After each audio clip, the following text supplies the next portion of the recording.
You're listening to Inheritance of Secrets, written by Robin Patchen, narrated by Brian and Matilda. Copyright 2022 by Robin Patchen. Audio copyright 2024 by Robin Patchen. Chapter 1. Her throat swelling, her eyes burning with tears she wouldn't release, Aspen Kincaid held her father's hand. At the restaurant the night before, he'd been perfectly fine in his serious, tender way. That morning, she'd been awakened by a call from a police officer. Dad had been riding his bicycle, something he did along the narrow roads near their apartment every single day. A teenage driver, not paying attention, had swerved into him. Aspen had made it to the hospital just moments after he did, and had been waiting in the ER when a nurse called her back, telling her to hurry, hurry. Aspen had run, skidding past doors and machines and doctors until she reached the room. Now she stood at Dad's bedside and took his hand, trying not to react to the scrapes and cuts on his face and neck, to the way his breath wheezed. This was the man who'd raised her and loved her so well. His kind brown eyes were rimmed with red. His tan face was pale. She brushed his hair back, feeling soft strands and gritty sand left from the fall. She lifted a prayer and tried to smile. "How you feeling?" Before he could gather enough breath to respond, a white-coated doctor and 4 other people crowded in, one pushing a machine. "You've got 5 minutes," the doctor said. "Then we need to do this." "Do what?" "Intubate." One of his lungs collapsed, and the other. "What are you waiting for? Do it." Panic rising in her chest, she stepped back. "Why did you wait?" The doctor only nodded toward her father, who said, "I have to talk." He took a wheezing breath. "To you first." He gasped, and she felt the pain of it, inhaling and exhaling with him as if she could infuse him with her strength. "We can talk after, Dad," she said. He shook his head. The doctor squeezed her arm. He insisted. A flicker of sadness filled his eyes, but he masked it quickly. "We'll be back in 5 minutes." He followed the others from the room, leaving the machine that would keep Dad alive until he recovered. "Dad, that was foolish." Aspen tried to keep her tone kind, despite her frustration. "You should have let them do what they do. What could be so important?" "I need to tell you." Another wheezing breath, then another. The tears she'd barely held back slipped down her cheeks. "There's nothing that can't wait." "About what happened to your mother." Her mother? Aspen's heart pounded, because those words told her 2 things in an instant.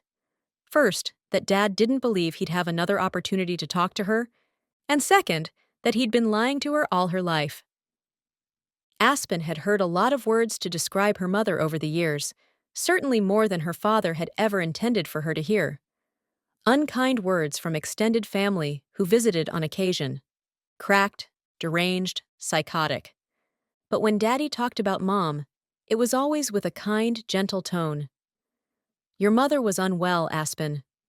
Funny how, in all those words, what she remembered wasn't the adjectives used to describe the woman who'd given birth to her, the woman she had no memory of. It was the verb, was, your, mother, was, past tense. Daddy had told her that, though no body had been found, she'd been presumed dead for years. He'd claimed not to know what happened to her. Aspen leaned closer to him, squeezing his hand, refusing to be angry in what could be their last moments together. "What about her, Dad?" "The house," he said. "You'll get the house." In all their years in Kona, despite his restaurant's successes, they'd never lived in a house. "The apartment? What about it?" He shook his head. "I'm sorry." He took a shallow breath. "I didn't do right, by her, or you. Don't." He gasped for breath. "I'm sure you did your best." Her voice squeaked. She leaned down and kissed his cheek. "You're a good, good man. I'm sure whatever you did, you felt you had to." Tears dripped from his eyes and soaked into the pillow beneath his head. He licked chapped lips and tightened his hold on her hand until her fingers ached. "Wanted to..." His words were interrupted by raspy breaths. "What do you want me to do?" He shook his head and pressed his hand to his chest. "Me." He shook his head, tapped his chest. "Find her. Do what I never had the courage to do." "What do you mean? Is she alive?" He opened his mouth to speak, but a cough choked out the words, the sound tearing through her soul like a dull knife against tough meat. The nurses hurried back in. One propped him higher, speaking words Aspen couldn't make out over his coughing and the dull roar whooshing through her brain. Another nurse gripped her shoulder. "You need to step out." "No." Her father's eyes filled with terror. "You don't. I have to." "Ma'am." The doctor's voice drew Aspen's attention. "We've got to do this now. I'm sorry." She tugged her hand, but Daddy held on and tried to speak. He didn't have the breath. "You're going to be all right?" Somehow, she didn't think it was fear of death that put that panic on his face. "Now, please." Someone tugged on her arm. "I love you, Daddy." She pulled her hand from his and moved into the hallway. She watched the scene through the open door, barely glimpsing her father beyond all the medical personnel trying so hard to save his life. It was too late. 3 days later, after he'd been airlifted to the trauma center in Honolulu, her father slipped into eternity. In his last moments, unconscious, the tube no longer down his throat, a smile graced his lips. She imagined him in that thin space between this life and the next, getting his first glimpse of the savior he'd loved and trusted as long as she could remember. As awful as her grief was, Aspen knew her daddy was at rest. She feared she never would be again. Chapter 2. 1 year later. Aspen's phone rang, and she hit the button on her steering wheel to answer it. "I meant to call earlier." Jaslyn Matsumoto's voice was the only thing that felt familiar in this unfamiliar landscape, and Aspen's eyes stung at the sound of it. "I take it you got there all right?" "I'm about an hour from Coventry now," Aspen said. "Are you going to the house tonight?" "It'll be dark by the time I get there, so I got a room in town. I may end up staying there, depending on what I find when I see the place. I'm meeting the contractor tomorrow morning." "How was the flight?" Aspen had kept her best friend informed about her plans in the months since she'd made the decision. It didn't matter that Jaslyn and her husband had moved to Kathmandu, where they served as missionaries. Now that Dad was gone, her best friend was the only person who cared enough about her to check in. She had other friends, of course, but over the years, most of them had married and had families. A few had moved away. Aspen had socialized with people she worked with, but since she'd left her job, she hadn't kept up with them. She wasn't sure how, but despite being surrounded by friendly faces all her life, she'd somehow become incredibly alone. "The flight was long," she said. "I don't know how you manage that all the time." "You get used to it. You know me. I love traveling." "You know me. I love staying home." Jaslyn laughed. "The car's all right?" Aspen had bought a used 4-wheel drive SUV online a couple of days before. "Just as advertised. I didn't even have to stay in Boston, thanks to the overnight flight." "But are you awake enough for the drive? What is it, 2 hours?" "Close to 3, but I'm fine. I slept a little on the plane." Very little, but she'd be in town by dinner time. Between her anxiety about what she was going to find and the multitude of caffeinated drinks, she wouldn't fall asleep behind the wheel. "What's it like in New Hampshire?" "Cold." "That, I guessed already. It's January. What else?" Aspen gazed around at the tall pines and naked trees, at the snow-topped mountains reaching to gray skies. "You know Mud Lane up in Waimea? All those tall trees? It's sort of like that, times a million and with snow." "I bet it's pretty." Aspen shrugged. "I'm just glad the roads are clear. It's getting dark already, even though it's only—" She glanced at the clock on the dash. 3:15. If there's a sunset somewhere, I can't see it, and the skies are cloudy and— Her voice hitched. She stopped talking before she revealed too much of what was swirling in her thoughts. "Oh, honey." Jaslyn always saw through her. "How are you? Really?" She swallowed a sob. I can't believe he's been gone a year. It feels like a blink, and it feels like a lifetime since I talked to him. I miss him so much. I wish I could be there with you. Fly over. How far could it be? Don't think I didn't consider it. It's only about a 24-hour flight. Aspen groaned at the thought. And probably $1 million. Not quite that bad. If you stay there, Danny and I will come visit for sure. That would be... The very thought of her best friend making a trip to see her choked her up again. But she wouldn't be staying. She didn't know a soul within 1,000 miles of New Hampshire. Once you get a good night's sleep, everything will seem brighter. You have a plan, of course. Aspen always had a plan. She had a notebook where she'd lined out exactly what she'd be doing when she got to New Hampshire, beginning with meeting the contractor and getting the renovations going. Then she'd search the house and figure out why her dad had bought it. Then well, it got a little murky after that. Somehow, she'd find her mother and do right by her, whatever that meant. If only Dad had given her a few more details. It didn't matter. The to-dos would fill themselves in. This is going to be good for you. Jaslyn's voice took on the confident tone she used whenever she talked about the Savior she trusted so well. God loves you, and He has good plans for you. I have a strong feeling that this trip is a big part of those plans. I hope you're right. Her life couldn't go forward until she unlocked the secret her father had tried to share. I'll be praying for you, my friend. Keep in touch. Aspen ended the call and swiped at her tears.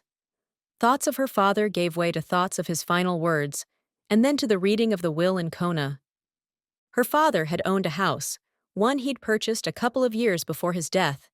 He hadn't traveled to New Hampshire in that time, which meant he must have bought the place sight unseen. In Coventry, New Hampshire, the town he had grown up in, the town where Aspen had spent the first year of her life, the last place Aspen's mother had been seen alive. And Dad must have known something about her mother's disappearance, but he'd kept that information from Aspen. As hard as this was going to be, she was going to figure out why. Chapter 3. Garrett McCarthy glanced back at the big old house. This was his opportunity to establish himself as a general contractor. He'd taken small jobs here and there, a kitchen remodel, an addition over a garage, but he'd never been hired to manage the renovation of an entire house. When he completed this job well, new opportunities should open up. He'd arrived at the 2-story home early that morning, plowed the drive, and had almost finished shoveling the walkway when the growl of an engine interrupted the silence. As remote as this house was, he assumed his client was arriving. With the shovel propped beneath his hand, he faced the road. A small red SUV turned down the long driveway and parked beside his pickup. A woman in a puffy parka, the hood pulled up over her head, stepped out of the vehicle and approached him. When she reached the shade of the house, she took off her sunglasses and pushed back her hood. His heart did a weird little hitch. He didn't know what he'd expected, but not this. She was beautiful with dark blonde hair and pale green eyes. Despite her puffy blue jacket, it was clear that she was trim and fit and... Aspen Kincaid. She held out her hand, covered in what looked like expensive leather, and he yanked off his dirty work glove to shake it. Garrett McCarthy, welcome to your house. She looked up at it, and so did he, feeling protective of the old place that had been so poorly used in recent months. The cedar siding was faded, splintered in places. The concrete steps behind him, though clear of snow, were cracked, and the iron railings listed to one side. From the front, it didn't look like much, especially with the rise that blocked most of the structure from the road. But despite all that, the fresh snow enshrouding it made it look, well, if not new, then at least bright and clean. He couldn't read the look on her face. She seemed shocked. It's not as bad as it seems, he said. We can freshen up the siding or even paint it. Though the thought of painting it did not set well. Either way, it'll look great when we're done. A few of the rooms have been updated already, not the kitchen or most of the baths. He'd have to explain about the creepy rooms in the basement, but not yet. It's functional. You should be able to live here while we do the renovations. He wasn't sure why he felt the need to defend the property. It was what it was. Maybe it wasn't her dream home. But his understanding was that she'd inherited the place free and clear. Whatever she could sell it for would be money in her pocket. And the renovation price would be money in Garrett's, as long as she didn't choose a different contractor. Her attorney, an old friend of his uncle's, had recommended she hire him, though there were plenty of other guys who were looking for work in the winter. "You'll see the potential," he said, "once we go." "It's not that." Her voice had taken on a breathy quality. She backed up a few steps into the snowy yard. She wore waterproof boots that looked brand new, so she'd probably barely realized she was standing in 6 inches of snow as she gazed toward the second floor. "It's so big." She looked up the hill that rose in front and to the side of the property, then to the trees on the other side. And all this land. So much land. He wasn't sure what to say to that. She'd seen photos, hadn't she? She'd understood what she'd inherited. They'd talked about it on the phone. She looked at him, her smile shy, maybe embarrassed. "It's just, I can't believe my dad owned this." "You didn't know?" She shook her head. "We never owned a house. The biggest place I've ever lived was a 3-bedroom, 2-bathroom apartment. It had a small office and a large living room, and it felt like the lap of luxury." Garrett waited until she seemed to shake off the confusion and awe. "You ready to see the inside?" "I am." She tucked her gloved hands under her arms. "It's cold out here." Then she squinted at him. "Aren't you freezing?" He'd worn a jacket that morning, but after working in the sun for an hour, he'd tossed it in the cab of his truck. Besides, it was almost 30 degrees. Not so much cold as slightly chilly. The temperature would be practically balmy that afternoon, over 40 degrees. Almost unheard of at this time of the year this high in the mountains. He probably looked like an idiot wearing a t-shirt and winter gloves. Shoveling is hard work. "Thanks for doing that. Wouldn't want you to drive through all that snow to get into your driveway and then walk through it to get to your door. Fortunately, I have a plow." Her brow furrowed and she glanced at the shovel in his hand. He couldn't help it. He laughed. "This is a snow shovel." She didn't seem offended by his amusement. "That makes sense.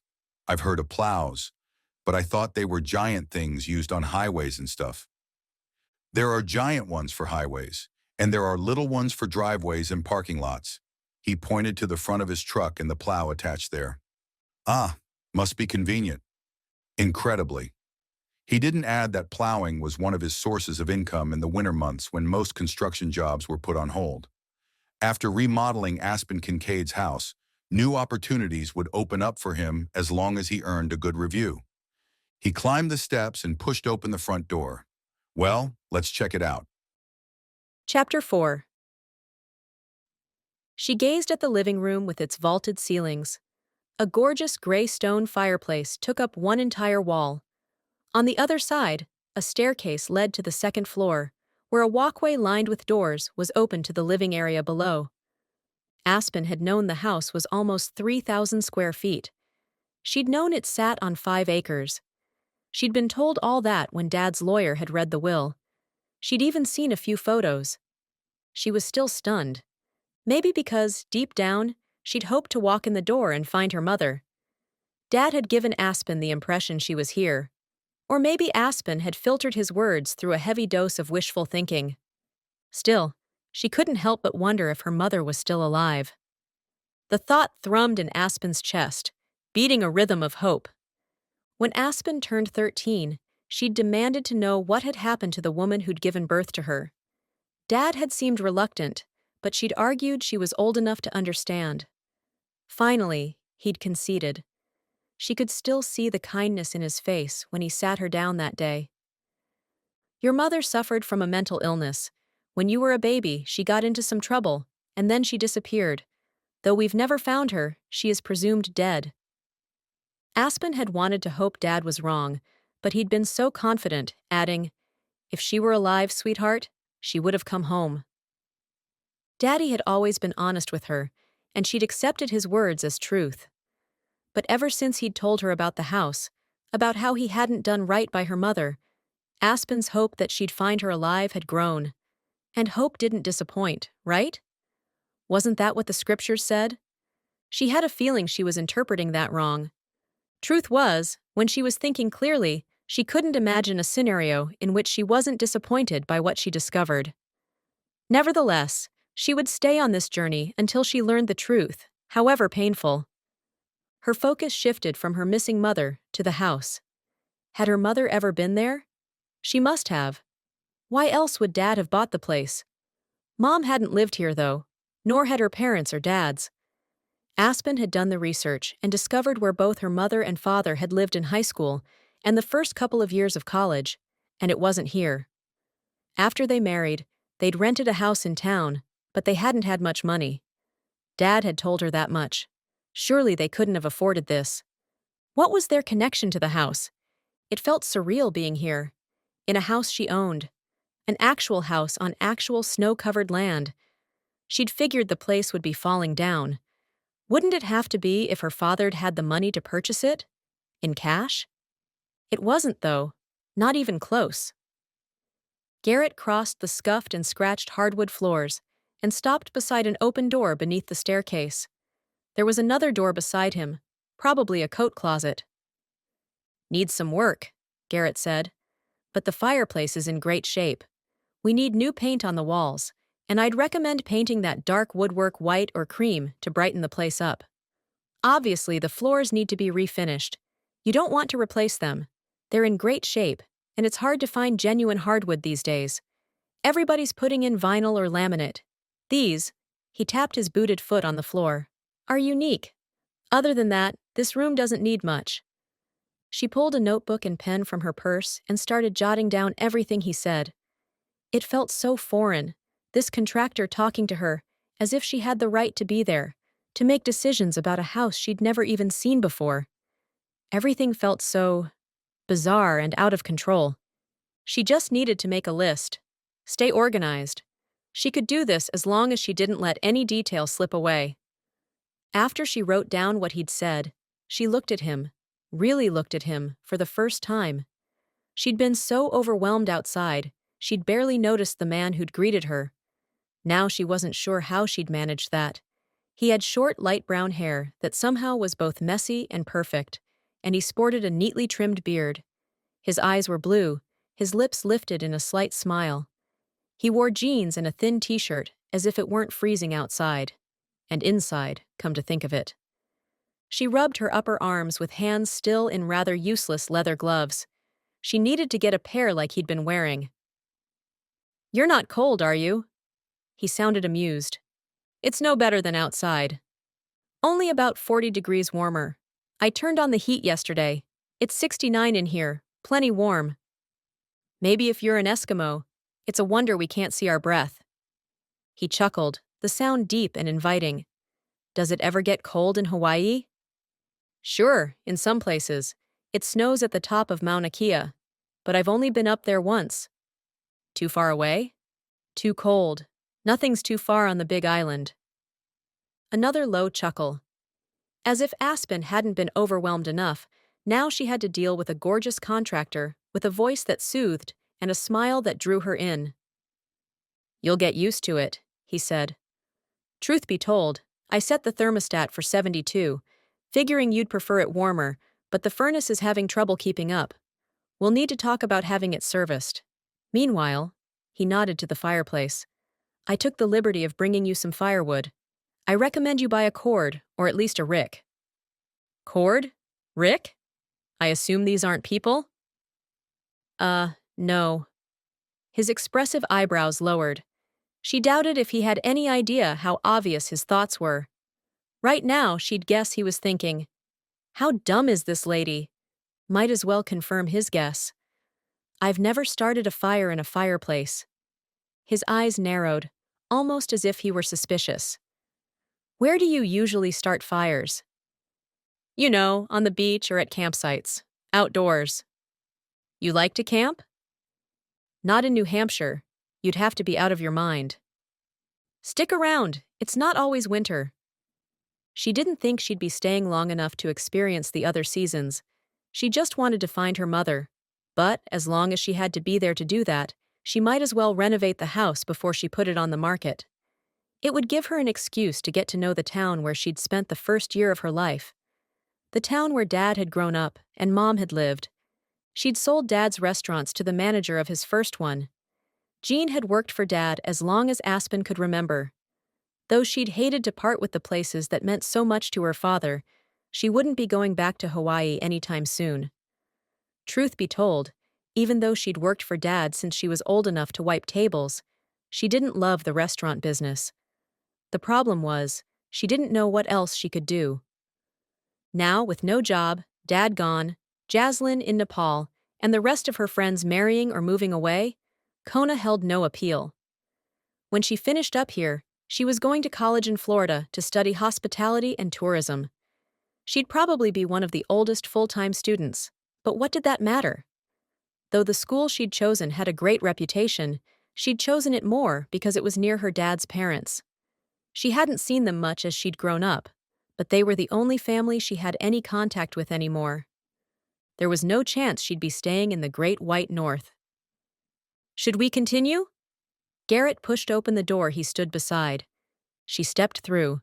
Same floors, bare walls, small windows that looked out at a snow-covered hill.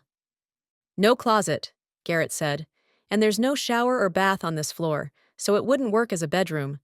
Could be a second living area or an office, or even a formal dining room." He knocked on the wall behind him. "Kitchen's right here, so we could open it up." No chance she was getting that deep into renovations. She jotted down what he'd said. When she was finished, he stepped out, and she followed him through the living area to a door beneath the open walkway above. "This is the current dining room," he said. The space was barely large enough for a table for four. She crossed to the window on the back wall beside a narrow doorway. Beyond a snow-covered yard, the naked branches of 1,000 trees were covered with a thin layer of snow. Dark green pines rose higher than the rest, reaching toward the bright blue sky. It was gorgeous. "I guess you don't see a lot of scenes like that in Hawaii," Garrett said. "When I drove up yesterday, the world seemed gray and dingy. But this is... wow." She was still staring at the scene when he cleared his throat. "Like the living room, this room doesn't need much." The yellowing paint needed to be covered, as did the brass light fixture on the ceiling. It was dark even on the sunny day, the one small window not nearly large enough to take advantage of the view. "I don't know your budget," Garrett said, "but I have some recommendations for this room and the kitchen. If it were up to me, we'd tear this down." He knocked on the wall separating them from the living room, then pointed to another wall with a door. "And that one, open this up and make it a great room." "That's an idea." One she wouldn't be implementing. Garrett pushed open the door and waited until she walked through. The kitchen. It was as dark as the dining area, and everything was brown, from the cabinets to the wooden backsplash, from the butcher block countertop to the vinyl floor. Even the walls, which might have once been white, were so dirty they were practically brown. She groaned, and Garrett said, "Yeah. I know. It's outdated in every way." There was an almond-colored refrigerator and a green built-in oven that must have come straight out of the 70s. The dishwasher matched it in color and age. She couldn't help a laugh. "It's dreadful." Garrett smiled wide. "But imagine how beautiful it can be. Once we tear down these walls, it'll be open and spacious. You'll be able to see the fireplace from back here. We can put a bar where I'm standing, or maybe a peninsula that connects by the window, or maybe not. We could leave it open to the dining area. It would make the room so much more spacious." She could picture his vision. "It would be lovely, but..." "The cabinets are in great shape. I don't know how you feel about a white kitchen, but we could paint them white or even light gray. Replace the backsplash, add granite or quartz countertops." Catching his vision, she swiveled and pointed to a tiny window beside a door. "Any chance we could enlarge that?"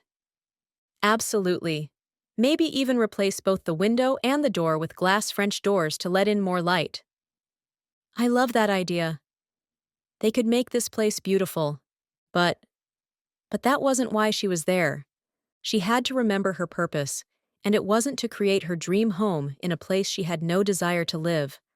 Whatever she sold this house for would be gravy to her. And how would renovating this place help her find her mother? She forced a smile. "Those are all great ideas, but I'm not that ambitious. I just want to do what we have to do to honestly be able to call it updated. So I'm on board with paint, new appliances, new countertops, and backsplash. We can have the floors refinished. Replace this. She scuffed her boot on the vinyl beneath her. But beyond that, this place is a world of potential. Don't you want to see what it can become? She shrugged. I'm not going to live here, so I honestly don't care that much. He sighed. It was clear that he wanted to say something more. Instead, he gestured back through the door. Let's keep going. After peeking into a downstairs half-bath off the kitchen, which looked like an explosion of 70s orange, they headed upstairs. I think you'll be pleasantly surprised by the second floor. Garrett wasn't wrong. Dad's renter had painted the master bedroom and replaced the carpet. It was large enough for a king-sized bed and furniture. Like the ones downstairs, the windows were too small, especially considering the view. From this vantage point, she could see beyond the treetops to an expanse of white far below and a mountain rising in the distance. It's gorgeous! Reluctantly, she moved on to the bath, which, though outdated, was clean and functional. Back in the walkway overlooking the living area, Garrett said, "With new paint and refinished floors, the bedrooms will be fine. I mean, you could replace that tiny window in the master with a bay, but—" He glanced at her, his expression one of dismay. "Anyway, up here, just the bathrooms need a lot of work." He stopped by a door. "This one is the worst." Worse than what they'd found downstairs? She pushed through and got her answer.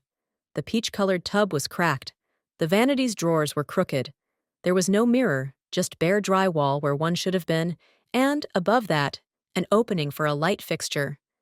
Wires poked out of it. A tiny window high on the wall over the tub enabled them to see the space without flashlights. Obviously, everything needs to be replaced in here. He was standing behind her, and when she turned to respond, found he was very close. He backed away. "Sorry, I was looking over your shoulder." "I'm glad the other bathroom is in decent shape, or living here would be very hard." "You got lucky there." He showed her 2 empty bedrooms in decent shape. "Keep the doors to the rooms you aren't using shut, and the other rooms will stay warmer." After she peeked into a linen closet, he stopped at the final door on the second floor. "This is where I put the things that were left. The house was filled with furniture and, well, you'll see." He opened the door, and she gasped at the sight. It was a bedroom, but filled with furniture, boxes, fabric. Stuff everywhere. "I got rid of some of it, but—" "Where did it all come from?" "Most of it was left by the renter. Some of it, I think, was left by the previous owners. Everything belongs to you, so I didn't feel right going through it or making decisions about it." "Why did the renter leave so much?"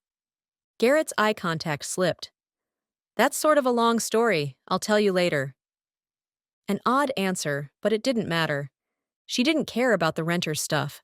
She did care about anything left by the previous owners. Maybe the clues she needed to find her mother were in that room somewhere. She couldn't wait to start digging through it. Aspen thought their tour was over, but when they got back to the first floor, Garrett stopped beside the second door beneath the stairs. He looked nervous. "Uh-oh," she said. "What's behind door number 2? She meant it as a joke, but when he took a deep breath as if gathering courage, her heart rate sped up. "What? Damage or something? Are you storing a crazy relative down there?" "Crazy relatives are kept in the attic," he said, his lips twitching in an almost smile. "Everybody knows that." Bodies were buried in basements. Surely her mother wasn't. She cut off the thought with a shake of her head. Obviously, her mother's body wasn't lying in the basement in plain sight. She needed to get a grip. "Just tell me what's in the basement. You're freaking me out." Sorry. I'm just not sure how to—" "It turns out your renter was sort of a— he was a—" When he didn't continue, she said, "How bad can it be?" "A child pornographer and a kidnapper and, it turns out, a murderer." She stepped back, horrified.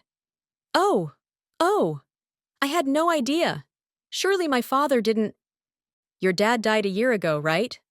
At her nod, he said, "The guy rented after that." It's a really long story, and thank God it had a happy ending. But he did some renovations down here. I just wanted to warn you. There's nothing gruesome or... No, no, nothing like that. It's just... Come on. It's easier just to show you. He opened the door, pulled a chain to turn on the light, and stepped aside for her. Thanks to the anxiety bubbling in her stomach, she wanted to ask him to go first, but she wasn't a child. She could do this.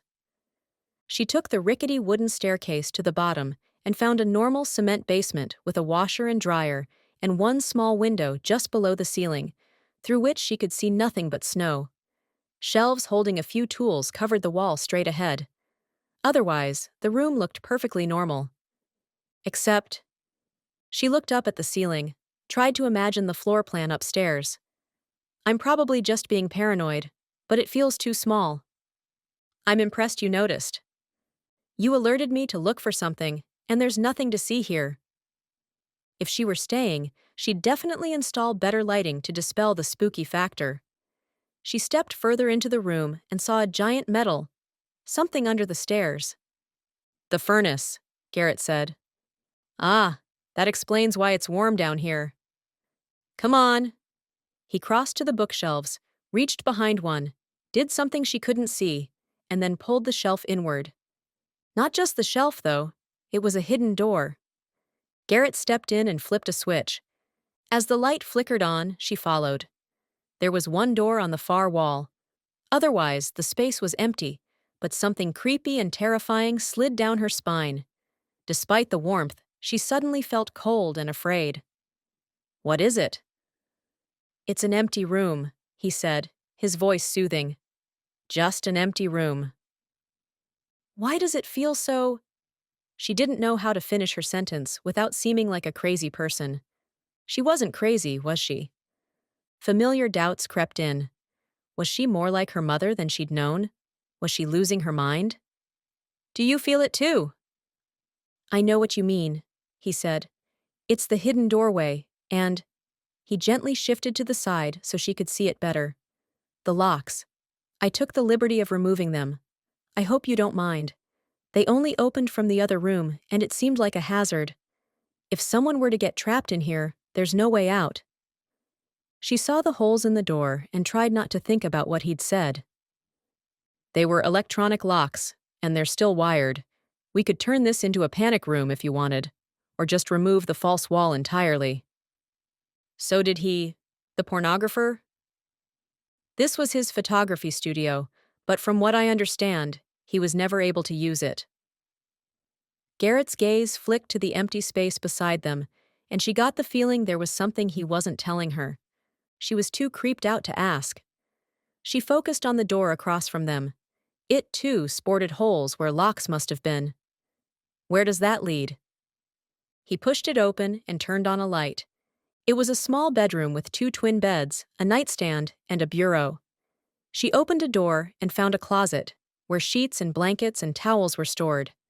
Another door led to a bathroom. Everything in both rooms looked brand new. I can move the beds to the master if you'd like. I got rid of the renter's mattress, the one he had there. I didn't figure you would want it. It was old, and also, you know. He was a... Good choice, yes, thank you. But these are brand new, Garrett said. Never used. You know this how? I was here when... He blew out a long breath. Let's go back upstairs. She wasn't sorry to leave that horrible place. Back in the living room, he said, Are you hungry? After that? Not particularly. Well, I'm starving. Let's go to town and grab some lunch. I'll tell you the story on the way, and then we can talk about what you want to do with this place. Despite what she'd just said, it had been hours since the lemon scone and coffee she'd bought at a charming bakery not far from her hotel. She needed to get out of the house, into the bright sunshine and fresh air, frigid as it was. She needed to shake off the fear that clung to her and think, I'll probably be hungry by the time we get there. I'll follow you. At the front door, he dug into his pocket and held out 2 keys. These are yours. I took the liberty of making a second. Maybe if I need to work and you're not home. He let the unspoken question hang there. She wasn't quite ready to let him keep a key to her place. "I'll leave it somewhere for you." He dropped both keys in her palm. "Fair enough." He opened the door. "I'll drive." "But you don't need to come back today. I gotta move that furniture and get a fire going for you. Until we get the furnace looked at, you'll want to be able to keep the place warm, right? I can stay in the hotel again tonight." "You can do that if you want, but I figured you'd prefer to save the money. Or," he stepped away, "or maybe you're nervous to be in the car with me, which I could understand. I mean, you barely know me." She laughed, the sound echoing off the tall ceiling. She stifled it quickly. "We went down to a creepy basement with hidden doors and a prison cell, and I survived. I think we're beyond all that." He smiled. "Then I'll drive and come back with you and get that furniture moved today, whether you want to stay here or not. That way, you'll have the option. Tomorrow, I can focus on putting together a plan. Fair enough?" When Aspen stepped into the Patriot, a homey restaurant in downtown Coventry, she could swear the room quieted, and every eye turned to her. Of course she was being paranoid. Garrett didn't seem to notice anything amiss, as he lifted his hand to wave at a man behind the lunch counter before he led her that direction. She was still feeling spooked after the tour, and Garrett's explanation in the car had only heightened the feeling. He'd told her about her renter and the woman and girl he'd planned to imprison in the house. Aspen's house. The thought was horrifying. As Garrett had promised, the story'd had a happy ending. She'd focus on that and not the rest. They reached the bar, and Garrett said, "Aspen Kincaid, meet James Sullivan." The man reached across the bar. "Nice to meet you." She yanked off her leather gloves and shook his hand. "James owns this restaurant," Garrett said, "and another business in town." "Just the one now," James said. "That's right. You no longer give backpacking tours." Garrett faced Aspen. Their new baby is crimping his style. She could swear James's chest expanded 2 sizes. "You're just jealous, man." He yanked out his phone, tapped the screen, and tilted it toward Aspen. "Would you want to leave them at home to take a bunch of strangers backpacking?" She studied the photo of the woman and child, a bald little blue-eyed infant girl. "They're both gorgeous," Aspen said. The man beamed. "I know. Hallie is perfect. Gets her looks from her mom." "Anyway," Garrett's voice was tinged with irritation and humor, "if you're done bragging about your family—" "Envy doesn't look good on you." He turned to Aspen. "I'm guessing you lost a bet if you're having lunch with this guy." She laughed while Garrett growled beside her, which only made James's smile spread. Garrett said, "She inherited that old house up on Rattlesnake Road." James's eyebrows hiked. "Does she know about—" "Just told her. She's new in town." "Oh, well, it's a great house. Beautiful views." "I'm excited about it," Aspen said, almost meaning it. "Do you care where we sit?" Garrett asked James. "Nope. You beat the lunch crowd. Grab a table and I'll send a server over." To Aspen, he said, "Nice to meet you." "You too." She followed Garrett to a table by the window, but he changed his mind and led her closer to the back. "Don't want to be seen with me?"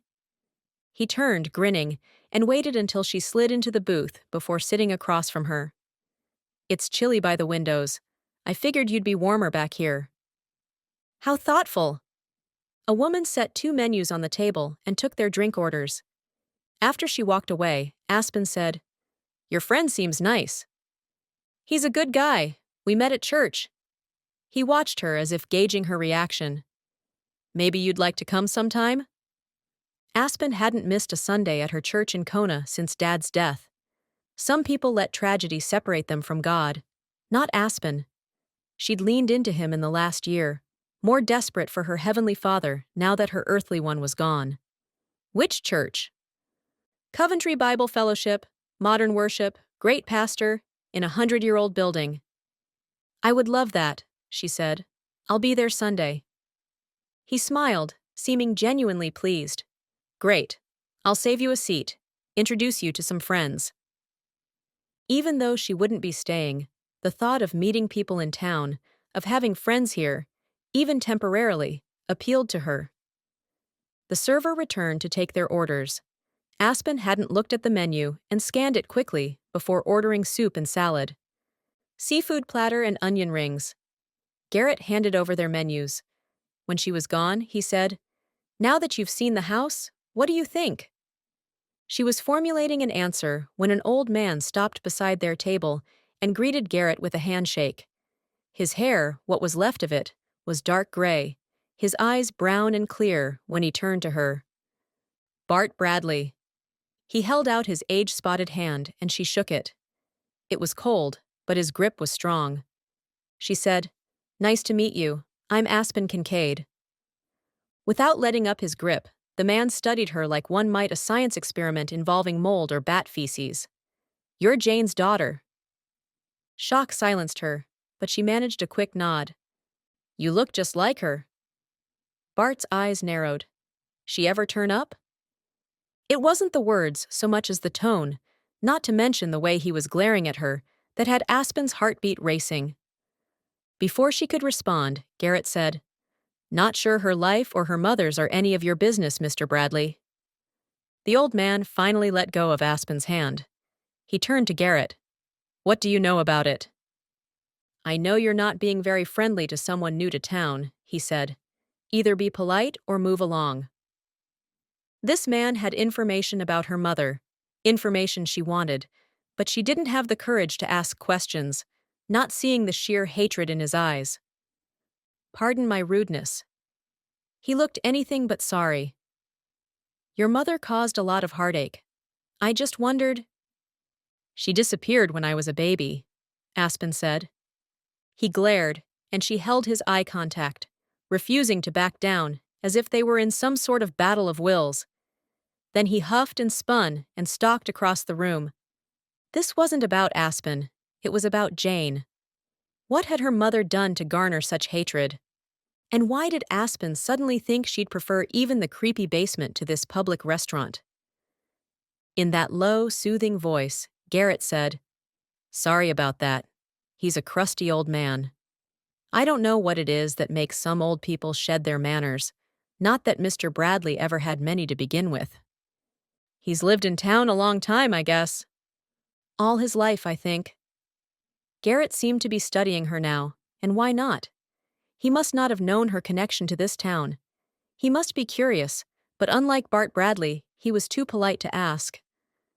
"I was born here, but I haven't lived here since I was a baby." "It's none of my business." "I guess Bart Bradley thinks it's his."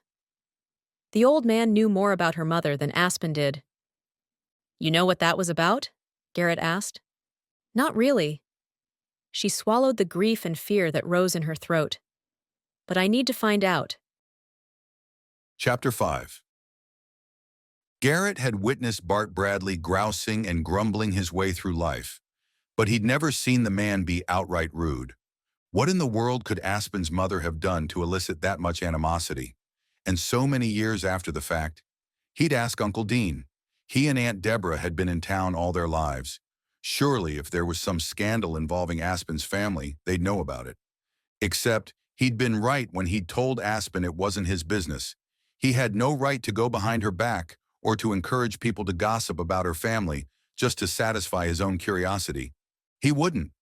He'd do his job and make no effort to learn her secrets.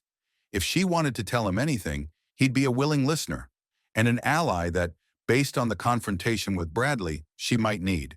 He'd excused himself to use the restroom and was on his way back to the table when he caught sight of more than one person sneaking glances at Aspen. He could only see the back of her head, but she seemed to be looking down, maybe oblivious, maybe avoiding their ease. He glared at an older guy who attended his church and kept glaring until the man turned his way. He seemed embarrassed to have been caught staring. Aspen was beautiful, but he didn't see admiration in the guy's eyes. Curiosity, maybe, but also animosity. Why? Did she feel it in the room? Did she know? He slid into the booth across from her, and she glanced up from her phone. Her skin was pale, her countenance almost sad. "Everything okay?" She seemed to force a smile. "Sure, why wouldn't it be?" Should he mention what he'd seen? or let it go. The server delivered their meals, asked if they needed anything else, and then walked away. "Want me to say grace?" he asked. Her eyes brightened considerably. "That'd be nice." He squelched the desire to reach across the table and take her hand and bowed his head. He prayed not just for God to bless their food, but for him to lead both of them as they planned the renovations. And then, thinking of the people who were likely watching them, he prayed for Aspen's peace and protection. Though he had no idea what was going on, he figured she'd appreciate the first and feared she'd need the second. After his amen, she looked up with a shy smile. "Thank you." "Of course." He grabbed a fried scallop, dipped it in tartar sauce, and popped it in his mouth. After she tasted her meal, he said, "How is it?" "Delicious. Yours?" "Great. Do you want to try something?" "Oh, that's okay." He scooted his plate closer to her and pointed at the items. "Shrimp, scallops, cod, and onion rings. Help yourself." "I'm guessing you could eat all that by yourself, especially after all the shoveling this morning." "I don't mind sharing." She chose a scallop. "That's really good. Anything else you want to try?" "That's all right. I'll know what to order next time." And then her expression dimmed. "Maybe I'll get takeout." So she had noticed the people staring. He usually loved this little town, but at that moment, he felt like giving the whole room a piece of his mind.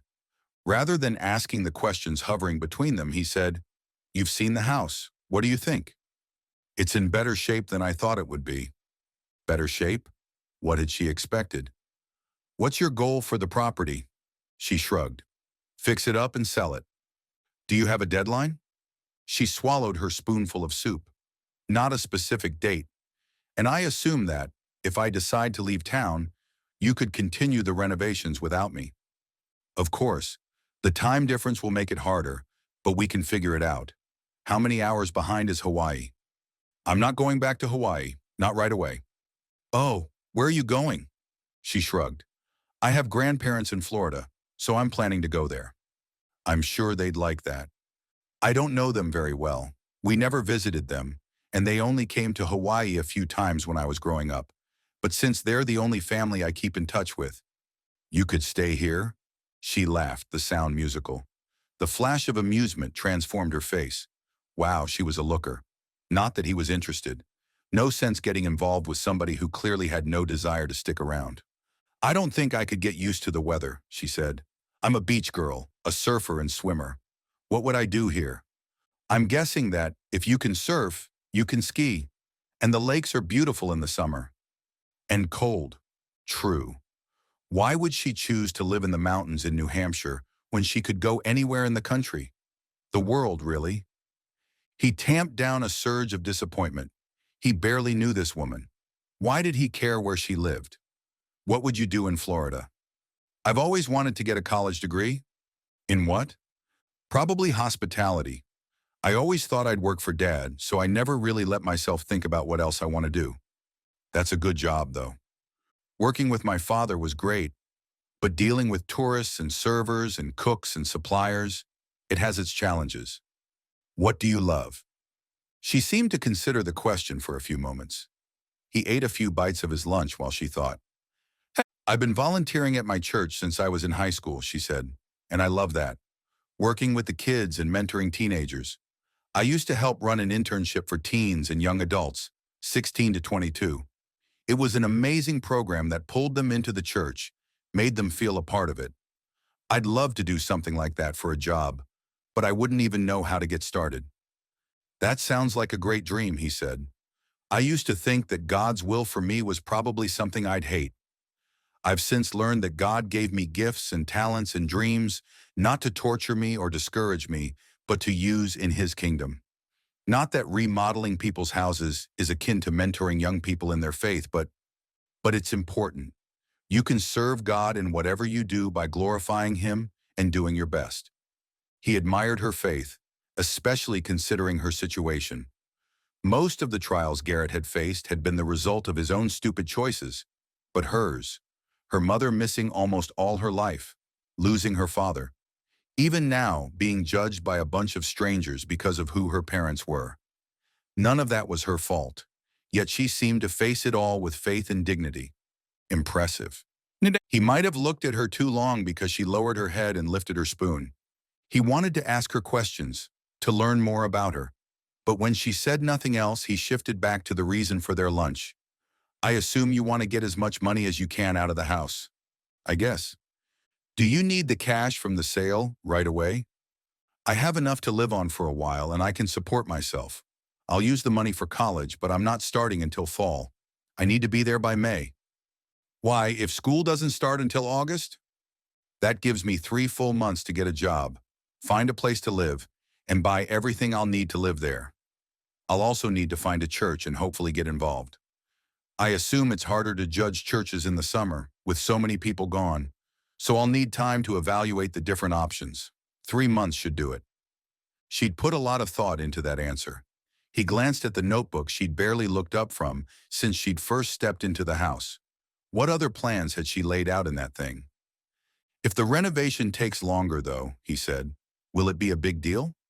What would happen if you didn't make it to Florida until June? The plan is May, she said, as if that settled it. Why did it matter so much that she stick to her plan? More importantly, what difference did it make to him? What's your budget? I took out a home equity loan on the house. The lawyer here, Mr. Christensen, suggested I get the loan for $150,000, so that's what I did. Not that I want to spend that much, but I know renovations can be expensive. Do you think we can do it for that price? Depends on what you want to do, of course. I figure that, without more money, I won't be able to do more than just the cosmetic stuff we talked about today, especially if we have to replace the furnace. She flipped the notebook to a different page. I did some research before I left Hawaii. Based on that and what we saw today, I figure we can get by with the basics. She read off a list: floors, walls, countertops. And then there's the furnace. What will that cost? I'm guessing 10 to 20,000, right? 10 at the most, and that's assuming it can't be repaired. Oh, her eyes brightened. Really? He allowed a little chuckle. I have a feeling Hawaii is more expensive than New Hampshire. So this stuff on my list, what will that cost, and how long will it take? I have some things I need to do while I'm in Coventry, things related to my parents. Hopefully you can get it finished up while I'm here. What kinds of things? I mean, he shook his head quickly. I've been told I ask too many personal questions. She glanced past him toward the other diners. The place had filled for lunch, and he wondered if anybody else had noticed her. She pushed the notebook aside. As you already know, my parents have history here. My dad would never talk about what happened before my mother disappeared or why he left New Hampshire. But before he died, he said some things that made me think I might be able to get answers here. At the house, actually. I want to learn what I can, and once I do, I imagine I'll be ready to leave. She lowered her voice and leaned toward him. Considering the reception I'm getting, I don't feel exactly welcome. He hated that he couldn't disagree. You must look a lot like your mom. Yeah. The admission seemed troubling to her. I just hope looks are the only thing we have in common. He didn't ask the obvious question and was thankful when Aspen continued. Mom had some mental health problems, significant problems. That doesn't explain why people would treat you with animosity. There's a lot I don't understand. I hope to. And when I learn what I came to learn, I want to leave, move on with my life without all the unanswered questions and the glares from strangers. While he dreamed of creating a beautiful mountain retreat, all she wanted was to get answers about her parents and get out of town. But he didn't want her to miss out on what her house could be. And selfishly, he wanted to transform it, make it something he'd be proud to show off, something that would help him grow his business. He sent up a quick prayer for wisdom while he ate a few bites of his lunch. After a sip of water, he said, "How about I draw up 2 plans, one with the bare bones updates, the things on your list." He nodded to the notebook as if paying it respect. "And one that incorporates the ideas I mentioned this morning.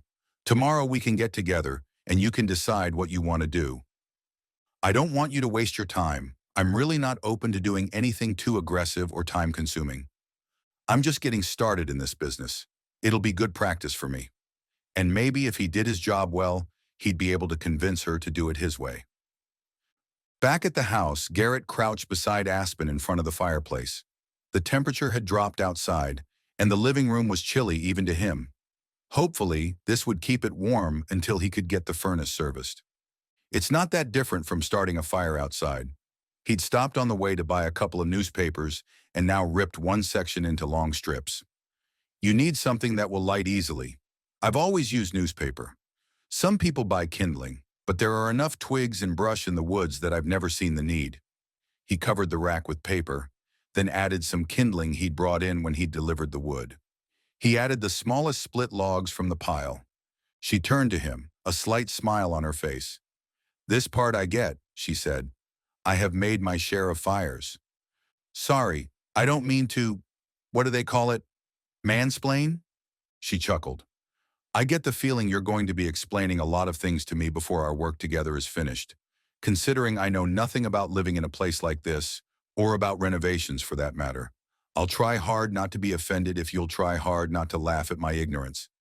"I'm not making that promise." He turned her way and winked. "Laughing is good for the soul. In that case, I'll do my best to amuse you." "I don't think you'll have to try that hard." He nudged her shoulder with his, immediately regretting the familiar gesture. She was his client. He needed to keep that in mind. But he felt a weird kinship with her, as if they'd known each other for years, not hours. She was beautiful, but it wasn't that. There was a connection there. And after Bradley's attack, Garrett had wanted to protect her. Still did, now that he thought about it. Which maybe explained why he was crouched on the floor building her a fire. Definitely not a normal part of his general contracting duties. He showed her how to open the flue, then heat up the chimney so the cold air wouldn't sink. Then he lit the paper. The fire blazed to life. They watched it for a few minutes. He grabbed the poker from the fireplace tools, left by some past occupant, and adjusted the logs to help them burn. When they'd caught and he was certain they weren't about to go out, he put the fireplace screen back where it belonged. He stood and brushed off his hands. "The wood here," he nodded to the pile he'd left on the hearth, "ought to last you all night. Do you want me to bring you a rick of split wood tomorrow?" Another one of his winter income sources. "Is that a lot?" "More than enough to last you a month or so." "If you could, that'd be great." He told her how much it would cost, and she laughed. A small price to pay to not freeze to death. How could she seem so happy? She should be jet-lagged, grieving, and frustrated at the rude customers at the Patriot, not to mention creeped out by the history of her house. Instead, she was smiling and laughing as if all were well in the world. Her smile faded. "So, anyway," he'd been staring. "Yeah, my friends should be here any minute." He'd called Reed, Thomas, and Fitz from the car while Aspen was in the hotel, gathering her things and checking out. Fitz, a police detective in Plymouth, was on duty, but Reed worked from home and Thomas was off. They both said they'd be happy to help. "I'm glad you decided to stay here. No sense staying in town when you have this big place all to yourself." She shuddered. "I'd be more comfortable in town than in this big secluded place, but I'd rather not spend the money on the hotel if I can help it. Since there's furniture and something that sort of passes for heat," he chuckled. "You'll be warm enough. I'll take your suitcase upstairs." "Thanks, I'll put away the groceries." When they'd left the hotel, she'd said she'd go back to town later to buy what she needed. But he swung by the little store so she wouldn't have to. It was supposed to snow that evening, and he didn't want her driving in it just to pick up dinner. Come to think of it, "I bet I can find you a kitchen table. Nothing fancy, but at least you could sit to eat. Don't go to any trouble." "Are you planning to buy furniture?" She gazed around the empty space. "I'll need to. I'll see what I can do." By the time he'd carried her suitcases upstairs, his friends were at the door. He let them in and introduced them to Aspen. Reed was tall and fit, and some might say handsome, but he was happily married. Thomas, on the other hand, was a bachelor. Successful and confident and charming, not to mention good-looking, the guy volunteered for the fire department and search and rescue. He kept himself physically fit as if those were his day jobs. Everybody in town liked Thomas. He eyed Aspen a little too closely and with a little too much admiration.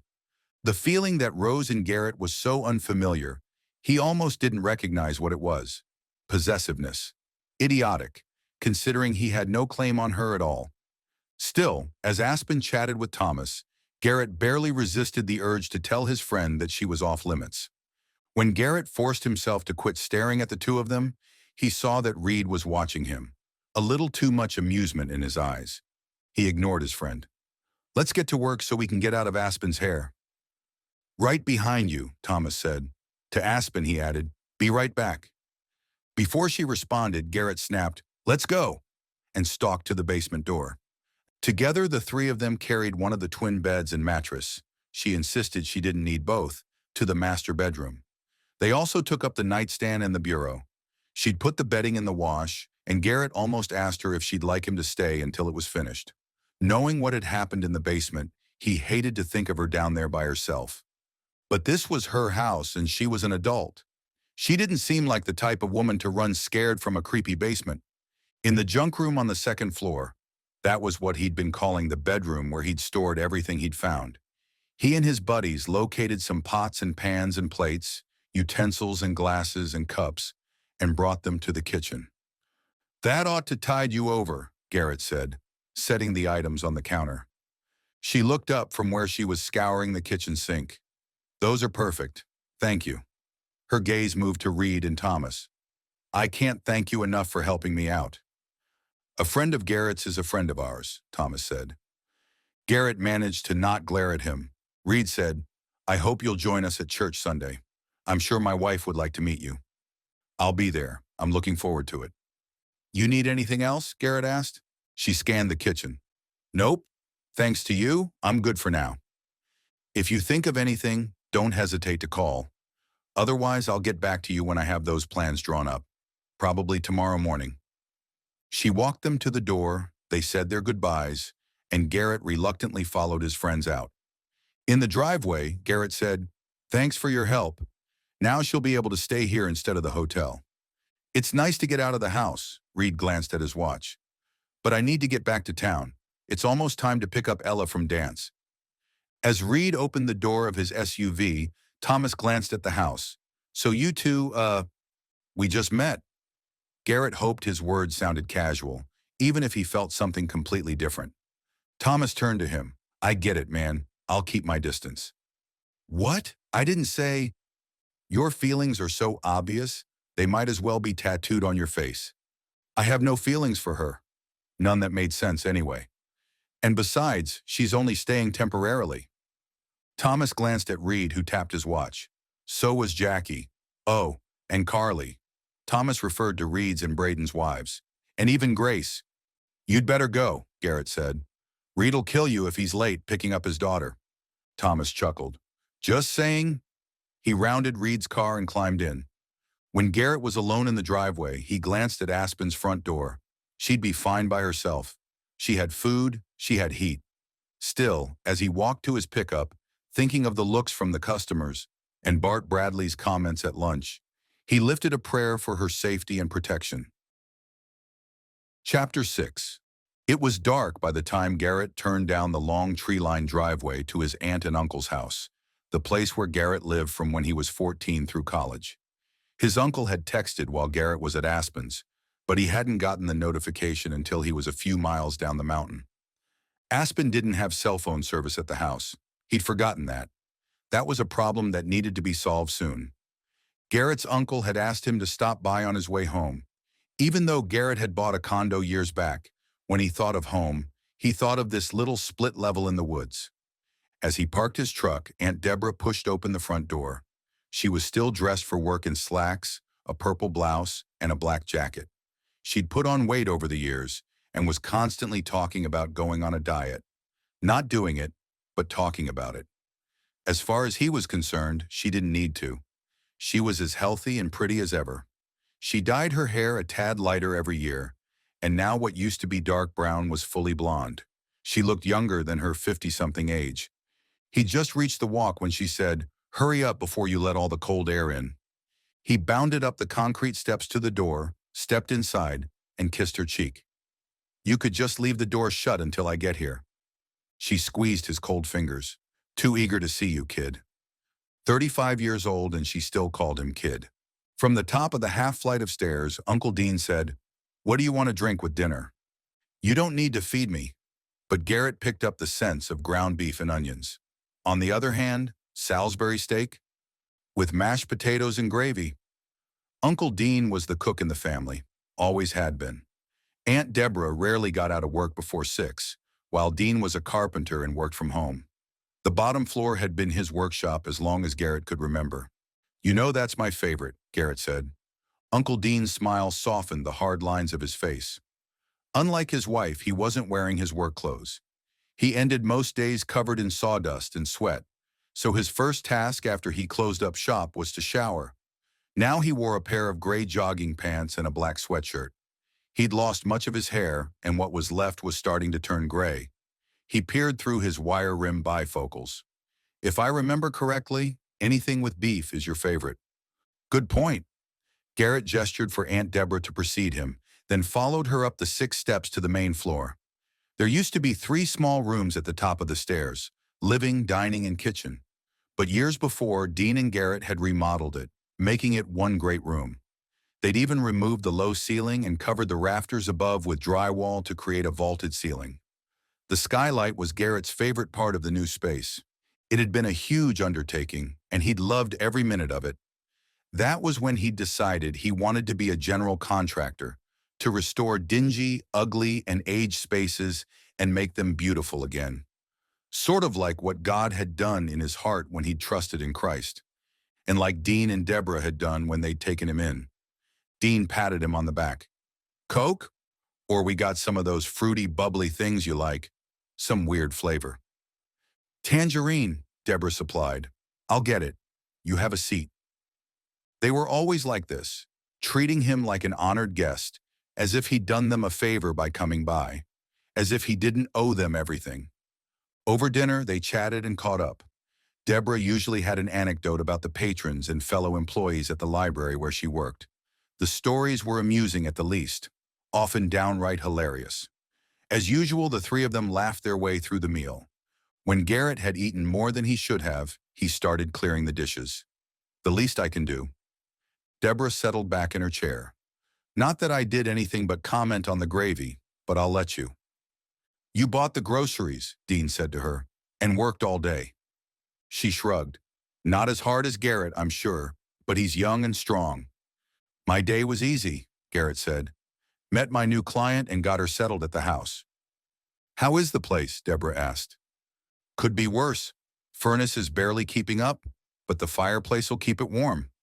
Do you 2 still have that old kitchen table in the garage?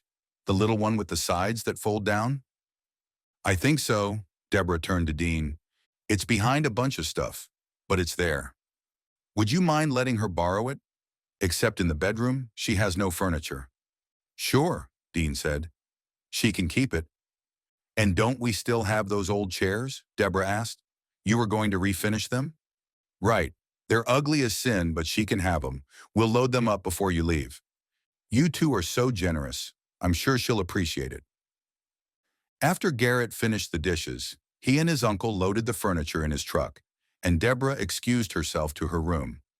Dean seemed ready to tell Garrett why he'd asked him to stop by. He cleared his throat and nodded to the living area. "I heard you had lunch with your client today. The Kincaid girl, right?" "Girl?" Garrett slid onto the soft cushions that had been his spot since he was a teen. "She's in her 20s.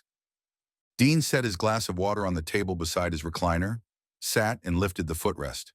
"She's 31. Surprised by the detail, Garrett let his expression ask the question.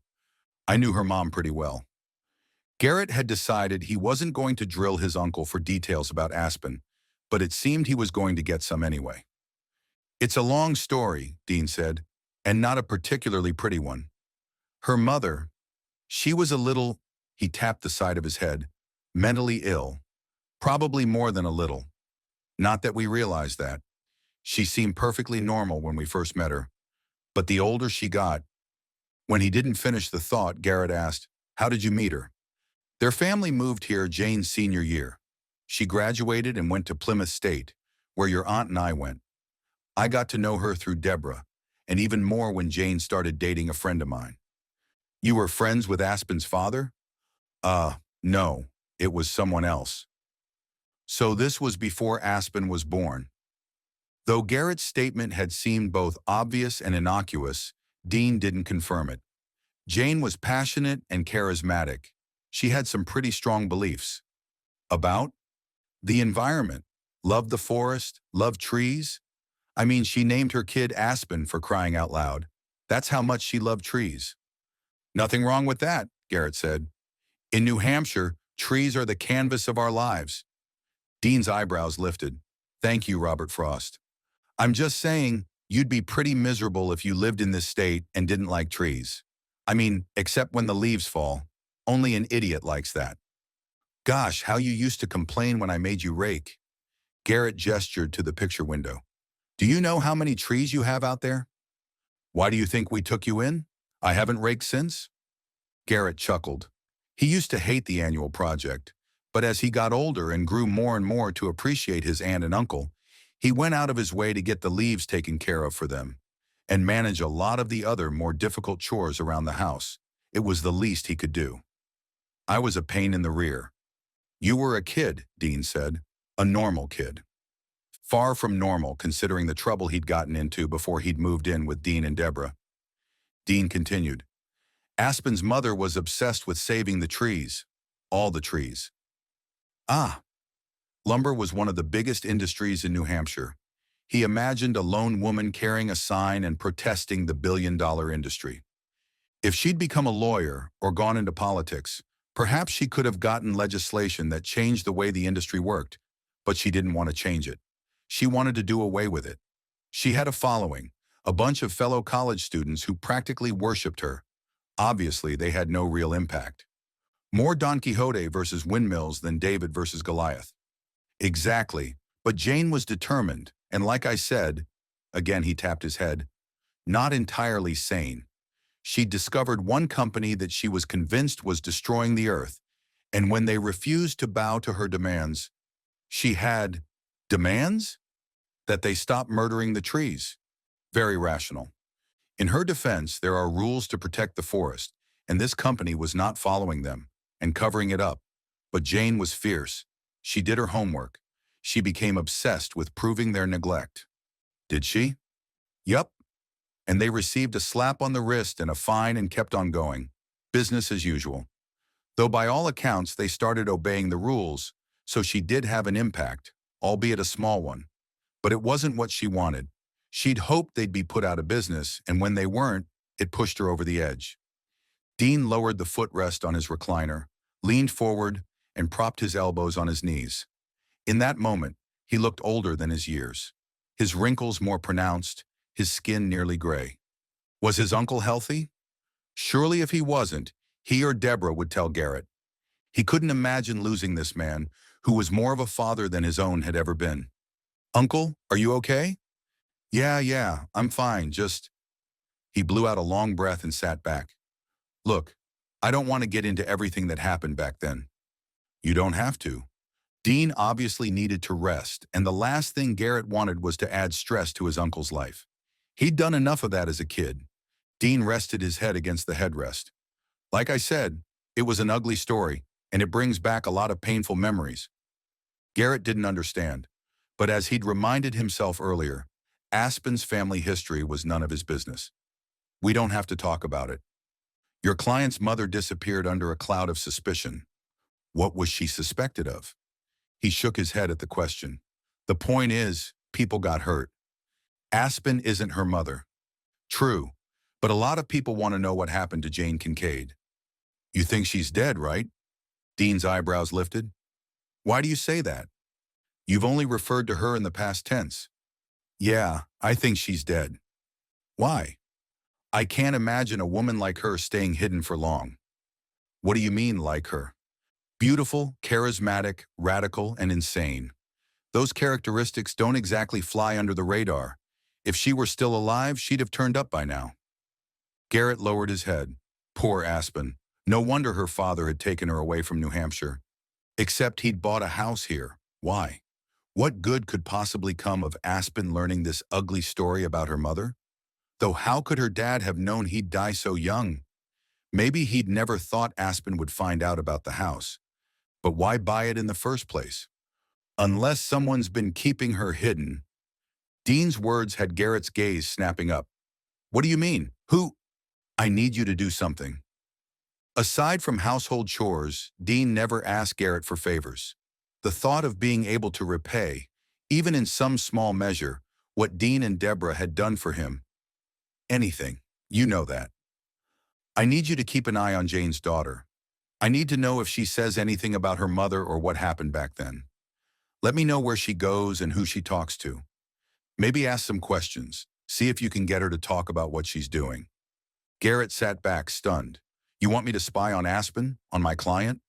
Not spy, son. Just listen and watch and let me know what you learn, that's all. If she has any idea where her mother is or what happened to her, there are people in this town who need to know. Why? What is it to any of them? It's possible Jane Kincaid was responsible for a woman's death. If she's still alive? Wait, you think she killed someone? Not exactly. Dean heaved a deep breath and blew it out. When he lifted his glass of water, his hand was shaking. Worry almost had Garrett asking again about Dean's health, but he stopped himself. He would honor his uncle's privacy. It's okay, Garrett said. We can talk. If her husband's been protecting Jane all these years, maybe he hid her somewhere. Maybe he had her committed. Garrett was shaking his head before his uncle stopped talking. Aspen has no idea where her mother is. She said as much to Bart Bradley. If she knows anything about what happened back then, she wouldn't tell Bart. Dean set the glass back on the table, nearly tipping it in the process. It's not like I'm asking you to betray a friend. You just met her. She's only a client. You're her contractor, not her attorney. Garrett swallowed hard. Aspen was only a client, despite how attracted he was to her. That doesn't change anything. I'm the only person she knows in town. And she trusted him. How could he do what Dean was asking? But how could he not? So, if you're right and the girl knows nothing about her mother's whereabouts, Dean said, then you'll have nothing to report to me. But if you're wrong, you can't be serious. I mean, how old was Aspen when this happened? She's an adult now. Even if she knows what happened back then, and how would she unless someone told her? We're talking about her mother. I know where her loyalties lie, and I get that she might not know anything. The thing is, son, there are people in town who need to know what she knows. It'll be much easier if you find out on the sly than if somebody else, somebody less patient and more invested than you, confronts her directly. Who? People. People whose lives were destroyed because of Jane. Destroyed? What happened back then? Everything in him wanted to press his uncle for answers. Deborah stepped into the room. Sorry to interrupt. She smiled at Garrett, then glanced at Dean. When she did, her eyes popped wide, and she hurried to him. Are you all right? Do you need anything? He shook his head but didn't speak. What is happening? Garrett stood and looked from his aunt to his uncle. What's going on? Dean waved off the question. It's fine. I just get... But he huffed as if he'd just run a race. That's it, Deborah said.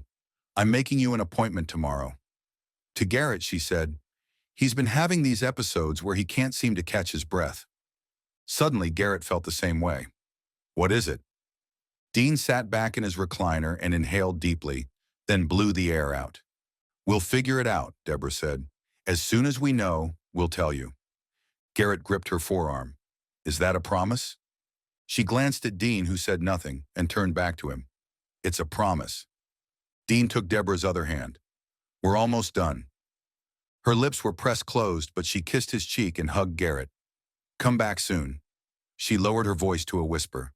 2 more minutes, okay? He nodded, and she grabbed a bottle of water from the fridge and returned to her bedroom. Garrett sat on the edge of the sofa. How long has this been going on? Dean's color was returning. He glanced at the hallway entrance. She's overreacting. I'm sure it's nothing. You're going to the doctor. You're not going to get all stubborn and stupid on me, right? The older man smiled. When have I ever... I can make a list. Dean chuckled, but the sound died fast. What I need is for you to do this for me. And don't tell her we had this conversation or anything about me. How could Garrett do this to her? If she knows what her mother did or where she is, Dean said, just let me know. If she doesn't know anything, then there'll be nothing to report. Dean was right. If Aspen knew nothing, and he suspected that was the case. Then what would it hurt to report that to Dean? Garrett could put his mind at ease. In fact, he could be doing Aspen a favor by convincing Dean, who could convince others in town. She knew nothing about her mother's whereabouts or complicated history. He could be protecting her. And anyway, how could he refuse his uncle? This could be good for Aspen. As long as she never found out what he was up to, everything would be fine. Chapter 7. 30 years ago, the planner was the first to enter the seedy bar off the interstate. Early, of course. He ordered a beer and found a table in the back corner, where he sipped and he studied his notes while he waited. After a few minutes, two more people stepped into the dark interior. They paused to let their eyes adjust to the light and then made their way to where he sat at a round table in the far back corner. All three were students, which anybody who cared to look would guess. He himself had a notebook. The second wore a sweatshirt emblazoned with the college's logo, which earned a glare from him. Everything about the third, from the glasses to the leather messenger bag, screamed intellectual. But the bar was mostly empty, and the bartender was too busy flirting with her customers to pay any attention to them. Once they were all seated at the table, the planner started the meeting. He directed the conversation, never using the others' names. He called them the Crusader and the Builder. They were all integral to the operation, of course, but it was the planner who would make it happen and keep them all out of prison. He focused on the Builder. "You're sure you can do it?" "No question." "And the supplies?" "It'll take time. I'll need to go on a few day trips. Make sure I buy everything out of state." He turned to the Crusader. "And the target?" "You know who it has to be." As usual, her voice was too loud, earning a vehement shush from the Builder. The Crusader lowered her volume and leaned in. "They got a slap on the wrist, barely a hiccup in their operation. We have to make them pay." The planner didn't know if that was true, but the idea of what they were going to do filled him with a heady sense of power. He'd gotten away with everything he'd ever done. Thanks to his parents' positions and money, nobody'd ever looked twice at him for the petty crimes he'd committed. He'd been labeled a good kid early on, and everybody believed it. He was good still. This plan wouldn't benefit those doing it, but it would benefit the world. It was worth the risk. Not that he planned for any of them to go to prison.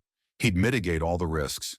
The lumber company would pay, and the three of them would walk away without so much as a blemish on their records. It would just take very careful planning. Chapter 8. As soon as the sheets were clean that evening, Aspen lay down for a short nap and ended up sleeping for almost 3 hours.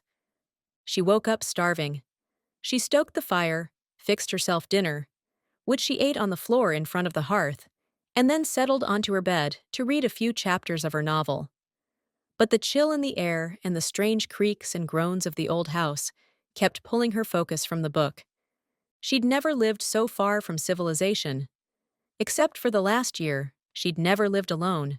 At various times over the years, she'd thought about getting her own place, but she and her father had gotten along so well.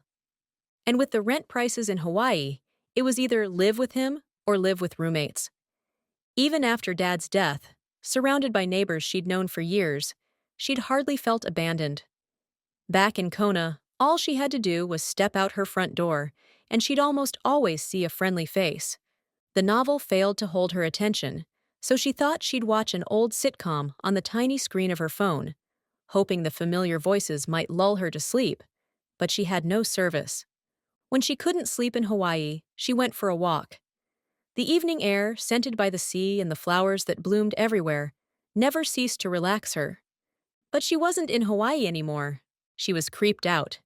Being in this strange, wintry world, so far from everything, had her nerves on edge. She needed to find a way to feel comfortable in this place if she was ever going to sleep. She wished she could settle in front of the fire downstairs where it was warm, but the hardwood floor wasn't exactly cozy. Tomorrow she was going to get furniture and deal with the internet and phone issues, and she'd buy a TV, if for nothing other than noise. Could she get cable up here? Wi-Fi? Why hadn't she managed any of that rather than taking a 3-hour nap? Stupid jet lag had her system all out of whack. She added those tasks to her to-do list, then closed her eyes. But lying on the bed was doing her no good. After dressing quickly, she moved into the walkway, thankful for the overhead lights, which she flipped on along the way. Downstairs, she stoked the fire and added another log. She figured she'd want it roaring when she got back. Then she put on her new boots and coat, slipped on the nearly useless leather gloves, and trudged to the back of the house. She could do this. She could face this scary, secluded world. She could survive here. When she opened the door, a blast of cold air almost had her changing her mind. But, wow. She stepped onto the deck and closed the door behind herself. The clouds had moved out, and the moon was full, its light bouncing off the fresh snow that had fallen that evening, which covered the ground and the trees, making the world much brighter than it ought to be at nearly midnight. Millions of stars twinkled overhead. She picked out a few constellations, and the familiarity was comforting. The world seemed so different, but the moon had come with her. The stars had come with her. The Lord had come with her. She wasn't alone. The scent of wood smoke filled the air, comforting. And then the silence hit her. Had she ever experienced such silence? There was always noise in Kona, the whir of traffic, the conversations of locals and tourists, the chirps and calls of birds. At night, when everything else was quiet, she could pick up the sound of the surf against the rocks not far from her apartment. But here, she heard nothing. She couldn't decide if it was peaceful or terrifying. Maybe both. After carefully maneuvering down the snow-covered steps, she wandered across the backyard, her backyard, and stepped into the woods. She couldn't go far, though. The trees and brush were thick, and she feared falling and breaking an ankle. She'd freeze to death before anybody found her. She turned back to the yard and walked the perimeter, spying a narrow path that led into the woods near the detached garage. She took a few steps down it, then thought better of venturing into the unknown in the middle of the night. On the other hand, this wasn't going to be much of a walk if she was afraid to leave her yard. Why did she feel so nervous? After Garrett and his friends left, she hadn't heard a single car drive by. She was safe, and though she might have felt differently, she reminded herself that she wasn't alone. God was at her side. That thought gave her courage to venture around the house. Halfway there, she heard something and paused to listen. It was the sound of a car engine coming closer. She was nearly to the corner of the house when she saw headlight beams shine on the narrow road coming from town. She'd thought the car had been coming quickly, but it seemed to slow. Before the vehicle came into view, its headlights quit bouncing. Then they went off entirely. She could hear the vehicle idling on the far side of the thick forest, but all she could see was moonlight glinting off metal. Sedan, SUV, pickup. She couldn't tell. Somebody was watching the house, and the last thing she wanted was to alert that person that she was all alone outside, completely vulnerable. She dared not move. She had no way to call for help. 2 minutes passed. 3. Though her hands were shoved deep in the pockets of her jacket, her fingers ached with cold. Her teeth chattered. Her heart raced. When the car made no move, she inched away slowly. So slowly. Finally, she reached the back corner of her house and bolted across the yard, up the back steps, and inside. She locked the door behind her. After she shed her coat and boots, she crossed into the living room and peeked through the blinds and out the front window. The watcher was gone. Aspen was still in bed the next morning, barely awake, when the doorbell rang. She checked the time on her phone, nearly 10 o'clock. She never slept that late in Kona. Of course, in Kona, she didn't have creepy people stalking her in the middle of the night. She threw on a pair of jeans, an old sweatshirt, and some socks, then hurried down the stairs, where she opened the blinds. She couldn't see the front step, but Garrett's truck was parked in the driveway. When she opened the door, she barely caught his smile before it morphed into a frown. "Did I wake you?" He shook his head. "I mean, not that you should have been awake already. You can sleep as long as you want." He pressed his lips closed and quelled the babbling. She caught sight of 2 steaming cups in his hands and prayed they held coffee. She'd brought her grinder and French press from home, not to mention a bag of beans, but she didn't want to wait for the kettle to boil. Come to think of it, she didn't have a kettle. Considering the look Garrett was giving her, she should have spent a little more time getting ready before rushing downstairs. She stepped back and held the door open. Just give me 5 minutes. Leaving him in the living room, she washed her face and brushed her teeth and hair, then found her fluffy slippers. Downstairs, Garrett was trying to maneuver an old wooden ladderback chair into her house. Here, let me help. She held open the storm door, and he carried the chair through to the dining area. She followed and discovered he'd brought another chair and a small table. Where'd these come from? My aunt and uncle. He arranged the 3 pieces in front of the tiny window. My uncle's always collecting furniture to refinish, but he never gets to it. They said you could have these. They're not much, but at least you can sit to eat. How kind of them. Tell them I said thank you. He nodded and handed her the cup.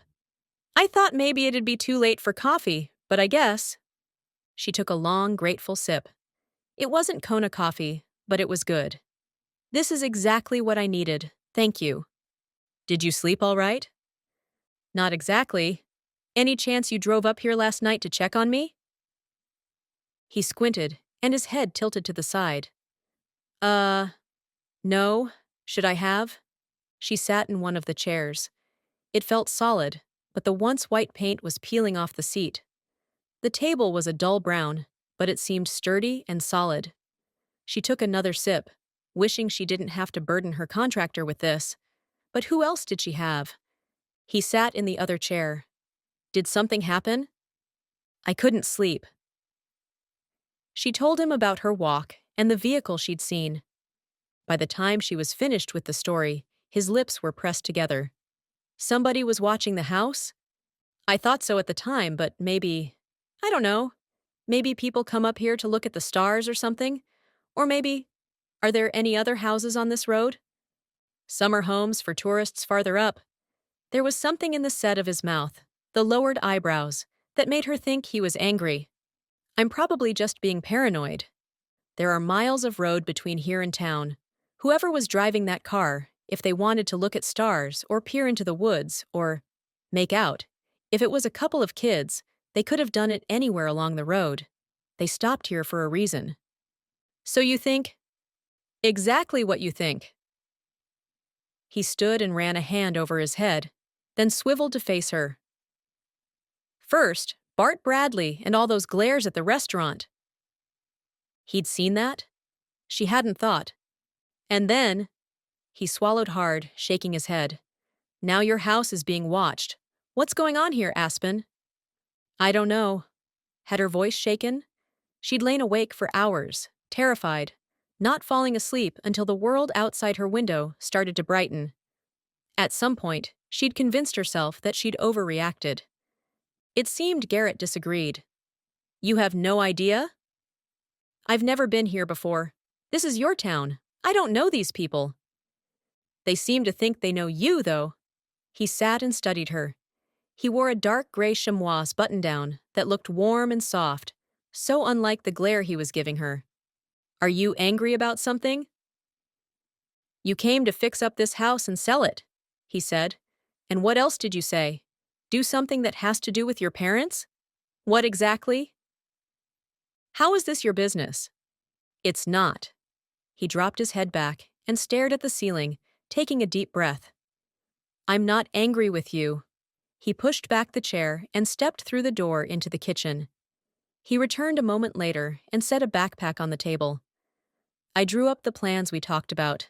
Do you want to look at them now? The change of subject had her reeling. It was too early in the morning for this. Well, not early exactly. I guess, she said.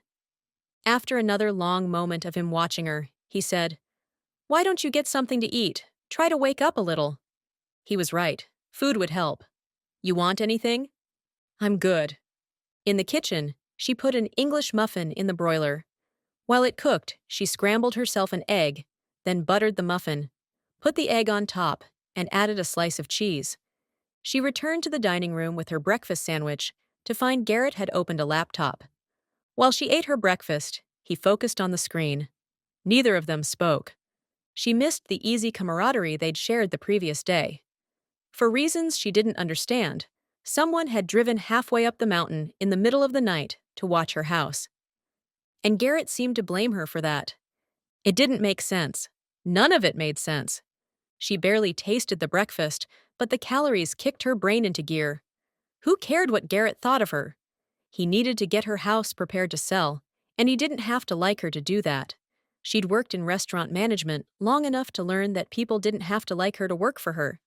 In fact, sometimes it was easier when they didn't. She finished the sandwich, carried the plate into the kitchen, and returned to the table. "Look." "I'm sorry." They'd spoken at the same time. She sat and nodded for him to continue. He blew out a long breath. "I'm not being very nice." She knocked on the table. "You brought me furniture." The tiny smile transformed his face from good-looking to gorgeous. She was sorry when it faded. "I'm just worried, that's all. Trying to figure out what's going on. But seeing as how I know absolutely nothing, it's frustrating. I'm as much in the dark as you are." "Are you?"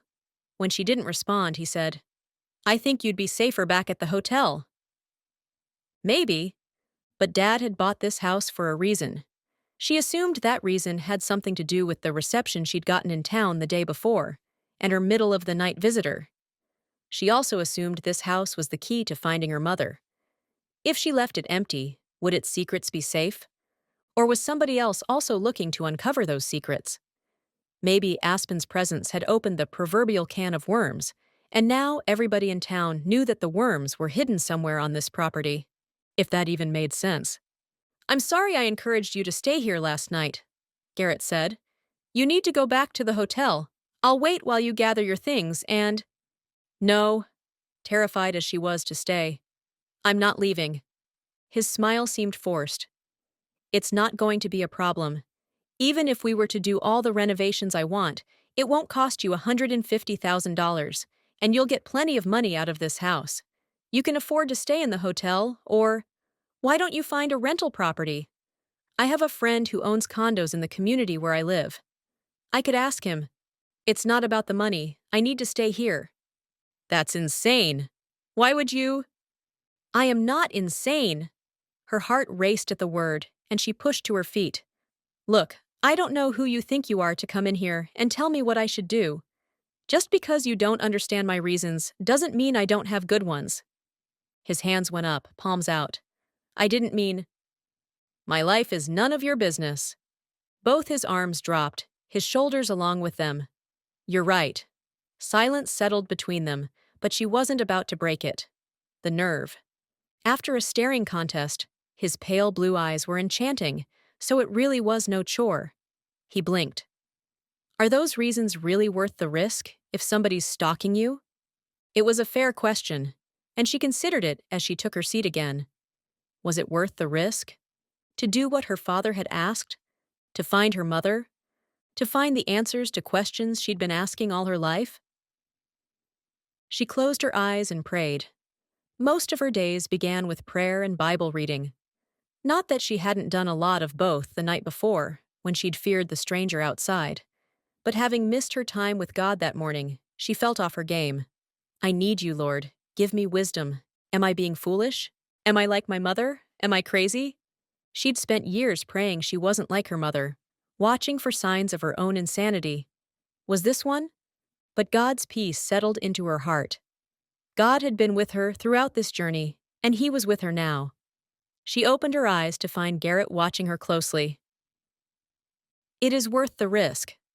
I know that doesn't make sense to you, and I can't explain it." She expected him to ask her what she was up to, what she hoped to gain by staying there. Maybe she should tell him, but she wasn't ready to share her plans. Fortunately, he only nodded. Aspen liked that he didn't pry. "I'm not crazy," she reiterated. "I don't want to stay here without some protection. Will you help me?" For the first time since he'd stood on her front porch with 2 cups of coffee, he gave her a genuine smile. "What did you have in mind?" "An alarm system, for one, but without a landline."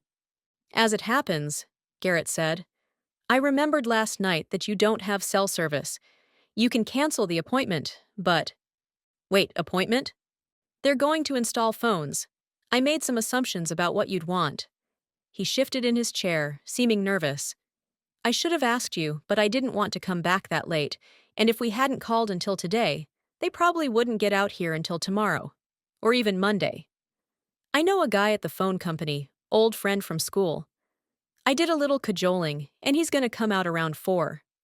Along with the landline, I got you their best internet service. The price difference between that and the next one down is negligible. And TV service. You won't get any reception up here without it. You can change or eliminate anything, but my friend told me to order everything so the tech would have the equipment in his truck, whatever you decide. Garrett took a piece of paper from his breast pocket and slid it across the table. You can call from town if you want to change the appointment. A phone, internet, and cable? Garrett had taken care of that for her? That was... Her eyes stung. She blamed fatigue and maybe relief. Thank you so much. He shrugged it off and glanced at his watch. If we head to town soon, I can get an alarm system installed before they arrive, and then we can hook it up so the police will be alerted if anyone tries to break in. I have my own errands to run and my own car. I don't need to go with you. I'm not leaving you alone here, if that's what you're thinking. Do you own a gun? No. She wasn't sure what to respond to first. His thinking he could tell her what to do, or that crazy question about the gun. She decided to ignore the first and deal with the second. Do you? Several handguns, a few hunting rifles, and a shotgun. I'll bring you one. Handgun, that is. His lips twitched, as if the idea of her having a shotgun were humorous. As if the rest weren't. She was still processing. You own several guns?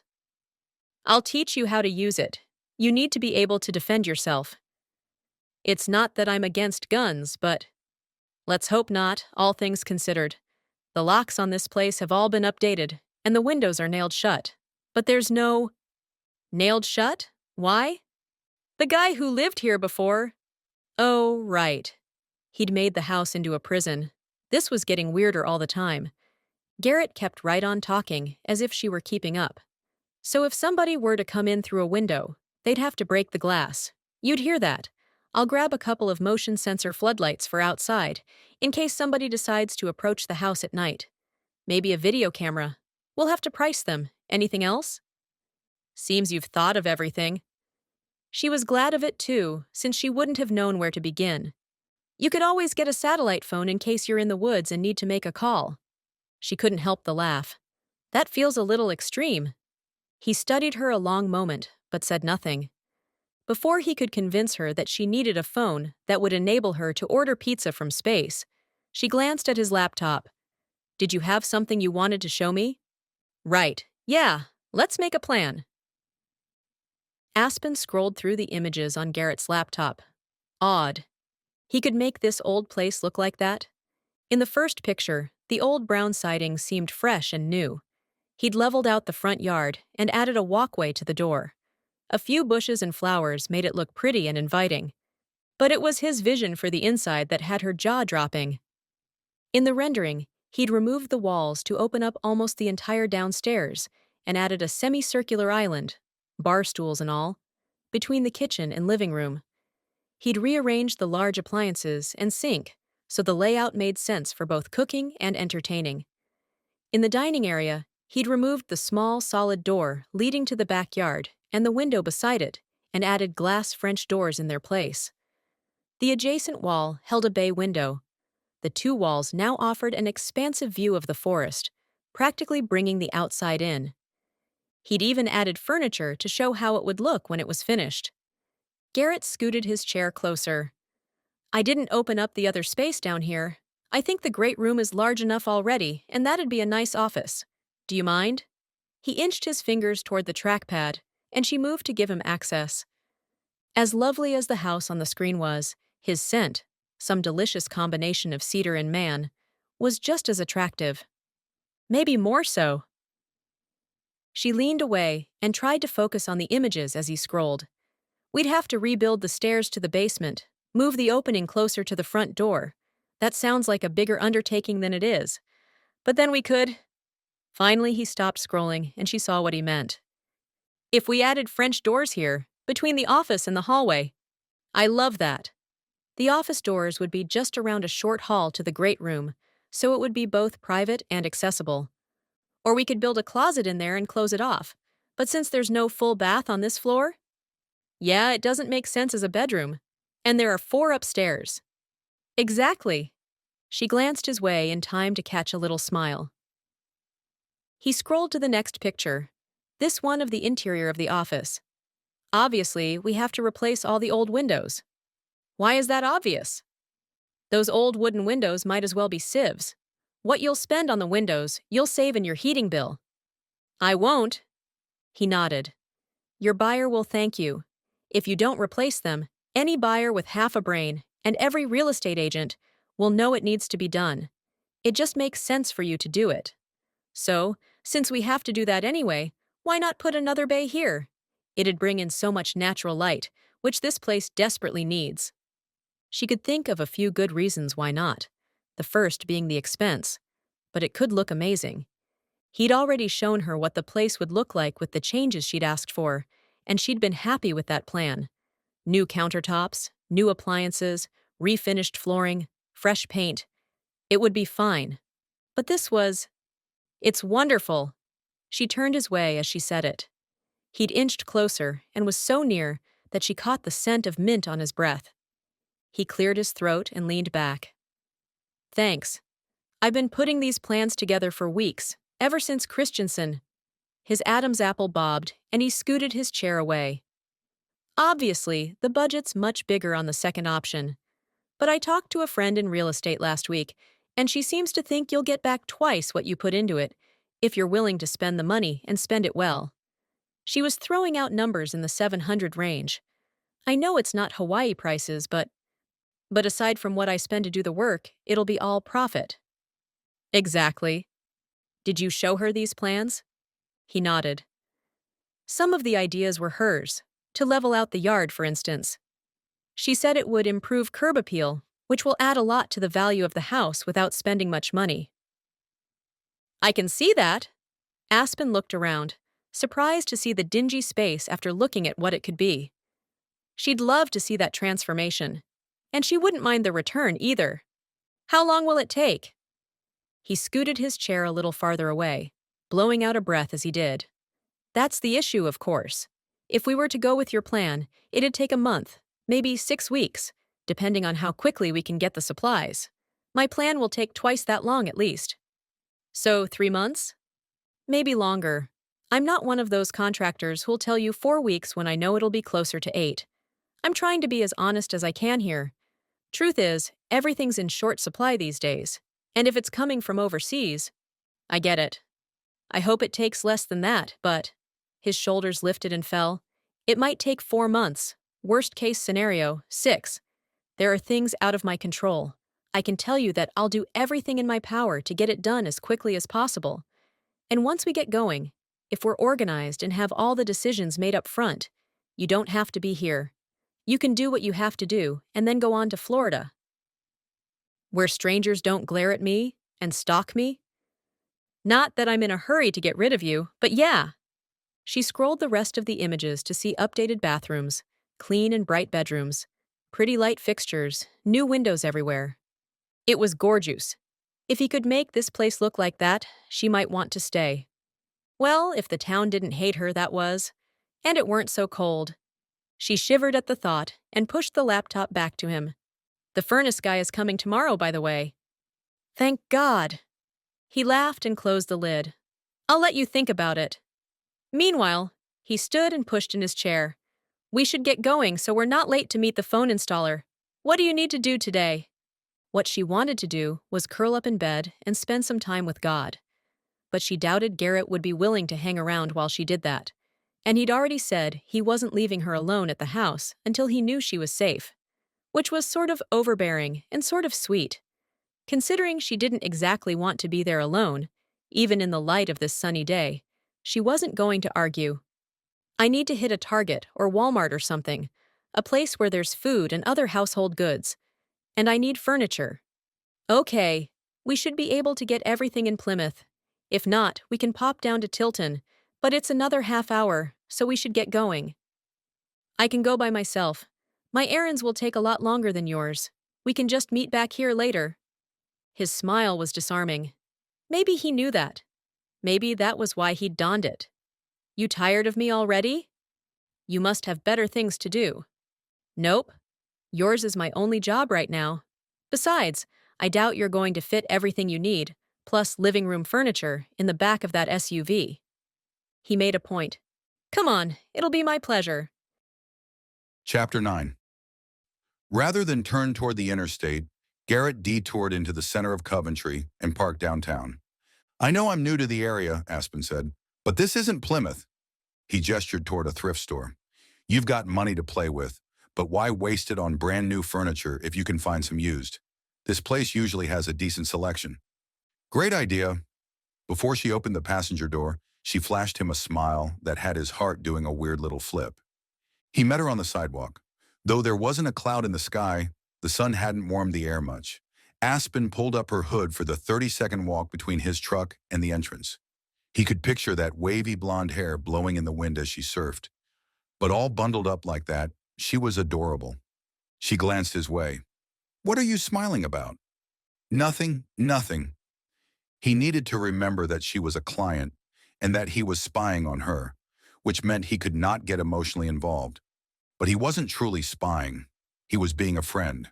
If she decided to tell him something about her mother, he'd listen, and then he'd pray about what to do with the information. If God told him not to tell his uncle, then he wouldn't. Even if the thought of denying the uncle who'd saved his life sent acid to his stomach. He scooted ahead and held the door open for Aspen. Bells overhead announced their arrival as they stepped in. He pulled the door shut behind him. It was notorious for flying open at a gust of wind. Come on in, and make sure you got that door. The woman's voice faded as she looked up from behind a cash register. Oh, hey, Garrett. Hey, Trudy, this is Aspen. She's looking for some furniture. To Aspen, he said, Trudy goes to my church. Nice to meet you. Same, the older woman said. You two on a date? Did Aspen's cheeks turn a little pink? Probably just a remnant of the cold. She's a client, Garrett said.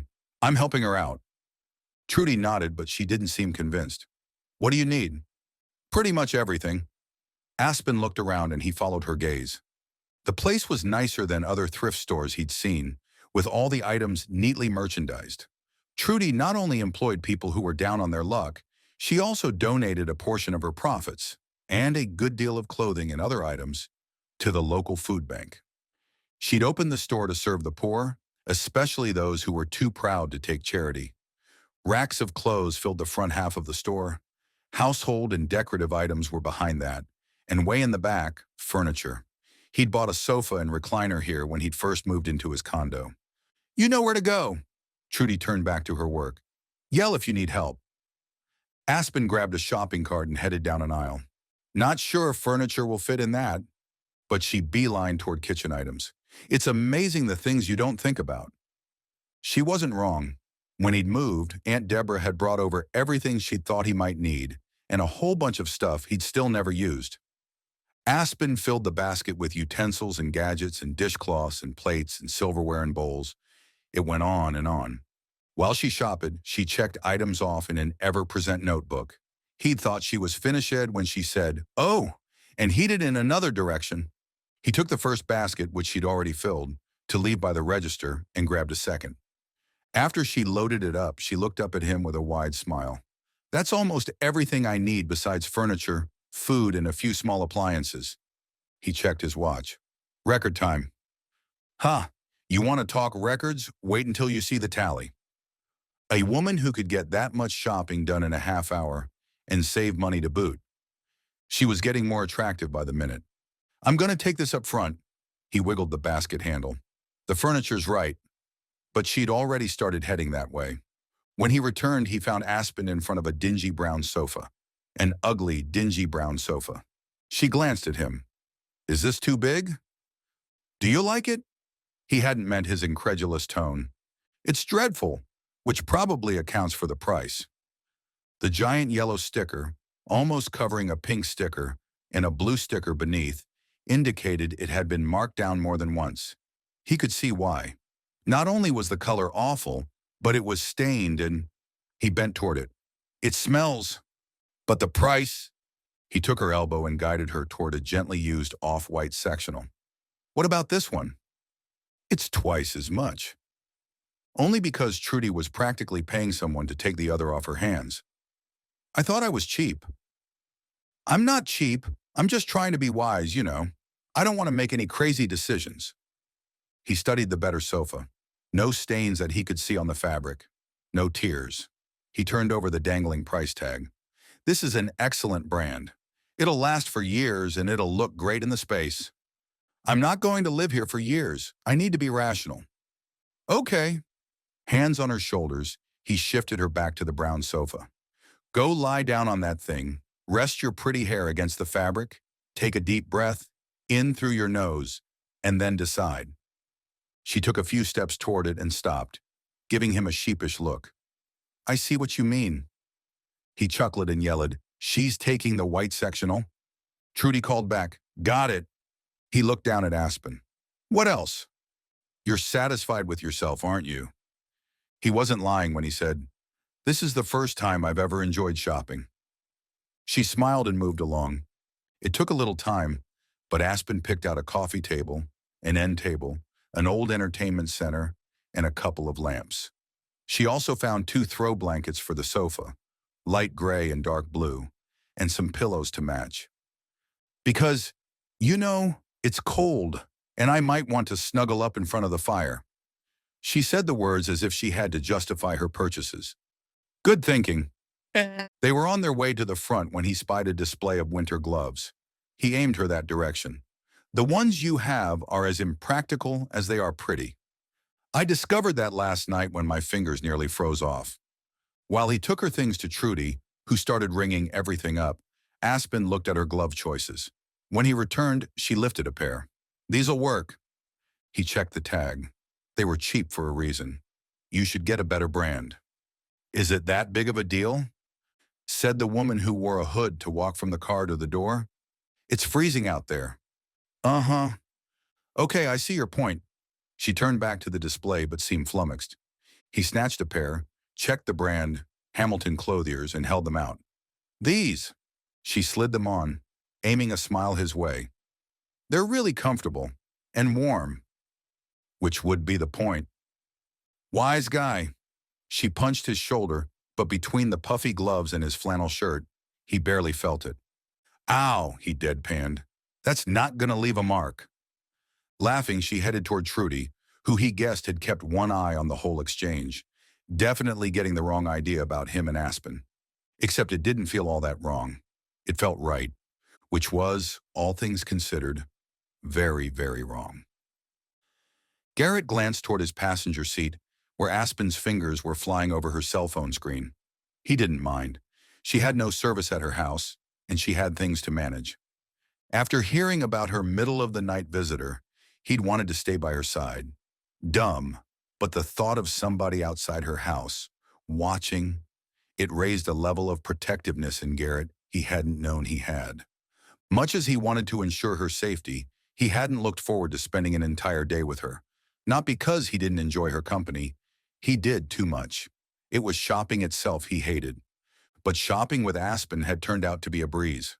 After he bought the alarm and floodlights at the hardware store, he took her to a discount superstore, dreading it. He should have known better. She'd picked out $1,000 worth of furniture and household goods in less than an hour at Trudy's. She proved just as fast, efficient, and cost-conscious at grocery shopping. She chose the few household items still on her list, including a small microwave, a toaster, and 2 cordless phones in record time. Then headed to the food, where she led him down the aisles, snatching this and that along the way, all the while laughing, smiling, sharing stories about her life in Kona, not to mention rejoicing at the prices as if it were unimaginable to be able to buy a pineapple for $2, less than half what she usually spent. Don't they grow pineapples in Hawaii? She shrugged. Don't ask me to explain it. Just trust me. That he did. Despite Uncle Dean's suspicions, he found Aspen open and honest. They turned onto the highway back to Coventry by the time she set her phone down. Get everything taken care of. There wasn't much. My best friend lives in Nepal. She wanted to know how I was doing. We don't get to talk much with the time difference, so I caught her up on what's going on. Nepal? She and her husband are missionaries. How'd you become friends with her? They were in Kona for years. There's a big missionary organization not far from where I lived, and Dad and I were involved a lot when I was in high school and college. Jaslyn and I have been friends since I was 19. They moved a few months before Dad died. Must have been hard not having your best friend around. When Aspen didn't say anything, he glanced her way to find her nodding. She looked out the opposite window into the dense snow-covered woods. What was he like, your dad? Or is it too hard to talk about him? No, I like talking about him. She faced Garrett again. He was generous and funny and sweet. He worked a lot of hours, but when I was a kid, he always managed to be there for me. He owned a restaurant that was within walking distance of our apartment. Every day after school, he'd meet the bus and walk back to the restaurant with me. It was my favorite part of the day, just Dad and me catching up. While he worked, I'd do my homework, talk to the customers, clean off the tables. Even when I was old enough to stay home by myself, he preferred for me to be with him. And I did too. Garrett couldn't imagine. His own father had commuted from their house just north of the Massachusetts border to Boston every day, leaving before Garrett woke up and returning after dinner. The little time they had together, Dad had spent lecturing Garrett about his grades, or berating him about how he dressed, or how he should choose better quality friends, as if the kids at his expensive private school weren't good enough for him. Garrett said, "Your dad sounds like a good man." He was the best. Garrett detected emotion in her voice. He gave her a moment before asking, "How long ago did he die?" "It was a year on Tuesday. I thought it would be symbolic or something, starting this journey to fulfill his final wish exactly a year after his death. It was stupid. I cried all day long, and then had to get on a plane and travel. It's no wonder I'm still so tired." "And it hasn't exactly gotten easier this week?" She sniffed beside him, blew out a breath, and said, "I'm fine. It's fine." Her voice was forced cheerful. "It's okay to not be fine, you know." He looked her way and caught her eyes. "It's okay to grieve and to be angry at your stupid, nosy stalker guy. And Bart Bradley and all the rude people at the Patriot yesterday. You remind me a little of him." She let out a short laugh. "Not Bart. Your dad. I'm flattered. It's just, you're kind and you anticipate people's needs, like the way you got the house ready for me, and managed the phone and internet installation, and brought over the furniture this morning.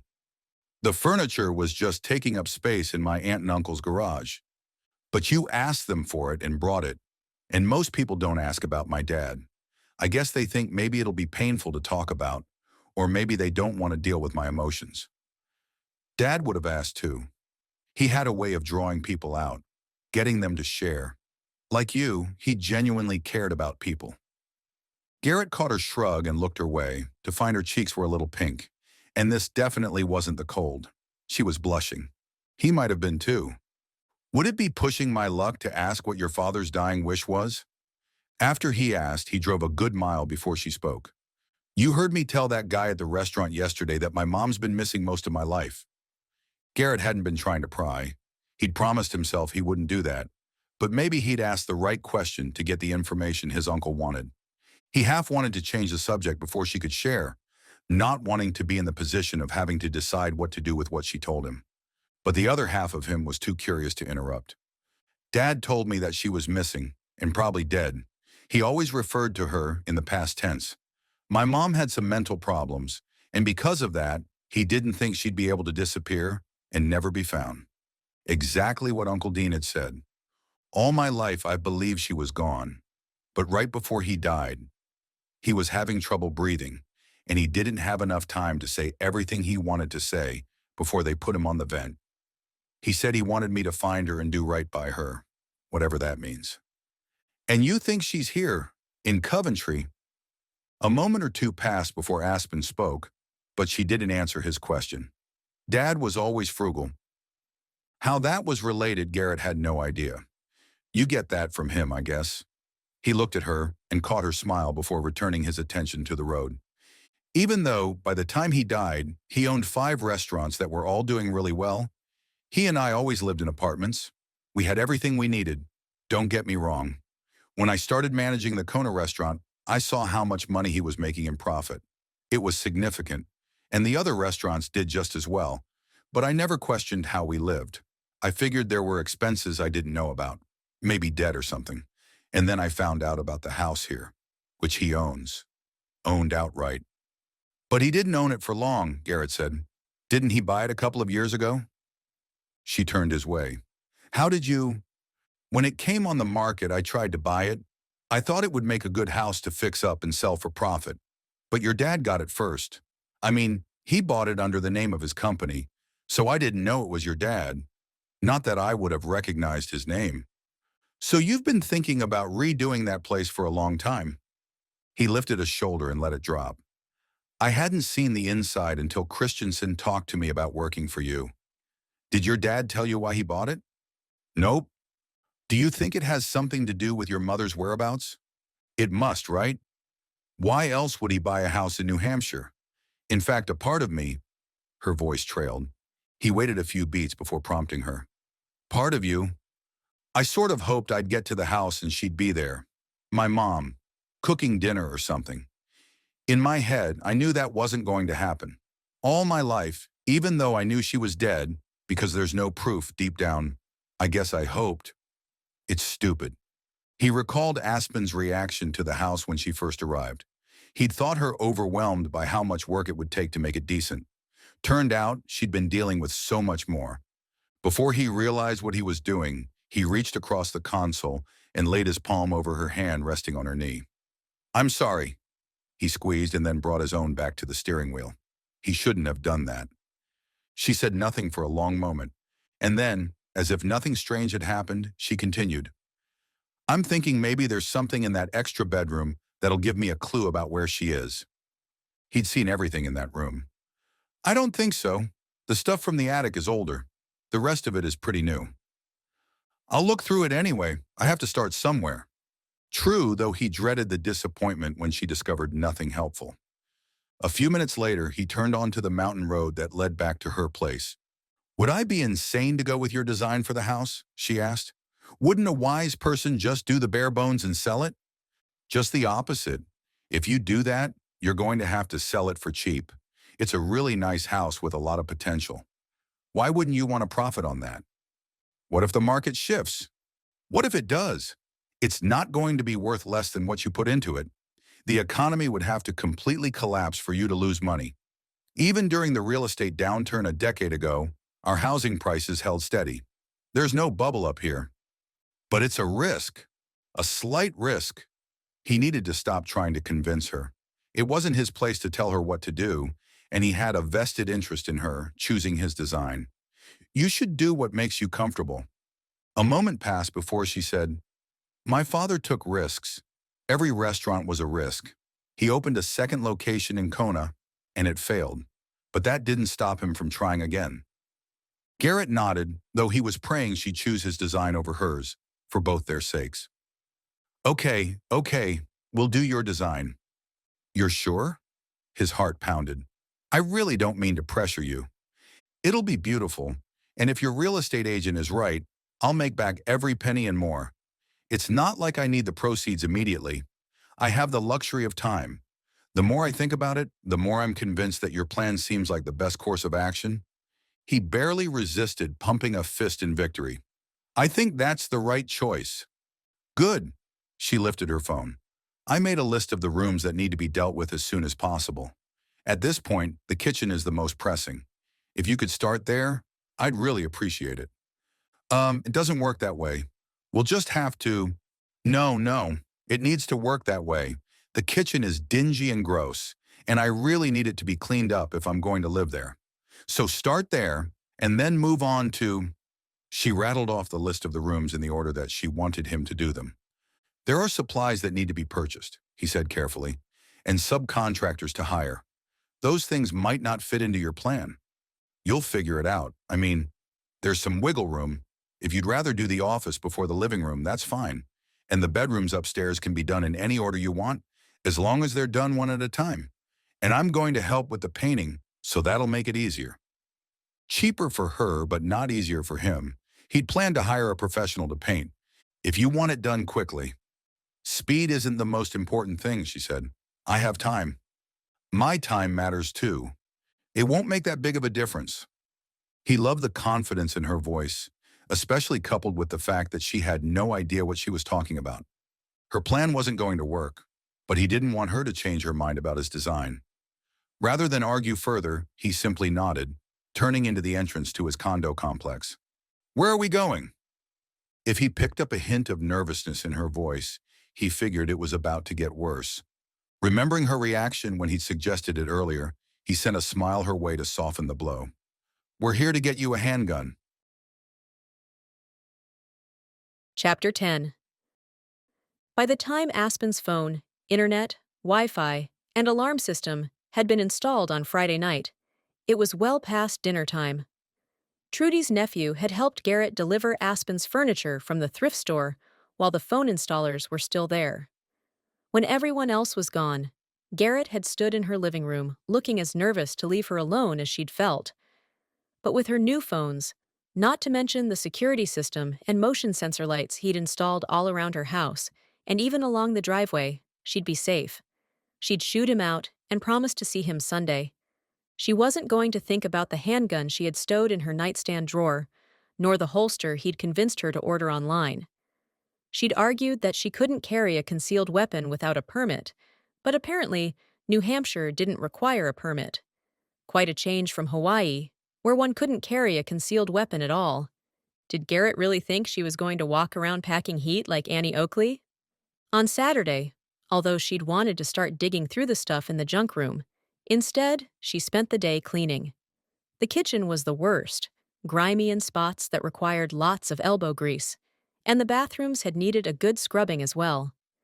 She'd thought she'd spend a couple of hours at that task, and was shocked when it was 4 o'clock by the time she finished and plopped down on her new sectional.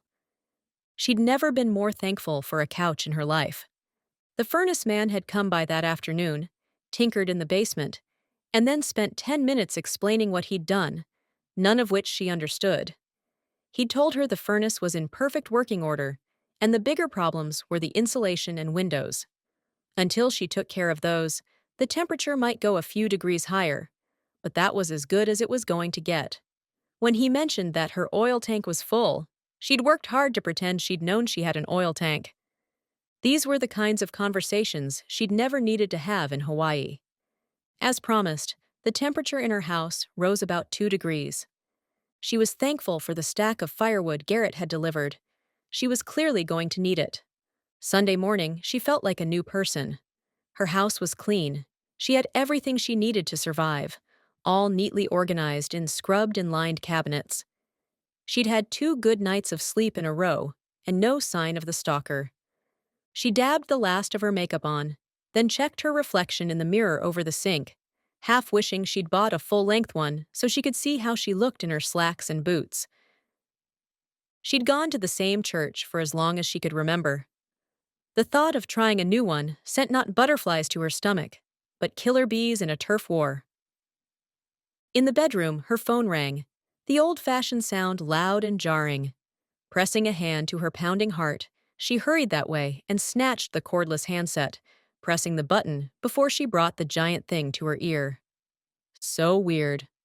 I thought I'd pick you up for church, Garrett said after her hello. Are you almost ready? I can drive myself. You saw where I live. It's not like it's that far out of my way. True. He was about 10 minutes down the mountain. She hadn't gone into his condo the other night when he'd grabbed the handguns. He'd brought out 3 so she could decide which felt the best in her hand, and the complex seemed new and well kept.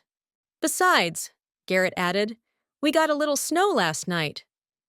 I thought you might chicken out on driving. She stepped to the window and looked outside. Sure enough, her driveway was white. You're sure it's safe? He laughed. I'm almost there. 5 minutes later, she climbed into Garrett's pickup, where tall coffee cups steamed in cup holders. She'd made her own that morning, but the temperature hovered somewhere in the what kind of idiot would live here range, so a second cup of something warm was perfect. On your website, it says you're a full-service general contractor, but this still seems outside your sphere of responsibility." He let out a low chuckle that had her insides thrumming with a reaction she wasn't ready to name. "I do like to please my clients." She clicked on her seatbelt, then reached for the cup nearer her, looking at him for permission. He nodded, and she grabbed it. "You'll have to tell me your preference," he said.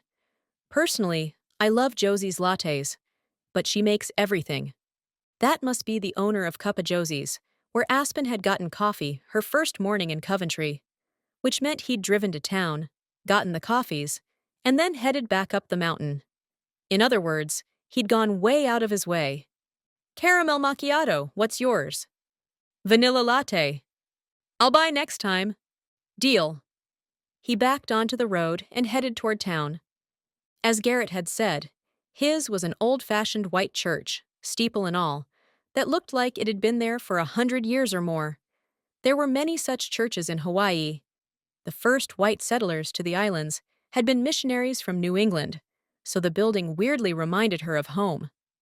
Rather than enter at the front, they walked into a lobby area beside the church, an addition, Garrett explained, that connected the sanctuary with the building next door, which housed classrooms. Garrett's friends made a beeline their way. James introduced his wife, Cassidy, who was cradling their newborn, Hallie. Reed introduced Jackie and his daughter, Ella, who Aspen would guess was about 6. Thomas was there too. She also met Andrew and Grace, who were engaged, and Fitz and Tabby, who'd just moved back to town. And Dylan and Chelsea. Apparently, Chelsea owned Hamilton, a big clothing manufacturer located in Coventry, the company that made the gloves Garrett had insisted Aspen buy. She might suspect he'd steered her that direction out of loyalty, but the gloves really were very warm. Tabby, the curly-haired brunette, said, "Hey, we're having a girls' night tomorrow at my house. Do you want to come?" "Oh, did she?" "That's a great idea," Grace added. "I live in the condos down the street from you. Why don't I pick you up, about 6:20? She looked at the faces of all the women, waiting to see what she'd say. Did she want to get to know them better? She wouldn't mind having a friend in town besides Garrett, even if she would only be there a short time. Beyond all the smiling faces of Garrett's friends, Aspen had caught more than one stranger looking her way, people her father's age or older. They definitely weren't wearing the welcoming expressions she'd expect to see at church. Were they like that with all the guests? Somehow she doubted it. Yes, she definitely needed friends on her side. "I'd love to come. What can I bring?" Tabby said, "Whatever you want, or nothing. We always have way more than we can eat." Buoyed by the invitation, Aspen followed Garrett further through the addition and up a short flight of stairs. They'd almost reached the sanctuary when she felt a touch to her shoulder. "Are you Aspen?" She turned to a tall man, 6'2" at least, with salt and pepper hair and warm brown eyes. By the wrinkles, she'd guess he was her father's age, early 50s. But, unlike her father, who developed a paunch, this man was trim and fit. She'd heard the expression about people's eyes lighting up, but she'd never really understood it until that moment.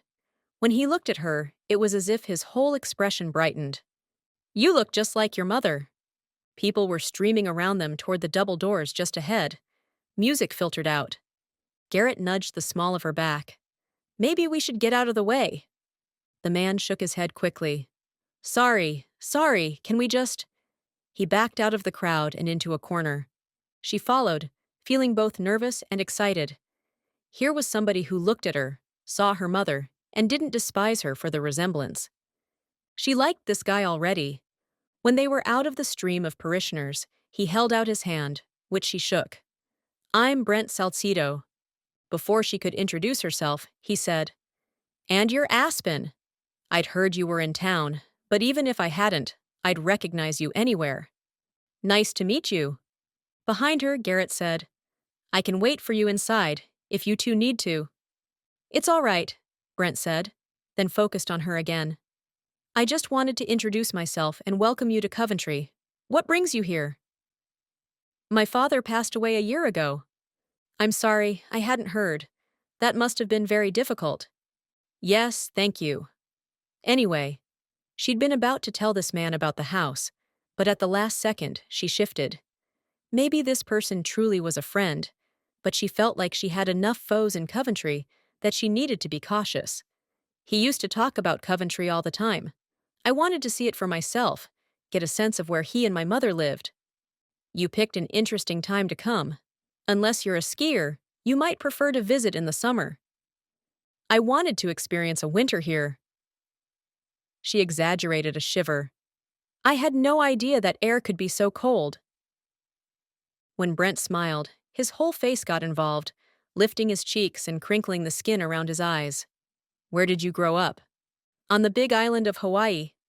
Wow, this is different then. He slipped his hand into his jacket. He wore a suit, though most people dressed more casually, and came out with a business card, which he held out to her. If you need anything at all, don't hesitate. My wife and I are at your service. He lowered his voice and leaned closer. Your mother and I were good friends. She thanked him, pocketing the card, and he slipped into the crowd, entering the sanctuary. To Garrett, she said, Do you know him? Everybody knows him. He's the mayor. Should we? He nodded toward the double doors. The crowd had dwindled, and the volume of the music was steadily building. Fortunately, Andrew and Grace had saved them seats, and they were able to slip in just as the worship team started singing. Aspen recognized all the worship songs, and their familiarity made her feel comfortable. The pastor was apparently in the middle of a sermon series on the book of Ephesians, one of her favorites because it had taught her who she was in Christ. The reminder that, though her earthly father was gone, her heavenly Father was right by her side, brought fresh peace. As much as she'd pressed into him in the year since Dad's death, she feared she'd need God's guidance now more than ever. After the service, Aspen and Garrett were following the crowd toward the lobby when a man approached. Aspen Kincaid? He stood out of the way of the church members streaming into the cold morning as if he'd been waiting for her. She moved toward him, feeling Garrett at her side. Have we met? He held out his hand. Only on the phone. Jeff Christensen. Over her shoulder, Garrett said, Hey, Jeff. Aspen, I'll see you outside. Garrett walked out, and she and her father's local attorney moved farther from the crowd into the corner. I just wanted to introduce myself, he said. Have you gotten settled? I have. Garrett's been a great help. Thank you for recommending him. The man nodded. Barely taller than Aspen's 5'6", he was older than her dad would have been, probably in his mid to late 60s, with a ring of gray hair around a shiny bald head. Have you made a plan? He asked. Jeff had encouraged her to sell the house immediately, but she'd wanted to come here and fix it up first. When she'd told him that, he'd suggested she do so from Hawaii. No sense traveling all the way to New Hampshire, he'd said. I can manage the details on this end. He'd been surprised when she'd called in November to say she was coming. More than surprised. He'd tried to talk her out of it. She'd detected a hint of, she wasn't sure what it was. Not displeasure so much as concern when she'd told him her plans. She'd forgotten about that until this moment, maybe because she detected the same thing on his face now. Garrett has some great ideas, she said. Come to think of it, it wouldn't be a bad idea to get Jeff's feedback. He thinks that if we redo the entire house, I'll get a lot more money out of it than if I just do the bare bones. What do you think? Define redo, he said. She gave him a quick rundown on what they planned. His bushy gray eyebrows lowered over light brown eyes. That's a huge undertaking. He can do it though, right? You said Garrett? He's more than capable, and the numbers sound right, but you're not going to stay the whole time, are you? The way he asked the question had her defenses rising. She crossed her arms. Why shouldn't I? I just thought, don't you have a business to run back in Hawaii? I sold it. The attorney's gaze darted behind her, and she was tempted to turn and see why. She could tell by the lack of noise that most of the church had already filed out. This conversation, and the lawyer's concern over her staying in town, seemed very important. Is there something I should know, Mr. Christensen? Please call me Jeff. What do you mean? Yeah. I've been getting a lot of strange looks since I got to town, and some older guy questioned me the other day about my mother's whereabouts. Lots of people are curious about what happened to your mother, he said. It was a scandal back then. What kind of scandal? Look, your father moved to Hawaii to protect you. Wait, she processed his words, then asked, Did you know my dad before? He bobbed his head once. Your dad and I go way back. She hadn't told Jeff about Dad's last words, figuring he'd handled the purchase of the house and nothing else. But, now that she thought about it, why had her dad needed a lawyer in New Hampshire? He had one in Hawaii who'd managed his business and his will and trust. A person didn't need to hire a lawyer to buy a house, right? To clarify, she asked, So you knew him when my mother disappeared? When he moved away? Knew you too, he offered a grandfatherly smile. You were the prettiest baby I'd ever seen. She wasn't going to get sidetracked. Did you know my mother? He shifted on his feet and cleared his throat. We met, of course, but I didn't know her well. What can you tell me about what happened back then? Young lady, I'm 31. She didn't mean the words to come out curt, but she wasn't a child. He needed to see her as a capable adult, not the baby he'd known before. For good measure, she added, and I deserve to know. Your father left for a reason. He didn't want you involved. There's nothing to be involved in now. It's been 3 decades. I just want to know. I'm sorry, but it's not my place. Dad sent me here. Did he tell you that? The old man's eyes snapped wide. What do you mean? Before he died, he told me to come here, and now she did turn to see who might be listening, because it seemed there were people in this town who weren't on her side, and her business was not theirs. But the lobby was empty. Still, she lowered her voice. Can I trust you to keep this to yourself? I've been acting as your attorney since your father died, so attorney-client privilege applies. On his deathbed, my father asked me to find my mother and do right by her. I have no idea what he was talking about, but he mentioned the house. Do you have any idea what he wants me to look for? Before she stopped talking, Jeff's head was shaking. He took a step back. Your father must have been delirious. Was he on painkillers or something? Your mom's been missing a long time, and nobody knows what happened to her. The confident words coming out of his mouth did not match the fearful expression on his face. Why are you lying to me? He rubbed his lips together, and his gaze darted all around the lobby. Your mother is gone, Aspen. There's nothing you can do to change that. Coming here and stirring up the past is only going to cause trouble. For who? You? I had nothing to do with it. With what? What is it? Whatever happened to your mother, it had nothing to do with me. I just know that there are people in Coventry who won't take kindly to you digging up things that should remain buried. Before she could argue, he slid an age-spotted hand over her forearm. His grip was strong. Go back to Hawaii and your life there. Let Garrett fix up your house, and I'll handle the sale. You don't need to be here. My father? Forget what your father said. He shouldn't have put this on you. It's not your responsibility. She was my mother. She was... He pressed his lips together. I know she was suffering from a mental illness. My father told me that much. He relaxed the tiniest bit. She did a lot of damage and left nothing but destruction in her wake. That's not your fault, but people around here have a long memory. The fact that you look just like... There you are! Aspen turned as a woman walked toward them from outside.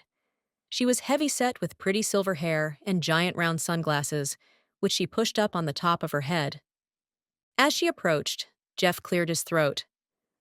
Maury, this is Michael Kincaid's girl, Aspen. The older woman smiled at Aspen. I'm Jeff's wife, by the way.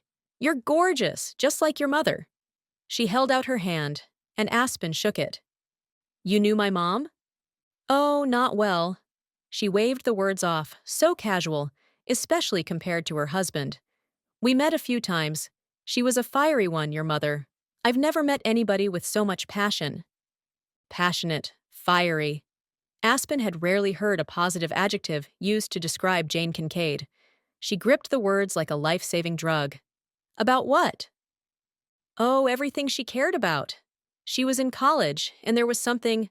She turned to Jeff. Was it nuclear power plants? He shrugged. Something about the environment. He sounded too casual. He knew more than he was saying. Maury didn't seem to notice. And she was charismatic. Everybody loved her. I once saw her stir up a group of mommies into demanding a nursing room downtown. Aspen smiled, trying to imagine such a thing. Did they add it? Nobody defied Jane Kincaid. Maury said the words with a little laugh, before turning to Jeff. The kids are holding a table for us. We'd better hurry. Jeff said goodbye, and Aspen watched as the older couple walked out the door, reeling from all the information she'd gotten. Her mother had been passionate and charismatic, and everybody had loved her. This was the first she'd heard anything like that. Aspen wished the facts had stopped there, but Jeff's words were the ones that resonated. Your mother did a lot of damage and left destruction in her wake. And there were people who didn't want Aspen digging into what that meant. But who and why? Chapter 11. The last thing Aspen had wanted to do on Monday was shop, but Garrett had insisted they couldn't get started remodeling until they picked out and ordered everything they'd need. Which made sense, of course. He couldn't exactly install tile, or anything else, if she never ordered it. It didn't make her dread the day any less, though. She and Garrett spent the bulk of the day at a builder's warehouse in Manchester, where he made suggestions about the types of products she should buy. And she took almost all of them. She chose lots of creamy whites and pale grays, which would contrast nicely with the finish she'd chosen for the hardwood floors. When the house was completed, it would look bright and fresh and new. Some buyer was going to pay a premium for it. You're really good at this remodeling thing. They'd just left Manchester and were on the interstate that would take them north into the mountains. To her surprise, Aspen had enjoyed every minute of the day. How'd you learn it? My uncle. He and my Aunt Deborah took me in when I was 14. What happened to your parents? Garrett didn't glance her way. They still live in the house I grew up in, happier now that I'm gone. She detected only the slightest bitterness in his tone. I assume there's a story there. There is. A moment passed and he said, Are you sure you want to hear it? If you don't mind sharing, I'd love to. My father never liked me, Garrett said. When I was a kid, I thought there was something wrong with me. I could never do anything right. He hated the way I dressed. He hated my friends. If I made straight A's, he criticized me for not being involved in more activities. He ridiculed me for not being a starting player on my Pee-wee football team like he was. Oh, Garrett, that's awful. Aspen couldn't imagine growing up in a household like that. When I was young, my entire life was consumed with trying to make him proud. I asked for a BMX bike for my 12th birthday. My father thought it was stupid, but Mom bought it for me anyway. I spent the first week I had it learning to do tricks on that thing. I was pretty good at it too. I mastered the bunny hop, which is basically just like it sounds. You just yank back on the handles while you lift the bike and get it in the air. Sounds scary. Nah, it's pretty easy. Anyway, I mastered that, and then I used the trick to ride over a picnic table we had in the backyard. It was a pretty cool stunt, and I couldn't wait to show my father.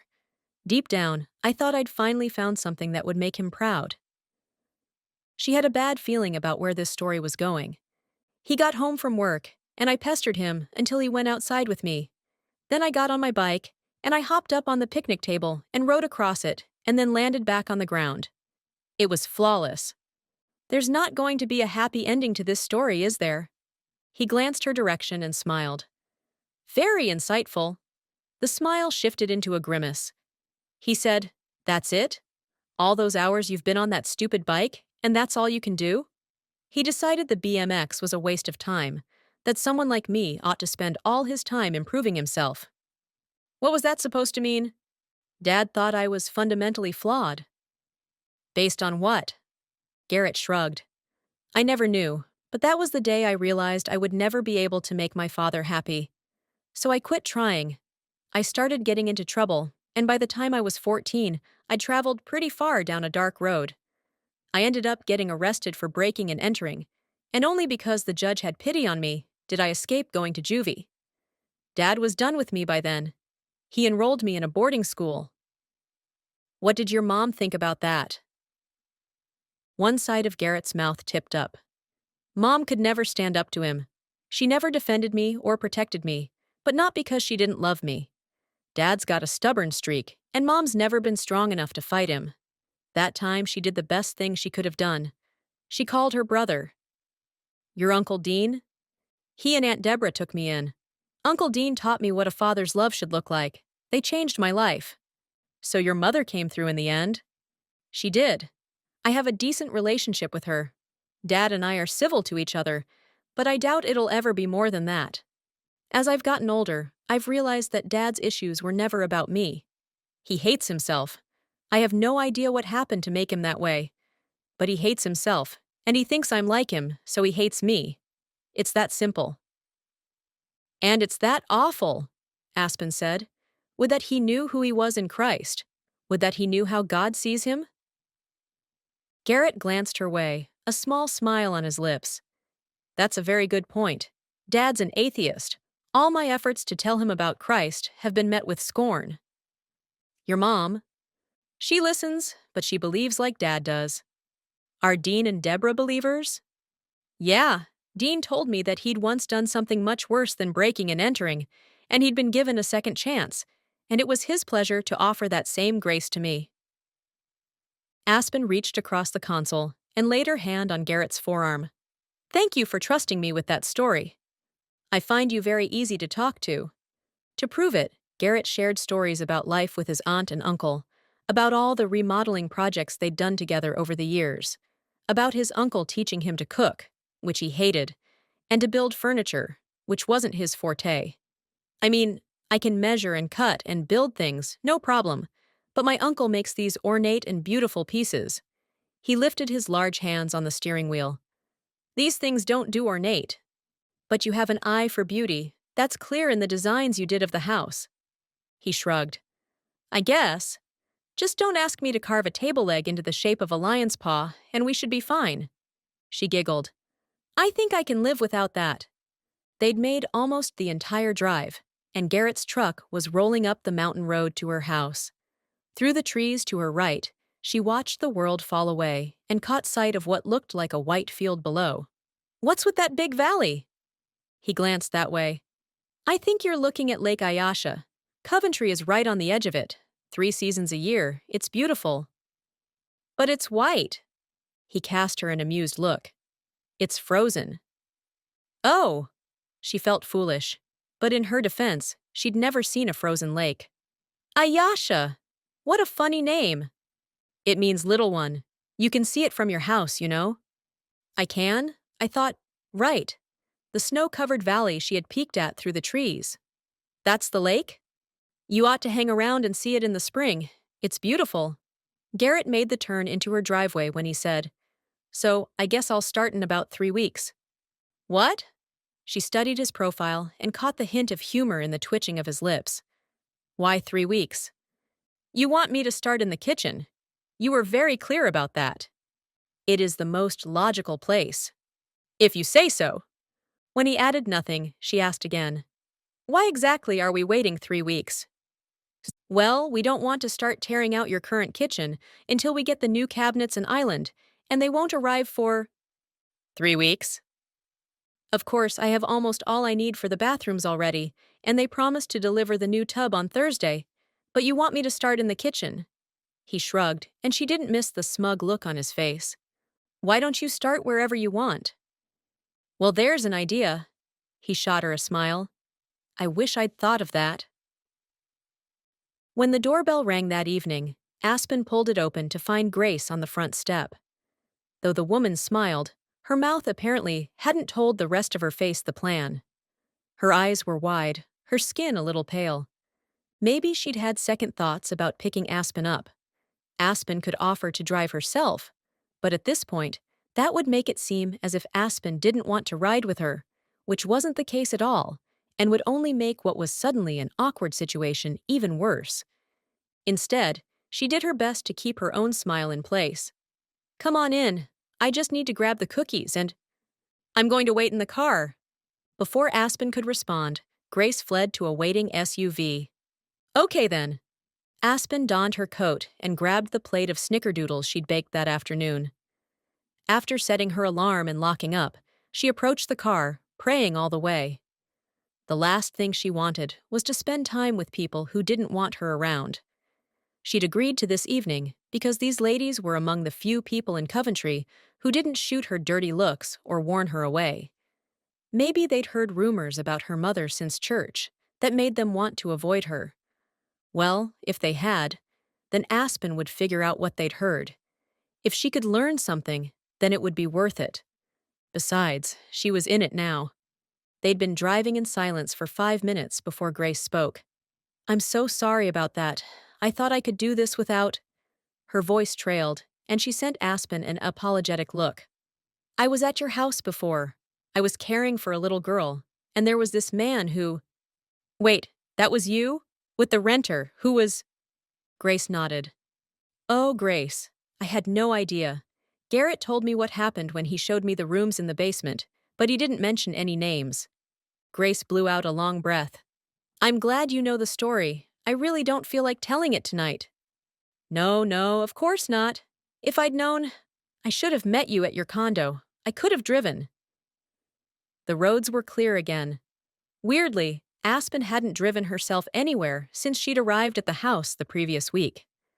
The afternoon before, she'd cleaned snow off her car and parked it in the detached garage. It was a pain that she'd have to trek outside to get to it, but at least it would be protected if it snowed again. "If you come to the next girls' night," Grace said, "you can drive." "That's a deal." Tabby and Fitz lived in a newer neighborhood close to town. There were 2 cars in the driveway and another 2 on the road. Grace chose a spot on the road. Tabby greeted them at the door, took the plate of cookies, and led them into a kitchen dining combo, which opened to the living area. Aspen greeted the women she'd met the day before. Cassidy was the one with the unusual blue eyes and the newborn. Aspen didn't see the baby, but she'd spied a car seat inside the door and figured the baby was asleep somewhere in the house. Jackie had red hair. She was the one married to Reed, who'd helped move her furniture. She wasn't very talkative but paid close attention to their conversation, as if there might be a test later. Carly had dark brown hair and brown eyes. She might have been at least part Hispanic, but Aspen couldn't be sure. Apparently, she had a baby she'd left at home with Braden. It seemed all the boyfriends and husbands went to Carly and Braden's house every Monday, which was what had prompted the girls' night. They were seated at a huge round table, enjoying soup, salad, and sliders, when Carly asked how Aspen's previous afternoon had gone. Carly had invited her and Garrett to lunch after the service, but thanks to the conversation with Jeff, Aspen had only wanted to get home. "Did you find anything interesting?" Aspen had spent the afternoon searching the junk room. She'd dug through every drawer, glanced at every slip of paper, studied every photograph, and flipped through every book. Garrett had told her that much of the stuff had come from the attic. One box she unpacked held old dishes wrapped in yellowing newspaper dating back to the 60s, long before her mother's disappearance. She'd found a few envelopes of snapshots, all showing the same family. Based on the clothes and hair, they were taken in the late 70s or early 80s. The boxes held nothing that could help her. Garrett had piled newer items in one corner, but they must have belonged to the renter. Men's clothes, razors, some books, and a couple of cheap watches. A lot of his things had been confiscated by the police, Garrett had explained. All the camera equipment and photographs. Thank God those things were gone. There were more pots and pans and silverware, some plastic containers. Just everyday stuff. Aspen had found nothing that led to her mother's whereabouts. Why had her father bought the place? What was she doing there? But she didn't explain any of that to the ladies at the table. "Nothing noteworthy, unfortunately. I'm planning to take everything to the thrift store." Aspen enjoyed the meal and the company more than she'd anticipated. Grace filled them in on her wedding plans. She and Andrew would marry in the spring. Cassidy shared a few funny stories about James and the newborn. Tabby told them about a new client she'd just started working for. Apparently, she was a decorator, and considering what she'd done with her own place, a very good one. If Aspen were staying, she might hire her to decorate the house. Carly asked the ladies about something she'd read in the Bible, which set off a conversation about faith and the armor of God. And even Jackie, though generally quiet, contributed to that conversation. This group of friends seemed knitted together as if they'd known each other for years, but Aspen learned that Carly, Grace, and Jackie were new to town. Cassidy had been gone since high school, only returning a couple of years prior. Only Tabby was local, and Chelsea, but she hadn't made it that night. Apparently, running a multi-million-dollar company demanded a person's time. Aspen loved their friendship and easy conversation. Unexpectedly, the thought of leaving Coventry brought a twinge of regret. Maybe more than a twinge. This camaraderie was exactly what she needed. Friends, a community. They were enjoying dessert when a sound had her head turning toward the living area. An older woman emerged from the hallway carrying an infant. "Mom?" Tabby stood and went to her. "Cassidy said the baby needs to sleep." The woman patted the child's tiny back as she settled in a rocking chair by the fireplace. "She was fussing. I don't mind holding her." Tabby shot Cassidy an apologetic look, but the pretty brunette only laughed. "You rock her as long as you want, Mrs. Eaton. If she starts fussing again, bring her to me." "Can I get you something?" Tabby asked her mother. "You know you're welcome to join us." "You don't need an old lady ruining your night. Besides, I'm content to hold this little one." The woman sent her daughter a look. "If I had my own grandbaby to rock." "Have you met Aspen?" Aspen held in a laugh as she stood and stepped into the living area, happy to help her friend avoid that conversation. "Nice to meet you." The woman looked her way, then blinked. Oh, you must be Jane Kincaid's daughter. I heard you were back." Amusement fading, Aspen worked to keep her smile in place. "Mom?"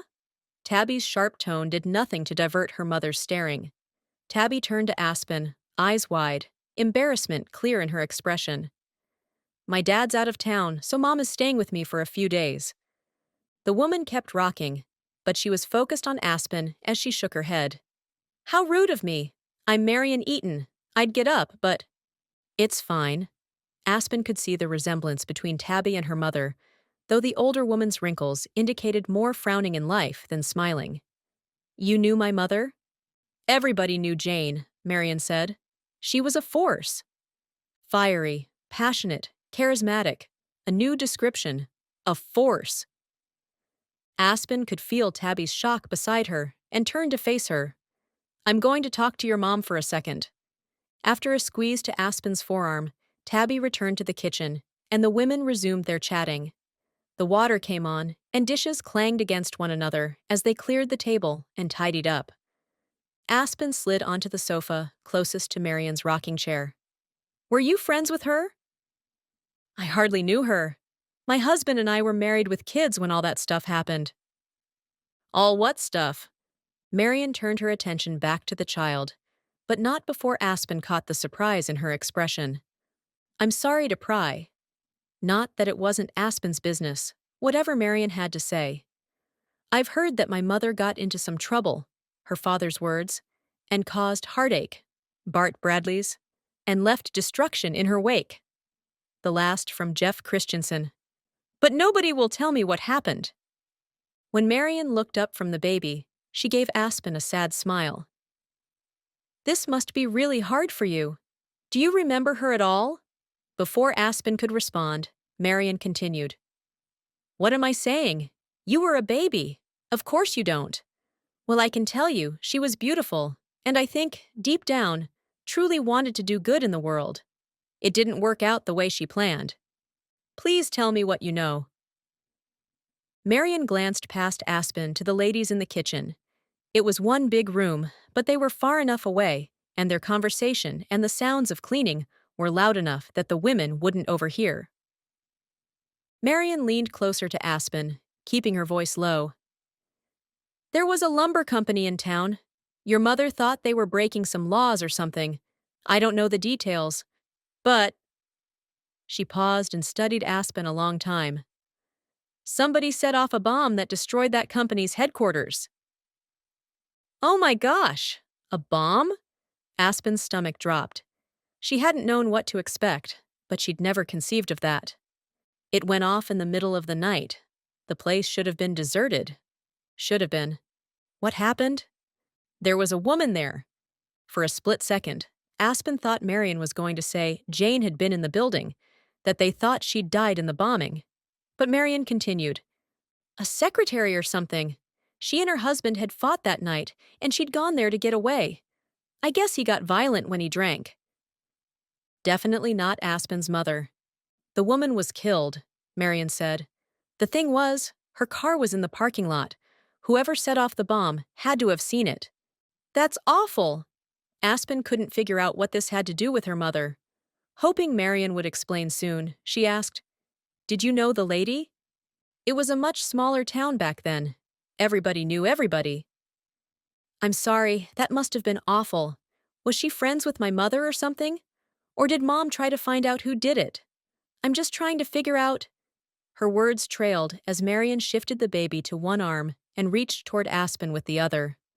Not knowing what else to do, Aspen took her hand. "Your mother didn't try to solve the crime." A long moment passed before Marion spoke again. "Your mother set off the bomb." Chapter 12. 30 years ago. The students met in the same bar and sat at the same table. As before, the planner arrived first. As before, he was in charge. "How's the hunting and gathering going?" "I've got almost everything I need," the builder said. "One more trip to the city should do it. I'll go next month." "And our friend?" "Knows nothing." He turned to the Crusader. "What have you learned?" She was both the best and the worst person to do the recon on the target. The best because her presence was never surprising. She'd shown up there at least once a month for over a year, demanding they make changes, sometimes picketing all by herself. They saw her as a nuisance and mostly ignored her, which made it easy for her to watch the comings and goings at the place without arousing suspicion. She was the worst person for the job because, when it was done, she would be the most logical suspect. But the planner had a plan.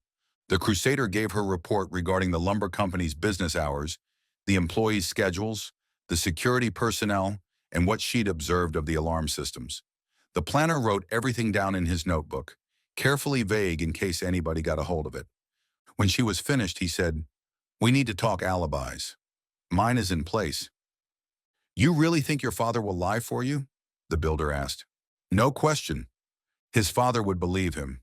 Even if he didn't, he'd protect him. He always had." To the builder, the planner said, "You'll be at work, right? How about our friend?" "I'll figure something out. I'll make sure of it." Then the planner took the Crusader's hand. He loved holding her hand. Never mind that she was married. Never mind that she had a kid. She'd give up on that life soon enough, and then they'd be together.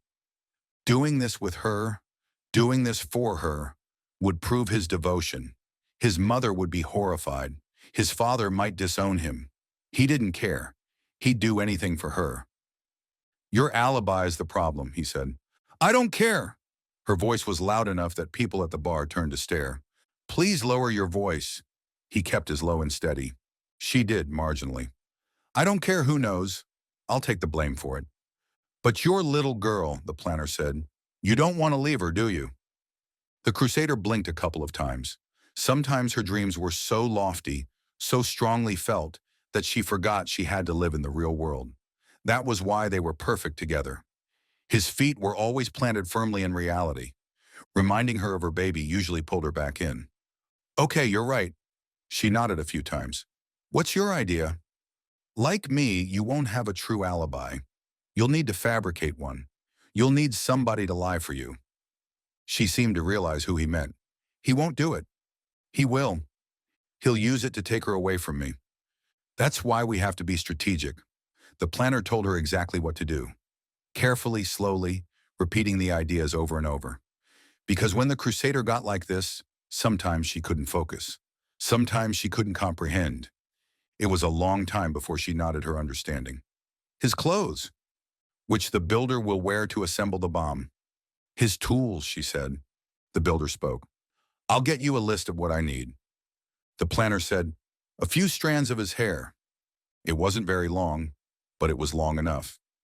And you'll plant a couple of books in your house, the planner said, to prove to anybody looking that he could have done it himself. He would never, though. Nobody would believe. To make it look like you did it, to get custody of his daughter, to prove you were unfit. It's not about what he would do. It's about the story we can spin. It's about what we can get people to believe. Hurt filled her eyes. He would never betray me like that. The planner tamped down a surge of irritation. You and I know that, but the authorities don't. The crusader agreed, but he could see the reluctance in her expression. I don't want him to go to prison. The baby needs him. The baby, it always came back to the baby. Other words hovered between them, but the crusader wouldn't admit them. That she needed her husband, or thought she did. That she'd chosen him for a reason. The planner leaned closer and lowered his voice so that only she could hear. We're not trying to frame him. We just need him to believe we will. He won't risk going to prison, being separated from his daughter. He'll cover for you to protect himself. The truth dawned and the crusader smiled. I see, I'll do it. Chapter 13. Garrett took a big bite of his cheesesteak slider, hoping the guys would get distracted while he chewed and swallowed. But they were watching him, waiting for him to respond to Braden's question about Aspen. Garrett and his friends got together every Monday night at Braden and Carly's place to watch whatever sporting event was on. It had started with Monday Night Football the year before, but when the regular season ended, they'd kept meeting. Tonight they were watching a hockey game, not that Garrett was paying much attention. After he sipped his soda, he took his time setting it down and wiping his mouth before saying, for at least the third time, she's just a client. Awfully pretty client. Braden was seated in one of the club chairs, his baby girl tucked against his chest. Andrew, who'd been the focus of similar teasing just a few months before, showed about as much mercy as Garrett had shown him when Grace first came into the picture. Makes sense. I always take my clients to church with me. He turned to Fitz, seated in one of the chairs behind the sofa. Don't you? In my case, Fitz said, my clients, he actually made air quotes around the word, are criminals who mostly end up in jail, but otherwise, I'm choosing to believe him. Thomas had pulled his chair to the end of the couch, so Garrett had a good view of his face when he added, Aspen's hot. I think I'll ask her out. Garrett wasn't sure exactly what his face did, but his thoughts on that remark must have shown. His friends laughed. Thomas gestured toward Garrett. And we have our answer. You have nothing, Garrett snapped, trying hard not to give in. It was a matter of principle. I can be friends with a woman without it turning romantic, even if the rest of you idiots can't. I mean, she's smart and funny, and I enjoy her company. What's wrong with that? Sure, Reed said. Why would you want to date a woman like her? She sounds awful. James added, and let's not forget Thomas's observation. Not that I noticed, but I hear she's attractive. The word was hot. Braden snuggled little Desiree in his arms. Not anywhere near as pretty as your mommy, sweet girl. I'm just quoting Tommy over there. He looked up from the wide-eyed baby to Thomas. I say go for it, man. Garrett did his best to keep his expression neutral this time, but the thought of Thomas asking Aspen out, it grated. More than that, it filled him with equal parts dread and fury. Maybe he and Aspen were just friends at the moment, but Garrett wouldn't mind if it were something more. If she were going to date any of them, it should be him. He would ask her out too if she weren't moving to Florida. If he weren't supposed to be spying on her, Thomas was watching him. For everybody else, this was all a big joke, but Thomas was serious. He'd pursue Aspen unless Garrett asked him not to. So fine. He leveled his gaze at his friend. I'd rather you didn't. Thomas nodded once. Fair enough. He turned his attention to the game.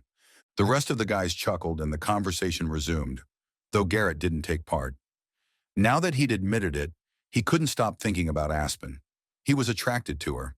She was beautiful, but it wasn't just that. He liked her. He went out of his way to spend time with her, not because he wanted to be a good neighbor, but because he wanted to be with her. All things considered, he needed to get over it, or it was going to be much harder when she moved away. Or God forbid if she found out he was spying on her, which he wasn't, and wouldn't, even if Dean thought he would. Fitz's phone rang, and he snatched it from the coffee table. He listened, then met Garrett's eyes. "What time?" He waited through the answer, then said, "Tell her to wait until one of us comes to get her. Nobody should enter until the police do a thorough search." Considering Fitz's gaze hadn't wavered, Garrett had a very strong suspicion that the her in question must be Aspen. He got that acid drop feeling in his stomach. "What happened?" But Fitz spoke into the phone. "It must be Tabby." "No, you stay there. In your—" His eyes widened and he averted his gaze. "With all that company, you need to stay home. I'll be there soon." He hung up the phone. "What happened?" Garrett said. "Aspen's alarm is going off. She's at our house, so—" He lurched to his feet. "She's waiting for me?" "She doesn't have a car. She was trying to get one of the women to drive her home, but Tabby thought—" "I'll get her." Garrett dug his keys from his pocket on his way out the door. 6 minutes later, Garrett pulled up outside Fitz and Tabby's house. Before he shifted into park, Aspen stepped outside and hurried to the passenger side. He pushed open the door and she climbed in. "Thanks for—" "Do you know what happened?" "The alarm company called and asked if I was at home. They said my alarm was going off. This happened about 20 minutes ago. They sent the police." Thank heavens he'd gotten the alarm installed. A cruiser idled in her driveway. Aspen's SUV wasn't there. "Where's your car?" "I moved it to the garage." Her front door was wide open, and a cop stepped onto the stoop as Garrett parked. Aspen hurried up the walk, Garrett right behind her. The uniformed officer asked, "Do you live here?" "I'm Aspen Kincaid. I own the house." He stepped aside for her to enter, and Garrett followed, pulling the door closed. No fire smoldered in the fireplace. She'd need one, considering how cold it was in the house. "I'm Officer Tyler. The front door was wide open when we arrived, so we went ahead and searched." "Nobody's here." Aspen nodded but said nothing. Garrett asked, "Any chance you didn't get the door closed when you left? Maybe the wind blew it open." His hopes that this was all a mistake fled when Aspen shook her head. "I closed the door and locked it behind me. I remember because it was no easy feat with a plate of cookies in my hands." Tyler added, "It looks like the lock was picked." He opened the door again and lit the area around the keyhole with his flashlight. Garrett saw what he was looking at and stepped away so Aspen could see as well. "Unless those scrapes were there already," the cop said. Before Aspen could answer, Garrett said, "I replaced that lock myself a few weeks ago. There were no markings on it."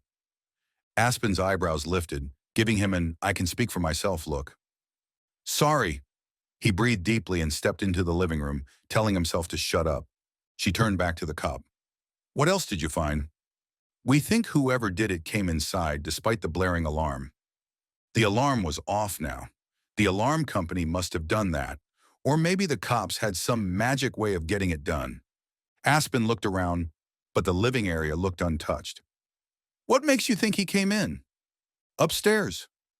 As the cop said the word, a second uniformed officer jogged down the stairs. "Master bedroom's the worst." When he reached the bottom, he stuck out his hand. "Officer Fontier. Sorry about this. Far as I can tell, the burglar spent most of his time in the master." Aspen said, "Can I?" "Go ahead." She was halfway up before she turned to Garrett. "Will you come with me?" He jogged up to join her, thankful she'd asked. He hadn't wanted to intrude, but everything in his being ached to know what had happened. All the doors were open, but the extra bedroom seemed untouched. The junk room was almost completely empty. He'd known she'd gone through the things in there, but was still surprised to see it, considering what a mess it had been. They continued to the master. She froze in the doorway, but he could see over her head. The room was wrecked. Her clothes were strewn all over the floor. The bedding had been ripped off the bed. The bureau drawers were open. One lay face down on the carpet. The bathroom looked about the same. He swallowed a rise of nausea at the sight and followed Aspen inside the smaller space. He wanted nothing more than to pull her into his arms and comfort her. But she was focused on a box on the bathroom counter. It was brown leather, about the size of a bag of hot dog buns, and wide open, its contents spilling out. "Jewelry," Is something missing? She picked through the pieces, then shook her head. Not even the necklace Dad gave me for graduation. She lifted the chain, and he saw a sizable diamond surrounded by other diamonds dangling from her hand. Finding the treasure didn't seem to comfort Aspen. Her skin turned ashen. What did they want? She glanced around, then moved past him back into the bedroom. As far as I can tell, nothing is missing. Again, she turned to him. Are they trying to scare me? She shook her head. Officer Tyler stood in the doorway. How long did it take you to get here? Garrett couldn't help the irritation in his voice as he gestured to the space. He wasn't in any hurry. We were in town, Tyler said, voice level. It's about a 15-minute. I know where town is, Garrett snapped. The officer didn't react to his tone, focusing on Aspen. Let's go back downstairs. She led the group to the living room, where she sat on the sectional. Garrett sat beside her and took her hand. Officer Tyler stood nearby. You didn't see anything missing? She shook her head. Nothing. He didn't even take the jewelry. The two police officers looked at each other. Tyler said, We noticed that. We've had some trouble at this house in the past. Garrett said, I told her the story about the previous occupant. After that, Tyler said, kids, I think, wanting to check out the basement, since the place was unoccupied. A voice came through one of the walkie-talkies, and a moment later, Fontier pulled open the front door. Coate, the chief of police, stepped in. He was an older, heavy-set man who'd been on the force since Garrett had moved to Coventry. Considering all the trouble he'd gotten into when he lived with his parents, it was rather astounding that he hadn't had a run-in with Coate. In fact, they hadn't met until Garrett had helped Andrew find Grace and Lily that fall. Coate greeted Garrett with a nod and then introduced himself to Aspen, who explained what she'd found. You're sure there's nothing missing? She sighed, then pushed off the sofa. I haven't checked the kitchen. Let me just... She disappeared through the door. When she came back, her skin looked even paler than it had before. He wouldn't have thought it possible. My laptop's missing. Coate made a note while Garrett kicked himself. At the hardware store on Friday, he'd suggested she buy a video doorbell, but she'd balked at the idea, arguing that it wasn't as if her middle-of-the-night visitor was going to knock. If they'd gotten it, they'd have a recording of whoever'd broken into her place. He should have insisted, or bought it himself. Your car wasn't here? Coate asked. He'd settled on the other side of the L-shaped sectional. It should be in the garage. Tyler said, It is. We checked. Aspen continued. I moved it today, but it's been in the driveway since I got here the other day. So presumably the burglar didn't believe you were home. He peered at her over reading glasses. That's good news. None of this was good news, but he saw what Coate was getting at. Though she was putting up a good front, Aspen looked shaken, almost on the verge of falling apart. Garrett slid his arm around her shoulders and pulled her in for a slight hug, just enough to remind her that she wasn't alone. She gave him a grateful look before focusing on Coate again. Coate asked a few more questions, told her to be sure and change any passwords at sites that might be vulnerable with her laptop in a burglar's hands, and promised to keep in touch. Just like that, he and the uniformed officers were finished asking questions as if they'd done all they could. Maybe they had, but Garrett wasn't sure he'd ever feel comfortable leaving her alone again.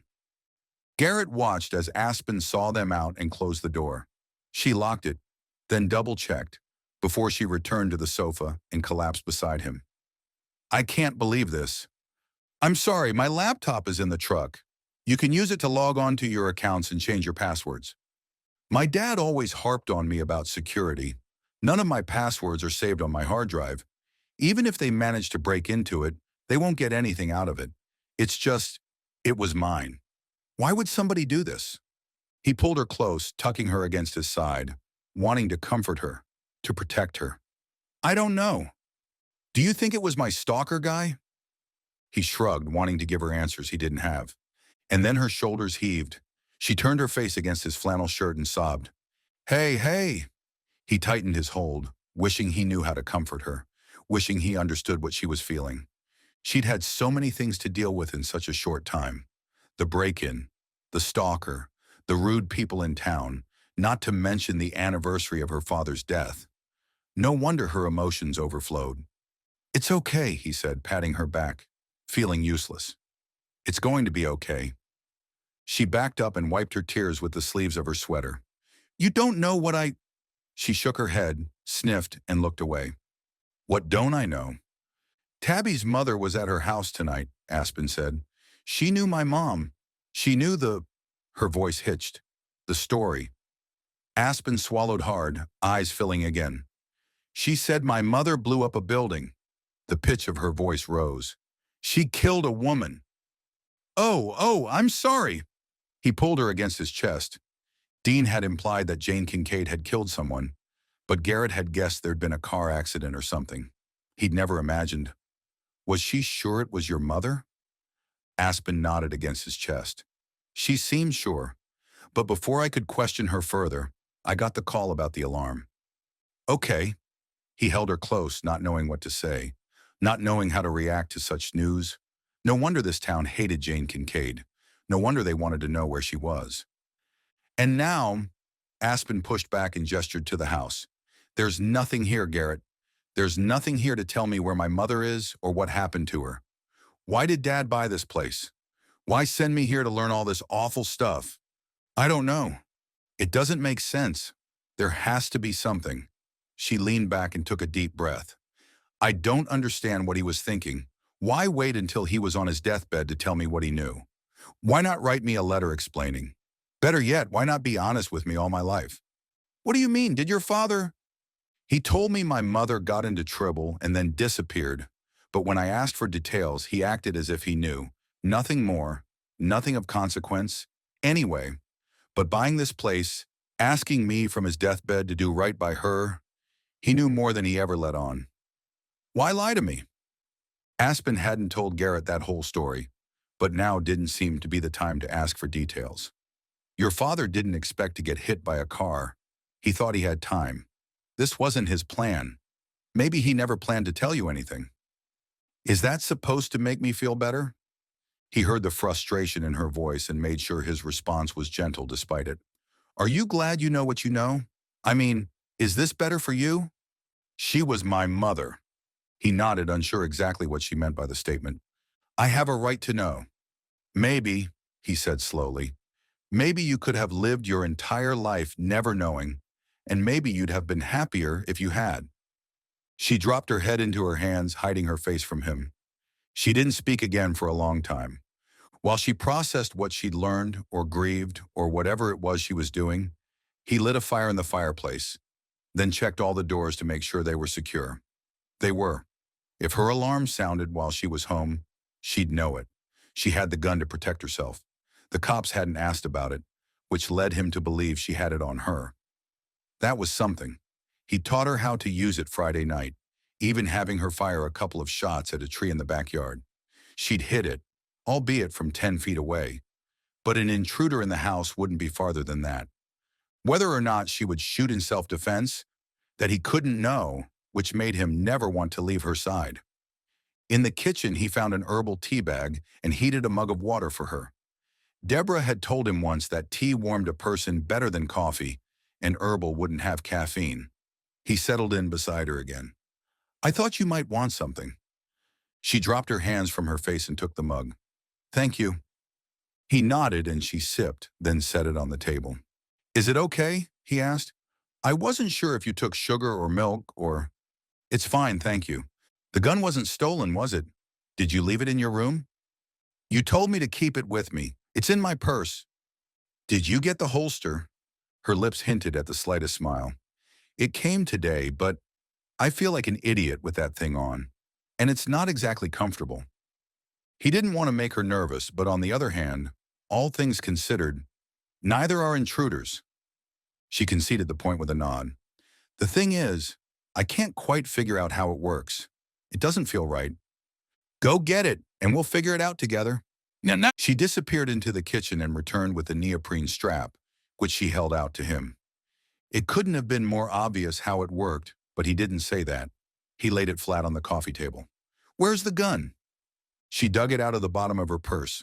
Fat lot of good it would do there. Hold on a second, Mr. Murderer, while I find my weapon. Wisely, he held his tongue, checked that the safety was engaged, and slid the gun into position. It goes here. Yeah, I get that, but it's going to stick out. I thought the holster would hide the fact that I was carrying it. If it were tucked away too much, then how would you get to it? Her mouth opened, then closed, and she shrugged. He lifted the strap off the table. Arms up. She complied, and he positioned it around her middle, just above the waist of her slacks. He perched on the sofa and secured it, trying not to pay too much attention to her trim waist and the faint scent of vanilla wafting off her. Is that comfortable? When she said nothing, he looked up to find her cheeks were pink. Is that where I'm supposed to wear it? It's pretty flexible. He turned it so the gun was on her right side. There, you can grab it quickly. Or you could put it, he slid the weapon toward the front. Here, if that feels more natural. None of this feels natural. I really don't think. You could slide it around to the small of your back, though that wouldn't exactly be comfortable in a chair. He wasn't going to argue with her. She could wear it or not. She didn't have to do what he said, so there was no sense in them discussing it further. He backed away and indicated the area around his chest. I know some women like to wear it higher. Under, you know, you have some space there beneath, she giggled. I see what you're saying. She scooted the holster up beneath her breasts, then shook her head. Yeah, how stupid do I look trying to get it from there? Her right elbow jutted up as she pulled the gun from the holster. I take it your goal is to defend yourself and look good doing it? That made her smile. But wait, I wouldn't wear it over my clothes, so first I'd have to lift my shirt, flashed the guy. He looked away, realizing what she was saying and trying not to picture it. It would be a heck of a distraction. That elicited another laugh. When he glanced back, she'd pushed the strap down and below her pants waistline. I guess that's okay. I could tighten it, and it could double as a girdle. As if she needed that. As if she wasn't enticing enough already. I feel like a crazy person, she said. Her words brought Garrett's thoughts and eyes back where they belonged. If you were crazy, you would make no effort to protect yourself, despite the stalker and the burglar. This doesn't make you crazy. It makes you sane. She held his eye contact for a long moment, then nodded. Okay. Okay, you're right. I'll try to get used to it. But she moved to take it off. He laid his hand over hers on her hip. What are you doing? I don't need to wear it here. First, you want to get used to it. You just said that. Second, if someone were to break in, don't you want it with you? But, he heaved a sigh. Do what you want. But if I were you, I'd wear it around the house. Not when you're sleeping, but have it close by. Otherwise, what's the point? She studied him for a long moment, then collapsed on the sofa. Fine, I'll keep it on. For now. Until you leave. She didn't need to say the words out loud. Maybe we should revisit the idea of you moving back to the hotel. He thought she'd shoot that down immediately, but she seemed to consider it. He or she or they were looking for something. I don't know what, but if there's some clue about my mother's whereabouts, is that what you think they're after? What else could it be? If Marion Eaton was right, my mother killed a woman. Dad told me she got into some trouble and then disappeared, so I'm thinking she must have gone missing right after that happened. I mean, that day, that week? I don't know. Maybe they think I know where she is. Her words tracked very closely with what Uncle Dean had said. Or maybe they think the answer is here at the house.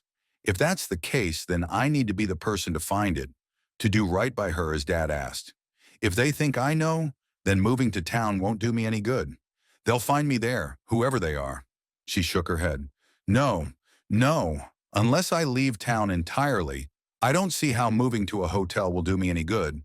I might be safer, maybe, but I'd be exposing the house. I need to stay here and finish what Dad started. Garrett regarded her a long moment. Her cheeks had more color than they'd had before, but her eye makeup was smudged thanks to her tears. She looked somehow both exhausted and determined.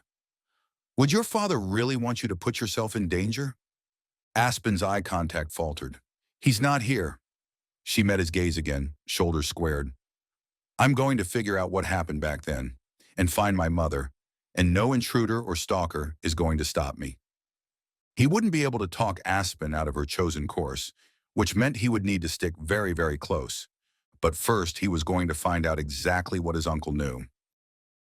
Chapter 14. Aspen's first thought as she came to awareness was that something was wrong. But wrong wasn't the right word, because she was warm and cozy and perfectly comfortable, except for her irritating need to visit the bathroom. She opened her eyes to find she'd fallen asleep on the sofa, in Garrett's arms.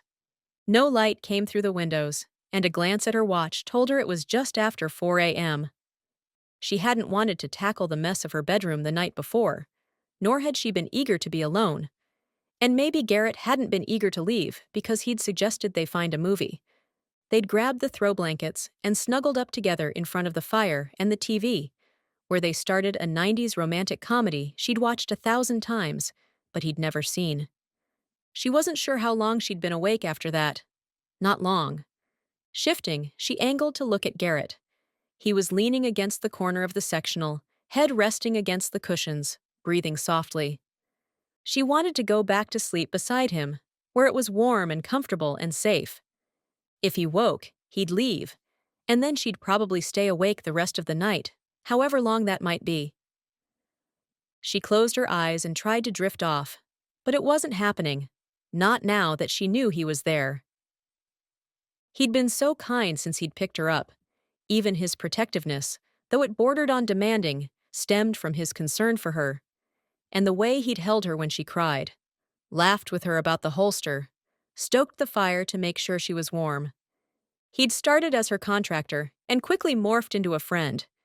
Now, even that line was blurring. She liked this man. She really liked him. Her feelings were far stronger than they should be for a guy who would only be in her life for a short time. Because she wasn't staying in Coventry, and he seemed as much a part of this town as the mountains and forests and lake. With that thought, she shimmied out of his arms and headed for the downstairs bathroom. She did her business, then wiped the smudged makeup from her face to remove the raccoon eyes. She still wore the holster, though it no longer felt as foreign as it had at first. She could get used to it, and having it with her did make her feel safer.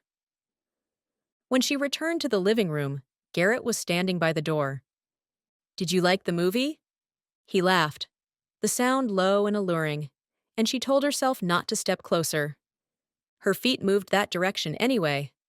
"I do love Billy Crystal," he said. "We'll have to try it again when we're more awake."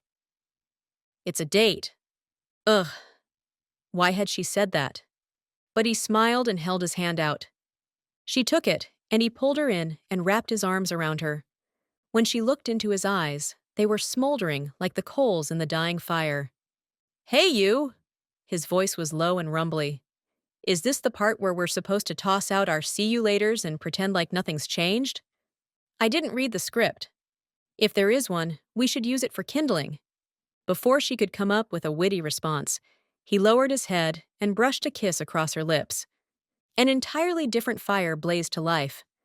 She opened her lips to him, and he dove in, pulling her closer. In all her life, she'd never experienced anything like it. It was the kind of kiss they wrote about in romance novels, the kind of kiss that shifted hearts and changed lives. He was the one to end it, wrapping her more tightly in his arms. She pressed her face against his soft shirt, and he rested his cheek on her head. "Wow." He'd said what she was thinking, so she added, "Yeah." He backed away to look at her. His expression was open, but shifted as his eyebrows drew together. "I probably should have asked already. Is there a boyfriend? You haven't said anything about—" "No boyfriend." "How can that be?" He looked equally pleased and confused. "Are the guys in Hawaii all idiots?" Her laugh was short and loud in the quiet room. "I have some rules. I don't date tourists, and I don't date people I work with. Those two groups made up a large proportion of the men I met. There've been some casual dates, but nobody who made my heart sing." That was what she'd always craved, but nobody'd ever come close. Garrett definitely had her heart warming up its vocal cords. "I still don't get it," Garrett said. "How does someone like you make it to 31 without finding a guy?" "I'm not complaining. I'm just saying—" "Wait." She played back over what he'd said, then over all the conversations they'd had since they'd met. "How do you know how old I am?" "Oh." His face, that expressive face, showed guilt as plainly as if it were tattooed on his forehead. She backed out of his arms and waited. I don't know. You must have said it at some point. I didn't. Well, I mean, somebody did. You were talking about me to somebody? It's not like that. Your being in town is a topic of conversation, and you've been involved in those conversations? He ran a hand over his short hair, messing it up and somehow making it look better. It's not like that. What is it like exactly? Maybe the frustration rising inside her was irrational, but he was her only true friend in town. She'd trusted him. Had he been talking about her behind her back? She was a novelty, and he had the best vantage point. Had people been questioning him about her? What had he told them? She swallowed all those questions and went with, Have you really had so many conversations about me with so many different people that you can't remember who told you my age? His Adam's apple bobbed. It was my uncle, the day I asked for the furniture. He remembers your mother and when she disappeared. Now, all this time I've been trying to figure out what happened back then, and we could have asked your uncle, or something else. Something horrible occurred to her. You knew, didn't you, about the bombing and my... No. He stepped toward her and took her hand. I didn't know about any of that. My uncle told me there was a story, an ugly story. I tried to get more information out of him, but he had some sort of... He was short of breath and shaky. My aunt says it's been happening these episodes. I didn't want to press him when he was in that condition, and I haven't seen him since. It made sense. Except there was something in Garrett's face, something guarded, that made her nervous. Perhaps he felt guilty that he'd gossiped about her. Perhaps he felt guilty he hadn't told her about his uncle's connection to her mother already. He ducked his head until she was looking in his eyes. My uncle's going to the doctor tomorrow. Later today, I guess. I'm telling you the truth. It just threw me off guard when you asked me about it, and it took me a minute to remember where I'd heard your age. He rested his forehead against hers. I'm sorry I didn't tell you Dean and I talked about you. I know you want to find out what happened to your mother, but my uncle means the world to me. I can't. I'm worried about his health. Garrett backed away to meet her eyes again. I'm on your side, Aspen. You can trust me. She wanted to, more than anything. Because if she didn't have Garrett, she wouldn't have his friends either. She wouldn't have anybody. More than that, she wanted to trust him because he was more than a friend. As crazy and impossible as it seemed, she could see herself falling for this man. She stepped into his arms, choosing to believe him. After all, what did he have to gain by lying to her? Chapter 15. The sun was barely brightening the winter sky when Garrett parked, but a light was shining through the bottom floor window of his uncle's house. As long as Garrett could remember, Uncle Dean had gotten up between 5 and 5:30 and started work. Today, it seemed, was no exception. Rather than ring the bell and wake Deborah, Garrett used his key to let himself in, went down the half flight of stairs, and knocked on the wall leading to the shop. Dean was leaning over his workbench, sanding a table leg. He looked up, his eyes widening when he saw Garrett. "What are you doing here so early?" Garrett stepped inside. The space looked just as it always had. The pieces off to the side had changed over the years. Tables, chairs, cabinets, rocking horses, chess. His uncle was a talented carpenter, well known all over the state for his workmanship. But though the pieces were always changing, the shop looked just as it had when Garrett was a teen. A couple of workbenches, shelves holding the tools of his trade. Though it was quiet now, often the sound of one of his power tools would carry up through the floorboards, weirdly comforting. A fine layer of sawdust covered everything and filled the air with the sense of cedar and pine and oak. His uncle gave him an appraising look, and his eyebrows lifted. "Did something happen? You look like you just rolled out of bed." Garrett stepped closer, thankful for the gum he'd found in his truck. He winced at the thought that he'd kissed Aspen with morning breath. She hadn't seemed to mind. "Coffee?" Dean nodded to the one-cup maker on the small counter beside the sink, and Garrett started it brewing. Dean went back to his task. It had always been this way with them. How many hours had Garrett sat in this workshop watching his uncle work?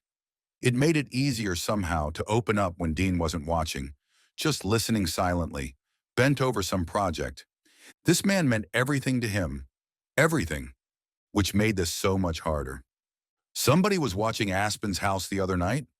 Dean's hand stilled, but only for a moment before he resumed the tedious task of rubbing sandpaper against the wood, the sound rhythmic and familiar. And it freaked her out enough that she bought an alarm system. I installed it for her last weekend. Good idea, Dean said. It went off last night.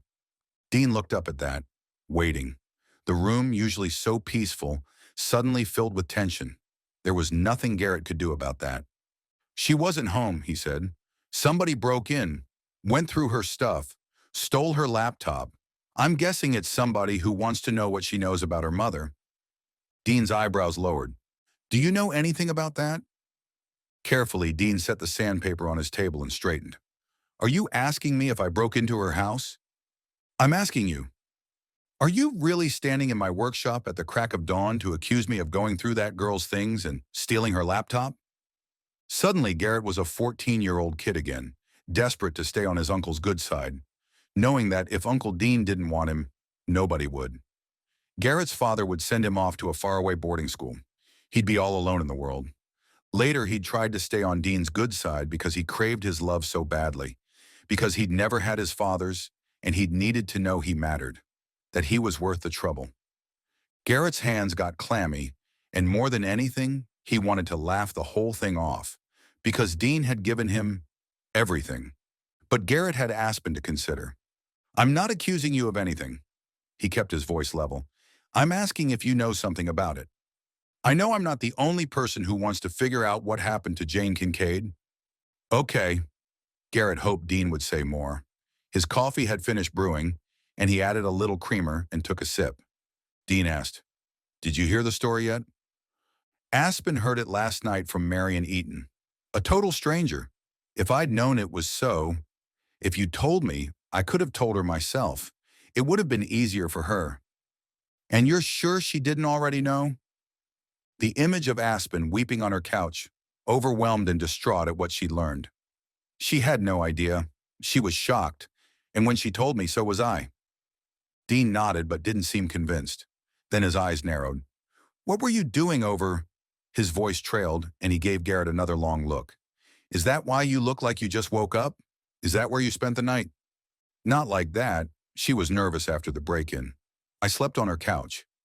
He didn't add that she'd been on the couch with him, that she'd slept in his arms. That would only muddy the already mucked-up waters. Why you? I mean, good grief. Don't tell me you're falling for that girl. First, stop calling her that girl. She's a grown woman, and she has a name. Dean flicked off the words, but Garrett wasn't finished. And second, so what if I am? She's beautiful and kind and all alone and wounded, and you're just the person to save her. Except she's not that bird you hit with the truck when you were learning to drive. You can't stick her in a box and nurse her back to health. Garrett set his cup down hard, sloshing some coffee over the side. It's not like that. But Dean continued as if he hadn't spoken.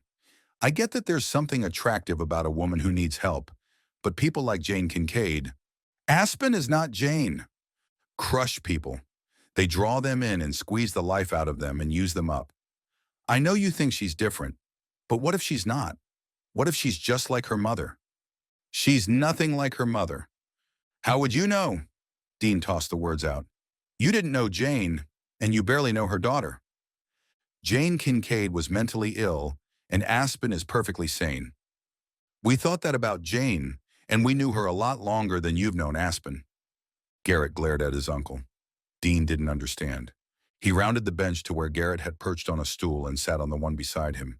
He took a long, deep breath and blew it out. You're still going to the doctor today, right? Garrett asked.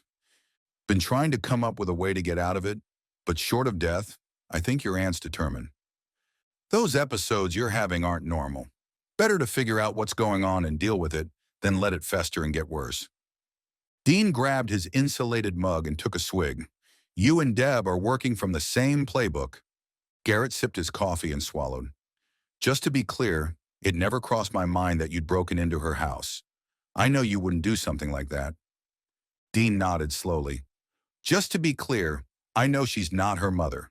Her father was a decent guy, and I have no doubt he raised her right. Garrett was thankful for the words, but Dean wasn't finished. Problem is, Mental illness runs in families. Maybe she's fine, but it's possible her kid could end up like her mother. You can't say that. You don't know. That's not a risk I'd be willing to take. That's not the kind of life we want for you. Who's having children? I like her, yeah, but we're not. Don't go there with Aspen Kincaid. You have to trust me on this, son. Even if she's sane, the world doesn't need any more people like her mother. Garrett stood and dumped the contents of his coffee into the sink. He wasn't going to discuss his love life. It was barely that.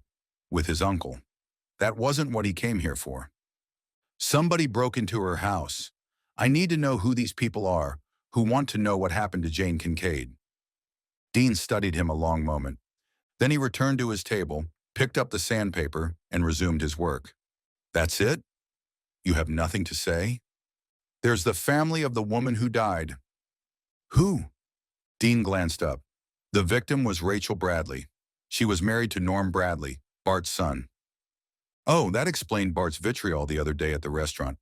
Her parents moved away a long time ago, but her sister is still in town. Rhonda. It's Patterson now, but the maiden name is Foley. There were a lot of Foleys in town. They were almost as common as Coates. If Rachel was a Foley, Garrett said, then there'd be a lot of people in town who cared. Uncle Dean shrugged. I think most of them have let it go. But Rhonda and Rachel were twins. I'm guessing Rhonda would be pretty motivated to find out what happened to the woman who killed her sister. Garrett had no siblings and couldn't imagine how difficult it would be to lose a twin, and in such a horrible way. Dean continued. After Rachel died, Norm lost custody of the kids to her parents. He was a drunk, used to beat up on Rachel pretty bad. Story was, after she died, he started knocking around his son. So it was no tragedy that he lost custody. Tragedy was when he drank himself to death after that. Rachel's folks took the kids out of state. Word is that Bart and Rhonda never saw them again. Garrett plopped back in a chair, the heaviness of the story weighing him down. Anybody else? I imagine the people who own the lumber company wouldn't mind seeing Jane Kincaid punished. Some of the stockholders are still in town. Her little stunt didn't just knock down their building. It set a blaze that took out an acre or more. Cost them a pretty penny. Anybody I know? There were a few. The Sullivans. James's parents? Surely James had nothing to do with any of this. He'd have been very young when all that happened. Did he even know about his connection? Course they're dead and gone, Dean said. There's the Christensens. Seriously? Jeff's her lawyer. It was like a giant web that Garrett had known nothing about. He was her father's attorney. Huh. Interesting. The major stockholders were out-of-towners. Don't know their names, but they're not around anymore. They could be interested. Dean shrugged. Point is, there are people who care.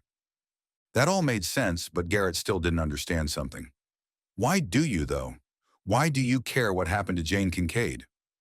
Dean turned the table leg over and rubbed the sandpaper along the opposite side. A minute passed, two, and still he said nothing. Uncle. Dean looked up and met his eyes. We were friends. What Jane Kincaid did, it hurt all of us. Your aunt most of all. Jane blew up more than just that building. She destroyed a lot of lives, and then she vanished. So yeah, I want to know what happened to her. Your aunt wants to know. Don't put this on Deborah. You're the one. For her sake, son. I want to know what happened to Jane for Deborah's sake.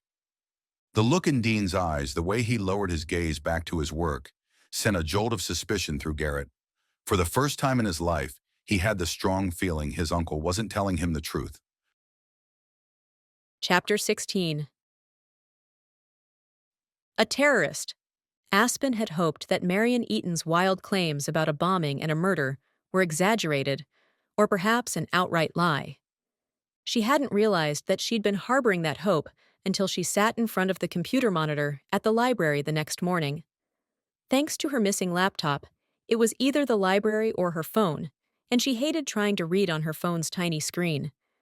She'd searched for all the information she could find about the lumber company bombing 30 years before. Her fear that she'd have trouble digging up old articles turned out to be in vain. Not only had the story been covered in the local newspaper, it had been picked up in news outlets all over the state and in both major Boston papers.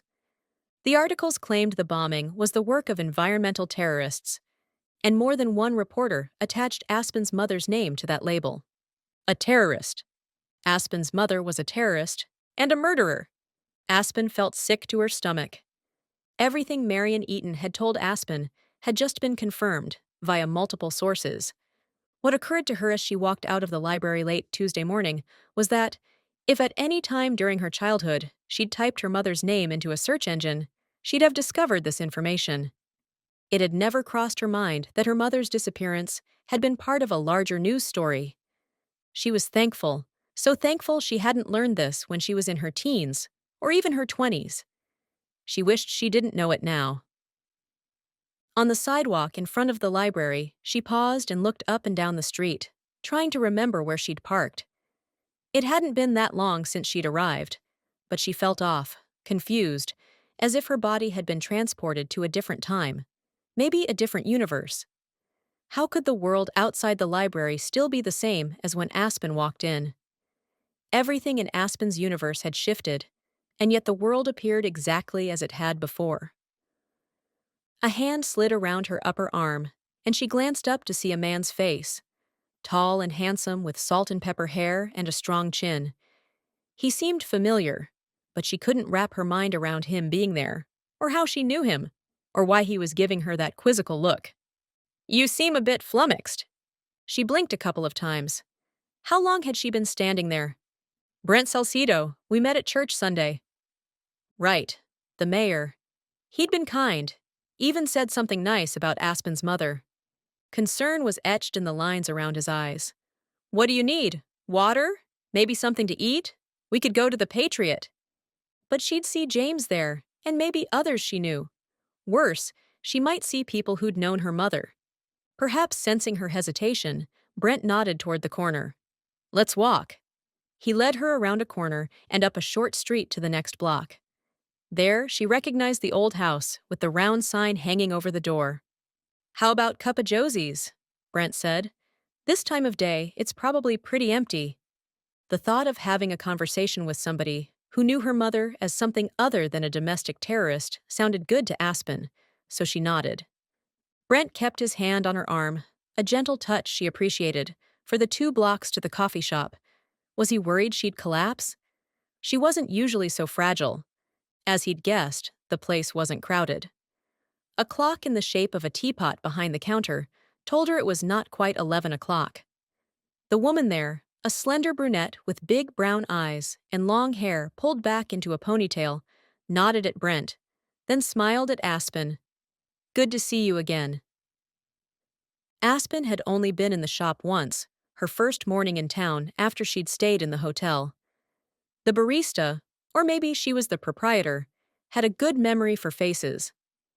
Aspen attempted a friendly expression, despite the emotions roiling in her belly. "Where is she?" The words came from behind. Aspen spun to see an older woman.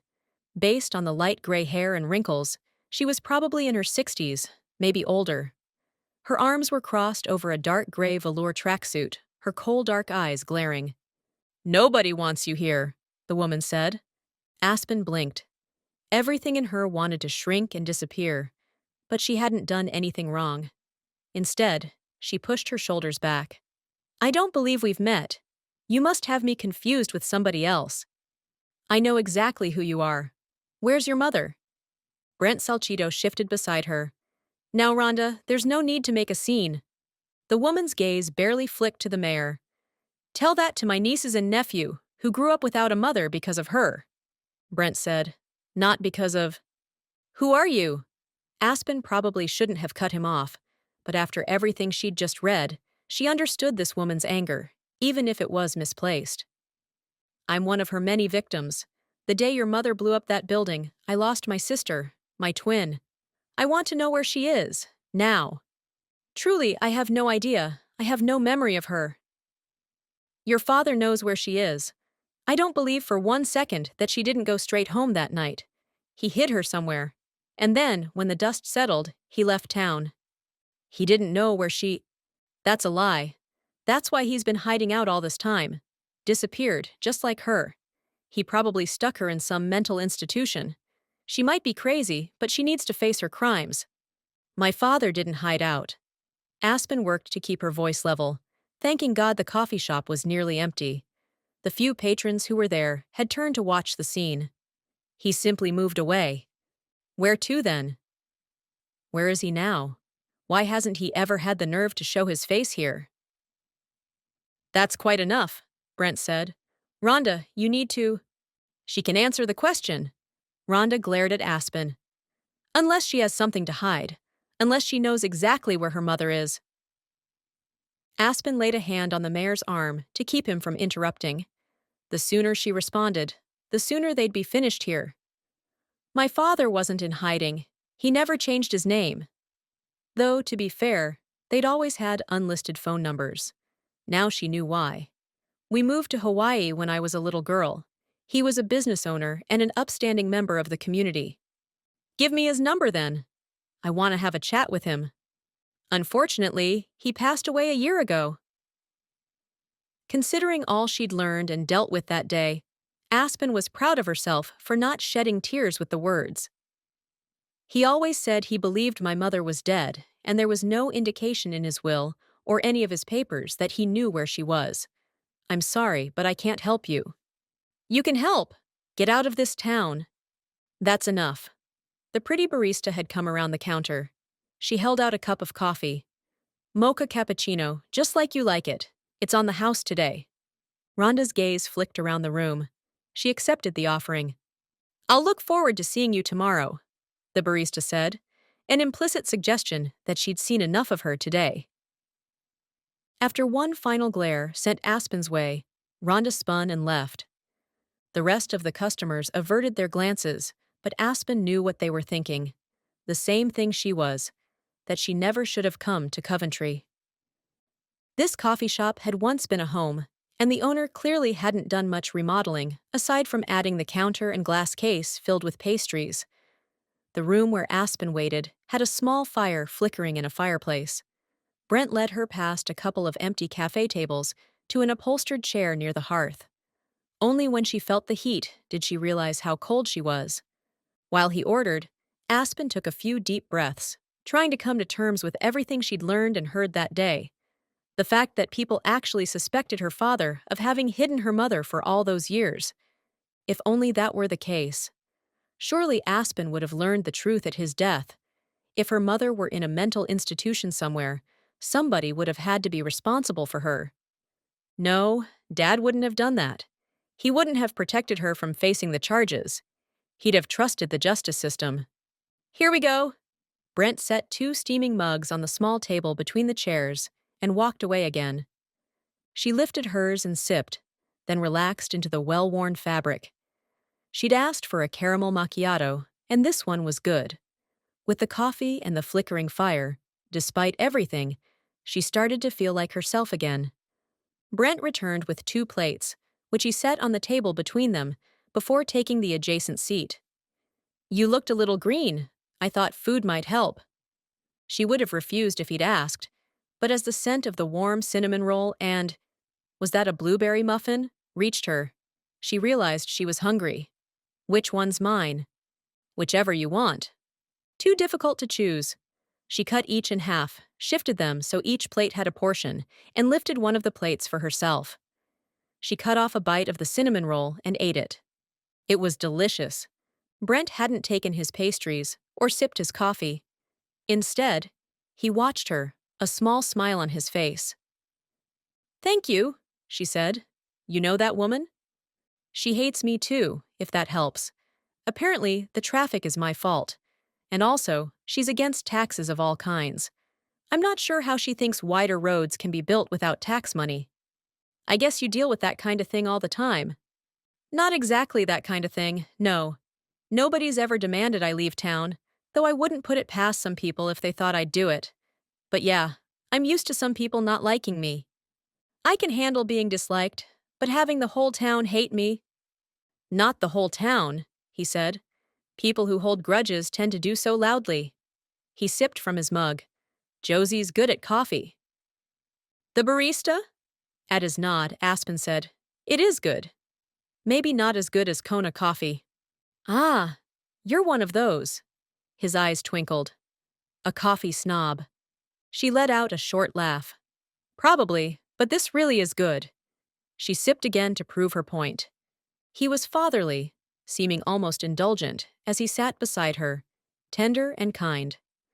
When he set down his half of the muffin and reached for his drink, she caught sight of a scar across the bottom of his palm. That looks like it hurt, she said, nodding to it. He regarded it a moment. That's what I get for trying to slice a tomato without a cutting board. Ouch! She didn't know his politics, but she could see why people voted for him. He felt trustworthy and gentle. When she'd eaten as much as she wanted, she set the plate down. What had you so discombobulated when I ran into you outside? I was looking at old articles about what happened with my mom and that lumber company. Brent looked pained as he leaned forward. I'm sorry, that must have been very difficult. Surreal. Dad told me she got into some trouble and disappeared. He never said anything about. Your mother was an amazing woman. She was passionate and beautiful, and she loved the forest. She loved the earth. He smiled at Aspen. And she loved you very much. She was 31 years old, and nobody had ever said that to her. Not even her father, though until that moment it had never occurred to Aspen that he should have. You were the driving force of her decisions, Brent said. To be fair, her decisions weren't the best. What she did. He blew out a long breath. I wish I'd been there. I wish. I had no idea what she was planning. If I had, I could have talked her out of it. What she did was wrong, so wrong. But her heart was pure. She only wanted to save the forest from a company she felt wasn't treating it well. Was she right? Aspen asked. He shrugged. At the time, a lot of people thought so. They'd been fined and claimed to have cleaned up their act, but I believed, like Jane, that they would slip back into their old ways when nobody was looking. In retrospect, you know how it is when you're young. We were barely 20 years old, and so confident, cocky, and stupid. That lumber company is still in business today, and as far as I know, they follow all the rules. So maybe we were wrong. He shrugged. But your mother was sure, and she was going to save the forest for her daughter, no matter what it took. Aspen wondered if Brent's words were supposed to make her feel better. But how could knowing she'd been the motivation for a bombing that had led to a woman's death be any kind of comfort? What you read about your mother this morning, he said. That's true. I wish I could tell you it was all a big mistake, a misunderstanding. But Jane did what the papers say she did. She got it in her head something needed to be done, and she did it. I'm sure your father told you, and the articles, probably, that she suffered from mental illness. As far as I know, she never sought help, though we all tried to convince her to. It got to where she simply couldn't think rationally. He paused as if waiting for Aspen to contribute something to the conversation. But what was there to say? Brent continued. So what she did, she did. That's true. But there were other things about your mother that were also true. Equally true. Like? She was charismatic. People who met her remembered her, and people who remembered her liked her. She could stir up a crowd and get them laughing or crying or whatever she was feeling. It was amazing to watch. She loved people. She never forgot anybody. I remember once we were at school, and she saw this little slip of a girl. Mousy hair, glasses, the kind of person nobody noticed. I certainly hadn't. But your mother had been in a class with her. She walked right up to her, called her by name, and gave her a hug. She asked her about a research project, and then listened as if it were the most interesting thing she'd ever heard.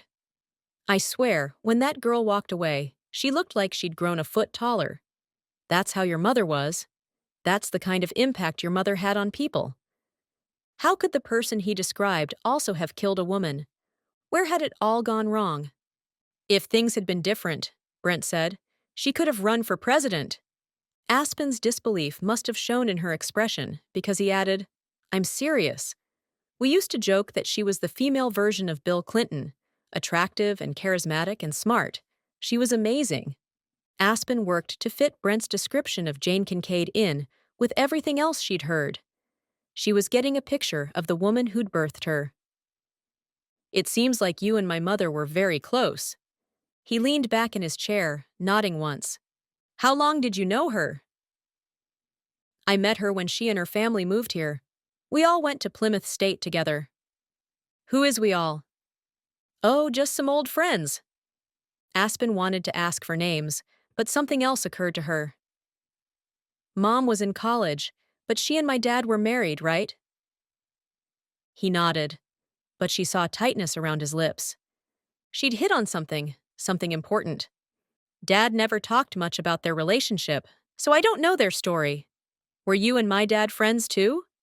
Brent's focus had hardly moved from her face, as if talking to Aspen were the only thing that mattered. Now he shifted his attention to the fire and didn't look at her for a long time. I take it by your silence the answer is no. So you and my mother were… When he looked at Aspen again, she saw pleading in his eyes. He leaned close and lowered his voice. First, this has to stay between you and me. Talking to you about this? I'm the mayor. I'm not sure if you knew… I heard. I have a reputation, a business and a family. People know I knew your mother, but most don't know the extent of our relationship, and I'd like to keep it that way. He seemed to be waiting for her to say something, so she nodded.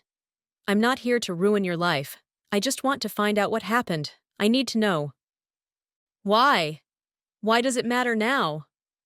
It was a good question. The obvious answer, that her father had sent her there, wasn't the real one, not anymore. Yes, Aspen had come to Coventry because of Dad's last words, but it was more than that now. Now that her father was gone, Aspen had nobody in the world. She felt adrift, like she no longer had anything solid to hang on to. Without her father, without her dad's restaurants and her job, without her home back in Kona, Aspen didn't know who she was. She'd always been a daddy's girl, but she'd had a mother too. She didn't feel like she could ever truly know herself until she knew where she'd come from. She didn't say any of that to this virtual stranger. Instead, she said simply, "She was my mother." He studied her another few moments before he seemed to make a decision. I knew your father, of course. Coventry is a small town, and we were in the same grade. You know how they call people old souls? At her nod, he said, your dad was an old soul, always so mature and grown up compared to the rest of us. He was a great kid, but there were goofballs, and there were normal kids, and then there were people like your father. Smart and mature, even from a young age. Your mother had a thing for him, I don't know why. Your mom was so vibrant, and your dad… Don't get me wrong, he was a great guy. He worked full-time in the summers and put away all his money to cover his tuition. But his family barely got by. I think your grandfather worked at the factory. He seemed to be waiting for her to confirm or deny that, but she had no idea. Nobody'd ever talked with Aspen about their time in Coventry. He made great gradies. He took life seriously. He was just a nice, normal, sort of boring guy. Not good enough for my mom.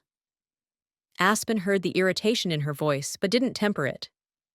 Is that what you're saying? Just different, that's all. Aspen sat back and waited for him to continue. Brent gave her an apologetic look. I'm not doing a very good job of this. Everybody liked your mother. I'm pretty sure most of the guys at Coventry High were half in love with her. For whatever reason, your mother liked your dad. She dated lots of guys, but your dad never asked her out. I always figured he knew she was out of his league. And then something happened in the summer, between our freshman and sophomore years in college. I'd been gone for an internship, and when I came home, she was pregnant with his kid. By Christmas, they were married. You were born a few months later. Dad had married Mom because she was pregnant? Had they loved each other at all? Today was a day for revelations.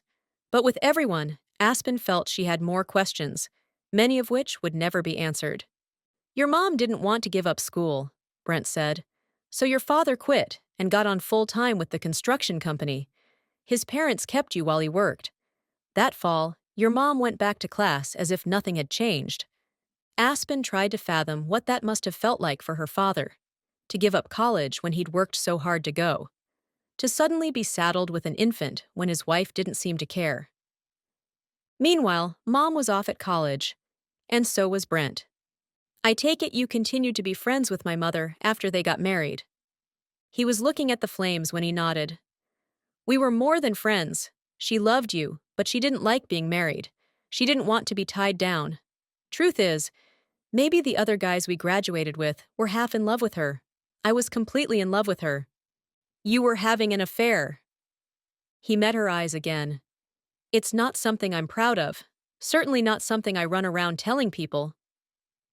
Of course not. Your girlfriend murdered a woman. I'm sure you did your best to keep that on the down low. He winced, but Aspen wasn't sorry. Brent's shoulders drooped. I have nothing to gain by telling you any of this, Aspen. This story only makes me look bad.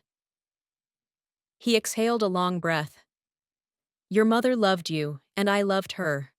I'm trying to be honest with you. I wanted your mother to divorce your father.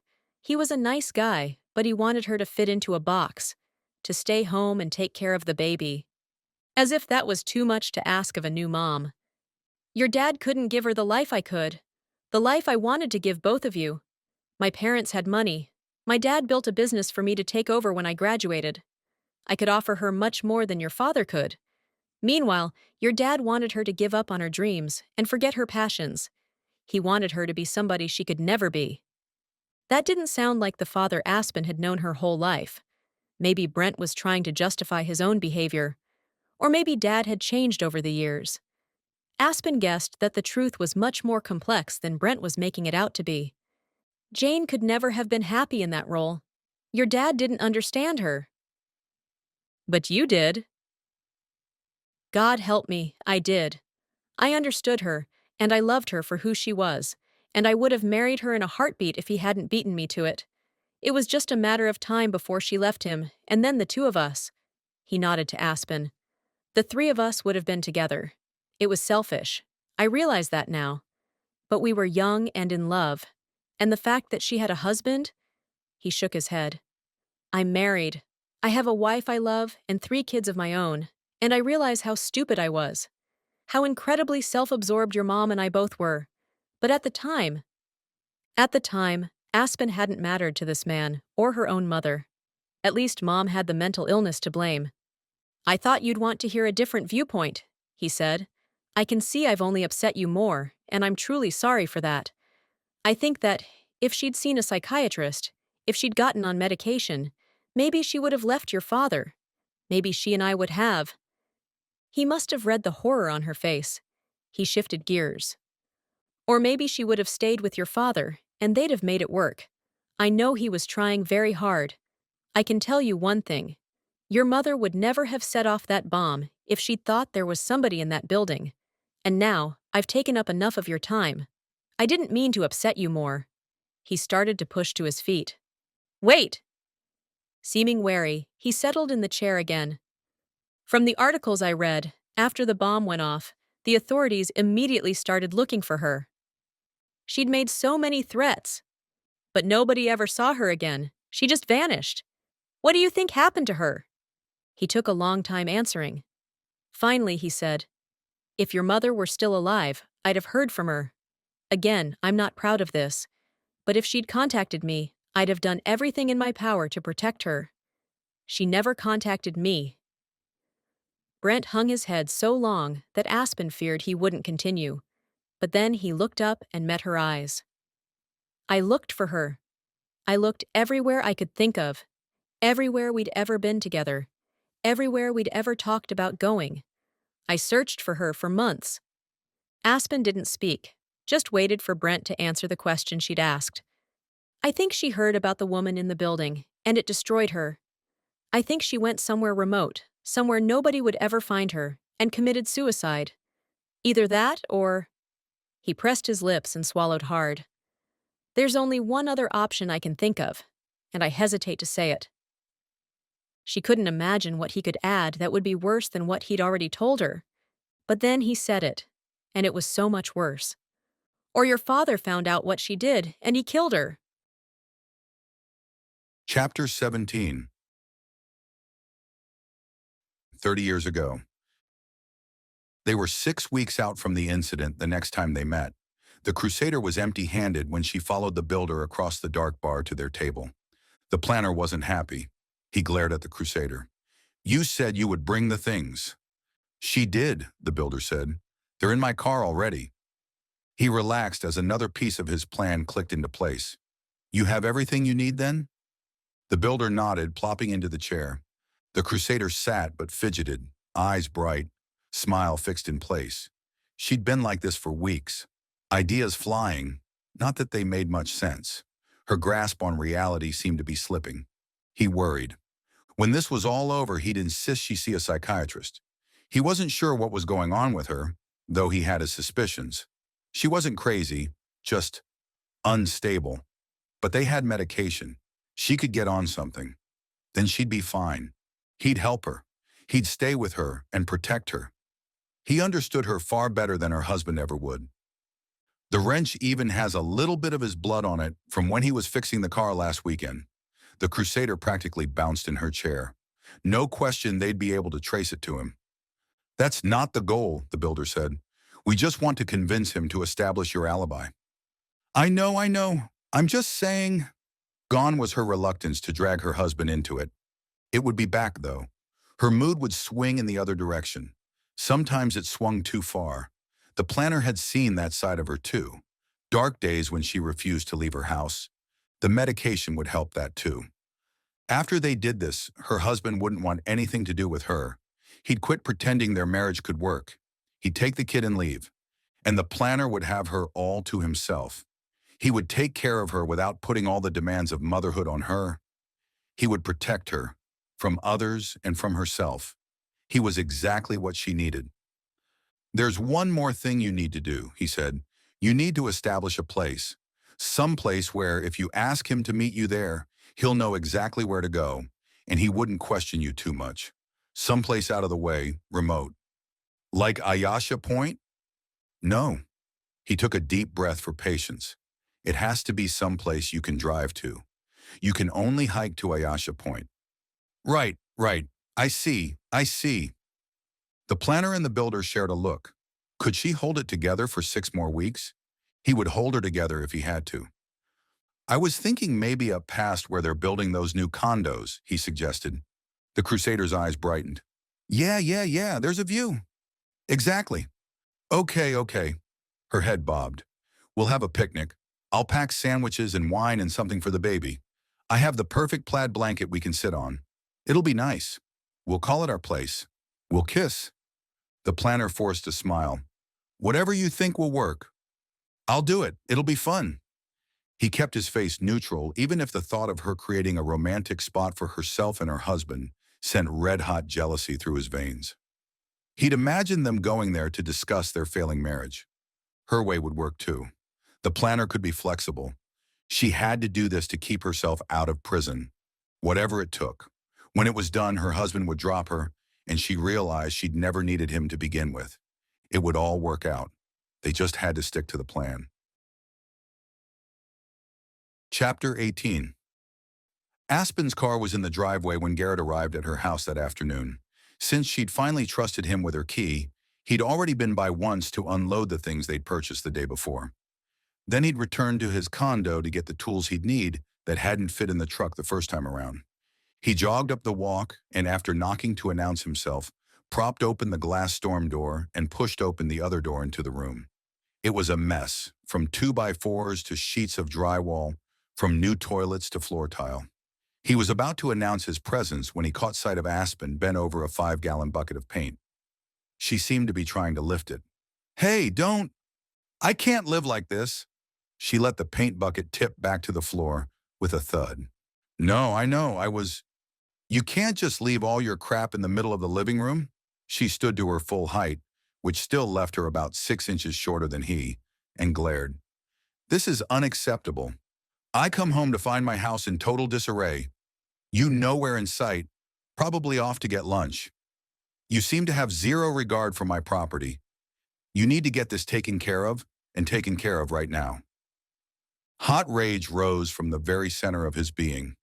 He would not have orders barked at him as if he were a naughty child. Her words, her attitude, brought back too many memories of his father's demands. The more Dad had asked of Garrett, the less he'd done. When his dad demanded that Garrett shovel the driveway by hand, despite the snowblower in the garage, he'd piled all the snow right behind his father's sedan and then took off for a friend's house. When his dad demanded that Garrett make better grades, he'd quit studying altogether. When his dad demanded that Garrett stop hanging out with losers, he'd befriended the neighborhood troublemaker. They'd broken into houses, cars, and eventually a video game store. He'd nearly gone to juvenile detention for that, which was how he'd ended up in Coventry. Uncle Dean and Aunt Deborah never demanded anything of Garrett. When they wanted something done, they asked. They'd always been kind and respectful, and he'd always been willing to do whatever they needed. Aspen had been respectful too, until that moment. A very small, very petty part of him wanted to leave everything exactly where it was and leave to make her accusations true. An hour or so at the Patriot would calm him down and teach her a lesson in respect. But even from where he stood on the opposite side of the large space, he could see tear tracks on her face. Having a rough day? That has nothing to do with this. She bent again and tried to heave the bucket by her feet. He slammed the door with his foot and rushed across the room. Gently, he slid his hand around her arm. You can't move that. Why is it so? She looked up at him, and he could almost see the curse word forming on her lips. She managed to finish with, ridiculously heavy? Who buys paint in 5-gallon buckets anyway? General contractors, he said. Painters, handymen. It's significantly cheaper. It's impossible to move. 5 gallons of paint weighs almost 60 pounds, Aspen. You can't possibly... At my church, there was an 8-year-old who weighed more than that. She propped her hands on her hips. I used to lift him every Sunday. The more irrational she sounded, the less angry Garrett felt. Something was very wrong, and it had nothing to do with the mess in her living room. Paint is dense, denser than water by about 20%. Maybe random facts and numbers would shift her focus. I can see you lifting a 60-pound child, but children are easier to maneuver. They have armpits, for one thing, convenient little handles. They're taller so they don't have to be lifted as far. You can toss them over your shoulder or prop them on a hip, and they'll wrap their legs around your waist and their arms around your neck. They'll hold on. Their weight is distributed on your body. But you can't prop a paint bucket on your hip like a child. A paint bucket isn't going to hang on to your neck. Obviously, a can of paint is much less pliable and helpful than an 8-year-old. And of course, there's the density issue. Her lips twitched as if a tiny smile were trying to break through. You sound like a physics teacher, he shrugged. I always liked science. Got it from my uncle. He was a chemistry major in college. Your uncle the carpenter? I know, go figure. He held her eye contact and she didn't look away. Seemed like a good sign. Just so you know, I didn't go to lunch. I went back to my condo to pick up the rest of the supplies I'd need. I see. If you'd warned me or something. I texted you. You said you were going to town, so I figured you'd get it. Oh, she swiveled and headed for the breakfast room. When she stepped back a second later, her focus was on her phone. It was on silent. She shoved it in her pocket and looked up at him. I'm sorry. It's fine. He smiled to show he meant it. We all have triggers that make us crazy. I am not crazy. All amusement drained from her face. She shoved her hands on her hips and scowled at him. I am not crazy just because I like things to be in order. I didn't mean anything by it. She blinked, then turned and marched into the other room. He needed a redo. With that, he could delete the last 5 minutes and start over. Instead, he set to unloading his pickup and moving everything to where it needed to be. Aspen had already given him the go-ahead to set up shop in the basement, so he hauled many of the items downstairs. The other things he moved into the office. He was coming down the hall, maneuvering the empty hand truck he'd used to move the paint, when Aspen stepped through the door and saw him. So that's the trick. If I want to not end up in traction, yeah. Smart. Rather than risk another spat, he rolled it into the living room and then carried it down to the basement. Heaven forbid he should leave anything in her way. He stopped in the center of the dark space and inhaled a deep breath. He blew it out with a prayer. Whatever was going on with Aspen, it had little to do with her house being in disarray.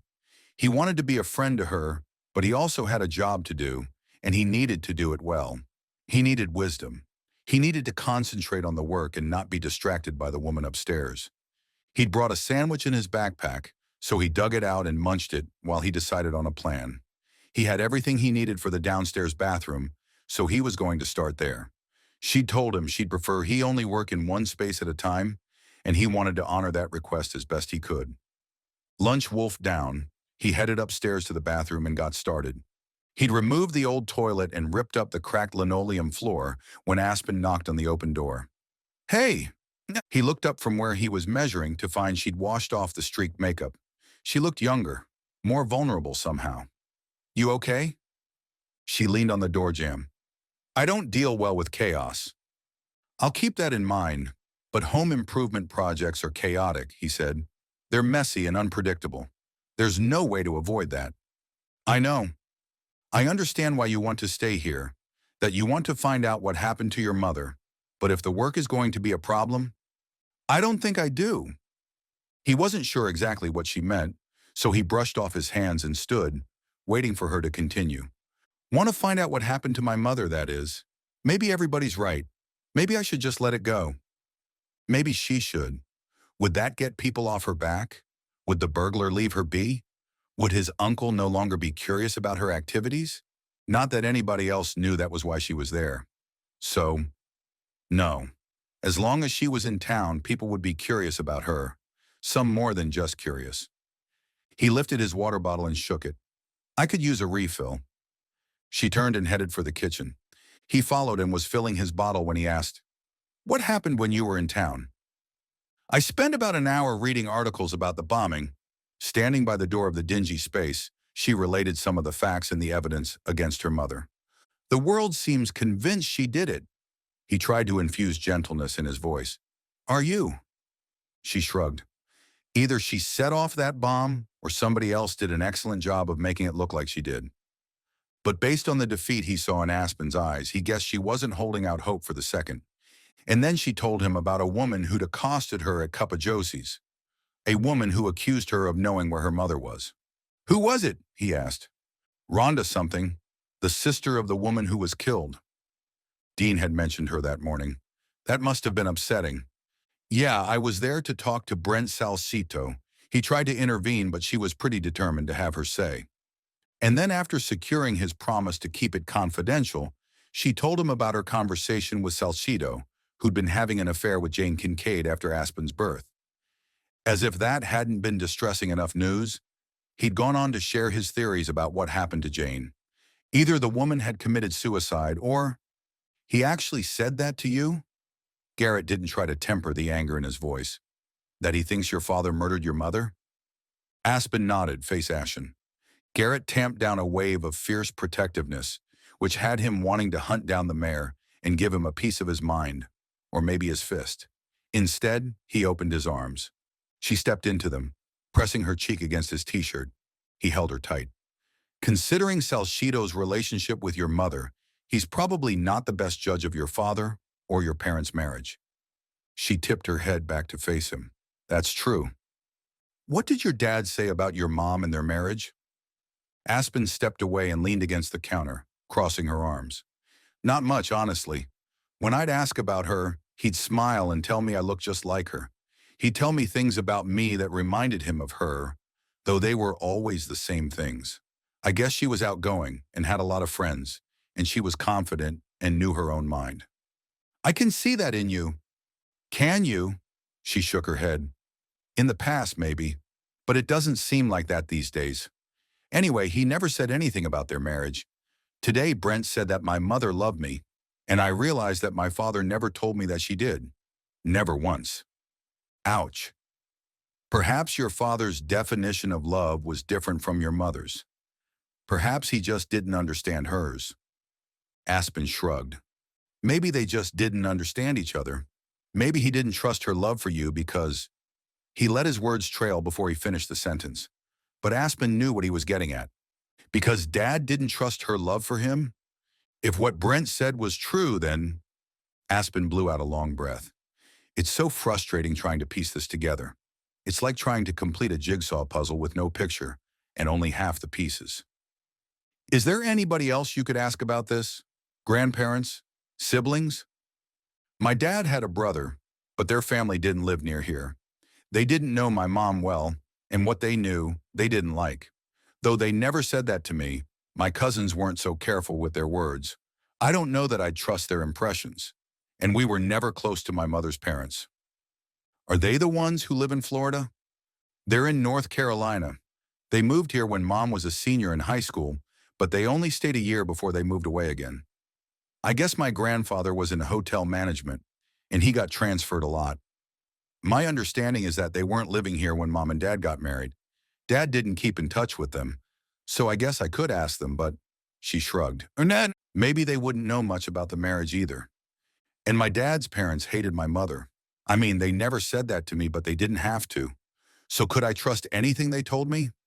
I don't know anybody who would be able to give me an unbiased opinion. Ernest, maybe you could get all their opinions and weigh them against each other. Or maybe I should just let it go. My father wasn't a killer. Brent Salcedo can't be right about that. If Brent thought it, then I wonder if your father was a suspect in her disappearance. Huh, I hadn't thought of that. Can you get the police reports or maybe talk to someone who investigated? That's a good idea. And you know, people tell me she had a lot of friends. Maybe I should figure out who they were. There have to be some who are still around, don't you think? Seems likely. She could talk to Dean and Deborah, but Garrett didn't think they'd want him telling Aspen about their friendship with Jane. In fact, based on the conversation he'd had with his uncle that morning, he knew they wouldn't. It felt deceitful keeping that information from Aspen. But he couldn't betray his family. He hated being in the middle, feeling like he had to choose. Thank you. Aspen stepped back toward him. He hugged her. I didn't do anything, really. Just listened. Guilt wrapped itself around him, almost as tangible as the feel of Aspen in his arms. You did more than that. Dad told me another way I'm like my mom.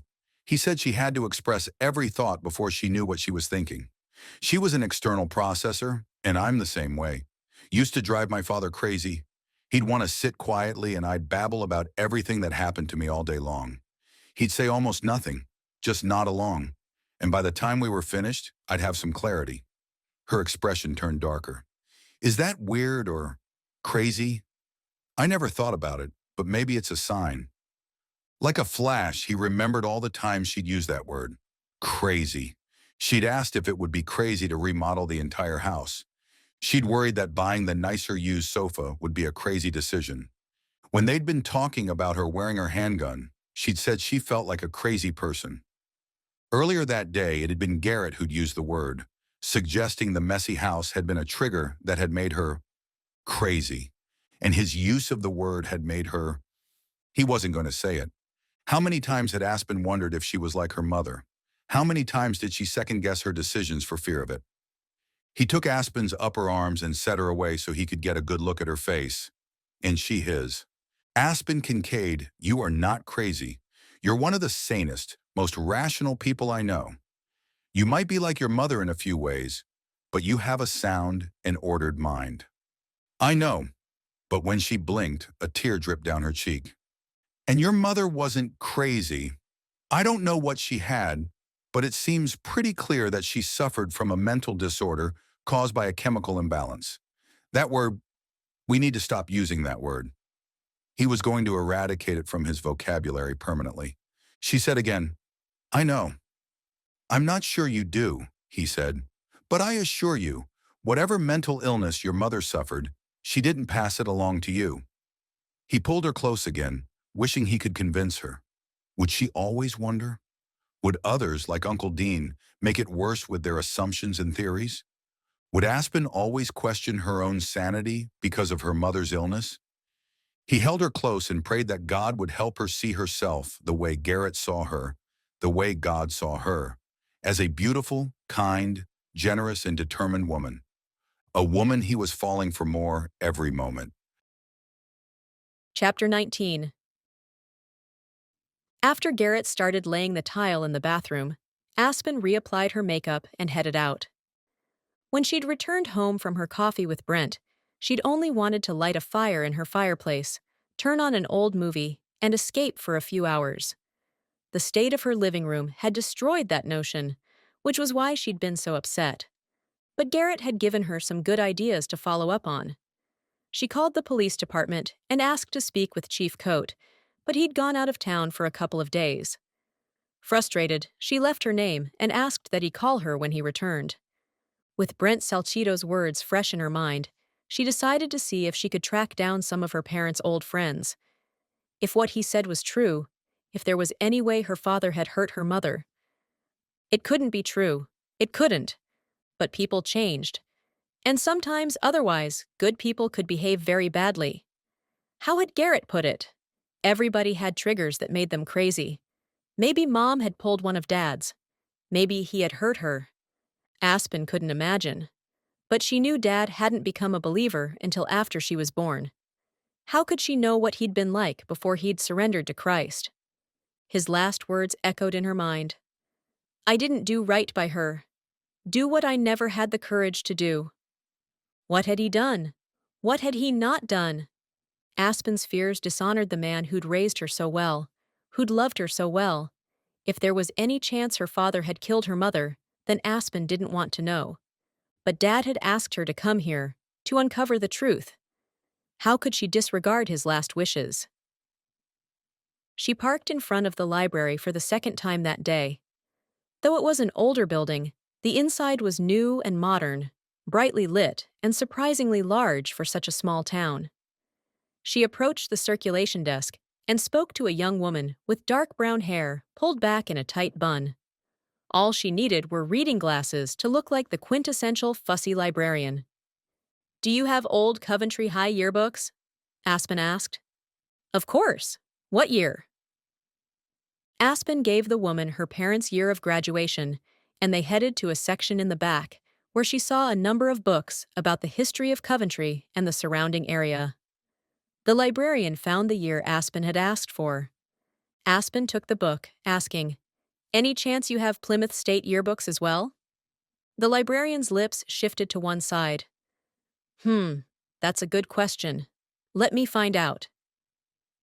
After she walked away, Aspen slid into a chair at a table far from the other patrons and opened the thin yearbook. First, she found the senior portraits. She gazed at the one of her mother, which looked so much like the image Aspen saw in the mirror every day. Jane was younger here than she'd been in the framed wedding picture Aspen had kept at her bedside all her life. Aspen snapped a picture with her phone, then found her dad's portrait. Aspen's mother was a stranger to her, but her father. She traced the lines of his face, that strong jaw. He was handsome, no doubt. In his eyes was the man she'd known. Even in the photo, she saw his serious nature. But he was also good and kind. He wasn't much of a jokester, but he knew how to laugh. This photo showed none of the smile lines that would someday grace his face. It showed none of the grief the ensuing years would bring. She snapped a picture, wishing she had an original. Maybe her grandparents did. Turning the pages slowly, she peered at every image for more glimpses of her parents. Dad had not only served as student body president, but he'd also played football and baseball. She saw him in multiple photos, most of them posed. There was one snapshot. He was in a crowd in what looked like a cafeteria. He wasn't the subject of the photo, just happened to be caught in the background. He was smiling at Jane Kincaid. Her mother wasn't facing the camera either. She was seated at another table, looking off camera. Her father would have had a side view of her. Jane seemed to have no idea Dad was looking her way. Aspen studied the two faces. Dad's focus on Jane. Jane's focus elsewhere. But Brent had said Aspen's mother had a thing for him, not the other way around. So maybe Jane did know he was looking. Maybe she was pretending not to care. Or maybe Aspen was reading way too much into a random snapshot. She turned the page. Though Dad was pictured in more of the organized pictures, Mom was pictured in more of the snapshots. In fact, Aspen counted no fewer than 10 pictures of Jane in the thin yearbook. She was involved in 0 clubs, but she seemed to know everybody. Considering she'd only gone to the school for 1 year, that was impressive. In more than one place, her mother was pictured with the same blonde woman. Since the snapshots were not captioned with names, she searched the senior portraits to see if she could find the girl. And there she was. Deborah Davis. Aspen was just about to message Garrett. He'd probably get it, since he was connected to her Wi-Fi at the house, when a woman tapped Aspen on the shoulder. She turned to find a much older version of that face smiling down at her. "Lana said you were looking for—" Her voice trailed, and she bent nearer to the yearbook. "What a funny coincidence. That's me." "You're Deborah Davis?" The woman straightened and gave Aspen her full attention. Then she blinked. "Oh my gosh! You look just like your mother." "She was your friend," Aspen guessed. Deborah Davis held a pile of books in her arms. "She was my very best friend." Aspen said, "Will you sit with me for a moment?" Deborah set the books. Oh, they were yearbooks from Plymouth State, on the table and slid into a chair. She could hardly keep her eyes off Aspen's face. "It's like seeing into the past." She reached out as if she might touch Aspen's cheek, then dropped her hand. "I'm sorry." Tears filled the older woman's eyes, and she shook her head. "Forgive me." She swiped them away with the back of her hand. "I'm a little off today. I just went with my husband to the doctor, and I'm still reeling from—" "Everything okay?" "It's his heart, but they say we can manage it with medication." "Still scary, though." Deborah sat back and took a deep breath. "Listen to me telling you our secrets, as if you were your mother. Seeing you has definitely thrown me." "Did you know I was in town?" "Of course. Everybody knows you're in town." She patted Aspen's hand. "And here you are, looking at old photos of your mom. Is that why you wanted those?" She gestured to the college yearbooks. "Lana told me what year you wanted for Coventry High, so I guessed you'd want the next few for Plymouth." "You guessed right, but honestly, Miss Davis—" "Foley now, Mrs., but you can call me Deborah." "Deborah, I was trying to find old friends of my mother. I've heard so many—" She grasped for a word and settled on unpleasant things about her. "I wanted to find somebody who knew her as a friend. I mean, I know she did a terrible thing, but—" Aspen wasn't sure how to finish the sentence. She wasn't sure how to ask the woman what she wanted to know. Your mother wasn't always who she became at the end. In high school, she was perfectly normal, perfectly sane. She was vivacious. She had a big personality. She wasn't in school 2 days before everybody knew who she was. She was pretty, like you." Deborah studied Aspen a moment, then said, "Honestly, you're prettier than she was. I mean, you look like her, but her nose was a little longer, her face a little rounder. You have all her best qualities, and your father's too." "That's very kind." Deborah brushed off the words. "Even though your mother wasn't drop-dead gorgeous, she was incredibly attractive, in that she attracted everybody. She and I hit it off, and suddenly I became one of the most popular girls in school, which was weird for me, let me tell you. I'd always been a wallflower, but I knew my own mind, and your mother liked that. She didn't like sycophants and fawners, and they flocked around your mother like pigeons in the park." "What about my dad? Was he a fawner?" "Aha! You are definitely your father's daughter. Very insightful question. You knew him. What do you think?" Aspen couldn't help the smile she felt creeping across her lips. This woman might be a librarian, but she had the temperament of a first-grade teacher. "I suspect my father was neither sycophant nor fawner." "You are correct. I wish I had a gold star." Deborah beamed as if her favorite student had won a prize. "He was probably the only guy in school who didn't fall over himself trying to get close to her." "There's this picture, though." Aspen flipped through until she found the one of her parents. "It's the only one with both of them in it, and Dad's looking at Mom." Deborah studied it, grinning. "Sure," he found her intriguing. "We all did. She wasn't just new to town. She was like nobody any of us had ever met. People couldn't help but look at her. But that was as far as it went with Michael. He found her amusing, like one might find a puppy amusing. He never gave any indication that he had feelings for her." "And yet," Aspen said, "here I am." Deborah shifted her attention to Aspen, and her grin faded. "Yes, well, your father might not have been interested in your mother, but she was most definitely interested in him." "Was that why?" Was she the type to want what she couldn't have? Deborah's head tilted to one side, her eyes narrowing. That's an interesting question, and I won't dismiss it outright. Your mother certainly wasn't accustomed to people not immediately loving her, but I think it was more than that. I think your father had something she knew she needed. Stability. Her family had moved countless times during her childhood, and she was a little wild herself. I think, deep down, she knew she needed somebody like your dad, somebody to keep her grounded. Dad was always like that then. Grounded, stable. Always. I knew him from kindergarten, and nothing rattled him. He was as firm as the mountains, and as predictable as the changing seasons. Aspen couldn't help the smile. That's a very colorful description. I'm a closet writer, she winked. I think all librarians are. Aspen liked this woman, and she liked that her mother had also liked this woman. It was a connection between them, however tenuous. How did they get together then, if Dad wasn't interested? Oh, that's a little harder to explain. Aspen settled in her chair, trying to communicate without words that she had nowhere else to be. Deborah sighed. Truth is, they weren't together. They never dated. They weren't even really friends. In college, your mom and I got involved in the different clubs devoted to saving the environment. It was us and my boyfriend at the time, who I married after college, and another guy we went to high school with.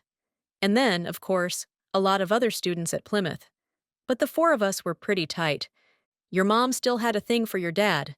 He'd pledged a fraternity, and she went to every party they threw trying to get close to him. But he wasn't into that aspect of fraternity life. Aspen would have guessed that. During our freshman year, Jane's parents moved away. She stayed with me for the summer. Your dad was back from school too, working hard. We saw him out occasionally, at church, at the Patriot. The restaurant was there back then? Sure, it's been in Coventry forever. And your dad went to the occasional party. He did? He wasn't much of a drinker, but he had friends. He knew how to have fun. That was true, though Aspen couldn't imagine him at a party with a bunch of teenagers. Of course, he'd been a teenager once too. Anyway, at the end of the summer, we were at one of those get-togethers, and your mother managed to get him alone. I don't know what happened. I do know that she fancied herself in love with him. A month later, she told me she was going to have his baby. Oh, you're saying… Aspen tried to imagine her father having a one-night stand. The man she'd known would never have done that. But he'd been young once too, with hormones and desires. Deborah patted Aspen's hand. Your father was a good man, and your mother… Well, she was good in her own way. I loved her very much. But she could be determined. And she determined that she wanted your father.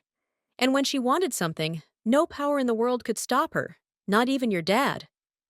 So Aspen's mother had seduced her father? Lovely. And then another thought occurred to Aspen. Did Mom get pregnant with me on purpose? Was she trying to trap him? Deborah lifted her shoulders and let them drop. I never asked. Which meant that the thought had occurred to Deborah too. The more Aspen learned about her parents and their past, the more she wished she'd never come to Coventry. Deborah took her hand and held on tight. Your mother was a complicated person. By then, we were starting to see signs of her mental illness. Getting pregnant with you wasn't rational. Marrying your father when the two of them had nothing in common. I mean nothing. That wasn't rational. Dad married her, though. And Aspen's father was rational. In a moment of weakness, he'd slept with Jane. But to marry her, after she'd seduced him and possibly gotten pregnant on purpose, that didn't make sense. For you, dear, Deborah said, your father married your mother because he knew that, if he didn't, he'd have fewer rights as a father. He admitted as much to my husband once, that he'd put up with Jane forever to protect you. Put up with her. He didn't love her at all? I think he did. He tried to, anyway. Once they were married, he did everything in his power to make her happy. He quit school to take care of you. He bought Jane everything she needed. He was a good man, and he tried his best. But to tame Jane was to tame a tornado. Aspen gazed at the college yearbooks. She couldn't imagine learning anything in those that would rival what Deborah had told her. Can I ask you something else? Anything. The other person from your high school, the man. Was it Brent Salcido? Deborah's eyes widened. How did you know that? He told me this morning that he and my mother were involved, that they were having an affair. Deborah sucked her lips between her teeth and shook her head. Brent was head over heels for Jane, but an affair? I don't think so. No, she'd have told me. She was a lot of things, but she loved your father, and she was fiercely loyal. Deborah seemed so sure. But Brent? Why would he lie? I think that most of what happened between them was in his imagination. She was kind to him, but she was kind to everyone when she was in her right mind. They spent a lot of time together. I think what he saw as romance, she saw as friendship. I doubt it helped that my boyfriend and I were paired off, so when the four of us were together, she shrugged. But Jane didn't see it that way. I think he was just delusional, mentally ill, like Mom. Not delusional, in love. Love can make us stupid sometimes. Aspen didn't know if that was true. She'd never been in love, and, based on what she knew about her parents, she wasn't sure she ever wanted to be. She could maybe see it happening with Garrett. Eventually, if she were to stay in Coventry, she could imagine love growing between them. Not the kind of love her mother had for her father, though planted and cultivated in her disturbed mind. And not the kind of love her father'd had for her mother, a love born out of fear and obligation. Aspen wanted no part of that kind of love. But true love, the kind they talked about in romance novels, the kind based on a mutual faith in Christ, on respect and honor, maybe. Someday, considering everything she'd learned, the last thing she wanted was to stay in this town, where everybody judged her by her mother's reputation. As much as Aspen liked Garrett, she needed to step away from him. How are the table and chairs working out? Dean said they were stable, but when I saw how beat up they were— I'm sorry, what? Garrett did give them to you, didn't he? The table and chairs? Dean's been planning to strip them for years, but he'll never get around to it. Wait, you're Garrett's aunt? I'm sorry. How rude of me. I should have told you. Garrett's aunt had been Jane's best friend, and Garrett hadn't thought to mention that? Even that day, as they discussed people who might know about her parents' marriage, Garrett had stayed silent. Aspen could only nod like an idiot. She set the yearbook she'd been looking at on top of the others. You've given me so much information that I don't think I'll need these anymore. Deborah studied her through squinted eyes. I doubt Garrett knows your mother and I were friends. We've never talked about it. Aspen nodded slowly. Even with me back in town, and him working at my house. Garrett and Dean have discussed that a little. But with Dean's health— Oh, right. Garrett said his uncle— She took a deep breath. I'm sorry. Of course you've all been distracted. And it's his heart? Have you told Garrett? He's not answering his phone, which tells me he's probably up at your place. He is. I'll instant message him and tell him to call you. He should get that if he's connected to my Wi-Fi. Thank you. Deborah stood, lifting the books. I'll take care of these. I'd love to have you over for dinner sometime. I'm sure Garrett would like that too. Maybe later this week? I'd like that. Chapter 20. Late Wednesday morning, Aspen followed the map on her navigation system toward a retirement community in Hooksett, just north of Manchester. She'd managed to locate the people who used to own her house and had decided to pay them a visit. Though she had donated most of the things in the attic to the thrift store, she'd held on to the photographs. Maybe they would appreciate having them back. At the library the day before, she'd messaged Garrett about his aunt trying to reach him regarding his uncle. He'd responded with, How do you know this? Met your aunt at the library. She and my mother were best friends. She'd waited while the 3 little dots on her screen danced. It took him a few moments to formulate his reply. Dean told me this morning. I didn't think to ask him at the time if he'd mind if I told you. After our talk, I planned to ask, but he had that doctor's appointment. That could be true. Probably was true. Garrett had no reason to lie to her. She was still frustrated to have learned it from Deborah instead of him. It would have saved her a lot of time. Not that the time had been wasted. Seeing her parents' yearbook, their faces as young people, happy people.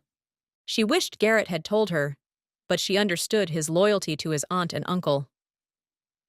A few moments later, the dots started dancing again, and it was a long time before 5 words came through. "I'm sorry, Aspen. Forgive me?" She stared at the screen, sighing. Garrett was on her side, and had been, ever since she'd arrived in Coventry. She had enough enemies. She certainly didn't need to start suspecting her friends. She'd texted, "Forgiven." They hadn't talked the night before. He'd gone to see Dean and Deborah before she returned home. But they'd messaged each other a few other times during the day, and all was well between them. Now she parked outside a single-story building with white siding and green awnings over the windows. Before she got out of her car, she prayed for wisdom and insight. She wasn't sure exactly what she was looking for. These people had owned the house at the time of Aspen's mother's disappearance.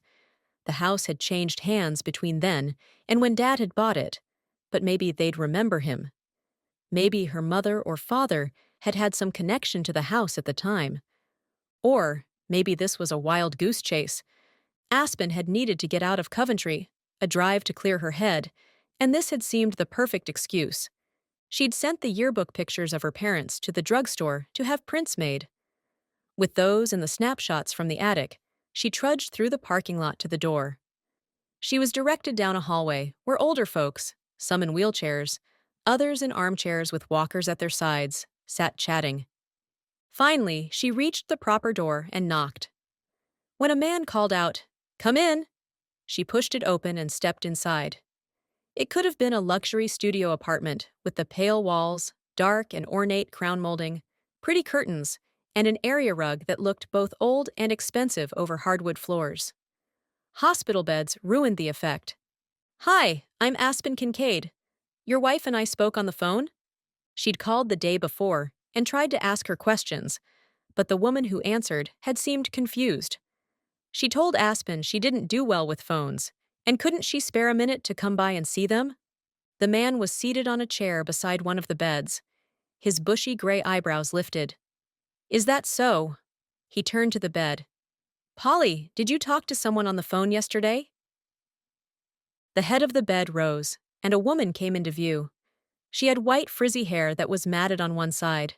She peered at Aspen with brown eyes. "Do I know you?" Aspen took a step closer. "We've never met." The man stood and crossed the room. If Aspen had expected him to be feeble, she'd have been wrong. He seemed healthy and strong as he extended his hand. "Ron Barnett, this is Polly, my wife." She shook the man's hand and nodded to the woman. "Thank you both for seeing me." He ambled back to his chair, then gestured to one against the wall. "Pull that one up closer so Polly can hear you." Aspen did. "I live in a house you used to own up in Coventry." The man grinned. "I loved that place. Our family made memories there for, what was it, Polly? 20 years? Mrs. Barnett said nothing. Her head was tilted to one side, and she wore a gentle smile. Aspen took the snapshots she'd found out of her purse and handed them to him. "I was going through the attic and found these."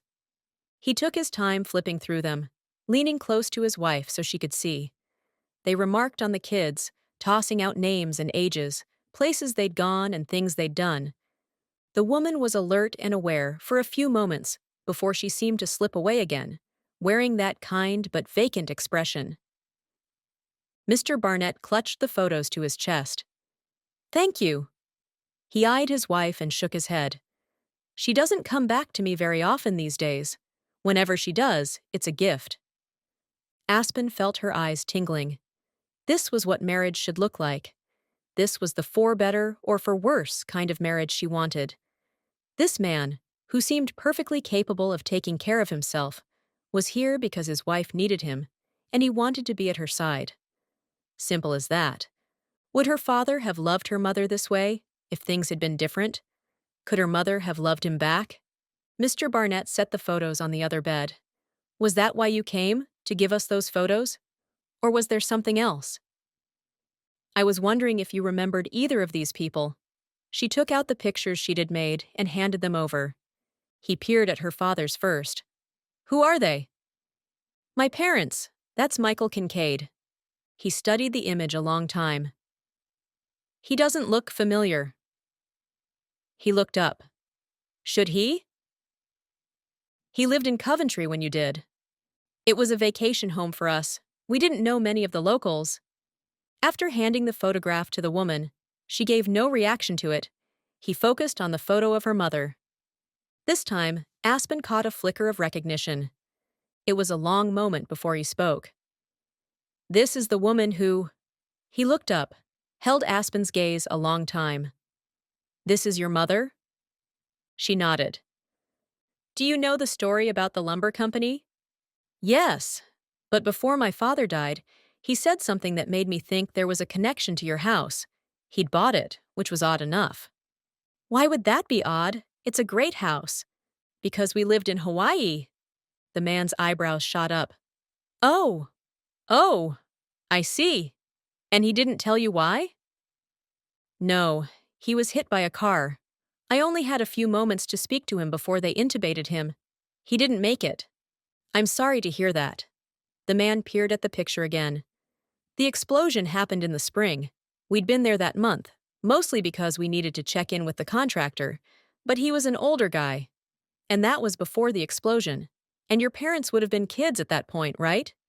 "They were 20. I can't imagine how they could have been connected to us." He held the photos out to Aspen. "I wish I could help." She took them, trying to keep disappointment from showing on her face, and stood. "I'm sorry to have intruded." He pushed to his feet. "We love having company. You know it's bad when you eagerly anticipate a visit to the proctologist." He laughed at that, shooting a look at his wife. She still wore that mild, empty expression. Despite Aspen's chuckle, the man deflated a little.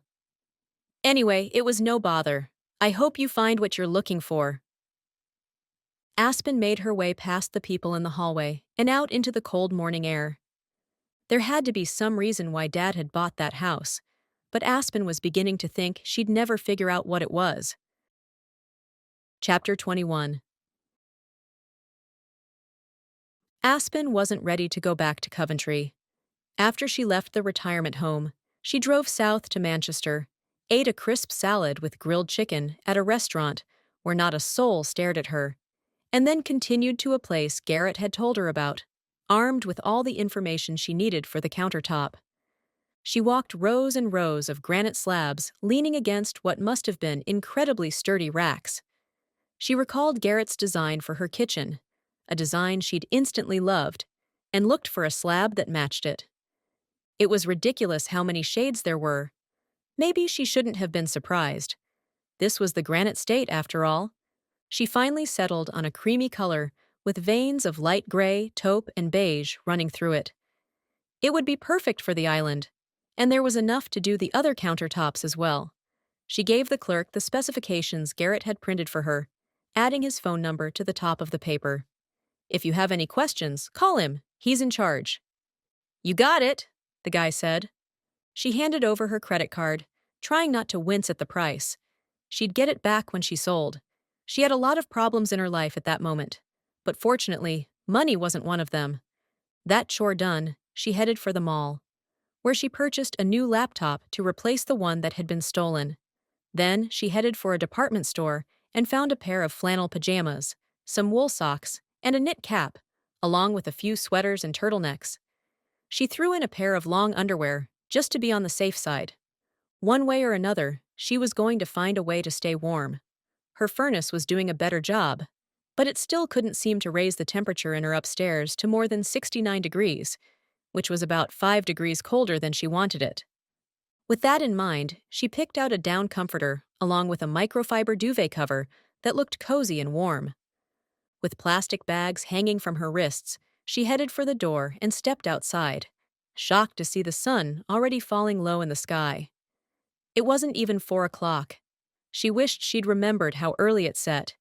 It would be dark by the time she got home. Would Garrett still be there? She hoped so. She needed somebody to talk to. Not just somebody, though. She needed Garrett. She missed him. Despite what she'd told herself the day before about not getting involved with him, she longed for him, her protective polar bear. He was a good listener who asked insightful questions and helped her think. He was also fun to be with, kind and gentle, and, despite the thing with his aunt and uncle, trustworthy. She liked him more than she should, considering she was leaving as soon as she figured out what happened to her mother, or gave up trying. She made the 2-hour drive back to Coventry. It was fully dark by the time she turned off the highway onto Rattlesnake Road. She'd driven home with Garrett after the burglary, but this was the first time she'd made this drive at night by herself. Once she passed the condominium complex, it was dark. Not just nighttime dark, but zero lights anywhere dark. It reminded her of the highway that ran across the center of the Big Island, where the only light came from the billions of stars overhead. Only here, the tall pines on either side of the road seemed to bend over her, blocking her view of the sky. The road twisted up the mountain. Though it hadn't snowed in days, she feared icy spots now that the temperature had dropped so low. She was going slowly, much slower than the posted speed limit of 45. Not that anybody would complain. She was all alone. And then headlights appeared in her rearview mirror. The vehicle came up behind her, fast, much faster than could be safe with all the hairpin turns. As it approached, she sped up a little, figuring the other driver was in a hurry. But she didn't dare go as fast as that driver. She couldn't pull over because there was nowhere to stop. On the left, there were only trees. On the right, a drop-off just a few feet beyond the snowbank piled on the narrow shoulder. No, stopping wouldn't be safe. As the car got closer, she feared it wouldn't be all that safe to stay on the road either. He bore down on her, and she gripped the steering wheel tightly. But the car slowed, and then it careened into the left lane. She hit the brake, happy to let the crazy driver pass. But he didn't. He swerved and clipped the back of her car. She managed to keep her tires on the road, braking hard. The other car sped ahead, braked, and veered into her again. Her front wheels skidded off the pavement. She tried to get back on the road, but the car was right beside her, blocking the way. She braked. The wheels locked up. The car bumped over the snowbank and barreled toward the forest. A thick tree loomed ahead. She yanked the wheel to avoid it, feeling sudden weightlessness. And then she crashed. She heard the sounds of crunching metal, felt the jarring motion. Her eyes were wide open, but everything went black. Aspen was suspended in her seat, the seatbelt the only thing keeping her from falling to the passenger door beneath her. In front of her, the airbag had deflated and hung toward the ground. She couldn't see anything outside the car. Her headlights must have smashed against something because they were out. Or maybe her dashboard lights were out as well. All the lights were out. And the engine was off. The world was silent. She wiggled her toes and moved her feet in circles. Then she tested her hands, her arms. She touched her torso and felt no pain. No blood. The whole thing had happened so quickly. She'd be bruised tomorrow, but otherwise, she didn't think she was hurt. Thank God she'd been going so slowly.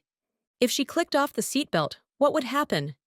It felt like the car was angled downward and wanted to keep going. Something must have stopped it from rolling onto its back. She peered out the window and saw dark tree trunks against darkness beyond. Lots of darkness, not more trees. It was open, like she was at the top of a cliff, which, considering where she'd been, made perfect sense. She'd caught sight of the lake in the valley below when she'd driven this with Garrett. Of all the places to go off the road. She angled forward to try to see how far she was from the cliff, but the car swayed and she froze. It was leaning on something. It had to be a tree. Maybe a thick tree that could hold the weight no matter what she did. Maybe a thin trunk that would bend over at any second, sending her and her small SUV hurling downward. She had to get out. She found the door latch and pushed, shocked when it opened easily. Rather than fight gravity by holding it open, she let it close again very gently to keep it from latching. She inched her feet beneath her, tucking the toes of her tennis shoes into the space between the center console and her seat. When she was sure she wouldn't fall, she unfastened the seatbelt and moved it out of her way, balancing on the console. Then she pushed the door open again. The car swayed. "Lord, just hold it steady, please." She couldn't prop the door up while she climbed, so she wriggled into the gap between the door and the car. Its weight rested against her back and scraped as she pushed through.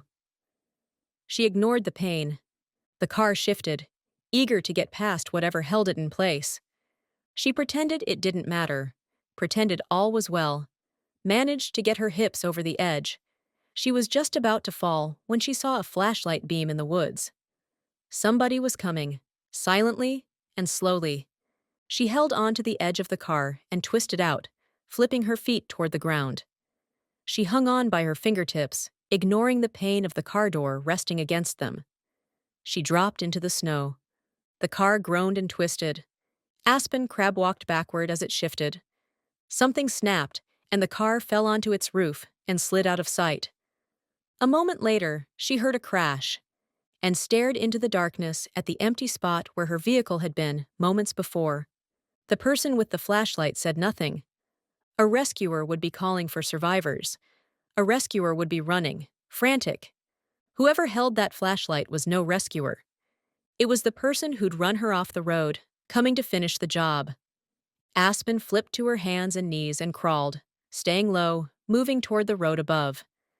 Praying whoever was looking for her thought she had gone over with the car.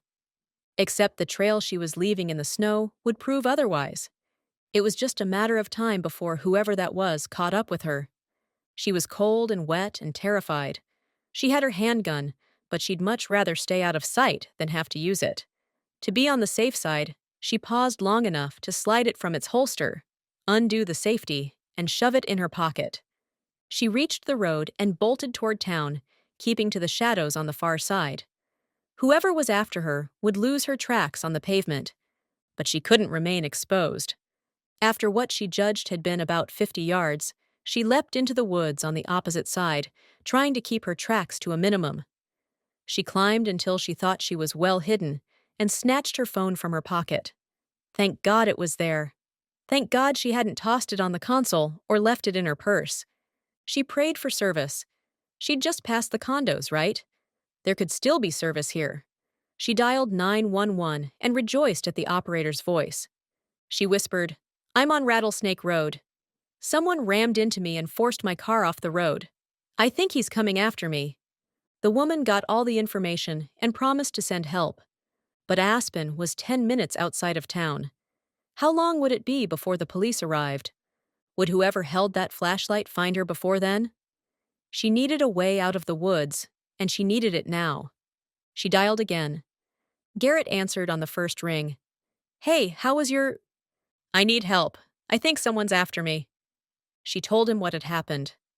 "I'll be there in 5 minutes." She slid her phone into her pocket. Maybe she shouldn't have called him. Had she put him in danger? But in that moment, all she wanted was off the mountain, and away from whoever was following her. She kept low and silent and waited a few yards from the road. Long minutes passed before the sound of an engine reached her. Headlights approached, the vehicle going very slowly. That had to be Garrett. She bolted into the road and lifted her hands to get his attention. He did a U-turn and stopped right beside her. The passenger door flew open. "Get in!" She'd barely closed the door when he hit the gas. Chapter 22. I told you, he rammed into me. Twice. Detective Pollard nodded at Aspen the way people do when they think you're insane but don't want to say so. Garrett could feel fury dripping off her body like the snow from her parka. They'd been at the police station for at least an hour. Aspen had told a uniformed officer her story no fewer than 3 times before this detective, a 50-something man with a full head of curly black hair, brought them into a small conference room.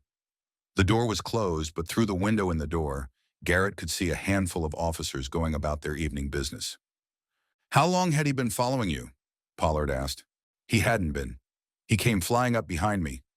And then he just rammed you?" "I thought he was trying to pass me, but then his car hit mine." "Why didn't you just pull over?" "Where? There's no shoulder. It's not like—" "There's a shoulder on Rattlesnake." The man said the words as if Aspen were crazy or lying. Not past the condos. Garrett had been trying to stay out of it. He had nothing to offer but moral support. But Pollard was seriously getting on his nerves. The road's barely wide enough for 2 cars, and with the snowbank, as if Aspen weren't there, Pollard responded to Garrett with, "She could have pulled over onto the dirt, though." Garrett forced his tone to stay even. "It's not dirt, it's snow, and she's not a local. She doesn't know how to drive in the—" All right, all right." He waved off Garrett's words and focused on Aspen. "Look, I'm not saying nobody hit you, but how can you be sure it wasn't an accident?" "Twice, detective. He hit me twice. Even still, it could have been an accident, and it sounds like he came to help you, but you took off." "It didn't feel like he was coming to help me." The detective's gaze flicked to Garrett with a definite, "Can you believe this woman?" "Look, what would that feel like exactly?" She took a steadying breath, and when she spoke, it was with slow, even words. "He never called out to me. He never said anything." "What should he have said?" "I don't know," she snapped. "How about, 'Hey, you okay?' Or, 'Don't worry, help is on the way.' He also wasn't running. Wouldn't you run, detective? If you saw a car go off the road, saw a car about to go over a cliff, wouldn't you pick up the pace a little?" The man made a note on a little notepad. A thought occurred to Garrett. "Did anybody call it in?" The detective glanced up from his paper. "Only Miss Kincaid." "Don't you suppose someone who was there to help would have called 911? Assuming there was someone, service is spotty?" "Are you calling her a liar?" Garrett asked. "Not a liar." He stretched his lips into what he must have thought passed for a smile. "Just confused." "Confused? Oh, I am not my mother." Aspen's words were spoken slowly and deliberately. "Just calm down, ma'am." Before Aspen could spout a scathing reply, not that the detective didn't deserve it, Garrett said, "Someone ran her off the road. It's been over an hour. Why hasn't anyone called it in?" Pollard gave Garrett an indulgent smile that made his fist clench. "We'll look into it." He turned back Aspen. "So you say he rammed into you?" Garrett growled under his breath. If this guy hadn't been a cop, he'd have punched him already. "And then what happened?" "And then my car hit the snow and—" "I thought you said you drove an SUV." Aspen ground her teeth so loudly that Garrett winced at the sound. She took a breath and started again. "And then my small SUV hit the snowbank and went over. I remember seeing a tree and swerved to avoid it. The car must have gone up an incline because it flipped onto its side." "How fast were you going?" "Not very, but I didn't check the speedometer. I was too focused on the guy trying to kill me." "People get into accidents all the time, ma'am. I'm sure he was just trying to get past you. Are you sure you didn't just run off the road accidentally? Maybe you imagined—" "I didn't imagine it." The detective smiled as if he found her amusing. That did it for Garrett. He stood. "Is this funny?" The man's smile faded. "You can sit down, sir, or you can leave." "So you can ridicule her in peace?" "I don't think so." The man pointed with his chin to the chair Garrett had vacated. "Your choice." But through the glass door, he caught sight of the police chief stepping into the building. Garrett reached for Aspen. "Come on." She took his hand. Hers was still freezing, no doubt a result of scrambling through the woods with no gloves on, and the chilly treatment she'd gotten from this incompetent jerk. Pollard said, "If you want to give your statement, sit down." Before Garrett could tell the guy where he could shove his notebook, Aspen said, "We'll just go talk to your boss. We'll be sure to tell him how helpful you've been." Garrett couldn't help the smug look he gave the other man as he followed her to the door. He hoped it was justified and the chief would take her seriously. She'd already spotted Coat and beeline past the officers and desks to where he stood on the far side of the room. "Can we talk to you, please?" "Sure. Sorry I didn't get back to you. I was driving into town when I heard what happened." Coat led them into a glass-fronted office. His, according to the nameplate on the desk. The chief directed them to 2 chairs and closed the door. "FYI," Garrett said, "Pollard's a piece of crap." Coat sat on the far side of the desk without comment about his detective. He spoke to Aspen. "How you holding up?" "I'll be all right." "You gave your statement already?" "For as much good as it'll do." Your detective seems to have gotten me confused with my mother. He thinks I'm either lying or insane. Coates squinted the tiniest bit as he glanced beyond them and through the window into the larger room. He masked the expression quickly. I'll take care of it. Tell me what happened.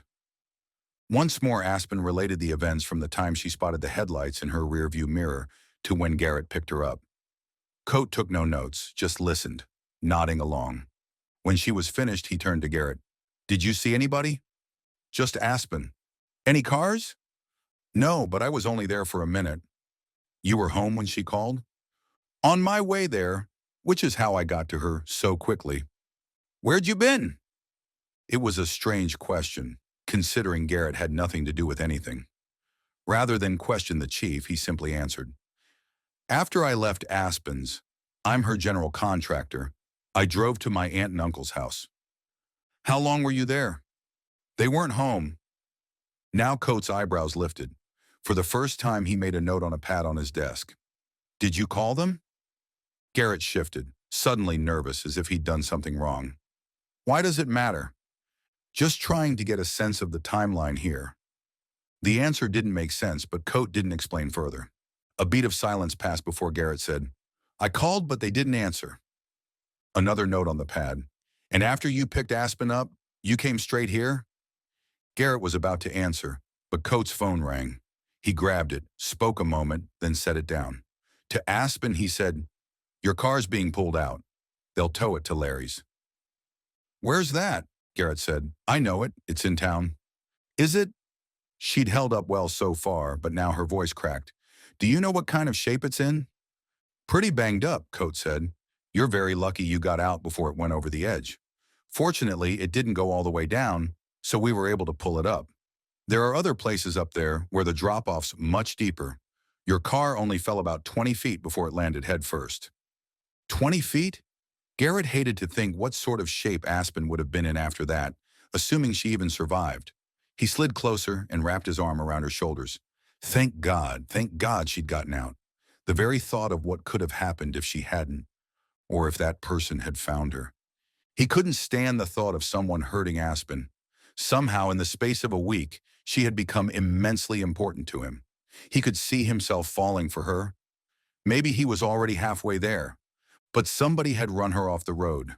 And in that spot, on the edge of the mountain, right by that steep drop-off, if she'd been going the speed limit, if she hadn't been able to stop, he had no doubt the person who hit her had planned for her to careen over the edge.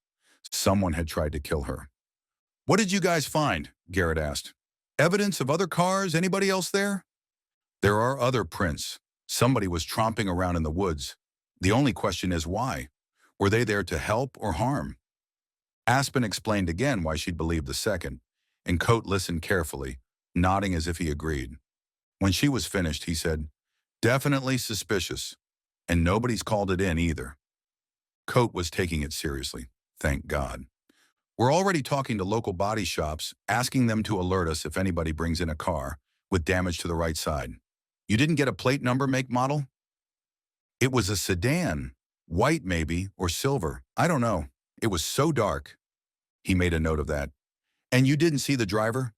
When she shook her head, he asked, One person in the car? 2 question mark. I don't know. After they went over the details one more time, Aspen asked, Can I get my things out of my car? Of course, it should be in the lot soon. Coate looked from Aspen to Garrett and back. This coupled with the break-in at your house the other day, I wish I could offer you protection, but it doesn't work that way. You have to be prepared to protect yourself. And Garrett thought of the handgun she'd relinquished when they'd walked into the station. At least she'd been wearing it, but no handgun would protect her from a madman trying to run her off the road. What do you suggest I do? She asked. Maybe you should find a place to stay out of town, and don't tell anybody where you're going. And maybe, again, his gaze flicked to Garrett, don't stay alone. He would stay with her. If that was what it took to keep her safe, he'd do it. But with the attraction he felt, and considering their kiss the other night, would that be wise? Did he care? Do you mind if I ask? Coate rested his arms on the desk and leaned toward her. Why are you in Coventry, Miss Kincaid? My father bought that house. It's mine. She spoke the words as if she felt she had to defend herself. Coates' expression was patient, but he said nothing. She sat up straighter. I want to find out what happened to my mother. Ah, he leaned back. You and a whole lot of other people. What makes you think you can solve that mystery? I don't know that I can, but I have to try. For my father's sake. He asked me to. He did? He asked you to do that? He said to do right by her. How can I do that if I don't find her? Coate regarded her for a long moment. Garrett had the sense that there was something he was holding back, something he wanted to say, but he opened his desk drawer and fished around. I already have your number. He pulled out a business card and handed it across the desk. Now you have mine. If you have an emergency, call 911 first, then call me. Garrett stood and waited until Aspen did the same. Pollard won't be running the investigation, Garrett clarified. He works for me, Coates said. I'll take care of what happened earlier. That wasn't exactly an answer, but Garrett knew when he'd pushed his luck far enough. The chief walked them to the door. Rest assured, I'm taking this seriously. Where will you stay tonight? She pressed her lips together and shrugged. Let me know where you land. Not back at your house. Until we figure out what's going on, you're not safe there. Understood? Maybe they have a room at the hotel, she said. Coates' frown reflected Garrett's feelings about that. The hotel would be the most obvious place to look for her. No, she wouldn't be staying there. I'll find her a place. Garrett turned to Aspen. Someplace nobody will think to look for you. Someplace you'll be safe. They left the police station, and Garrett drove Aspen to her house. Based on the way she hurried to her front door, her gaze darting all around, he guessed she was as nervous to be there as he was. After he made sure nobody was there, she packed a bag quickly. 5 minutes after they arrived, they drove away. Nothing had happened. Nobody had been there. Still, Garrett wondered how many minutes he'd shaved off his lifespan with the worry and stress of those moments. Not that he minded, whatever it took to keep Aspen safe. 25 minutes later, he pulled into the lot at Larry's Auto Body. He and Aspen climbed from the car when the flatbed turned in just a few moments later. It drove under the lights in the parking lot, and he got his first look at Aspen's SUV and swallowed hard. Beside him, Aspen gasped. The front end was smashed to pieces. The hood was bent. The windshield shattered. Garrett urged Aspen close by his side to remind himself that she was all right. She must have gotten out before most of that damage had happened. But the impact of what might have been... She turned to him, and he wrapped her in his arms. He didn't know what to say. His emotions rose so fast, so powerfully, he was afraid to speak, afraid they'd leak out. Fury and rage at whoever had done that. Terror, thinking of what could have happened, thinking of how he'd almost lost her. This woman he hadn't known 2 weeks before suddenly meant everything, and someone had tried to take her away from him. Someone had tried to kill her. She sobbed against his chest and tears stung his own eyes. He would do anything in his power to keep her safe. But what could he do? Who would do this? This was his town. These were his people. Surely none of them would have attempted murder. But if not a local, then who? Who would want her dead? And why? Aspen sniffed and leaned back. It all just hit me. Me too. He didn't let her go, just gazed down at her. I'm going to keep you safe, I promise. We'll find a place for you. I feel like I should tell you I can take care of myself. I'm not some damsel in distress. Of course you're not. He looked at the place where the flatbed had disappeared around the corner of the building. If you were, he'd have gotten to you. But that doesn't mean you don't need help. There's nothing wrong with asking for help.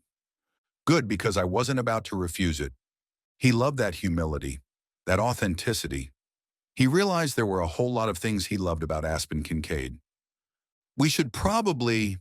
She stepped out of his arms and turned, seeming to steel herself for the job.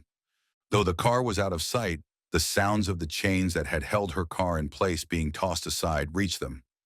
Metal scraped against metal, the low hum of an engine roaring to life. He took her hand. Come on, let's see if anything's salvageable. Together they rounded the building and stopped beside the wreckage.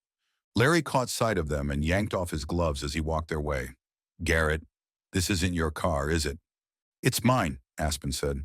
Larry shifted to her. He was heavy-set, in his 30s, with longish, mousy brown hair and greasy fingernails. He looked her up and down, not in a lascivious way, but with surprise. "Did you push it over yourself? You've got nary a scratch."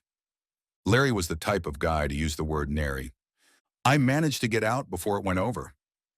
Larry nodded like he was impressed. "God had his eye on you, my friend." "I have no doubt that's true." He turned to the wrecked car. "Haven't gone through it yet. Coach said you can take anything you can find. Just don't touch the outside." Aspen didn't move toward the vehicle, though. She seemed frozen in place. "I can do it if you want." At her nod, Garrett walked toward the mangled metal, sucking in a deep breath as he did.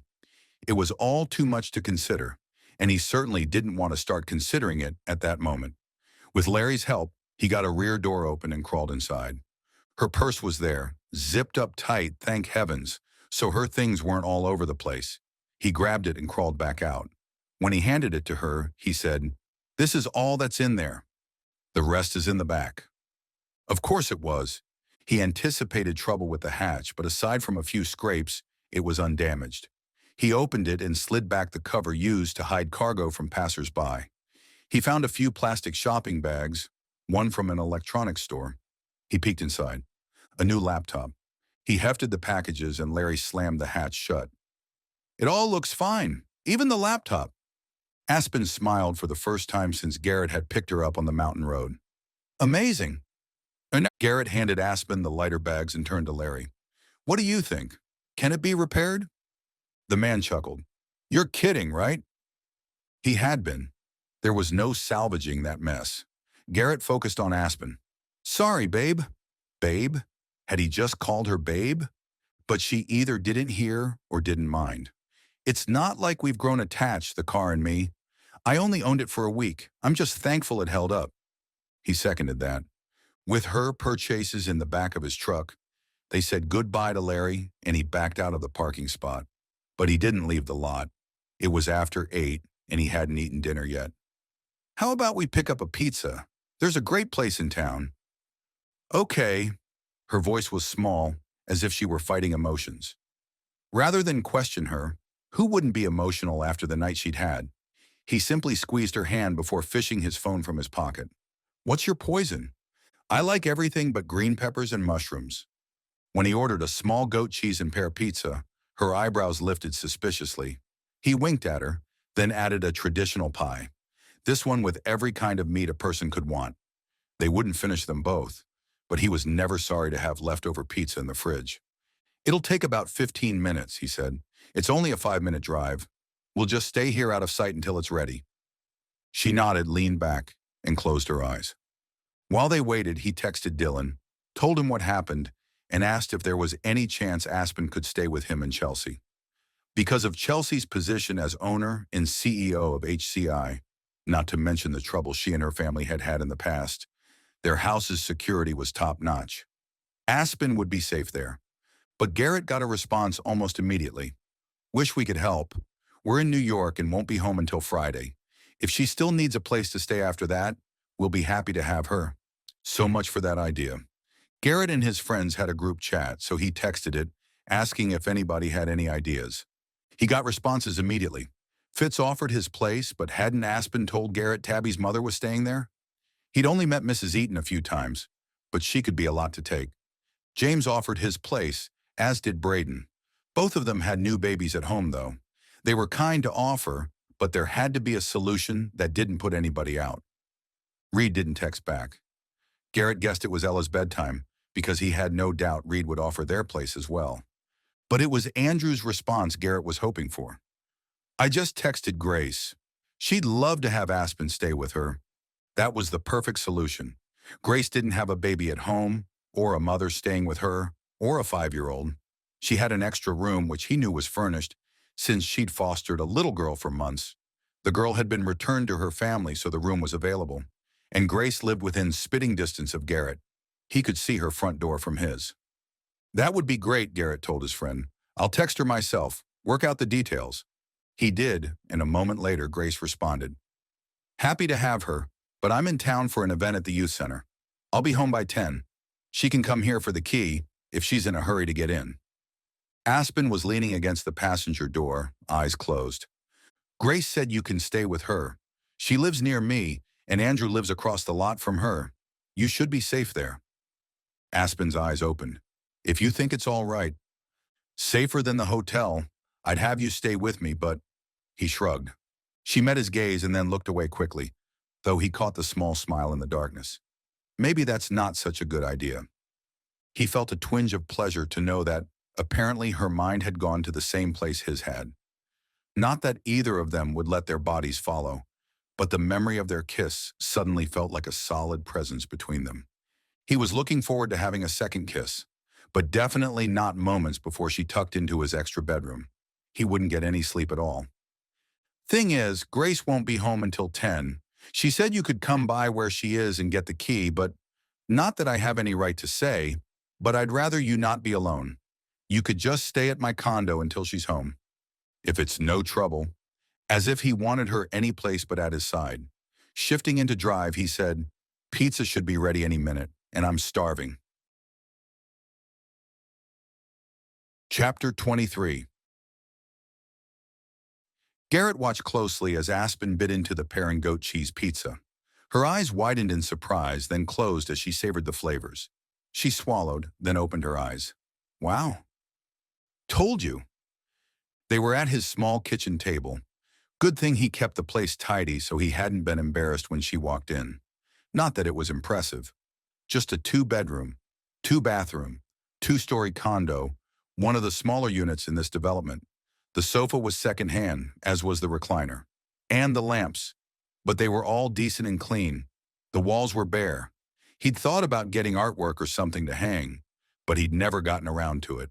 The nicest furniture in his house, a round maple table and matching chairs, had been a gift from Uncle Dean for Garrett's last birthday. Aspen had remarked on the set as soon as she'd seen it, guessing right away that Dean had made it, then gushing about its beauty. She swallowed a second bite of the pie. My dad's restaurant served flatbread pizzas.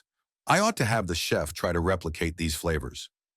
A moment after she said the words, she blinked, and sadness tightened her lips at the corners. I guess I could pass along the idea. Did you sell them? Garrett asked. The restaurants? I assume, since you have no plans to go back to Hawaii. Yeah, to one of the managers. He got a loan for some of the cost, and he's paying me back the rest of it monthly until it's paid off. It was kind of you to extend him financing. She shrugged, sipping her soda. When she set the glass down, she said, I wanted them to go to somebody who would love them as much as Dad did. Gene worked for Dad as long as I can remember. He'll take good care of them. And you didn't want to hold on to them. I mean, they were your father's and your place of work. A lot of people told me I should wait a year after his death before I made any life-altering decisions, and I tried to do that. But being in his kitchens, in the places he'd built and loved, it never felt right without him. It was just too painful. Is that how you feel about Hawaii too? Or are you planning to go back someday? I have friends there, but most of them have married and had families or moved away. I loved growing up in Kona, but this is a huge country. I'd like to see more of it, experience more of it. Maybe I'll go back after college. She didn't seem too keen on the idea, though, which didn't bother him one bit. But you're going to stay in the restaurant business, he said. That's what you want to study, right? She finished off her slice of pizza, then took her time wiping her fingers on her napkin. Finally, she smiled at him. Tell you the truth, I hate it. He snatched a slice of the loaded meat pie, but he set it on his plate without taking a bite. Didn't you tell me you're going to get a degree in hospitality? Maybe I'll like it better if I get some training. Why study it if you don't like it? What else can I do? That's all I've ever done. It's all I know. But that doesn't mean, he sat back. You're starting over in every other aspect of your life. Why not a new career? You have a knack for asking probing questions. So I've been told. Though often the word hadn't been probing, but irritating or nosy. He wasn't nosy, though. He was interested. She didn't have to answer if she didn't want to. What if I'm not good at anything else? She finally said. What if you are? She snatched another slice of pizza. Without looking at him, she said, That's not the plan. He glared at her purse on the counter behind her. knowing the ever-present notebook was inside it somewhere.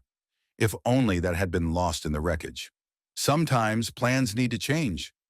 She bit into the pizza. What is it with you and plans anyway? Only after she chewed and swallowed and sipped her drink did she meet his eyes. The Bible says that all things should be done in an orderly way. The Bible also says that a man makes his plans, but God directs his steps. Sometimes people's plans need to change. Sometimes we don't know what's best for us. You don't understand. Explain it to me then. Your penchant for list making. Why are you so obsessed? He'd been trying to find a kinder word. I didn't always want to work for my father. Pizza seemingly forgotten, she stared past Garrett for a long moment. Don't get me wrong, I loved him, and I loved being with him. But the work itself, between managing the employees and dealing with the customers, mostly tourists, it was a constant battle. I love working with children. I hate working with adults who act like children. One good thing about my job is that I get to choose the people I interact with on a daily basis. I choose the contractors, and if they do a lousy job, I find better ones.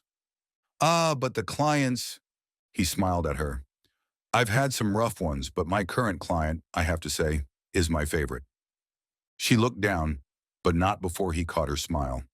She separated a bite of pear from her slice and ate it before she spoke again.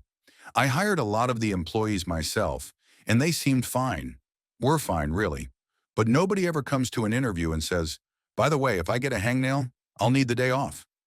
That would get old. It's just, I feel like some people figure out what they were born to do. Like you and fixing up houses. You're so good at it. But it's not just that. You love it. It's fulfilling, right?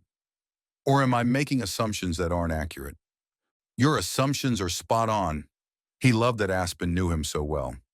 I wasn't born to manage restaurants, she said. I was good at it, but not because it came naturally to me. I learned by watching my father, by doing what he did. He guessed she was going to tell him that lists had helped her become competent at her job. But as she often did, she surprised him. When I was in high school, she said, I wanted to be a teacher. I taught in children's ministry at church for years, and I loved it. He could picture her in front of a classroom of children, telling the story of Jonah and the whale or Moses parting the Red Sea. I bet you were really good. The kids liked me. Dad told me he'd pay for college, but I didn't think we had the money. I realize now that maybe that wasn't the case, but at the time, I thought he'd have to take out a bunch of loans, and I didn't want either one of us to be saddled with debt. So I worked really hard to earn a scholarship. I joined a bunch of clubs. I ran for student body president and won. Good for you. I figured that the more things I was involved in, the better my chances would be for scholarships. So I did all that, and I took all the honors courses, and I volunteered at church. Of course, I still worked for Dad, even though he told me he didn't need me, and I should slow down and concentrate on school. I thought I could handle it. I was halfway through my senior year when it all fell apart. I flunked a math test. I missed a deadline for early admission to college. And I started a fire in the kitchen at the restaurant because I was studying for a test and not paying attention. The chef got it out, no damage done. But that really shook me. I can imagine. The Saturday after that, I was retaking my ACT, hoping to improve my score, and I had a breakdown. A total emotional and mental breakdown. Right there in the classroom in front of the other students. She met his eyes and held the contact, as if trying to communicate some message he didn't understand. It was bad, Garrett. They pulled me out of the test and called an ambulance. I thought I was having a heart attack. A panic attack, I assume. Yeah, but I thought... You can imagine what I thought. When he didn't guess, she explained. I thought I was like my mother. Oh. They wanted to hospitalize me, but my father absolutely refused. I remember being in the ER, listening to him on the other side of the door, arguing that I needed to be at home with him. He took me home and got me in to see a counselor. Once again, I'm impressed by your father. The corner of her mouth ticked up. He was such a good man. The counselor was helpful and told me I had too much going on and that anybody would have cracked under the weight of it. I'm not sure if that's true, but she lifted one shoulder and let it fall. Anyway, she gave me some tips about handling stress. Did you get the scholarship? Did you go to college? He knew she hadn't finished. But maybe. I thought since I couldn't handle the stress of high school, I'd never be able to manage college. But you managed a restaurant? Eventually, and yeah, that's also stressful. Probably more so, especially considering I didn't like the work. But it felt safe. I let my fear direct me.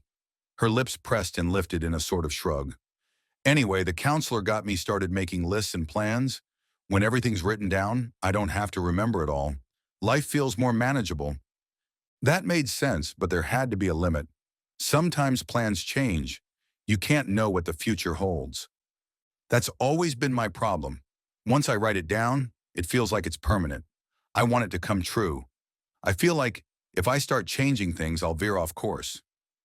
Maybe you've set your course in the wrong direction.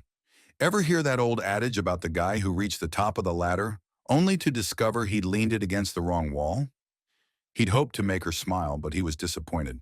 She settled back against the chair, closing her eyes. You don't understand. I want to, though. Explain it to me. Seconds stretched into minutes. She sipped her soda. He ate his pizza. Maybe Aspen was done sharing, and though he'd be disappointed, he was pleased she'd told him as much as she had. The fact that he wanted to know more, to know everything about her.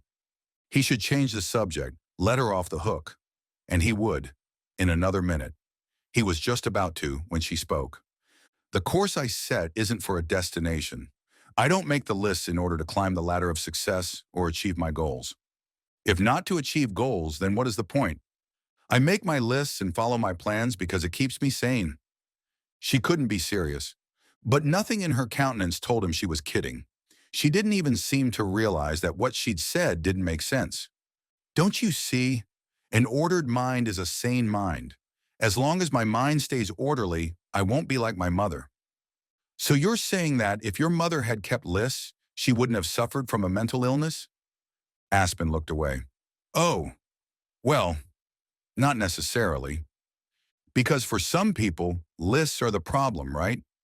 Aren't there people who suffer from OCD who compulsively make lists? I'm not obsessive or compulsive.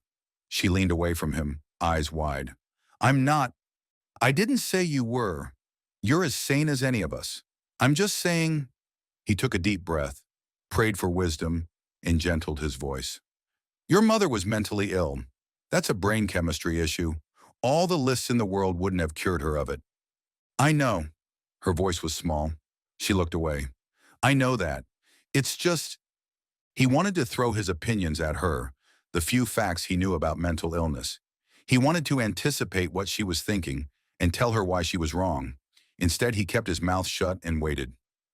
I know lists wouldn't have fixed my mother, and she had plans. To blow up a building, that took planning. It just makes me feel sane. I feel like if I can just follow my path, then I won't go the way she did.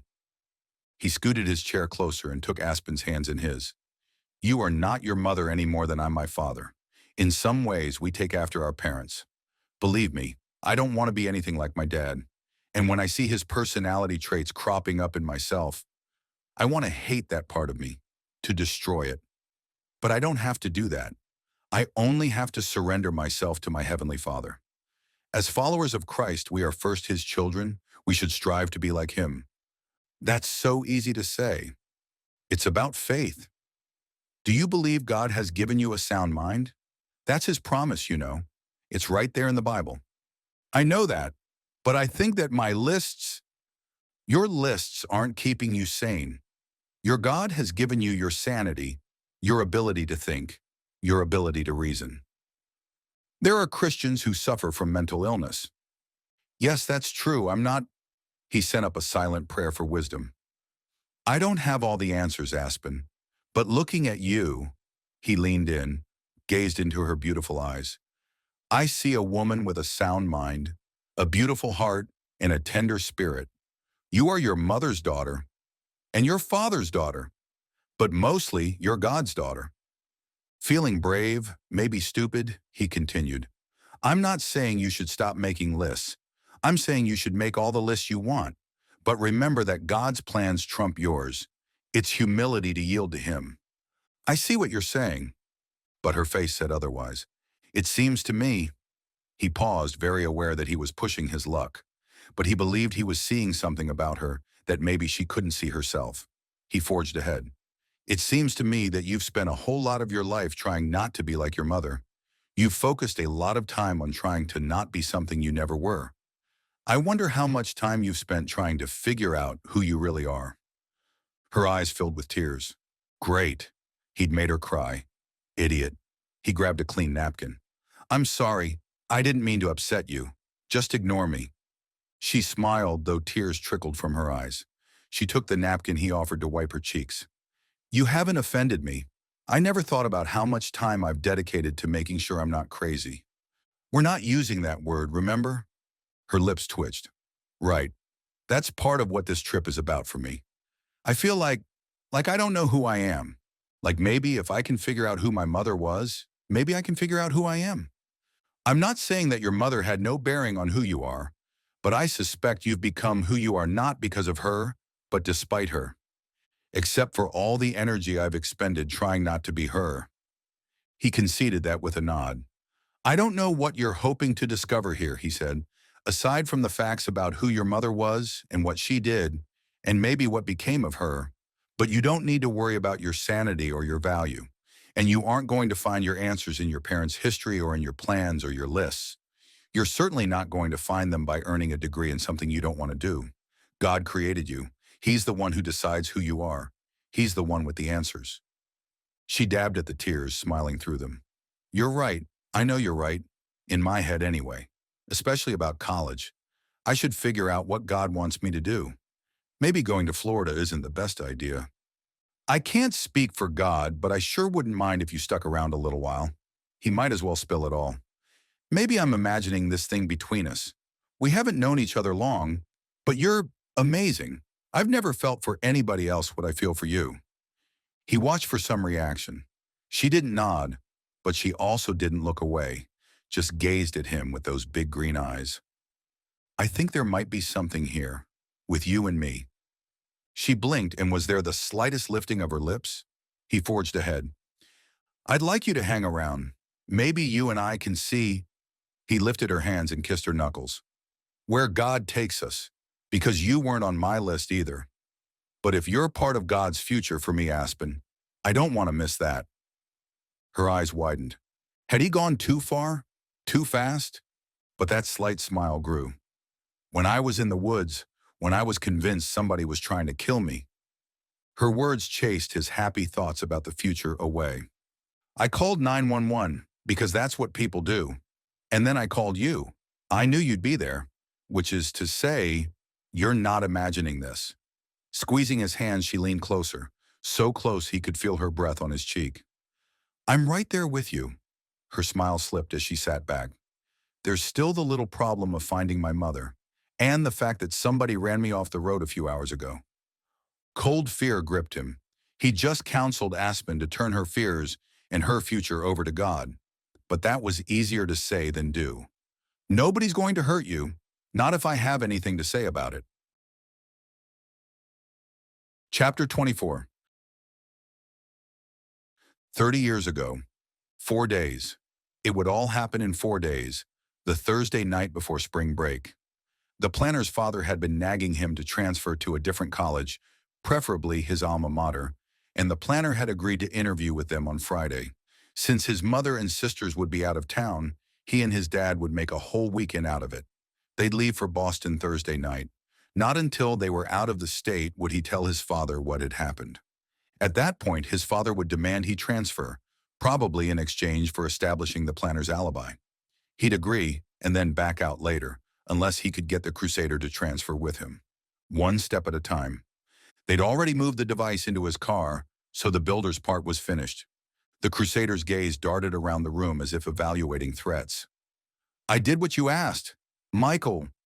No names, the planner hissed. Sorry, she said. He likes the place. He calls it our overlook. Isn't that sweet? We've been back there a few times. He'll know where to meet me when I call him. Squelching jealousy, the planner slid his hand over her arm. But you haven't told him anything? Of course not. Of course not. He'd stop us. Okay then. Thursday night, you'll pick me up. I'll park near the new development. We'll go to a payphone, and you'll call him and ask him to meet you at the Overlook. He couldn't bring himself to call it there anything. Then you and I will do it. It'll only take a few minutes. You'll drop me at my car, then go up to the Overlook and meet him. He should already be there. If we do this right, he'll have left the house right away. Will he have the baby with him? Maybe, depends. Sometimes his parents stay with us, so they might be there to watch her. Good, I hope they are. Then they'll say he wasn't home at the time of the bombing, lend credence to the idea that he could have done it. She nodded along. They'd gone over the plan 100 times already, but her mental state worried him. I can do this by myself, he said. Maybe you should stay home. I have to be there. She spoke with both vehemence and volume. I have to see it happen. I have to. Lower your voice. She leaned in and whispered, We're going to take them down. We're going to protect our home, the earth. We're going to protect the forest that gives us life for ourselves and for our children, for Aspen. He wasn't sure he'd go that far, but he loved the forest too.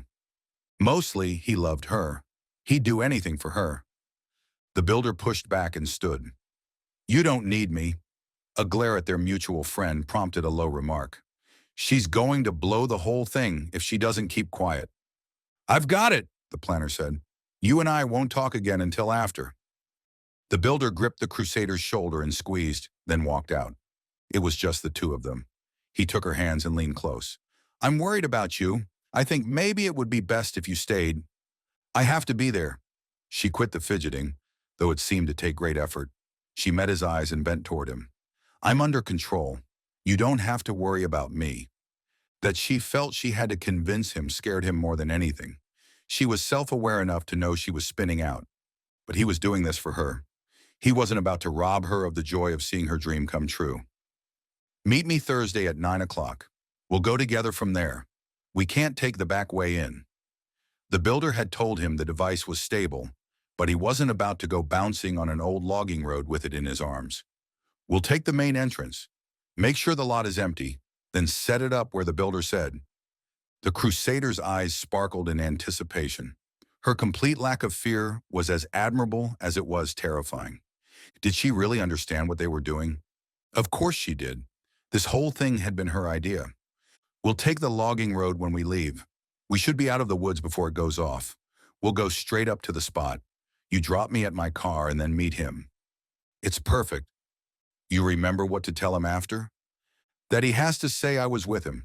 If he doesn't, my partner, she kissed the planner's cheek and giggled, will send the evidence to the police, and he'll be implicated. She seemed to understand. Despite the wild look in her eyes, some combination of glee and excitement, she comprehended the gravity of the situation. He hoped. We won't see each other over spring break. You'll be questioned. When they come to talk to you, you only need to remember one word. Lawyer. Exactly. You have the number I gave you. She nodded. He's good.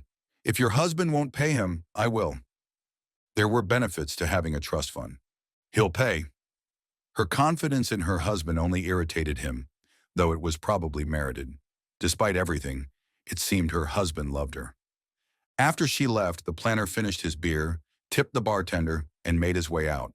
It was dark by the time he reached his car, so he didn't see the figure leaning against his driver's door until he was almost to it. Hiding his surprise, he stopped and crossed his arms. I think you should call it off, the builder said. Why didn't you say that inside? She'd have blown a gasket and alerted the whole bar. The planner made a show of looking around the nearly empty lot. It's not like anybody was there to hear. It wasn't empty. That bartender and a couple of the customers have been here every time we've met. When our pictures are on TV, if they are, they're going to recognize us, her at least. She doesn't exactly go unnoticed. She did turn heads everywhere she went, and once she got to talking, she was impossible to forget. Somebody could report these meetings, the builder said. Even if not, you know they're going to question her. Do you really think she'll be able to keep her mouth shut? I'm not sure she has any idea what we're doing. She knows. She gets it. A loud sigh filled the space between them. You know I'd do anything for her. For you too. But I'm not ruining my life over this. They're going to know it was us. The planner's lips stretched into a smile. Knowing it and proving it are two different things. Chapter 25. Dim light filtered through the gauzy curtains. Aspen stretched on the narrow twin bed, then flinched at the pain. Her body had taken a beating the night before, and everything ached. She thanked God for the aches. It could have been so much worse. It had been a strange night. Thoughts of Garrett, and memories of the evening they'd shared, had lulled her to sleep quickly. He liked her enough to ask her to stay in Coventry, to suggest they see what could happen between them. At the time, she'd felt so secure in his presence, so confident that, as long as he was beside her, she could conquer anything. Grace had texted a little before 10 o'clock that she was home, and Garrett had grabbed Aspen's things from his truck and walked her to Grace's door. It wasn't a long walk. Garrett lived in the next building on the opposite side of the narrow parking area. When they reached Grace's stoop, the air between them suddenly felt charged. Thinking of awkward moments after the few dates she'd had in high school, she giggled, and he laughed. And then his expression had shifted to something much different. He set her packages on the porch and wrapped her in his arms, chasing off the chill of the cold night. He lowered his head and waited, but not for long before she closed the distance between them and pressed her lips against his. The kiss didn't start tentatively, like it had a few nights before, but tenderly. The tenderness shifted as the events of the night, the memories, the fears intruded. She clung to him as if he were her only link to sanity, to safety, as if, in his arms, nothing could touch her. He responded, backing her against the front door, shielding her body with his, diving in for more. More. She'd wanted more. Nobody had ever kissed her like that. Nobody had ever stirred such desire inside her. It felt like an instant, or an eternity, had passed when he moved his lips off hers, only to skim over her neck. He trailed kisses to her ear, and she felt his sigh. Everything in her wanted to tell him not to stop. The cold, the wind, the fact that they were within viewing distance of no fewer than 20 windows. She didn't care. She only wanted more of this. More of him. A car drove by, its engine seeming too loud in the sacred moment. Garrett's breath tickled the hair over her ear. Do I need to apologize? For stopping. Do I? His chuckle rumbled through her, plucking chords of desire that he'd already set to humming. He stayed there another moment, then backed away to meet her gaze. She'd expected amusement, but his expression held none. Only desire and something darker. And then she'd remembered the rest. Because Garrett's kiss might have been the most amazing thing that had happened to her that day. Some could argue even the most momentous. But it hadn't been the only thing. There'd also been those headlights rushing up behind her. That car forcing her off the road. The snow, the tree, the cliff. You'll come with me to your house tomorrow morning, he said. If we stay together? There are things I need to do. Then I'll come with you. She would like that. She would love that. But, whoever ran me off the road, he's not going to come after me in broad daylight in the middle of town. You don't have a car. I could borrow your truck. She tossed the words out, adding a flirty tone that sounded foreign to her ears. His grimace told her he wasn't impressed. I can't tell you what to do, but I'm not going to help you put yourself in danger. Either I come with you, or... There are deliveries coming to the house tomorrow. One of us needs to be there. Or both of us could be there. Was he right? Was she foolish to keep trying to dig up information alone? Maybe. Though the police chief hadn't said so, she'd had the feeling he wanted to tell her something. But he hadn't. And she assumed that he'd held back, because Garrett had been there. If I leave Grace's, I'll get a ride. Or I'll use a ride-sharing app. I'll always be with somebody. Okay? Based on the set of Garrett's lips and his narrowed eyes, it wasn't okay. But he didn't argue. After another kiss, this one too brief, he knocked on the door behind her. Only after Grace had ushered Aspen inside did Garrett make the short, cold walk home. She'd fallen asleep with the memory of his lips on hers. And then she'd had nightmares about the rest. A strange night indeed. She checked the time on her phone, not shocked to see she'd slept until after 9. She wasn't an early riser anyway, and years in the restaurant business had trained her to stay up late and sleep in. The night before, when they'd chatted a few minutes before bed, Grace had told her she had to work this morning and would be leaving early, so Aspen wasn't surprised when she heard no noises coming from within the condo. She showered, changed into something warm, and helped herself to coffee and breakfast, thankful that Grace had insisted she make herself at home. It wasn't hard to do. Unlike the giant house on the mountain, Grace's condo felt cozy.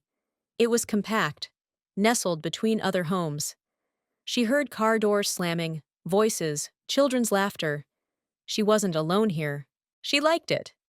Beautiful as the house on the mountain was, she wasn't sure she'd ever feel comfortable living in a place like that. She needed to be part of a community, and this little condo development felt like it might be just that. After she finished her toast, she pulled out the list she'd made the night before and started working through it, beginning with a call to the insurance company. They assured her an adjuster would be looking at the car that afternoon. She should get a call back by the following day or Monday. Next, she called the rental car company, secured a sedan, and arranged to pick it up on Friday. Grace had already offered to drive her if Garrett couldn't. Next, she located the business card Chief Coate had given her the day before and dialed. He answered on the second ring with, "How you holding up?" The older man's voice was somehow both gruff and comforting. "How'd you know it was me?" "I'm a detective, Miss Kincaid. I have years of investigative experience under my belt." There was a short pause. "Plus, you're the only person I know with a Hawaii area code." Humor filled his voice. "You are good at your job," she said. "The best. You're at Grace's?" Aspen had texted him the night before, telling him where she'd be staying. "I am. I was hoping you could make some time for me today. I'd like to ask what you know about the lumber company bombing and my mother's involvement in it." "That's a good idea." His tone no longer held amusement. "I have a meeting this morning that'll probably go through lunch. Could you come by the station late this afternoon?" They set a time and ended the call. She consulted her list, which she'd updated that morning with the to-dos that had occurred to her overnight, and moved on to the next item. She dialed Jeff Christensen. After their greetings, she asked the question that had occurred to her at some point in the middle of the night, when sleep had been elusive, the fears and theories fresh. "You told me you knew my father when he lived here." "I did," Jeff said. "Our families had known each other for years." "Do you remember where he worked back then? Someone told me he was in construction." And hadn't Mr. Barnett, her house's former owner, told her they'd had work done on their house that spring? Maybe that was the connection. "I don't think it was construction," Jeff said. "I don't remember exactly, but I could swear he had to get a special license for the job." "Like a certificate, or—" "No, a license to drive a truck. What do they call it? CDL. A commercial driver's license." He drove a truck? Not an 18-wheeler, a construction vehicle, I guess. A dump truck or something. Huh. Do you have any idea what kinds of construction projects? I'm sorry, I don't. I remember he made decent money, enough that he was able to rent the house where you guys lived. Where was that? I don't remember exactly. It was in town, a couple blocks off Main Street. Little, maybe 2 beds, 1 bath. But your dad was proud of it. I might be able to find the address here somewhere in my files. How could he have it in his files, unless— Did you act as Dad's attorney back then? She couldn't imagine why her father would have needed an attorney. He hadn't owned property or a business. And then a thought occurred that had her heart beating fast. Was he planning to divorce my mother? Was that why? I'm not a family law attorney, so even if he were, and he never shared plans to do that with me, I wouldn't have represented him. There was another matter he needed my help with. What matter? I'm not at liberty to say. The cliché rolled off his tongue as if he'd spoken it 1,000 times in his life, and maybe he had. But it didn't seem to apply. Jeff, my father is gone. Surely attorney-client privilege doesn't still apply. I'm afraid it does. Unless there's some compelling reason for me to violate that confidence, it holds. She chewed on those words a moment. Are you saying there's no connection between his dealings with you and what my mother did? Jeff cleared his throat. I'm saying attorney-client privilege applies, regardless. Is it something that would help me find out what happened to my mother? Aspen, I'm not playing a game with you. His tone had taken on that of a disappointed tutor. This isn't 20 questions, and there's no way of phrasing your inquiry that will result in any information from me. This is not a wink-wink nudge-nudge situation. Your father entrusted me with his legal needs, and I take that very seriously. I won't betray that trust, even after his death. Not with hints, not with anything. She quelled a rise of irritation. Jeff Christensen had ethics, and she admired that. She just wished she could compel him to see things a little differently. Someone tried to run me off the road yesterday. A beat of silence was followed by, What do you mean? You were in an accident? I mean, someone followed me up Rattlesnake Road and rammed into my car twice. The attorney gasped, but Aspen wasn't finished. I nearly crashed into a tree, then hit a weird incline. My SUV ended up on its side. I got out moments before it slid over a cliff. Were you hurt? He sounded genuinely concerned. The point is, it wasn't an accident. Somebody did that to me on purpose. I'm so sorry that... I'm not looking for your sympathy. I'm saying, look, I know you're trying to fulfill your obligations to my father, but could you at least consider something for me? After a moment, he said, I will, if you'll consider something for me. She hadn't expected that. Fine, me first. Maybe the dealings you had with my father have nothing to do with any of this. But if they do, then don't you think my father would want you to elevate my safety over your confidentiality agreement? Ah, but it's not like you think it is. And now it's my turn. Do you remember when you first told me about your plan to come here? Back in November, the first time she'd spoken to him. She'd found his name in her father's paperwork related to the house. I remember you tried to talk me out of it. Because that's what he would have wanted. What happened to you last night, that's what your father was trying to avoid. That's why he moved to Hawaii. That's why he never told you all the things you're bound and determined to dig up now. But he told me to come here. He told me, either you misunderstood what he was asking, or he was out of his mind. He'd been lucid. She also knew he hadn't said everything he'd wanted to say before a coughing fit summoned the doctors. Had she misunderstood? He told me to find her, to do right by her. I wasn't there for that conversation, Jeff said. And it's not that I don't believe you, but I don't believe that's what your father wanted for you. For himself, perhaps, but not for you. You don't know what he said or what he wanted. You hadn't known him for years. Jeff didn't argue her points. His voice was low and steady. I believe your father wanted you to be safe above all. In fact, I know that's what he wanted. He told me more than once, and not just when you were a baby. I helped him purchase the house here a couple of years ago, if you remember. He told me then as well. But maybe I'll be safer if you tell me. Because of that, he spoke over her. I will tell you nothing. Not today, not tomorrow, not ever. Your father trusted me, and I won't betray that trust. If you want my counsel, here it is. Leave town, sell the house, get out of New Hampshire, and don't look back. The conversation with Jeff was still ringing in her ears an hour after she ended the call and checked that task off her list. Could he be right? Could she have misunderstood? Dad hadn't been able to finish what he'd wanted to say, but he told her to find her mother. Hadn't he? She was beginning to question everything. The thing that wrecked her, the thing that broke her heart into 1,000 little pieces, was that she'd never know. She'd never be able to ask him to clarify. Dad was gone. And it seemed his last task had been to send her on a journey that put her life in danger, which didn't make sense at all. Aspen's father would never have risked her safety. Never. Maybe Christensen was right. Maybe she should leave Coventry and not look back. But she wasn't going to do that, because she needed to know what happened to her mother. She needed to know what her father thought she might uncover. And now there was Garrett. She put in a call to the Barnetts, but the phone in their little room at the nursing home rang and rang. She tried the front desk, and though they answered and were friendly enough, They wouldn't give Aspen any idea where the Barnetts had gone or when they would be back to their room. Frustrated, she left a message for Mr. Barnett to call her when he returned home. She spent the rest of the morning setting up her new computer and downloading files from the cloud, thankful she'd stored almost everything there. She searched the county records for her father's name and found the record of his purchase of the Rattlesnake Road property and how much he paid. Wow.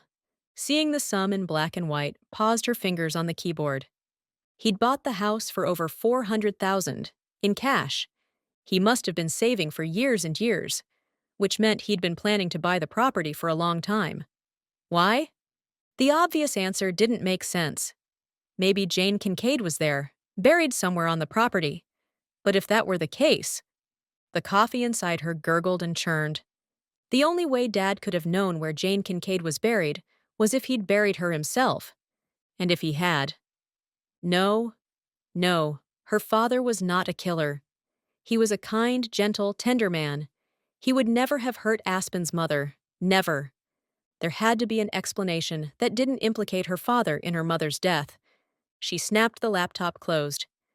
It was after lunchtime, not that she'd had the stomach to eat, when she pulled up her ride-sharing app and called for a car. 20 minutes later, she stepped into the library, spotting Deborah behind the circulation desk. Aspen approached Garrett's aunt, smiling when the older woman caught sight of her. She rounded the desk and met Aspen in the lobby. "Garrett told us what happened last night." She took Aspen's hands and squeezed. "I'm glad to see you're okay." "I am. Thank you." Deborah's lips pinched tightly. "You don't have any idea who it was?" "I wish I did." Deborah shook her head. "Probably just a couple of drugged-up teenagers. We have our share of those in town, I'm afraid." Aspen didn't dare believe the attack had been random, but she didn't say so. "I was hoping you could answer a couple of questions for me." "How can I help you?" she asked, leading Aspen toward a deserted area. "I have 2 questions. First, do you remember where my parents lived after they had me?" Deborah stopped at the end of a row of shelves. "Not exactly. I lived in Plymouth, so I didn't go there much. Sorry." Aspen was disappointed, but she moved to her second question. "Do you remember where my father worked, or, if not, at least what he did for a living?" "He laid concrete." "Oh, Jeff Christensen said he needed to get a special license, but I thought it was a driver's license. Why would he need that?" "You've seen cement trucks, haven't you? I'm sure it's no picnic driving those things." So he had worked in the construction industry, but he hadn't been a builder. She'd been thinking that perhaps the construction work the Barnetts had done that winter might have brought Aspen's dad to their house, but their house had already been built. Why would they have needed concrete? Every answer she got led to more questions. Would she never get to the bottom of this? Deborah's hand slid over Aspen's. "I don't think I helped you very much." "You did. I just don't understand. So many things." "Well, I might not be able to give you the answers you need, but I can offer you a friendly dinner. How about you and Garrett come tonight?" "Oh, I'd like that." The thought of spending time with people who'd known and loved her mother was irresistible. "If it's all right with Garrett." "I don't know how to get in touch with him, but you were able to the other day. Why don't you check with him?" "Sure, and as long as Garrett agrees, I'll see you tonight." Deborah went back to the circulation desk, and Aspen followed as far as the lobby, pulling her phone from her pocket. She made a Wi-Fi call to Garrett. "I'm glad you called," he said by way of answer. "I didn't want to wake you." She glanced at the time. "It's 2:00. "I know. I just thought maybe you had a rough night's sleep." She had, but she didn't say so. "I'm at the library. Your aunt invited us to dinner." "Oh, good. That's great. Will you still be there, or?" "I'm going to the police station at 4 to meet with Chief Coate. Maybe you could pick me up there when you're finished. I'm happy to hang around until it's convenient for you to come get me." They made a plan, and she hung up, then found Deborah to confirm their evening plans and offer to bring dessert. Deborah seemed delighted at the prospect. That task finished, Aspen returned to the computer and searched for a list of concrete companies in town. There were a number of construction companies that did foundation and other concrete work. Dad could have worked for any one of them, or one that no longer existed, or one that didn't have a website. Even if she found where he used to work, would they tell her the jobs they'd worked on 30 years earlier? Would they even have records going back that far? Probably not. Giving up on that, she tried the Barnett's number again. Still no answer. With nothing else to do before her appointment, and with last night's conversation with Garrett fresh on her mind, she searched local schools to find where she might earn a teaching degree. There was Plymouth State, her parents' alma mater, just 30 minutes or so from Coventry. There were also a whole host of online options. She'd initially discarded that idea, believing she'd need in-person classes, not for the learning, but to meet people. But if she stayed in Coventry, she already knew people. Maybe she could earn her degree from one of the online universities. Did she want to be a teacher? She'd loved working with the kids at the church, but was that something she'd want to do 40 hours a week? Or more, if what she heard about teachers held true? Really, what she loved was teaching kids about God. She loved volunteering for the church. Maybe she did another internet search and discovered there were degrees in church ministry. Maybe she could go that direction. The thought of running a children or student ministry program at a church made her heart thump with excitement. Did Garrett's church need somebody in that position? Whoa, she was getting ahead of herself. But the way her whole being sizzled with the idea, maybe she was finally figuring out God's plan, which would use not only her skills, but her passions as well. She researched possibilities until it was almost time to meet the chief, new ideas pinging in her mind. She didn't have to settle for a job she hated in a place where she didn't know a soul. Coventry might be cold, but she already had friends here. Her parents had been from here. Maybe she could handle the winters if the other seasons were as lovely as Garrett claimed. She realized as she waved goodbye to Deborah that she really wanted to find out. Aspen stepped out the front doors into the chilly late afternoon. The clouds hung low and heavy. The forecast had promised more snow. A dusting, the weatherman had said. Just 3 inches. She'd never seen dust that thick. Living here would take some getting used to. And good snow tires. The library was situated in the center of town, next door to the town offices, and 2 doors down from the police station. Though she'd promised Garrett she wouldn't go anywhere by herself, she felt confident she could manage the 50-yard walk without incident, especially with so many people out and about. People walked from shop to shop as if it weren't freezing cold, as if it were a lovely afternoon for a stroll. New Hampshirites were made of sturdy stuff. Maybe if she stayed, she'd become as accustomed to the weather as all these folks were. Assuming that was, that the locals quit shooting her dirty looks, and whispering behind hands as she walked by, and trying to kill her. Having survived the short walk with 0 attempts on her life, Aspen pushed into the police station and asked for Chief Coate. A moment later, he ushered her back to his office. "I'm glad you came by." He rounded his desk and settled on the far side. "How you holding up?" She was in very good spirits, buoyed by the prospects of staying in Coventry, going to college to study a subject she'd actually love to learn, and Garrett. "I'm good," she said. "I'd be better if I knew who ran me off the road yesterday." She slid into the chair she'd occupied the night before. "Our search didn't turn up any useful information. We saw where we think Garrett turned around and where you went over, but that was it. There were no signs of another car parking along the shoulder." "Someone was following me." Irritation and fear rose so fast, it was a struggle to keep her voice level.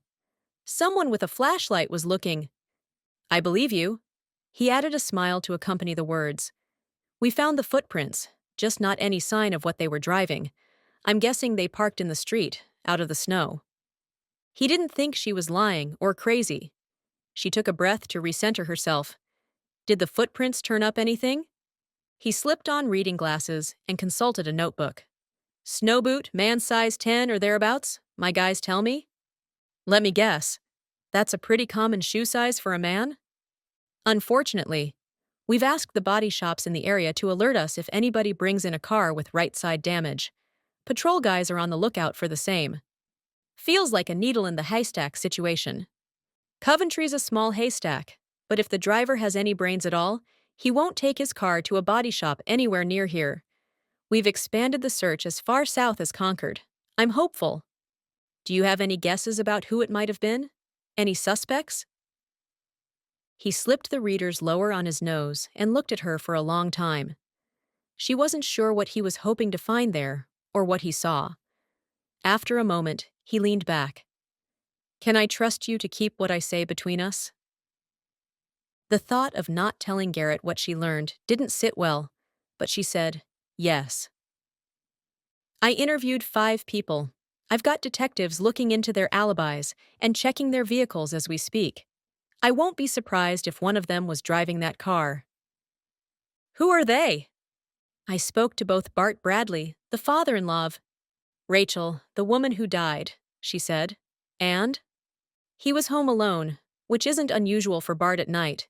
He never leaves his house after dark. His car had no damage. Same was true for Rhonda Patterson, Rachel's sister. His eyebrows lifted, and she got the sense he was impressed. She sort of introduced herself to me the other day, Aspen said. Knowing Rhonda, it wasn't a friendly introduction. She pictured the woman at the coffee shop, the fury and hatred in her expression. Not so much. She was home with her family. They ordered pizza, and the delivery guy confirmed seeing her and her husband at her house. Didn't figure she'd done it. She wouldn't wear a man's boot, but her husband, anyway, wasn't him. Okay then. You said you interviewed 5 people. Who were the other 3? I'll tell you, Aspen, but this really does need to stay between us. You and Garrett McCarthy have gotten close, but this isn't something he needs to get involved in, or to know about. The mention of Garrett's name sent a flash of worry through her. Surely Chief Coate didn't think he'd had anything to do with this. He couldn't have. He was the one who'd rescued her. I'll keep it to myself. I was a rookie detective at the time of the lumber company bombing, but seeing as how we only had 2 detectives on the force back then, I worked the case. She mentally shifted gears. Okay. How much do you want to know? It was a fair question, considering her mother was the #1 suspect. I need to know everything, even if it's hard to hear. Why don't you tell me what you already know? I know when it happened and where, and I know my mother was the only suspect and that she disappeared after, though I don't know when exactly. I know she was mentally unstable and believed the company was harming the environment. Your source? Old newspapers, mostly. You haven't talked to anybody in town about it? Marion Eaton, Tabby's mother. She's the one who told me about the bombing. Brent Salcido and I talked a little about it. Deborah Finley told me about Mom and what she was like back then, but we didn't discuss the bombing. Aspen watched the detective closely as she said the names, but his expression gave nothing away. His chair creaked under his weight as he leaned forward. What you've heard and read in the papers is true, but it's not the whole truth. There were a number of details we kept from the public. He paused as if waiting for her to speak. She wasn't sure what to say. She certainly didn't want to say anything that might stop him from sharing. Is it okay if I ask why? A number of reasons. We had our suspicions, but we didn't have proof. We didn't want to scare anybody off or warn them we were onto them. I thought everybody knew my mother did it. He nodded slowly. His words were measured when he said, Despite what the papers say, your mother can't have acted alone. Aspen sat back. What? I thought. Why do you think that? First and most obvious, she didn't know how to build a bomb. She could have learned. Bomb making is not like mixing up cupcake batter, and we uncovered 0 evidence that she'd bought the supplies or books on how to do it.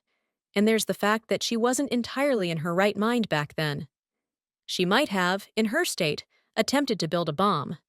But to have successfully accomplished it? His skepticism was evident in his shrug. We didn't buy it. Who do you— Wait, first, what other reason? You said first and obvious, which makes me think there's a second and— Less obvious, but no less true, he said. Your mother was in the midst of what your father called an episode. We don't know what she suffered from, maybe schizophrenia, maybe something else. But it was debilitating.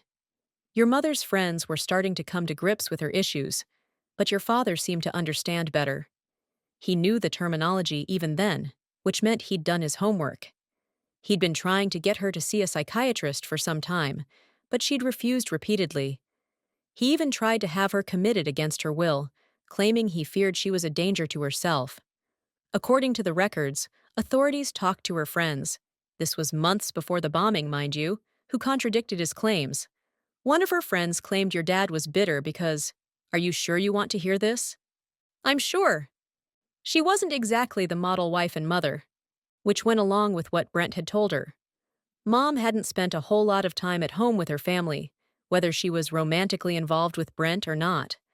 All this information, and the chief wasn't even consulting a notebook. You must have an exceptional memory. He smiled, crinkling his wrinkles. It was a big case, the first murder I worked as a detective. I took it very seriously. But also, I pulled up all the old reports last night after you left. Smile fading, he continued. I know your next question already. You want to know who our other suspects were. We looked at everybody in the college's environmental club, but our focus narrowed very quickly to 4 people. The 4 people closest to her. He seemed to be waiting for Aspen to say something, perhaps to guess, but how could she know? She only knew. Oh, you aren't saying? She leaned forward. I only know about a few of my mom's old friends. I've met Deborah Finley, and I know her husband Dean, knew Mom back then. And Brent Salcedo, the mayor. You can't mean them. They're still in town. They were never charged with anything, were they? I didn't see any of their names in the papers. Remember, we kept a lot of stuff back from the press. Why? A number of reasons, not the least of which was the fact that they were kids. I mean, they were all technically adults, but they were 20. Their parents lived in this town and had for generations. You questioned them this morning? Last night.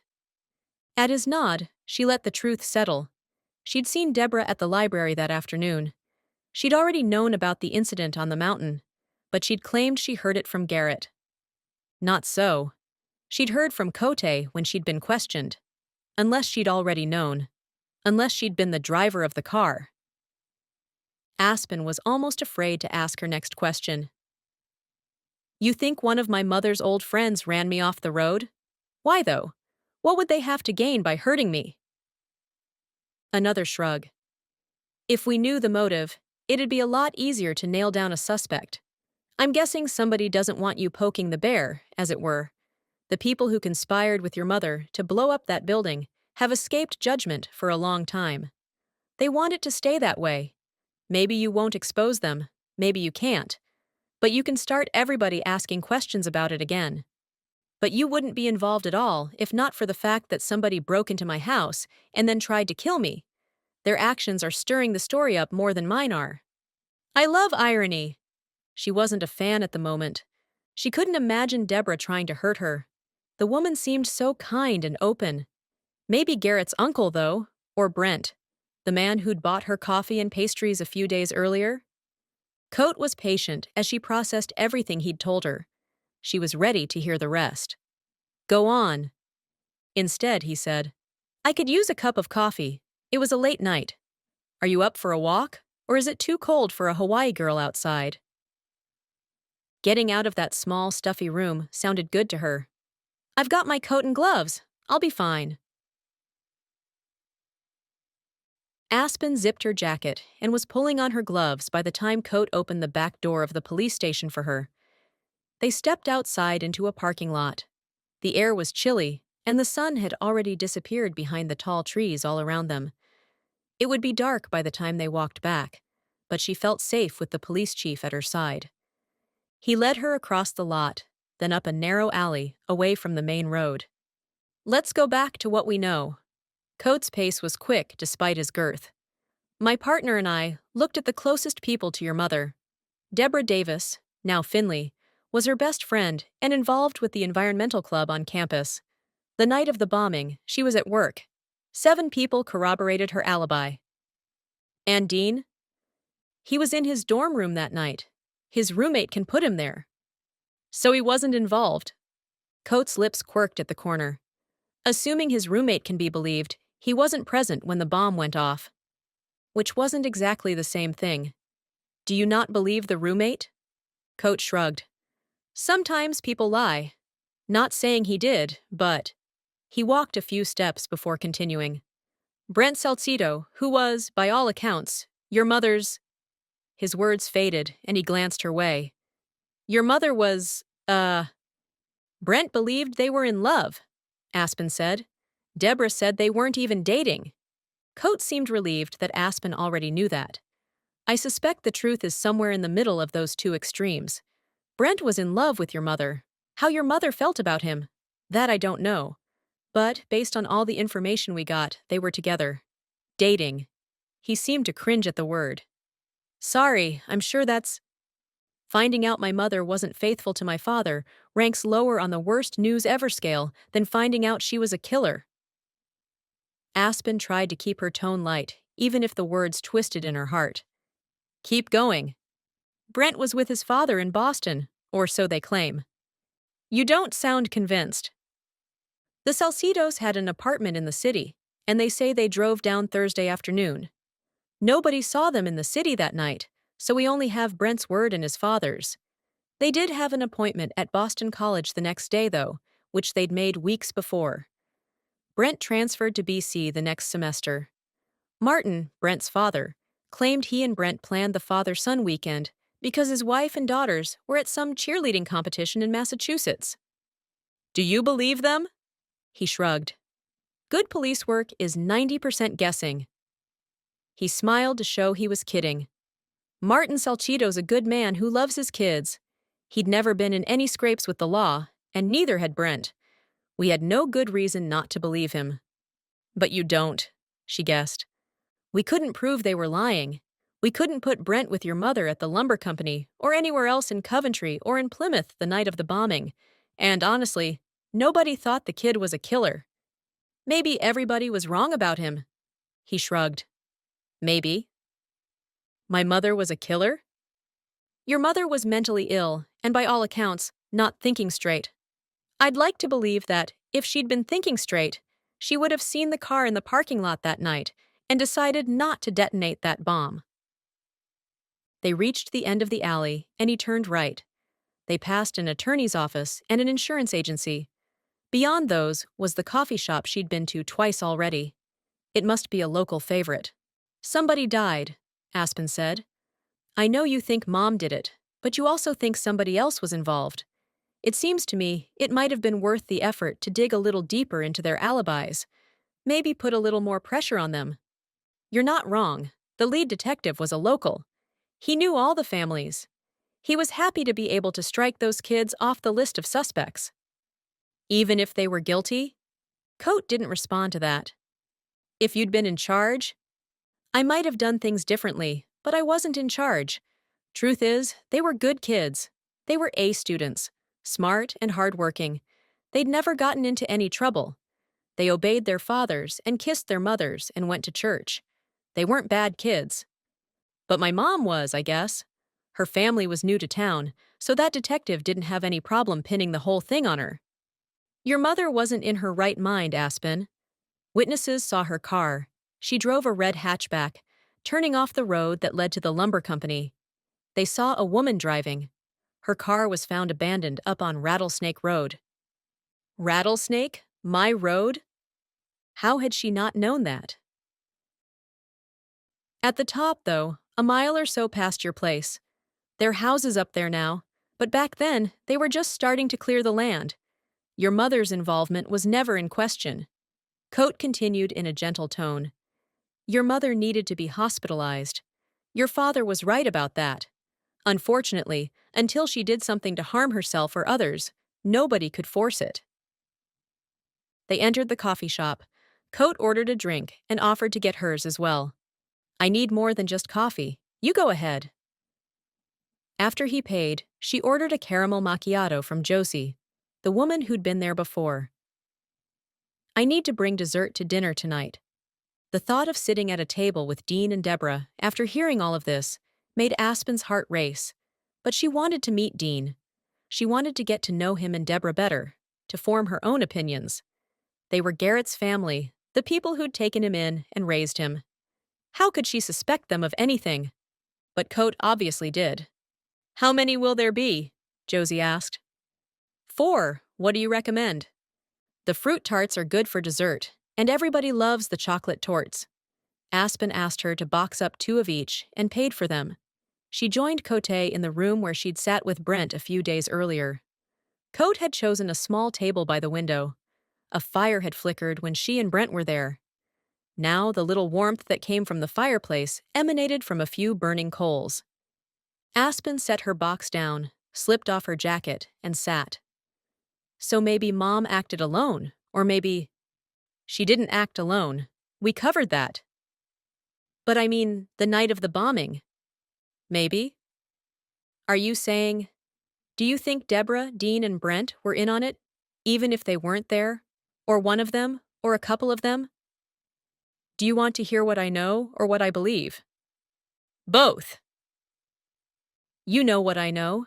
Your mother, Dean, Deborah, and Brent were good friends who were all involved in the same club on campus. We suspected one or more of them helped her with the bombing, but they all have alibis. Your mother wasn't capable of building a bomb. From here on out, I'm speculating, and I could be wrong. If I'm right, then the people who worked with your mother are accomplices in a murder, not to mention destruction of property and a whole host of other crimes. They're terrorists, and they need to be brought to justice. So what I'm telling you needs to stay between us, okay?" She nodded. He leaned across the small table and lowered his voice. "You read about the witnesses who saw your mother driving away from the bombing that night. What we didn't release—" His voice trailed, and a moment later, the brunettes set their coffees on the table between them. "You need anything else?" "We're good, Josie," Coat said. "Thanks." He waited until she walked away. "What we didn't release to the papers is that somebody saw the car headed up to the lumber company as well. To get to the headquarters, you had to drive through a neighborhood on the edge of town. One of the residents was having a party that night. It turns out that, when your mother passed, a woman had just arrived. She looked inside the car thinking it was a friend pulling up and saw 2 people.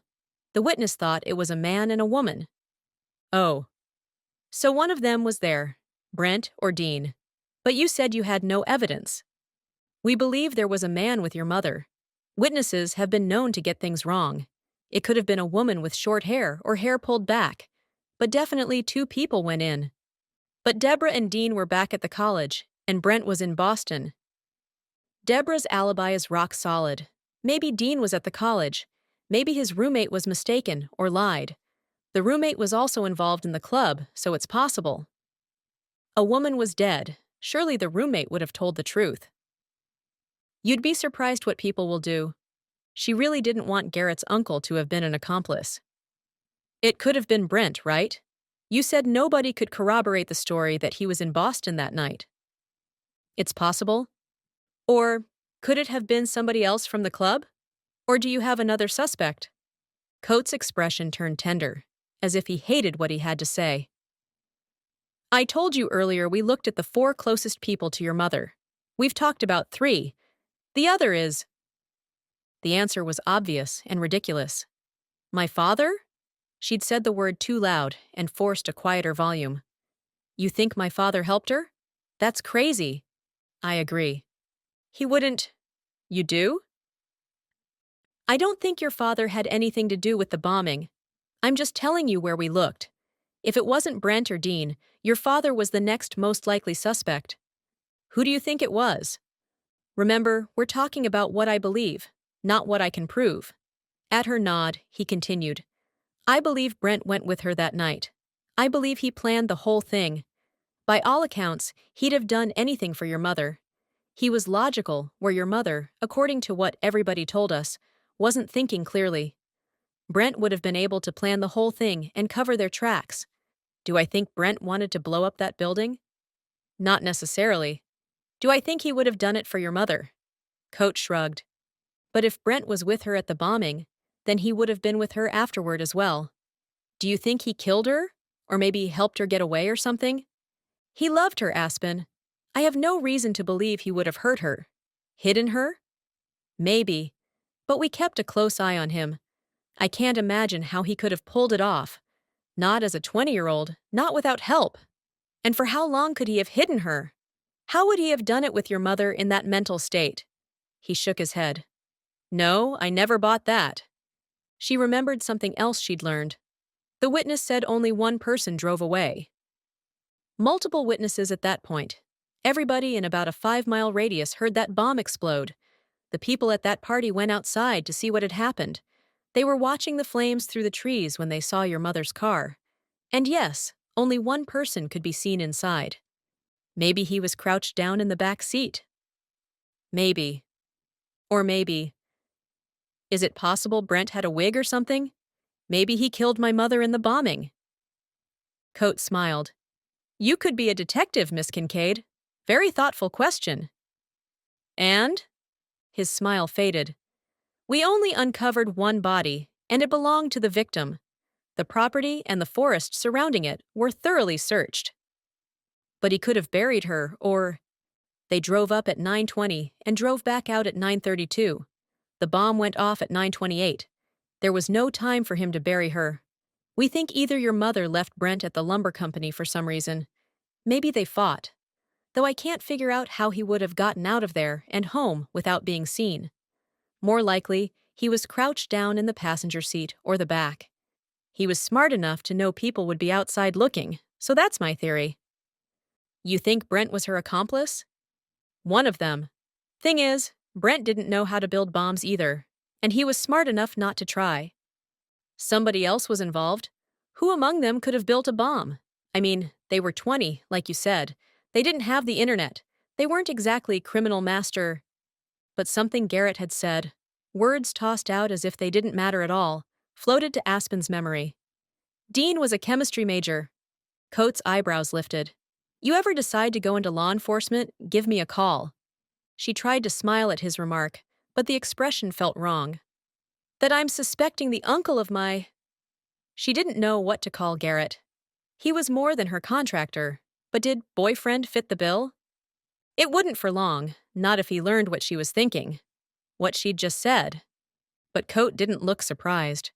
Of course he'd already known Dean's major. Just to be sure, she said, You think Dean built the bomb? I'm sure of it. But being sure of it and being able to prove it are two very different things. He was never charged? Nope. If he did it, he bought all the supplies with cash, and not anywhere local. I have no idea where he put it together or where they stored it. I could never get to the bottom of any of that. Maybe that's the connection to the house, Aspen said. Huh. He sat back. What is your father's link to the place? I haven't figured that out. Coate stared past her a long moment, then shook his head. If they used the house back then, your dad could only have known about it if he was involved. Maybe Mom told him?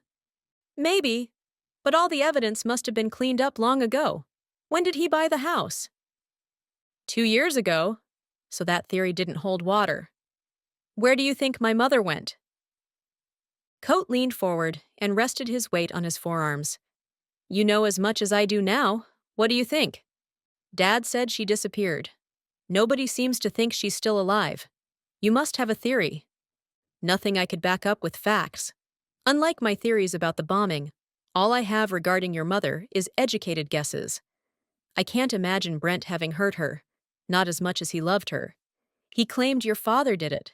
He made a big stink about how they used to fight, how your father was jealous. Dad would never do that. The very thought of it was abhorrent. And anyway, he was home with me, right? He wasn't, actually. His parents, your grandparents, were there. They stayed with you sometimes. They said your dad got a call from your mom and left about 9 o'clock. That was suspicious, even still. You don't think my dad had anything to do with the bombing or with my mother's disappearance? She said the words with confidence, praying she was right. The bombing, no. She sat back. You don't think my father hurt her? Your father said Jane called him and asked him to meet her up on Rattlesnake. I guess they'd gone up there a couple of times. He said he went, but when he arrived, she wasn't there. Then he heard the explosion and went home to make sure you were all right. My grandparents were able to confirm that, right? I'm afraid there's a pretty decent chunk of time missing. Aspen didn't want to hear the chief's theories. She wanted to cover her ears to keep any more of his words from entering her mind, to keep the doubts at bay. But she'd come here for answers. What do you think happened? He started to speak, then closed his mouth. After a moment, he said, Since you came back, an idea's been forming. About that house. She swallowed but kept quiet. You're an intelligent woman. I'm sure it's occurred to you as well. Maybe your father bought that house because your mother is buried somewhere on the property. But if that's the case, my father didn't kill my mother. If he found out about the bombing, if he found out about her affair with Salcido, extreme circumstances can make people do extreme things. The tone was placating. Would you be willing to let me get ground-penetrating radar out there? If she's buried on the property, don't you want to know? Aspen had come to Coventry to find her mother. But if Jane Kincaid was buried near the house Dad bought, then Dad had known all those years. And if he'd known where she was buried, he'd killed her. Was it even possible? Was Coate right? She couldn't believe it. She wouldn't. Coate watched while she wrestled with her thoughts. Wrestled, but there was really only one answer. Because Dad had sent her there to find her mother. To do right by her. And she couldn't do that until she found her. She had to keep going, no matter how much it hurt. She swallowed again. Do it! Coate pushed back in his chair. We'd better head back. I'll get it set up, but it'll probably take a couple of weeks to schedule it. As she grabbed her box of desserts, she thought of one more question. I assume you checked on Brent, Deborah, and Dean's whereabouts last night. Coate led the way out of the coffee shop and back to the sidewalk. The mayor is at a retreat in Maine. We called the hotel, and they confirmed he checked in a couple of days ago. His car's in the parking lot as well, undamaged. He's not our guy. And Garrett's aunt and uncle? They say they were at dinner, but if they were, they paid in cash. The servers who were on last night aren't on today, so it's taking some time to confirm their alibi. He glanced her way, an unreadable, but concerning, expression on his face. I can tell you that Deborah's car wasn't at the house when I went to question them. They tell me it's in the shop for engine work. I'm waiting to hear back from the mechanic about that. But you think it could have been them? At this point, they're my only suspects. Chapter 26. Garrett had been waiting 30 minutes by the time Aspen met him in the lobby of the police station. She was already wearing her coat and gloves, and her cheeks were pink. She carried a vaguely familiar pale blue box.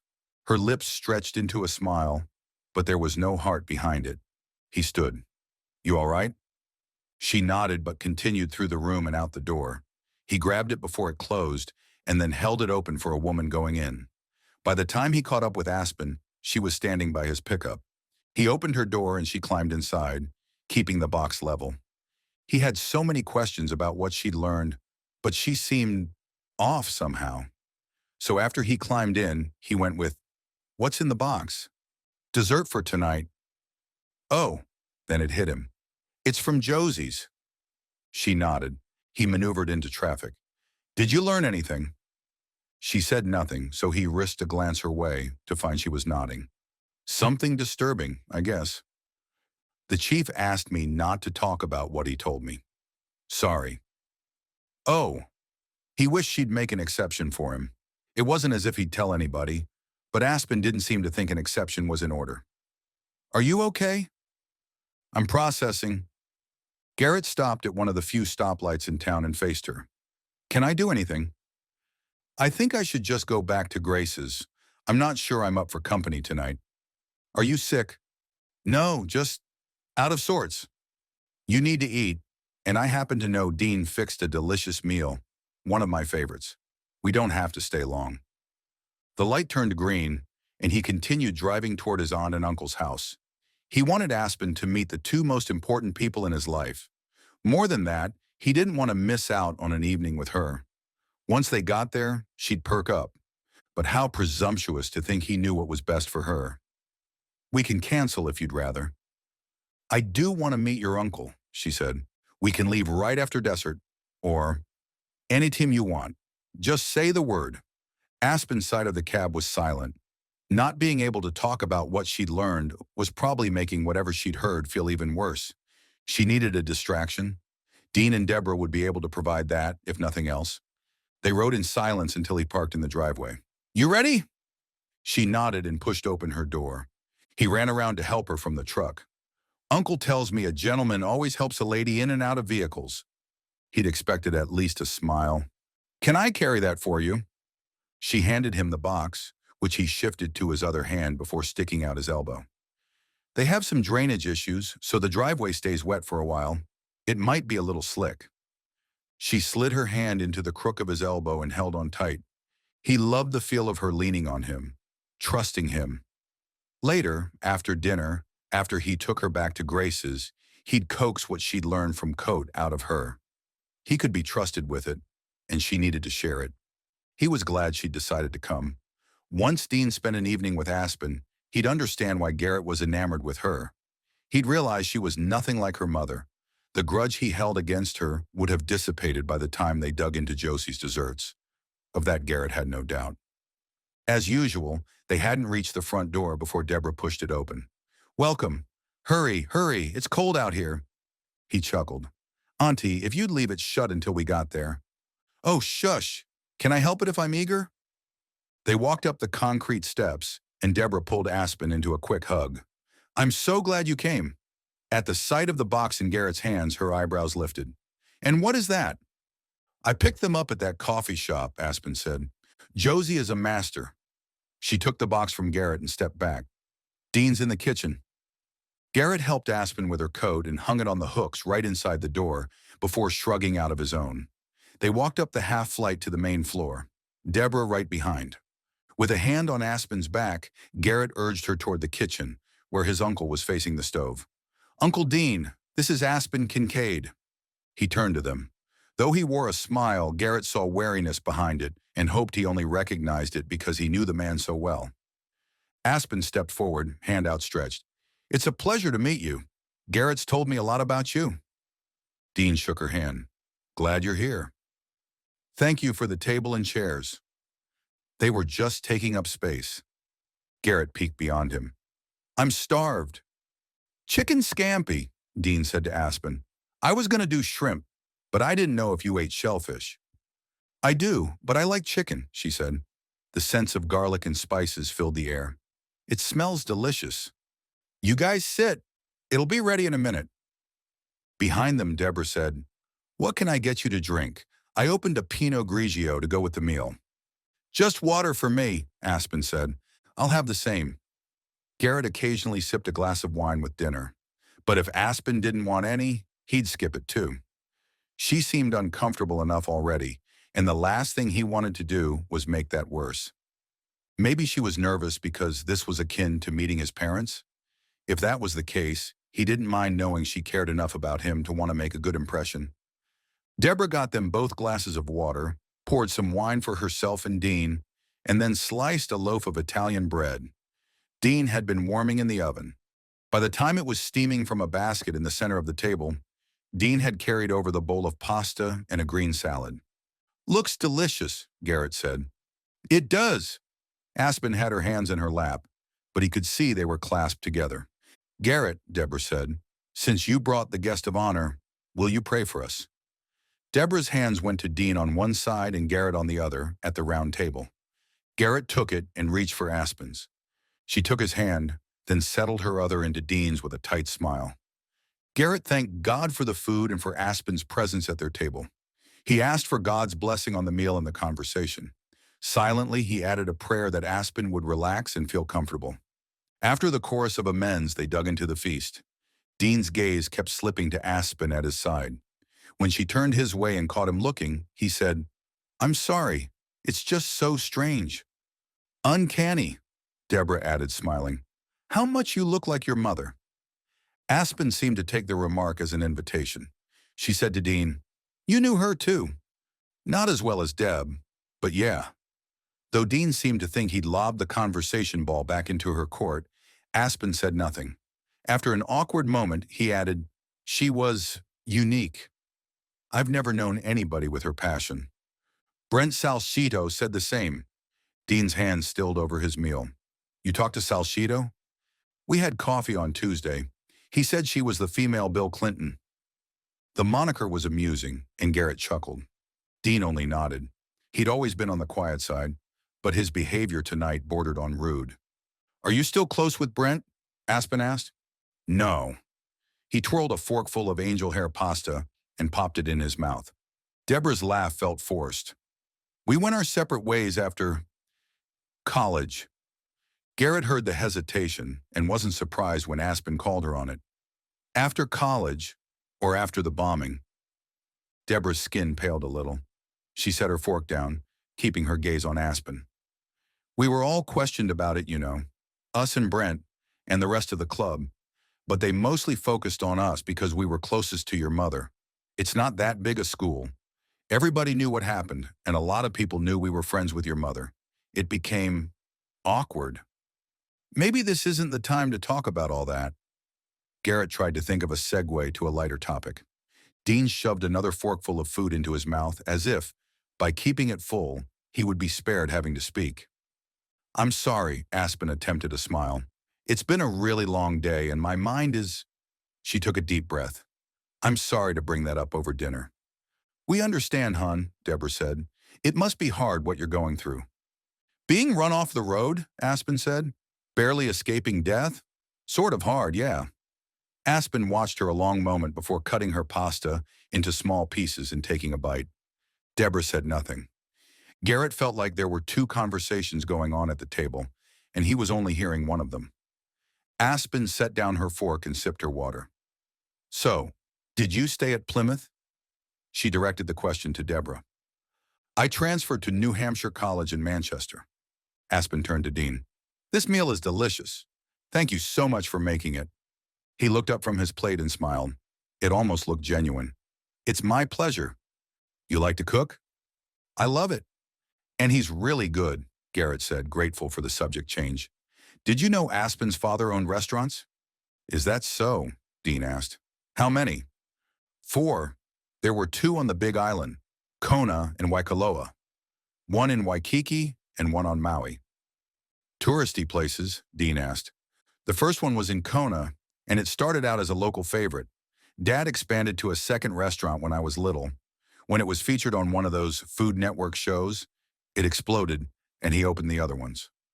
Good for him, Dean said. He always was a hard worker. I didn't know he liked to cook, though. Do you? It's funny, she said. I can cook, but it's not something we did together very much. We were at the restaurant most nights. We ate there, but Dad wasn't the chef at that point. Even though he loved to create amazing dishes, he handed over the recipes to the cooks. When we didn't have to be at the restaurant, we usually did something fun together. Surfing or hiking, if there wasn't some school activity I needed to attend. I haven't done a lot of cooking in my life. What a unique experience practically growing up in a restaurant. Dean nodded across the table to Garrett. This one's a great cook, mostly because I made him learn. Garrett chuckled. I didn't complain too much. Those were some of his favorite memories from when he'd first come to live with them. Deborah had worked more nights back then, but Dean was always home. Only because I let you sample the food. Dean winked at Aspen. The kid was unfillable. Never seen somebody eat so much. I was a growing boy. Dean eyed the giant portion of pasta on Garrett's plate. What's your excuse now? It was a busy day, he said, spearing a piece of chicken. I need to keep my strength up, even if it means forcing down this roadkill. Oh, you two. But the affection in Deborah's voice was obvious. To Aspen, she said, ignore them. That's what I do. Aspen smiled and turned back to Dean. I can see why you like to cook, mixing all those ingredients to see what you can create. It's different, but a little like what you studied in school, right? Did you finish your chemistry degree? Dean's playful expression dissipated and his skin turned red. He glared at Garrett, the look so fast Garrett might have imagined it. No. He stabbed a bite of the meal and ate it. Either Aspen didn't notice Dean's discomfort or didn't care. If Garrett had to guess, despite how well he knew her and liked her, he'd guess the second. Did you change majors or colleges or both? Dean swallowed the food. After your mother blew up that building and murdered… Dean, Deborah said. That woman. After I was questioned about my involvement, "That's enough," Deborah said. But Dean ignored her. "After everybody and his cousin thought I was involved, I quit school. I never went back." Garrett expected Aspen to apologize for dredging up old painful memories. But she didn't. Garrett said, "I'm sure she didn't mean anything by it." Dean glared at Aspen another moment, then grabbed his slice of bread. "Having you here," Deborah said, "it's a little disconcerting for us." "I understand," Aspen said. "The thing is, I came to Coventry to figure out what happened to my mother. What do you think happened?" Deborah and Dean shared a look. Dean answered, "She blew up that building, and then she took off. No idea where she went. To tell you the truth, I always figured she realized she killed somebody and lost it. I wouldn't be surprised to find out she's been alive all this time, one of the millions of nutcase homeless people wandering around." "Uncle!" Garrett's gut twisted at the unkind words. "What was happening here?" "You think she's alive?" Aspen asked. "Not necessarily." He shrugged as if the whereabouts of Aspen's mother didn't matter at all. "There was no body. What did your father think?" "He thought she was dead." Aspen's attitude was just as puzzling.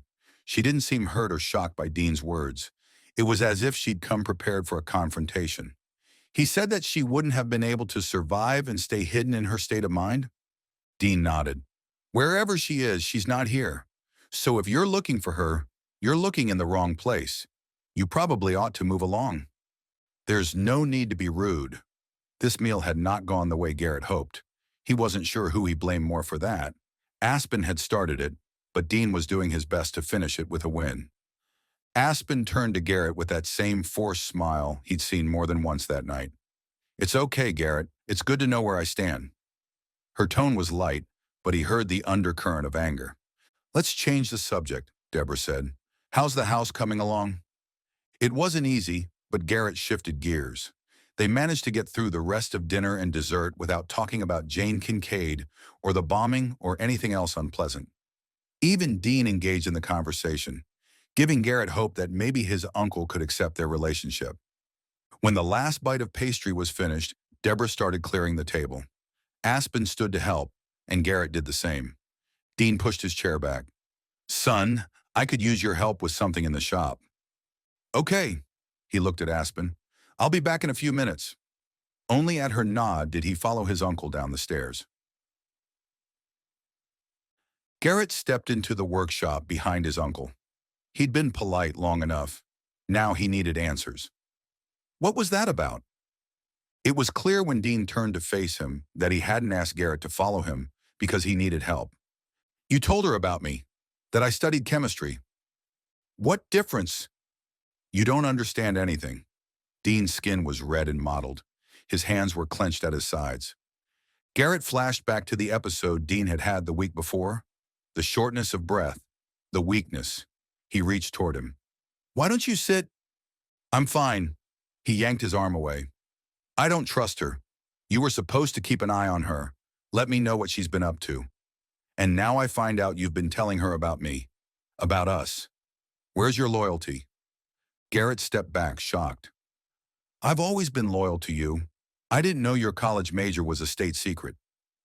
"It's none of her business." Garrett had never heard his uncle speak with such venom. "She's bad news. I'm telling you, she's here to ruin lives, and if you aren't careful, yours will be the first." Dean took a deep breath and blew it out. "I know you like her, or you think you do, but she's not who you think she is. Sane or not, she's not the woman for you. She's here to stir up trouble, and she's pulling you right in with her. You don't know anything about her." "I know enough. I only want the best for you, son." "I'm not your son." The words slipped out, words he'd never said to this man. He'd always wished he was. Dean straightened his shoulders, eyes wide. Garrett couldn't unsay that, and he wasn't about to back down because he'd hurt Dean's feelings. "I love you, Uncle. I do. But Aspen means something to me. I won't let you poison me against her because you didn't like her mother. She has every right to ask questions about what happened back then. She's lost both her parents. It's logical she wants to know what happened."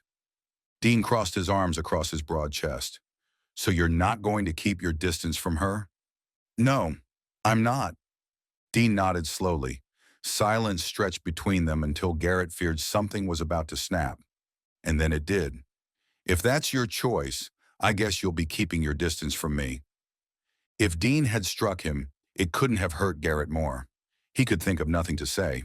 So he turned and walked out. He climbed the steps to the landing and stood there a long time, staring down at the tile beneath his feet. The tile he and Uncle Dean had laid together. Garrett had been an angry 14-year-old, fresh from his parents' house. Dean had taught Garrett how to spread the mortar, how to set the tiles, even how to use the wet saw. Garrett had broken more tiles than he'd laid, but Dean had never once shouted at him.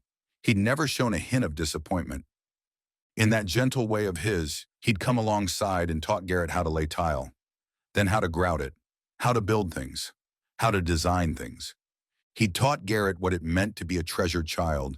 He'd taught him how to be a man.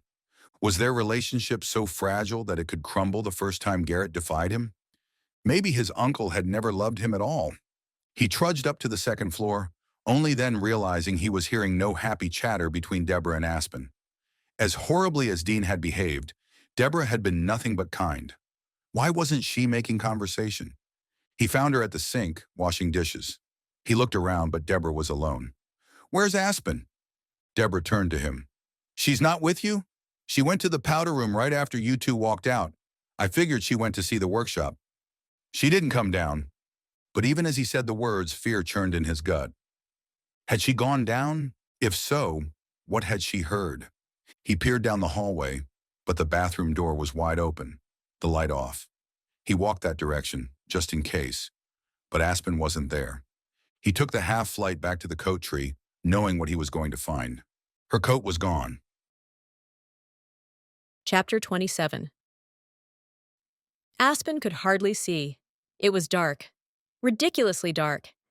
What kind of desolate world was this? No streetlights, no cars. The houses were set so far off the road that the lights from their windows were like pinpricks in the blackness. She tripped over a chunk of ice, and it skidded into the snowbank. She swiped angry tears, which weren't helping. It was her own fault, her own stupid fault for going to Dean and Deborah Finley's house in the first place. She'd known when Dean called Garrett away that he'd wanted to talk to his nephew alone, and Aspen had needed to know why. So she'd excused herself to the bathroom, and when Deborah wasn't looking, she'd tiptoed down the stairs. She didn't know what she'd thought she'd learn. Even if Dean had been the one to force her off the road the previous night, he surely wouldn't confess that to Garrett. But she'd felt compelled to find out what she could. She wished she hadn't, which was foolish and stupid, but what else was new? Wasn't it foolish and stupid to be in Coventry, in the town that hated her mother, and hated Aspen by extension? What was she doing here? She'd thought she could figure out what happened to her mother. As if she had any insights the police didn't already have. She'd hoped to learn more about the woman who'd borne her. And she had. To her detriment. But she'd believed that, if nothing else, there was Garrett. He'd come to mean something to her. For the first time in her life, she'd thought maybe she was falling in love.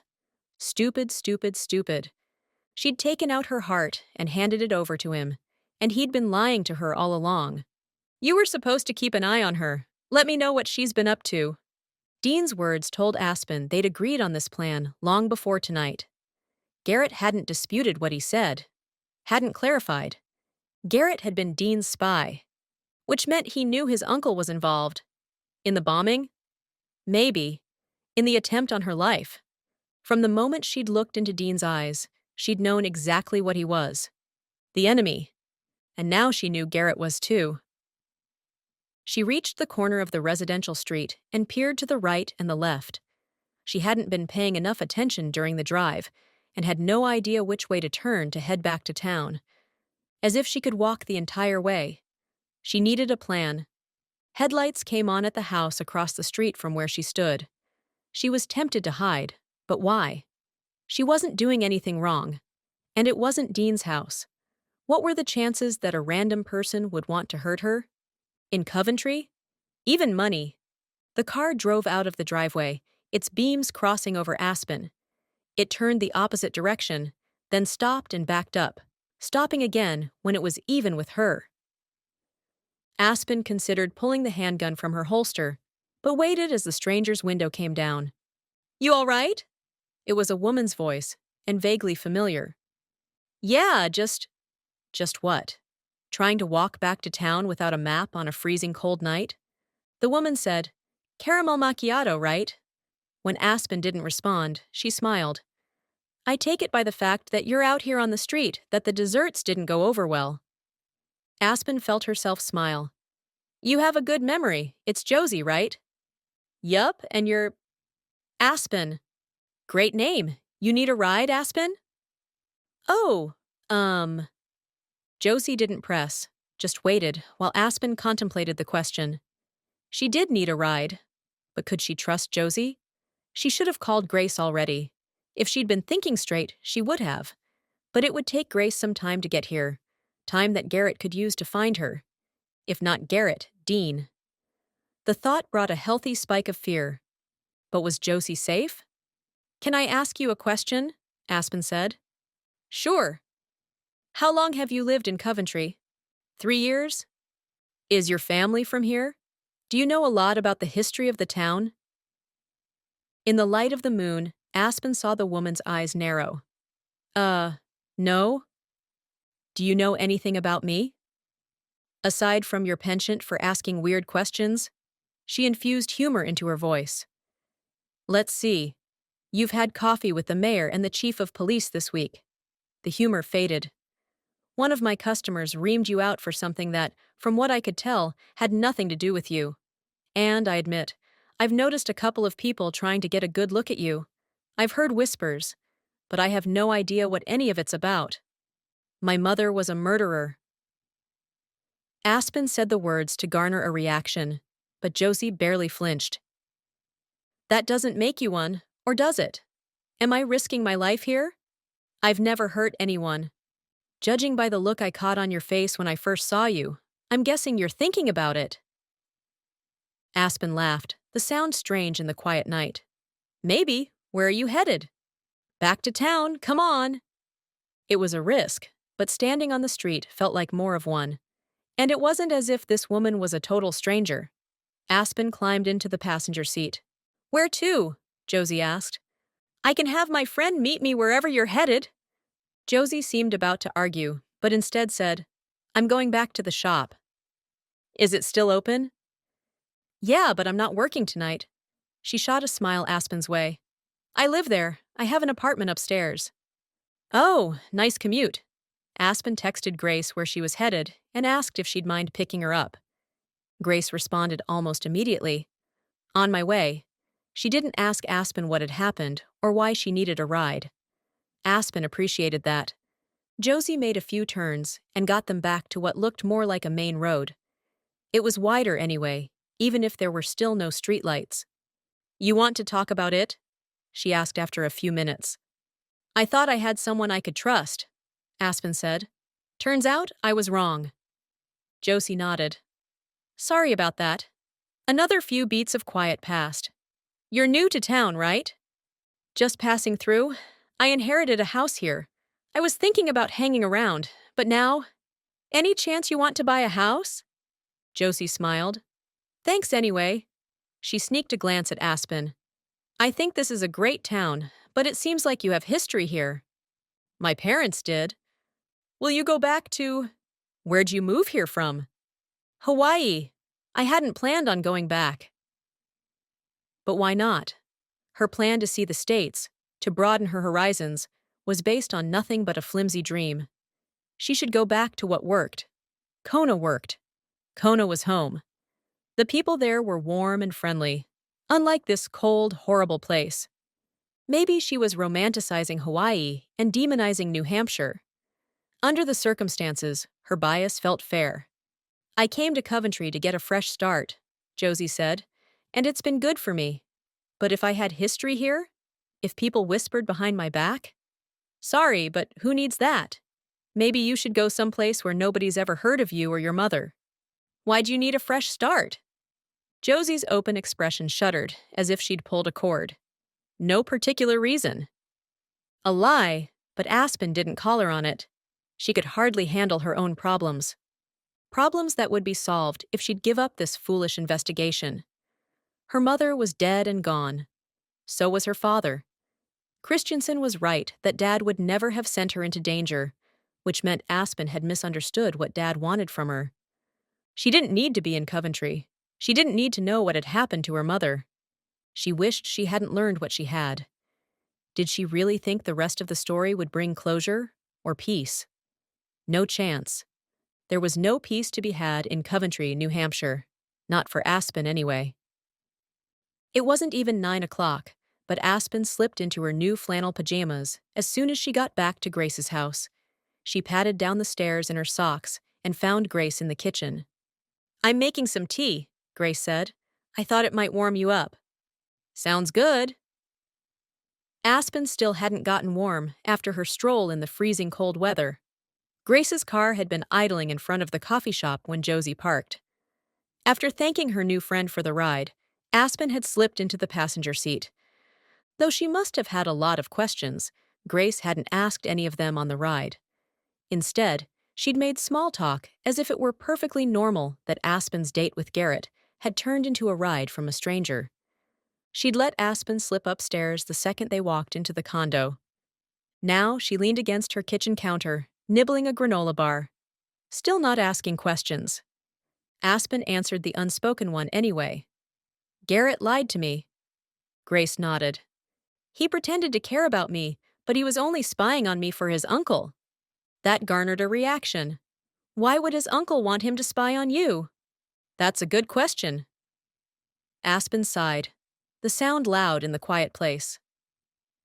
"There's a reason, but Chief Coate asked me to keep it quiet." Aspen had given Grace the bullet points about what she was doing in town, so Grace knew about her mother and the bombing. The kettle whistled, and Grace poured steaming water over tea bags in 2 mugs. "I don't know Garrett that well, but I think he's trustworthy. He's got a good heart." As if Grace could tell that just by looking at a person. Grace seemed to read her thoughts, because she added, "I've been told I'm insightful." "People can surprise you." Grace smiled but didn't agree or disagree. "Sugar? Milk?" Aspen blew across the hot liquid. "This is fine. What kind is it?" "Chamomile. It helps me sleep. I thought you might appreciate that." She sipped, and the liquid filled her middle, warming her immediately. "Thank you." Grace's phone dinged. She glanced at it. "It's Andrew wanting to know if you're here. I assume Garrett asked him. Do you mind if I tell him, just to put their minds at ease?" Aspen shrugged. She didn't care what Garrett knew or didn't know about her, not anymore. Grace tapped on her phone's screen and set it down. "There, that should—" It dinged again. She glanced at it, then typed quickly. She didn't look pleased. A moment later, the doorbell rang. Grace sighed. She tapped her phone screen once more, then turned it so Aspen could see. It was a camera view. Garrett was standing on the stoop. Andrew was behind him, saying something. Andrew grabbed Garrett's arm, but Garrett shrugged him off. The bell rang again. "I'll get rid of him," Grace said. "No, it's all right." She was going to have to do this eventually. She walked across the living room to the front door and swung it open. "Thank God you're all right." Garrett seemed genuinely relieved to see her. Aspen had nothing to say to that. "Look, I don't know what you heard." Andrew was standing behind him, looking from him to her and back. "You want me to stay, Aspen?" "He won't be here long." She turned back to Garrett. "I've already heard enough." Andrew stepped closer, gripped Garrett's arm in some sort of guy solidarity, then slid past Aspen into Grace's house. Aspen shoved her feet into the boots she'd left by the door and stepped out onto the concrete. Grace handed out Aspen's jacket. "Holler if you need us." Then she left Aspen and Garrett alone. Garrett said, "Listen, it's not—" Aspen slipped on her coat. "You've been spying on me for your uncle, feeding him information about me." "He asked me to." Garrett's tone was pleading. "But I didn't do it. I didn't tell him anything about you, except that you didn't know where your mother was. I thought that was all he wanted to know. I thought if I told him you didn't have any idea what happened to her, that he'd let it go. When he pressed the issue, I told him I wouldn't betray your trust. I would never. But you did.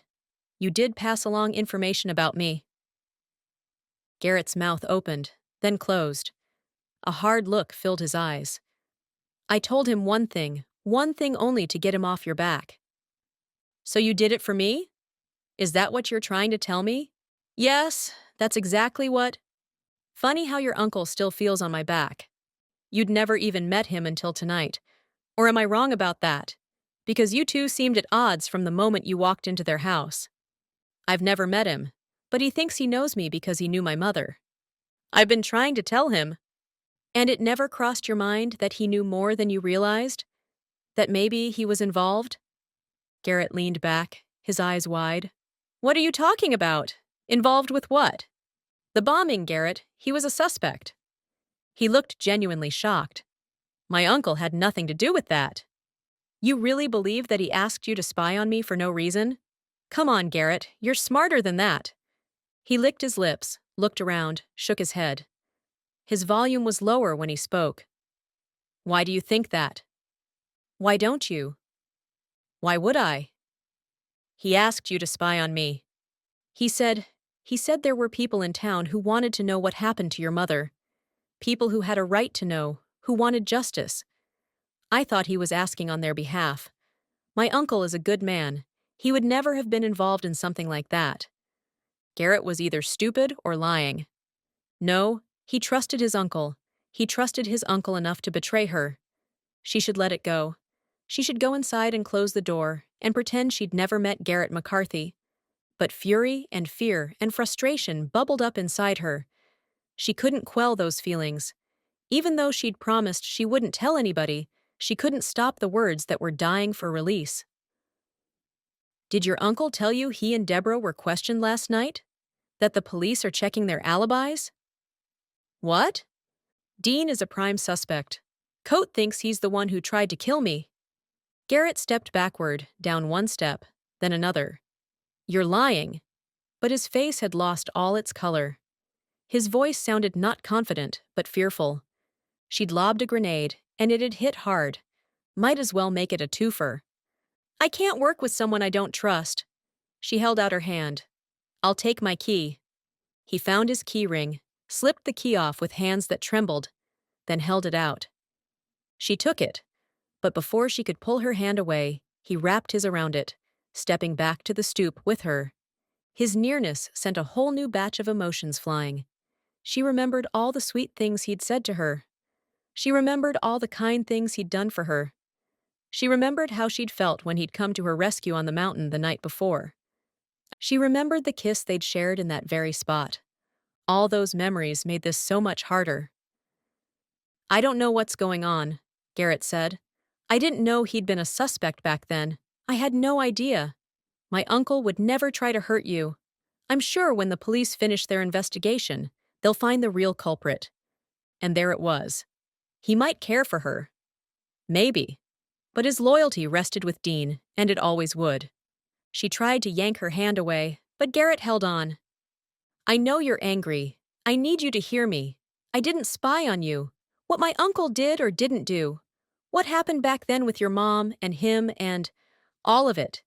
It's not you and me. I'm not my uncle any more than you're your mother. We can't let them do this to us." "Who is them?" "Dean and, I don't know, whoever else is involved. Whoever actually ran you off the road. I care about you. I don't want to lose you." It didn't matter. It didn't matter what Garrett said, because he would always side with Dean and Deborah and Brent and Coventry. It would always be them against her. Always. She yanked her hand again, and this time, he let her go. "Aspen, I care about you. I'm falling in love with you." She'd dreamed of the first time she'd hear those words from a man. The reality was nothing like the fantasy. "I wasn't supposed to tell you that your aunt and uncle were questioned, so don't tell anybody. Can I trust you to do that?" "Of course, you can trust. Tell your uncle I'm selling the house and leaving town. Tell him tonight. I'm done digging. I'm letting it go. I'll be gone by tomorrow. Maybe that'll make him back off." "Don't do that, please. Just wait." Wait. Until someone actually succeeded in killing her? Maybe she'd end up in a grave right beside her mother.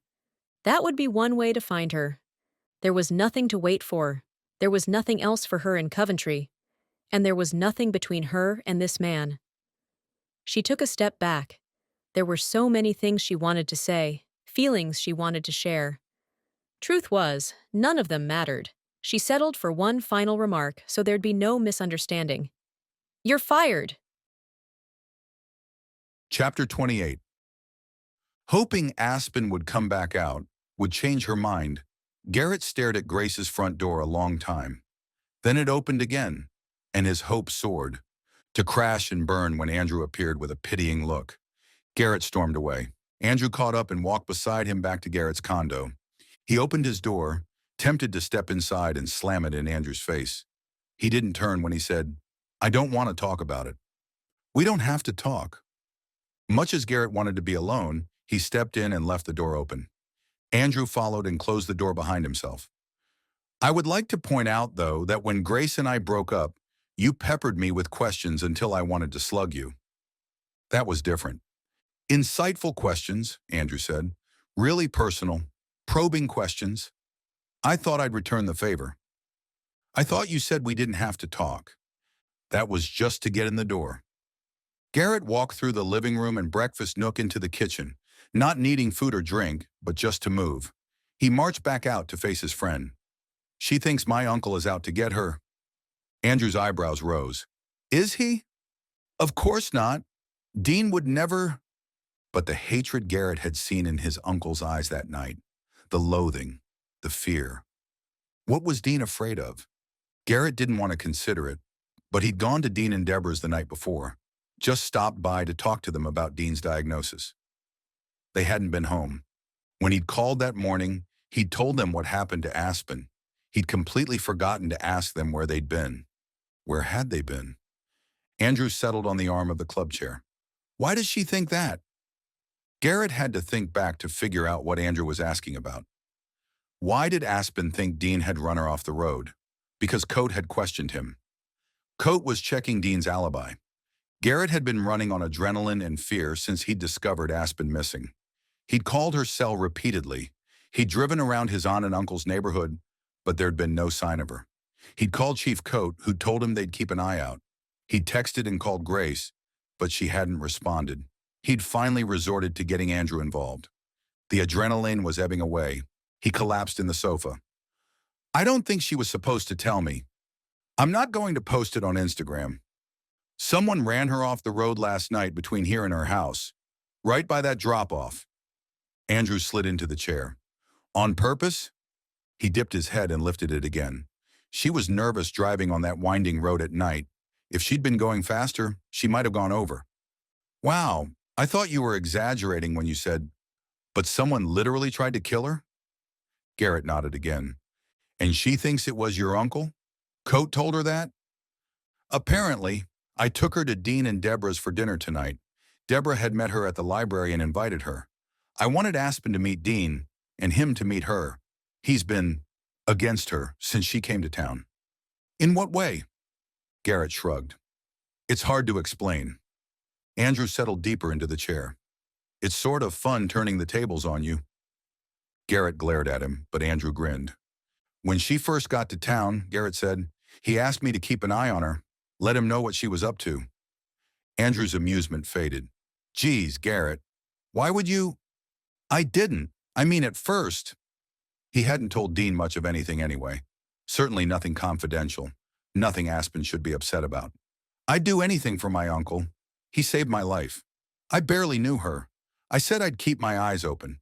I told him one little thing that I thought would put his mind at ease about her. And then I got to know her, and—" There was no excuse for any of it.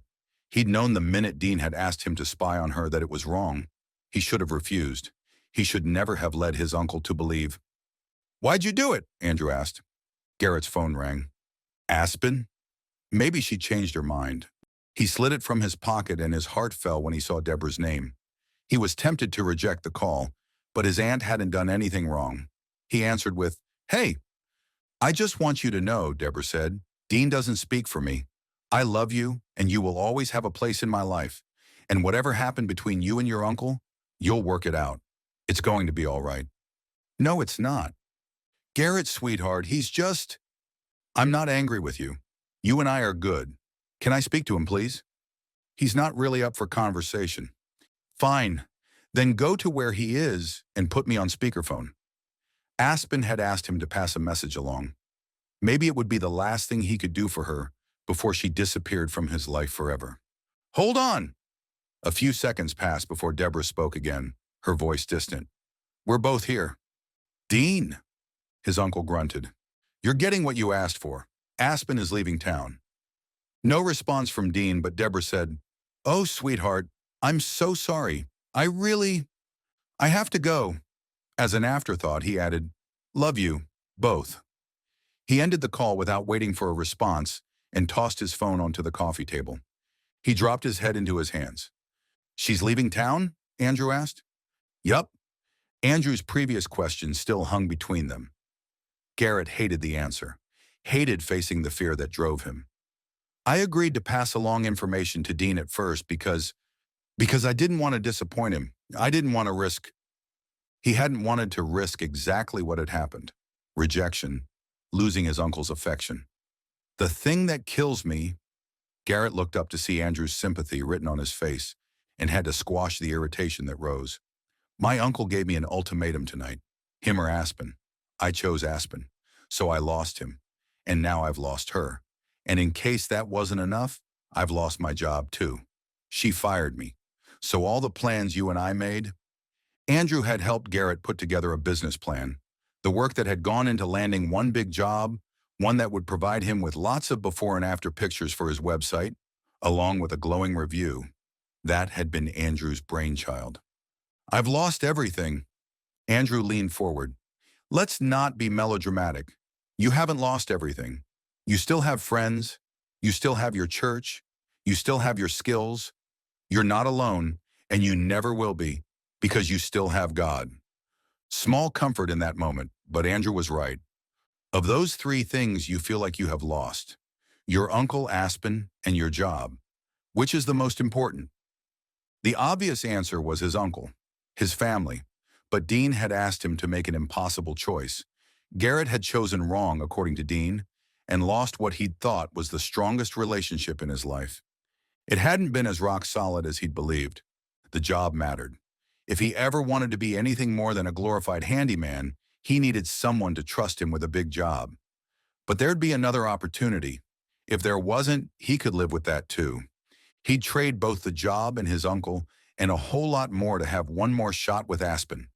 Because deep in his heart, from the first lunch they'd spent together, he'd known she mattered.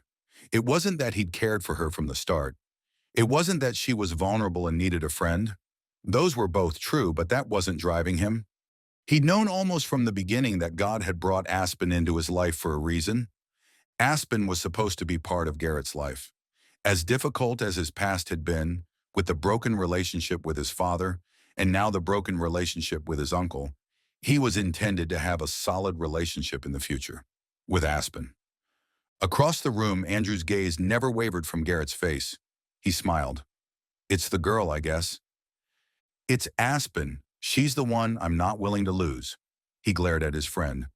And you can keep your cracks about romance novels and whatever else to yourself. Andrew's smile widened. Far be it from me to razz you about it, all things considered. A good point. Andrew had risked everything for Grace. Aspen is the woman God has for me. Garrett spoke the words, more confident in their truth by the second. I'm going to marry her, assuming I can get her to speak to me again.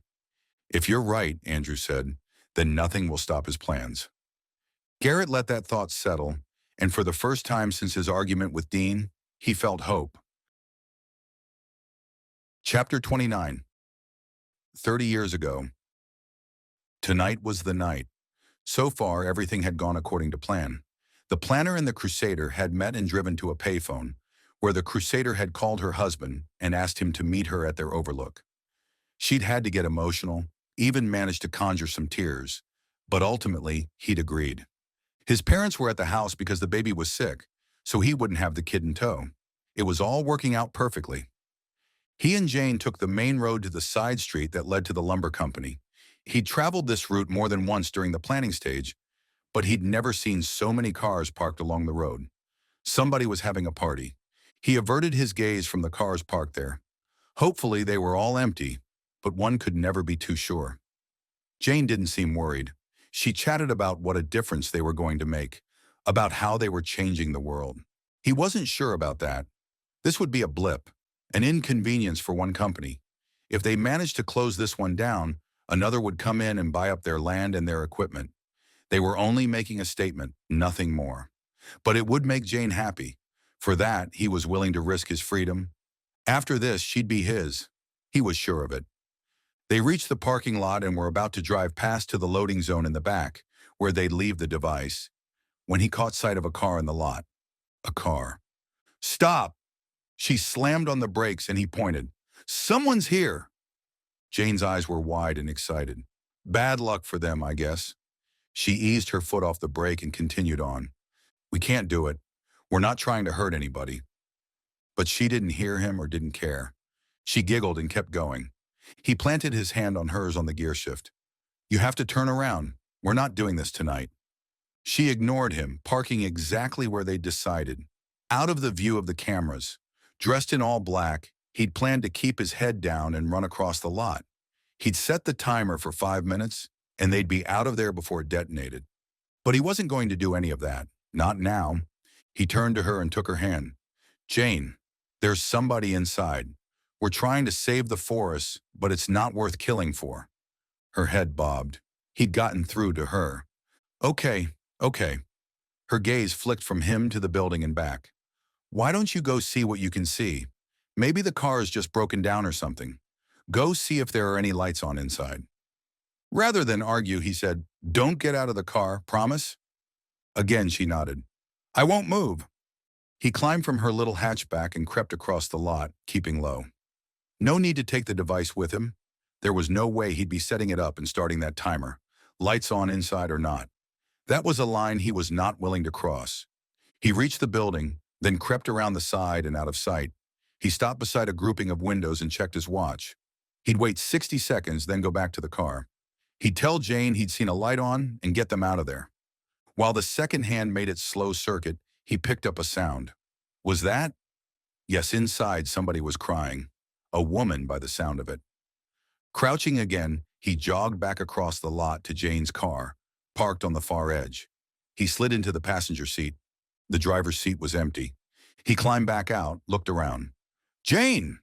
It was a whispered shout that sounded too loud in the silent night. There was no answer. He checked the back seat, dread filling his middle. The device was gone. No. He stood in time to see Jane bolting across the lot. Get in! Get in! Tell me you didn't. We have 3 minutes. Go! Go! There's someone inside!" She stopped abruptly, eyes wide, shook her head. "It's empty. It's empty. You said it would be empty. There's a car." "Nope. It's empty. Nobody's here." She climbed into the driver's seat. What should he do? He could run to the building, bang on the window, try to get the woman out. She wouldn't hear. Even if she did, she wouldn't know what he was saying. She wouldn't get out in time. He could try to stop the device, but he'd have to find it. The area where they'd planned to leave it was large enough. It would take time in the darkness. Either way, it would go off. He'd die too, or survive and be charged with murder. "We have to go," she shouted. The car started moving. It was too late to save the stranger. He could only save himself and the woman he loved.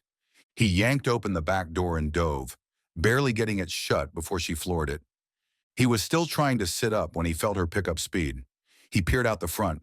"You're going the wrong way. You're supposed to take the..." The explosion shook the ground beneath them, nearly sending them off the road. Somehow Jane kept the car on the narrow drive. He was screaming at her to turn around. Everybody would see. They'd be caught. But the Jane he saw in the rearview mirror wasn't the woman he'd fallen in love with. Her eyes were wild. Her hands were clenched on the wheel as she raced down the hill from the burning remains of the lumber company. She was talking, but her words made no sense. Or maybe he just couldn't comprehend them in light of what she'd just done. What they'd just done. When they reached the bottom of the hill, he ducked while she took the corner too fast. All those cars, All those people would have heard the explosion. They would have come outside. They'd see Jane's car. It was over. It was over. And they were going to prison for murder. Chapter 30. It wasn't even 9 a.m. when Aspen drove through Coventry the following morning. Grace had taken her before work to pick up the rental car. Clouds hung low over the mountains with the promise of snow, but it hadn't started yet. With any luck at all, Aspen could be packed up and out of town before the first flakes fell. Her phone rang. She'd neglected to connect it to the rental's Bluetooth, so she pulled over in the middle of town, right in view of anybody who cared to look. She didn't care. They could glare at her and gossip about her all they wanted. If Dean happened by, he wouldn't dare try to hurt her with the whole town as witnesses. Besides, if Garrett had reported back to his uncle that she was leaving town, and she felt confident he had, considering he'd been reporting back to his uncle all along, then Dean had no reason to hurt her now. She yanked her phone from her pocket and saw Jocelyn's name. She hadn't spoken to her best friend since the night she'd pulled into town. She connected the call, but emotion gathered in her throat and cut off her words. After a few seconds of silence, Jocelyn asked, "Are you there?" Aspen cleared her throat. "Yeah, I'm here. Your timing is timely. Your redundancy is redundant." Aspen smiled. "I miss you." Her voice pitched high, revealing the despair she'd hoped to hide. The truth, like the emotions, had risen from deep in her heart. She missed her best friend. She missed her father. She missed feeling loved and cherished. She'd thought, maybe, with Garrett, but what they'd had was an illusion. "Oh, honey," Jocelyn said. "I miss you too. What happened?" "I'm going home. I can't stay here anymore." "Because of the guy who ran you off the road?" Aspen had texted her friend a little bit about that night and asked her to pray. She hadn't told her she believed the driver had been trying to kill her, though. No sense worrying her. By the tone of Jazz's voice, she was worried enough without all the information. Aspen said, "That and I found out. It seems Garrett's been passing information about me to his uncle." "Garrett, the hunky contractor?" "I never called him hunky." I read between the lines. "Are you sure?" "I overheard them talking. He denied it, but really, what's he supposed to say?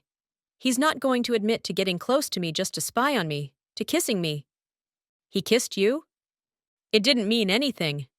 Not to him, anyway." "What a jerk. He was just using you to get information." "Yup." Garrett had known she'd be at Tabby's Monday night. For all Aspen knew, he'd told Dean. And Dean had broken into her house. It all made sense now. Of course it had been Dean. Garrett had told him Aspen wouldn't be home.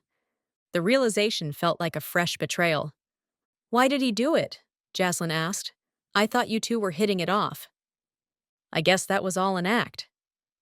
But it had felt so real. "Are you going straight to Florida then? Have you talked to your grandparents?" "No, I'm just going home. Last night, I called the landlord at our old building, and he has a one-bedroom available." There was something to be said for a 5-hour time difference. It had been late in New Hampshire, but it had still been business hours in Kona. "Don't do that," Jazz said. "Don't give up everything, because this one thing didn't work out. I'm sure your grandparents would love having you nearby." "Why are you sure of that?" Aspen hadn't intended the sharp tone. She tempered it when she spoke again. "They hated my mother. People who hated my mother don't like me. It's that simple." "That's not true. They're your grandparents. You know how many times they came to visit when I was a kid? 3. 3 times they made the trip. It's not exactly cheap to fly to. I haven't talked to them since the funeral." "Have you called them?" She hadn't. She should have, but it doesn't matter. I don't have family left, at least not any that want me around. Outside the rented sedan, people hurried by. On the opposite side of the street, a woman chatted with a man in a suit. A mom ushered 3 little kids up the steps into the library. Outside the door to the Patriot, 2 groups of people met each other and stood and hugged and talked. The world went on around Aspen, these people, this town that hated her. Good people who saw ugliness in her. And why not? Her mother had murdered an innocent woman. If Aspen's guess was correct, and they found her mother's body buried near the house, then her father had killed her. No, she couldn't believe that. She wouldn't, even if it was true. "You have me," Jaslyn said. "We might not be sisters by blood, but we're sisters in every other way. I thank God for you. If not for Jazz, Aspen would have nobody." "What will you do?" Aspen shrugged, not that her friend could see. "I texted Gene." "The guy who bought the restaurants? I'm hoping he'll have a job for me." "But you hated working there, even more after your dad passed." But it was familiar, easy. Nobody would reject her or hate her at the restaurant. She might not like the job, but she was competent and respected. The longtime servers would be friendly to her. Maybe that was the most she could ask for out of life. "I'll take online classes." Though at the moment, the thought of it exhausted her. "I'll figure something out. Right now, I just want to get out of New Hampshire." And never look back. "I wish I could be there with you." Aspen wished that too. She wished so many things that could never be. She needed a friend. She liked Grace and Tabby and the other women she'd met in Coventry, but they were Garrett's friends first. They'd choose him. Aspen didn't have a soul in the world who would always choose her. Before Aspen pulled away from the curb, a text came in. It was from Garrett. "I'm outside Grace's condo, and I'm not leaving until you talk to me." She responded, "I hope you're dressed warmly. We need to talk." "I wasn't spying on you. I didn't tell my uncle anything." He'd already admitted to having passed on information about her, so that was a lie. She'd shifted into drive when another text came in. "I care about you. Please, can we talk?" She ignored him, flipping on her blinker to pull away from the curb. But a line of traffic was coming through the light behind her. Her phone dinged again. "I can wait here all day. You have to come out sometime." She sighed. She was angry with him, but she didn't want him to waste his time or freeze his toes off. "Go home, Garrett. I'm not there. I'll leave your handgun and a key to the house with Grace before I leave so you can get your tools." Come on, traffic. Where were all these cars coming from? Probably people hurrying to get their errands done before the snow started. Would they worry in New Hampshire, though? Maybe a snowstorm was just another day at the office for these weird people. "Where are you?" Garrett texted. It was none of his business where she was or what she was doing.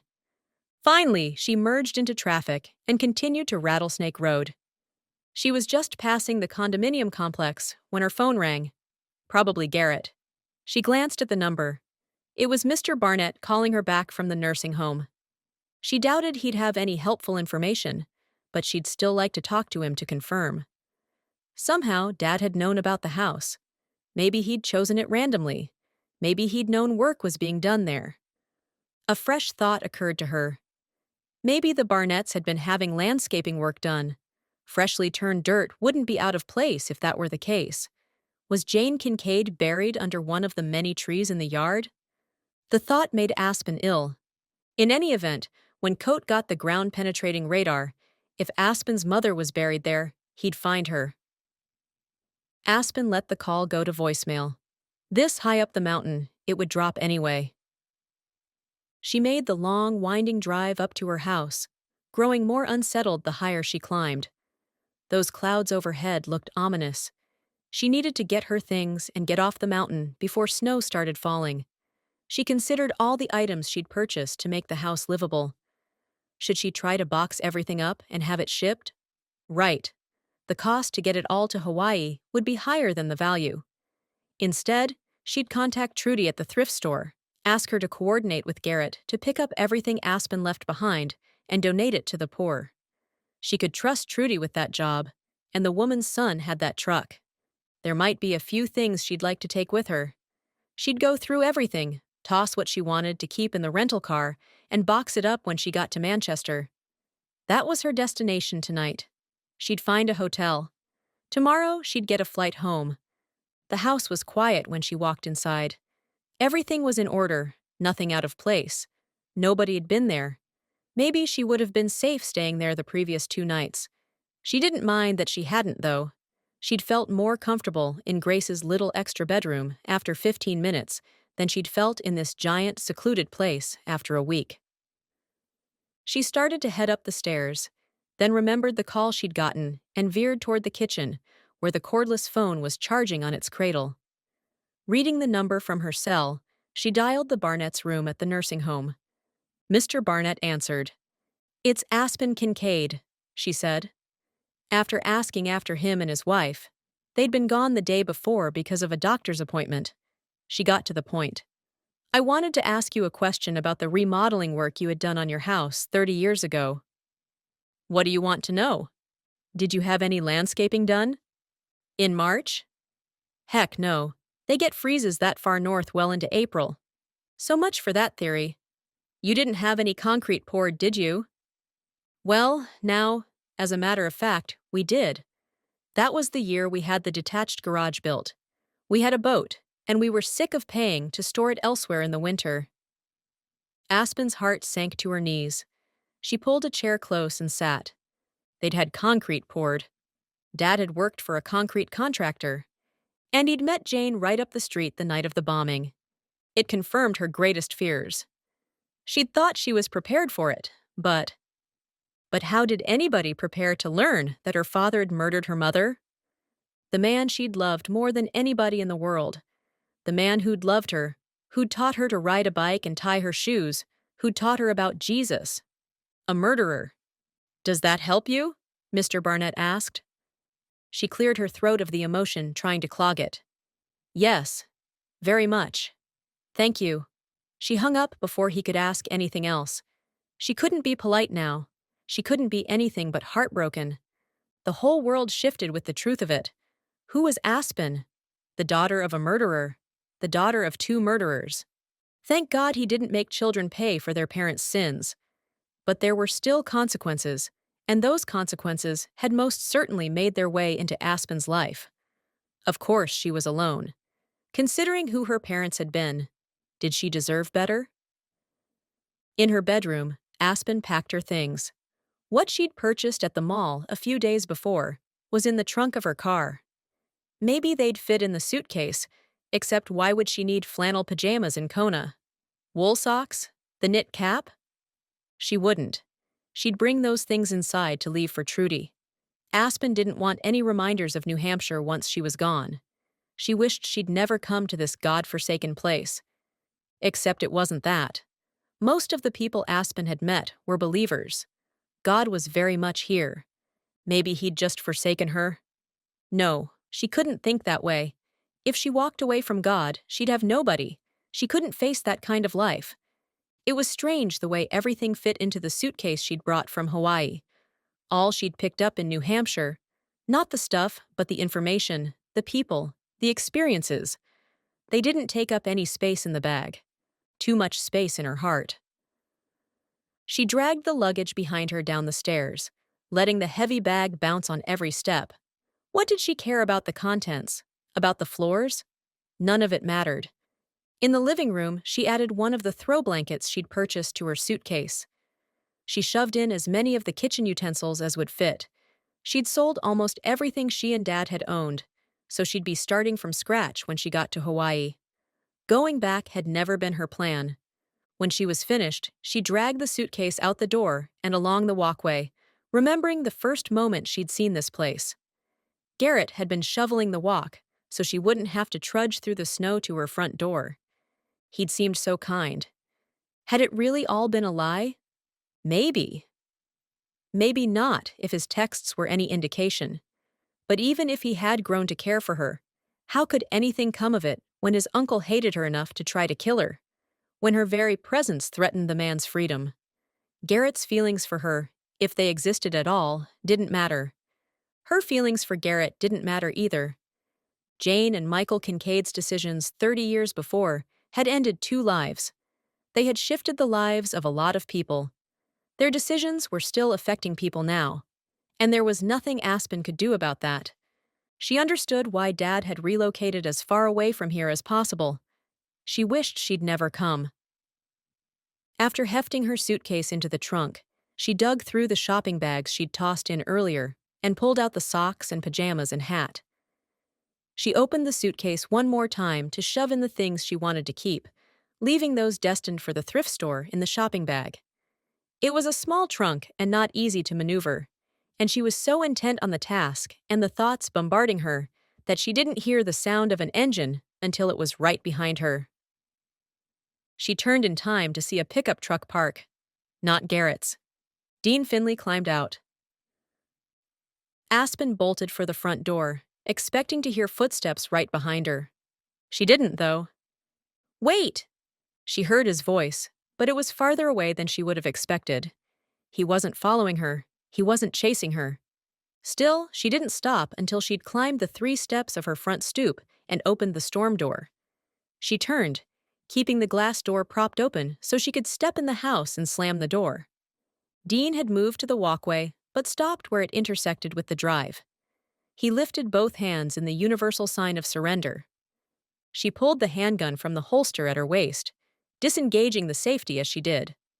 She didn't aim it, but she held onto it, just in case. He needed to know she wasn't helpless. "I'm not here to hurt you," Dean said. "Why are you here?" His hands lowered a little. "Do you mind if I just—" He dropped them to his sides. "If I keep them like this? It's fine." The initial burst of adrenaline and fear were already draining. Nothing about the man looked threatening. Even the anger he'd aimed her way the night before seemed to have dissipated. But Aspen wasn't stupid. Somebody had tried to kill her. "Just stay there, and we'll be good." He leaned against the front of her car. "Garrett tells me you're leaving town." "Which is what you wanted, right? Do you know why?" "Because you built the bomb.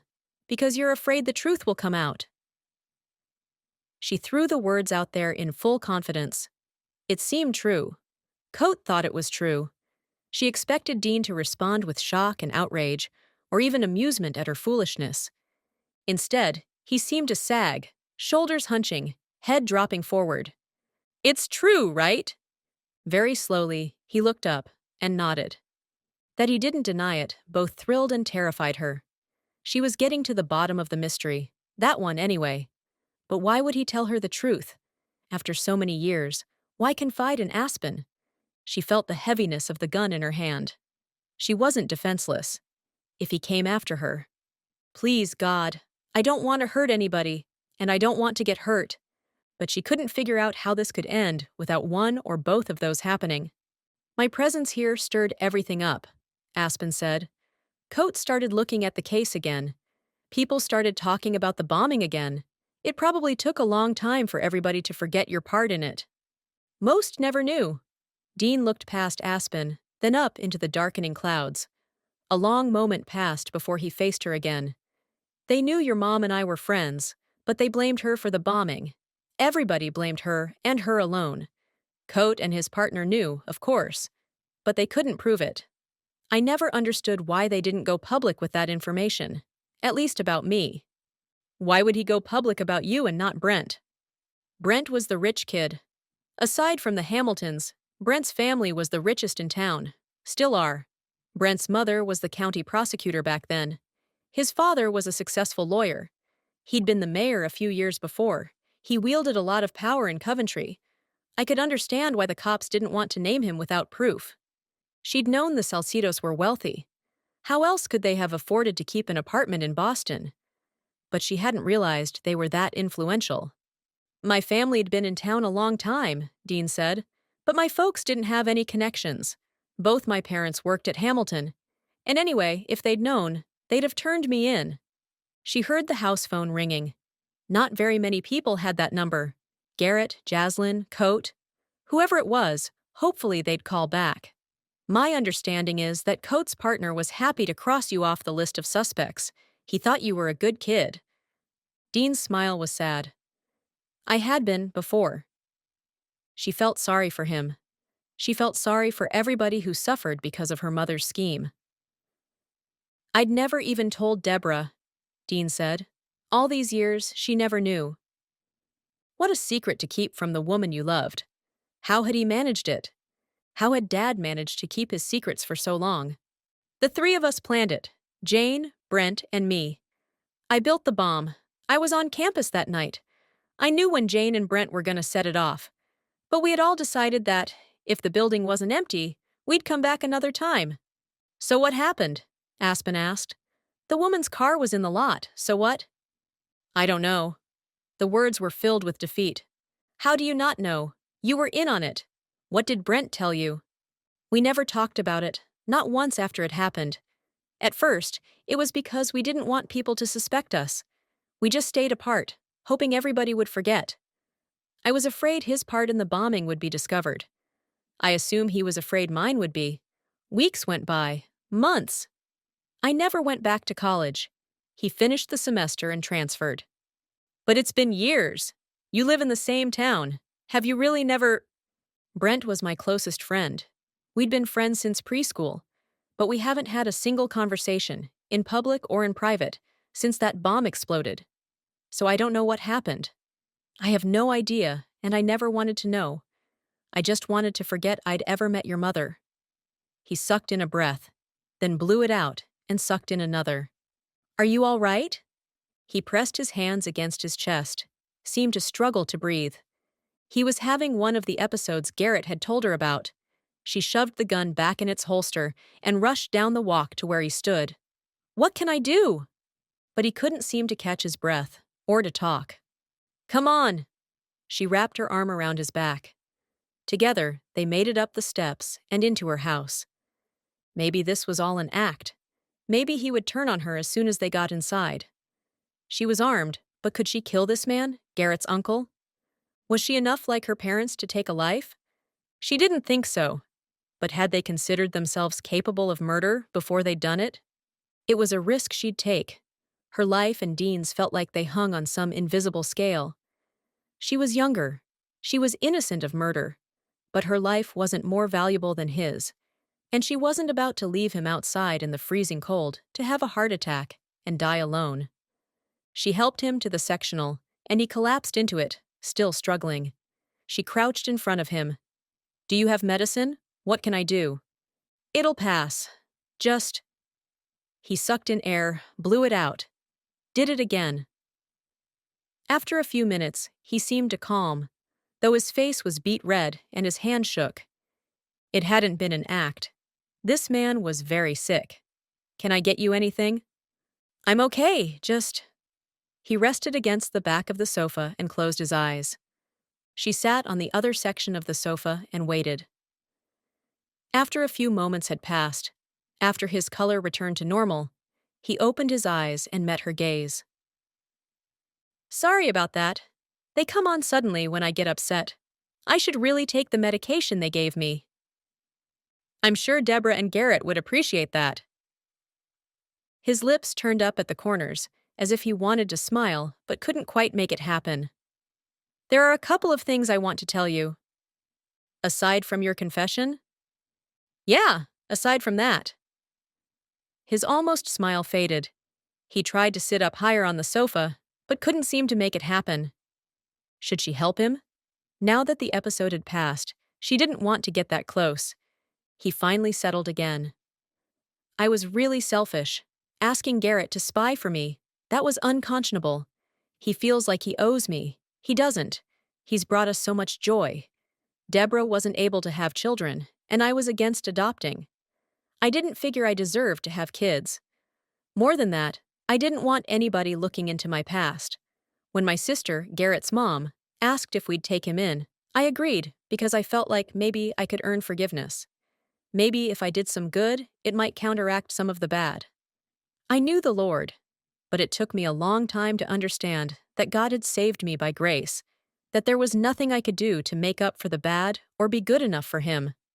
But I fell in love with Garrett. Deb and I both did. He doesn't owe us anything. Anything. He's been… Dean's eyes reddened around the edges, and he lowered his gaze. Aspen looked away to give him a moment to pull himself together. He didn't want to do it, Dean said. Spy on you. At first he said he would, but then he came back after this place was broken into. He all but accused me of doing it. Did you? She asked. He met her eyes and held them. No, I didn't break in, and I didn't try to run you off the road the other night. He'd confessed to building a bomb that killed a woman. Why would he lie about that? But if it wasn't Dean, then who? Before she could vocalize the question, Dean continued, Garrett told me you didn't know where your mother was, that you were in town looking for answers. And he never told me anything else about you, not a word, except that he was coming to care for you. She closed her eyes against the emotion building there. Garrett did care for her. It hadn't all been an act. It hadn't been a ploy to get information. Garrett had told her the truth. It didn't change anything. She still had to leave. Knowing what she believed her father had done, how could she stay? But it helped to know. Last night, Dean said, I realized. Deborah helped me realize how selfish I was being by giving Garrett that ultimatum. What ultimatum? He didn't tell you? I overheard that you'd asked him to spy on me, and I left. After that, I didn't give him the opportunity. Dean leaned forward. I told him I would cut him out of my life if he kept spending time with you. It was unbelievably selfish. I was letting my fear rule me. I just wanted you gone from our lives, gone from Coventry. Aspen couldn't think of a response, though the honesty that roughened his voice clawed at her heart. Everybody wanted her gone, but Dean wasn't finished. Garrett chose you. When I told Deborah, she was furious. Sleeping on a crappy sofa in my workshop last night, I realized, here I've gotten away with murder for 30 years, and I was going to ruin my son's life just to keep getting away with it. Garrett wasn't his son by blood, any more than Jocelyn was Aspen's sister by blood, but the relationships were just as strong. So that's why I'm here, Dean said. To tell you the truth, to apologize, to tell you I was wrong about you. You're not your mother. You look like her, you're kind like her, but you're not her. And if you have half the feelings for my nephew that he has for you, then you have my blessing. His blessing? What was she supposed to do with that?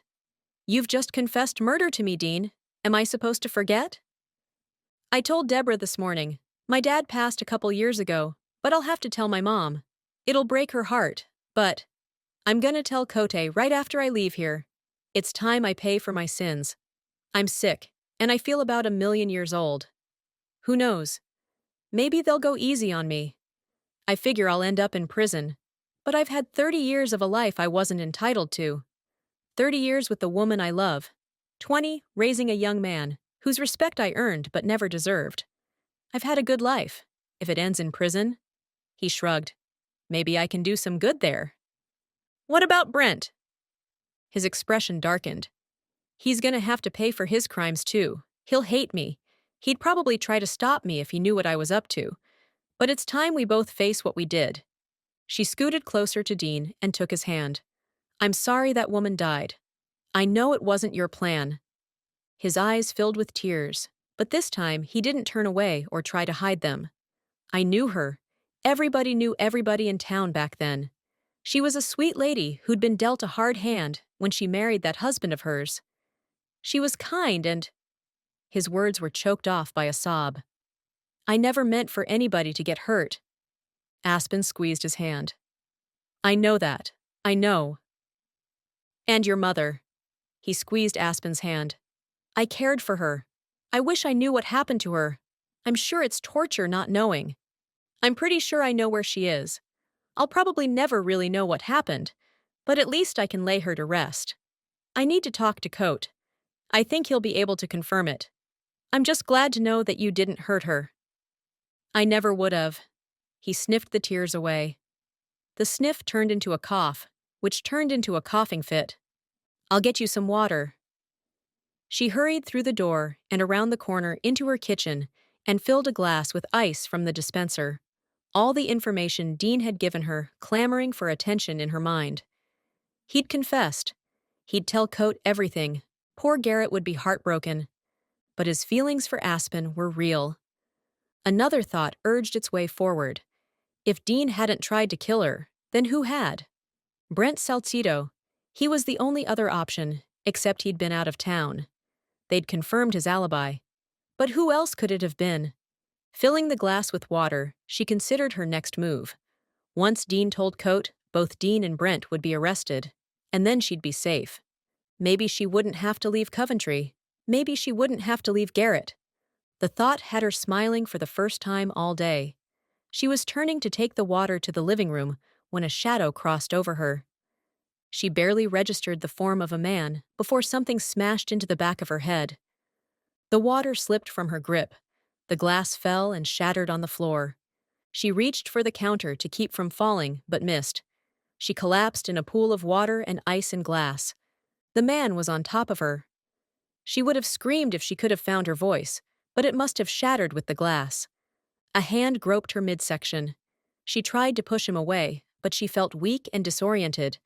She could hardly see through the pain in her head. The man stepped away almost as fast as he'd come. Only then did she realize what he'd been doing. He'd taken the gun. She was unarmed and injured. She scrambled on hands and knees across the kitchen floor, but once she bumped into the cabinets, there was nowhere to go. She turned and looked up at the man who'd attacked her.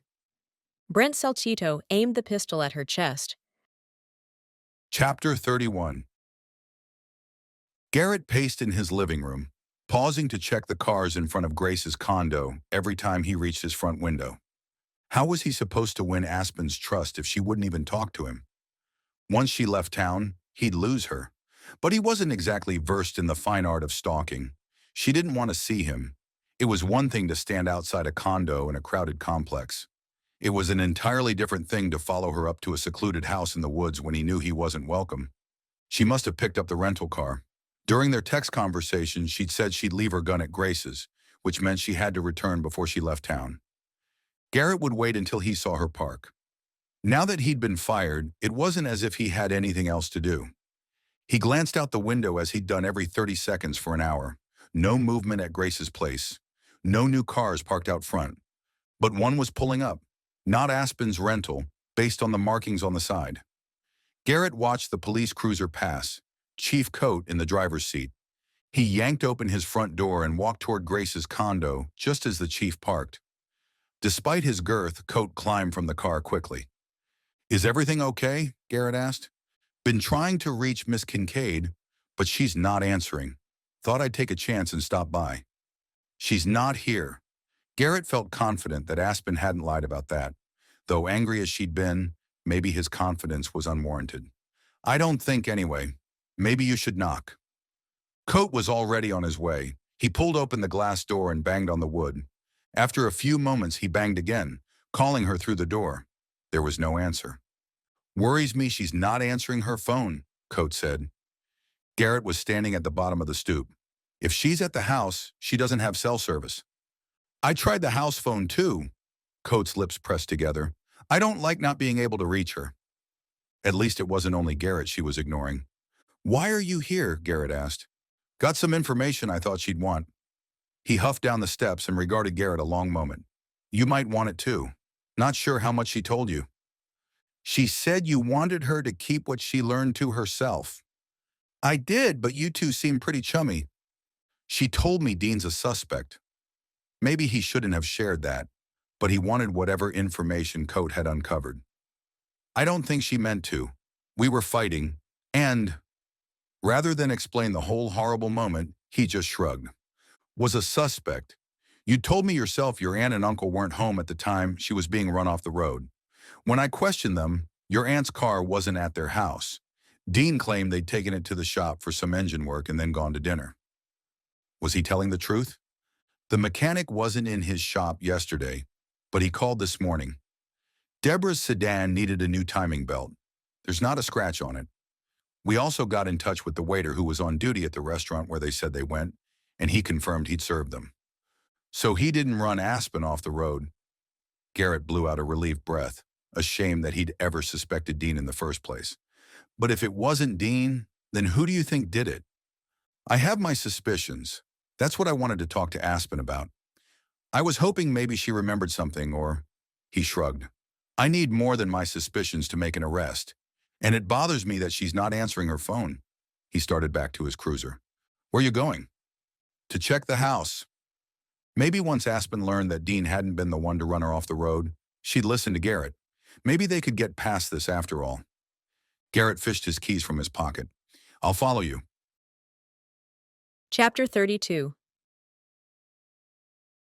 Aspen's head felt like it might split open as Brent yanked her from the floor and manhandled her out of the kitchen. He didn't speak, not that she could have processed anything he had to say, not with the world spinning like it was. With his gloved hand, he held her arm in a tight grip and pushed her through the door and into the living room. She hadn't given a thought to Dean in the moments since Brent had hit her. Didn't know what he'd hit her with, though it hadn't been his fist. Something hard and cold. She remembered that much. She felt a trickle down the back of her head, but couldn't summon the strength to touch the spot.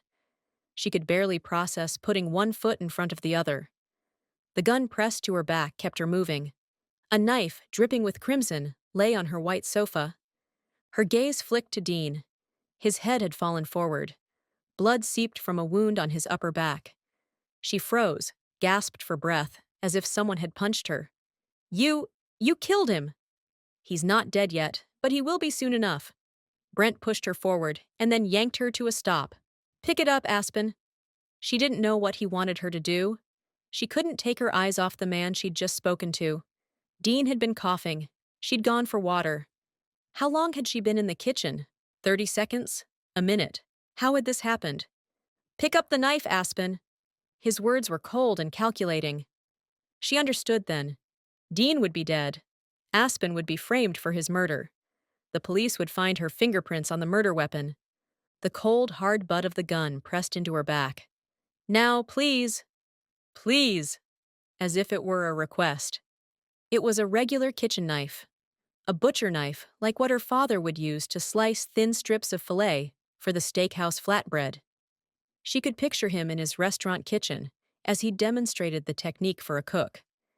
He'd carefully arranged the pieces of meat on the crust, then added sliced cherry tomatoes and a spattering of blue cheese. There'd been spinach, she thought. A balsamic glaze, both sweet and tangy. She could picture Dad lifting his eyes to the cook's butt, catching sight of her. He smiled, his love as evident and consistent as the waves crashing against the shore just outside the windows. It's all right, sweetheart. It's going to be all right. She heard the words in her heart and wanted to believe them, but her father was gone. She reached over the sofa. Use your right hand, Brent said. You're not a lefty. She shifted, took the hilt of the knife in her right hand, as if she might cut into a roast. Turn it around, he said, like you're about to stab someone. Hold it like you mean it.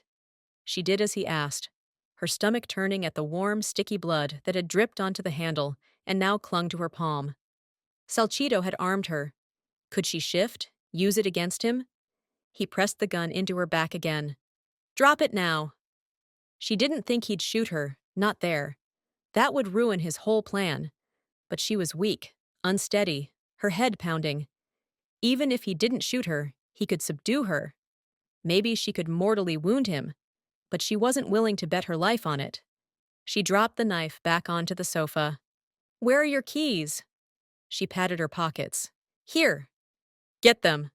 She wiped her hand on her jeans to remove as much of the blood as she could, then pulled out the keys. He snatched them and pushed her forward. Across the room, out the door, down the steps, and up the walkway. Dean's truck was parked behind hers. But Salcito didn't seem concerned about that. Her car beeped and the trunk popped open. He pushed her toward it. She knew what he planned. The thought of allowing herself to be confined in the small trunk of her compact rental had nausea churning her stomach. Though perhaps at least some of that came from the concussion that blurred everything except what was right in front of her eyes. He yanked out her suitcase. You can either climb in or I'll put you in. If we go with option 2, it's going to hurt. She had no doubt it would, and he was still armed. With Garrett's handgun. She prayed that wouldn't be the cause of her death. She didn't want Garrett to have to live with that. She climbed into the small space, pulling her feet in behind her. She lay on the hard floor while Salcito studied the trunk door. He found a red handle, the thing used to open the trunk from within, she assumed. He stepped out of her line of sight for a moment, then came back with an open pocket knife.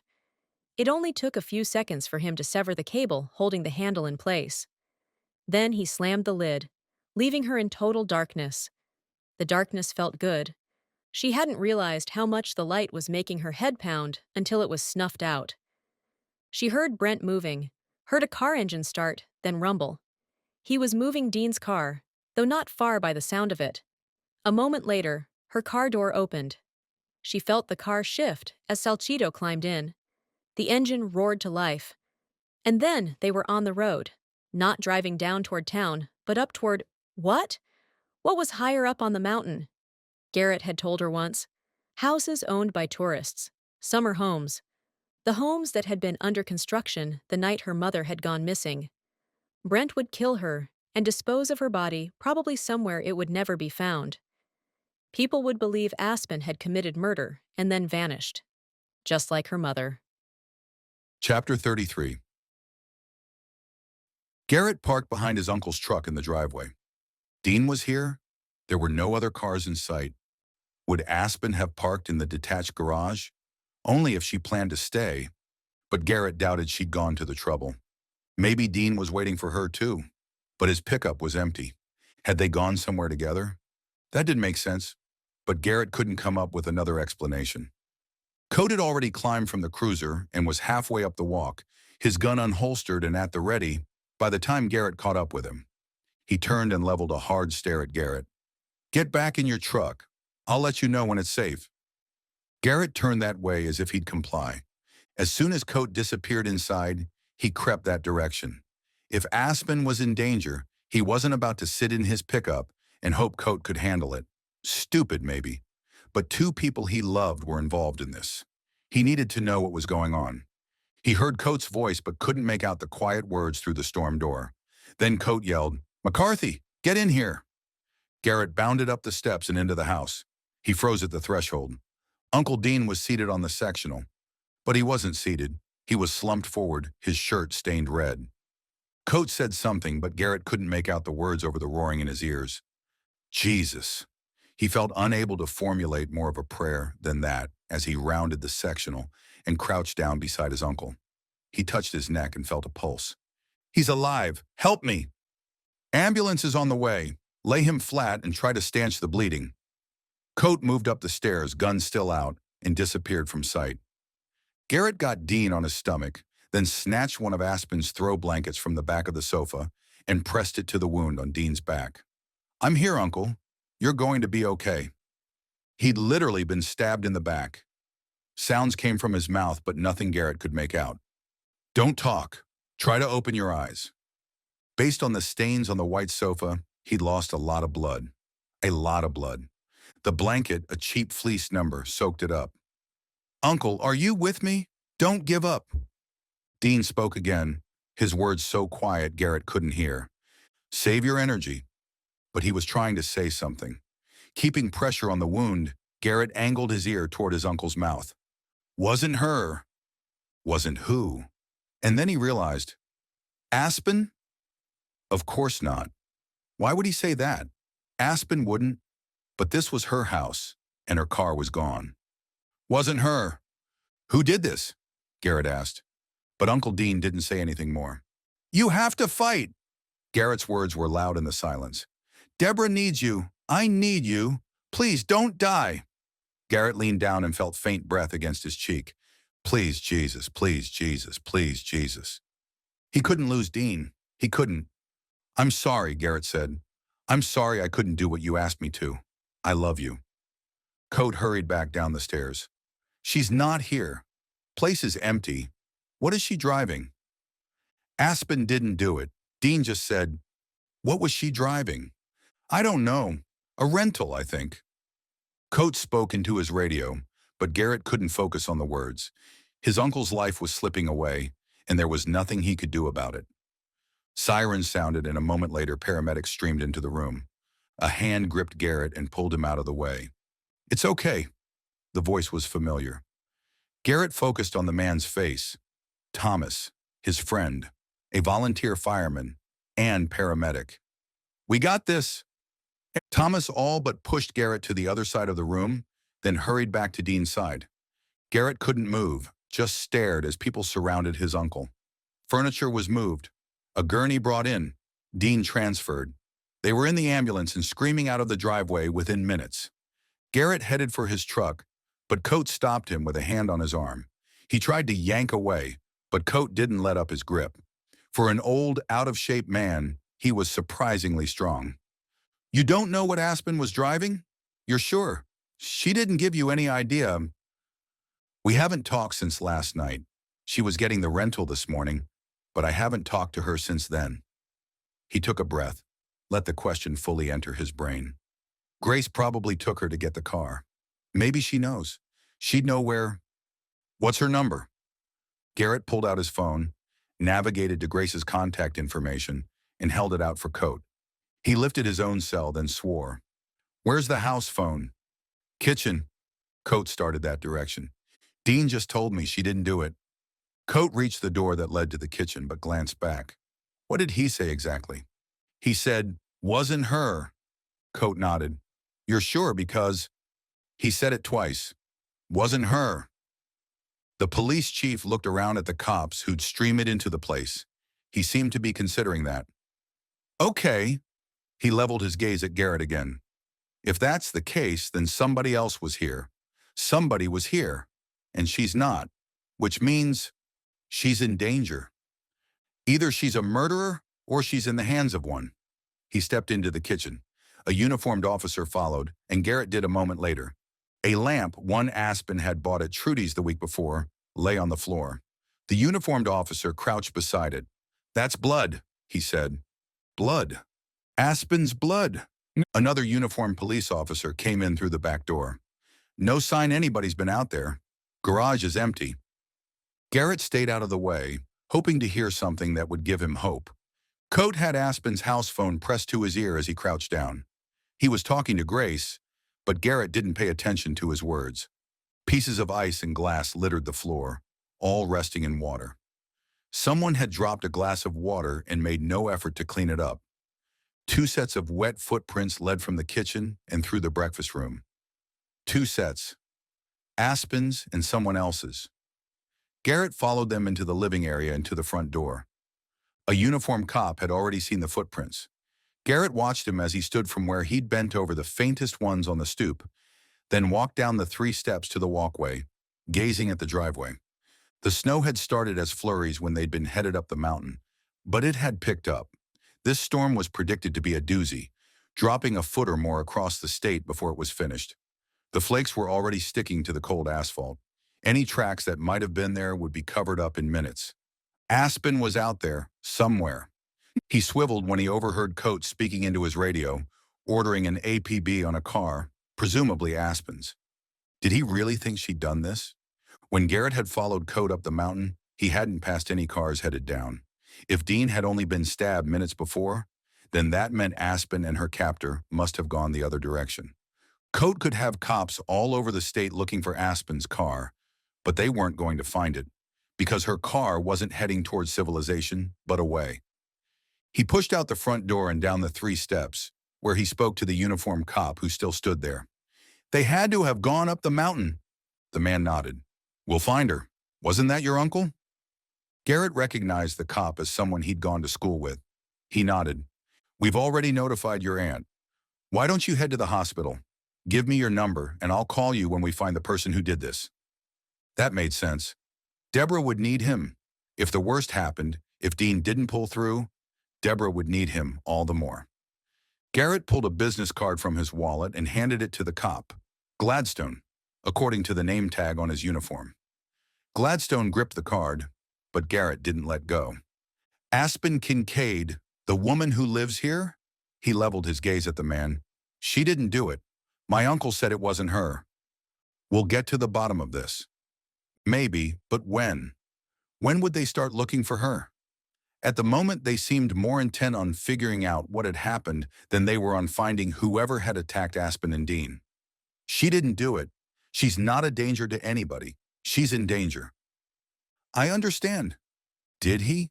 Or was he placating him? The cop tugged the card. "Go on to the hospital, Garrett. We'll be in touch." Sure they would. But to tell him what? Garrett let go of his business card and jogged to his pickup. He should be with Deborah. She needed him. But Aspen. Police cars had blocked him in. He engaged the 4-wheel drive, yanked his wheel to the side, and drove across the snow-covered yard. While he bounced over the terrain, he debated, left to town and the hospital, or right to Aspen. As soon as his wheels hit pavement, he yanked the wheel to the right. Dean had paramedics and EMTs and nurses and doctors and Deborah. Aspen had nobody who cared enough to find her, nobody who believed in her, nobody but Garrett. And you, Lord, protect her, lead me to her. Chapter 34. Aspen had been whispering a constant stream of prayers ever since she'd been locked in the trunk.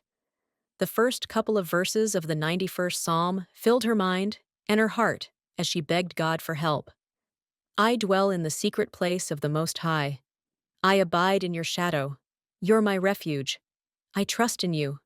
She couldn't remember the rest of the words, only that the psalm promised protection. Protect me, Father. Save me. Only he could save her now. She was defenseless, utterly defenseless. The car hadn't traveled far when it slowed down and took a sharp turn. It stopped, and she heard a mechanical hum, which lasted only a few seconds before it stopped. The car moved forward slowly. Salcito had pulled into a garage. Were they at his house? Garrett had said there were only summer homes higher up the mountain. Maybe Salcito owned one. But why would he own a summer home in the town where he lived? She didn't understand. Not that it mattered. They were here, wherever here was, and Salcito was going to kill her. Even so, she would trust in God. The only person who cared whether she lived or died was thousands of miles away, spreading the gospel in Kathmandu. Aspen had never really had her mother's love.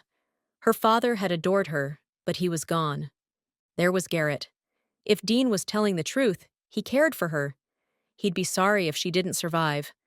The thought of him brought a sob. She'd treated him so poorly. She should have trusted him. She should have at least let him explain. If she could go back and undo one thing, that would be it. If she'd believed in him, then he would have been at the house with her. She wouldn't be where she was. None of this would be happening. She'd been stupid. Maybe Garrett wouldn't forgive her, even if she were given the chance to apologize. But Aspen wasn't defined by the people who loved her or didn't love her. Her worth wasn't wrapped up in other people's opinions. Her future wasn't defined by her past. It certainly wasn't defined by her parents' past. Maybe she was the daughter of a murderer. Maybe she was the daughter of two murderers. But before either her mother or her father had existed, God had known Aspen. He'd loved her. He'd chosen her. He'd died for her. She was her father's daughter, her mother's daughter. But mostly, she was God's daughter. He got to decide who she was. He decided her worth. And God thought Aspen was priceless. A car door opened and closed. Then there was nothing but silence that stretched for minutes, that felt like hours. She kept praying. It was all she could do. Her head pounded, but it was better than it had been. The blood on the back of her head didn't seem to be flowing anymore. The low ache of nausea that had plagued her since the blow at the house, even more so in the trunk of a moving car, faded. She'd suffered a concussion, no doubt. That wouldn't be what killed her. She figured a gunshot would do that job. Please, Father, please save me. Suddenly, the trunk lid opened, and light filled her vision, sending shard-like pain into her head. She closed her eyes against it, then opened them slowly, shielding them with her hand until they adjusted. Brent grabbed her arm and yanked her up. Let's go. He helped her step out of the trunk and onto the concrete floor of a garage. Two cars were already parked there, including a silver sedan with a dented front fender and a long scratch along its right side. The car that had forced her off the road 2 nights before, which reminded her, "You're supposed to be in Maine." I was. I stole a friend's keys and drove his car back here, then switched it with the car my friends leave here year-round. I'll have their dent fixed by the time they come up this summer. Nobody'll miss you at the retreat? I'll show up for the dinner tonight. My car's been there all along. The whole point of the retreat is to spend time alone with God, so yes, nobody'll miss me. Clever, diabolical. How'd you get to my house? I walked. It's less than a mile, all downhill. Glad I didn't have to walk back up.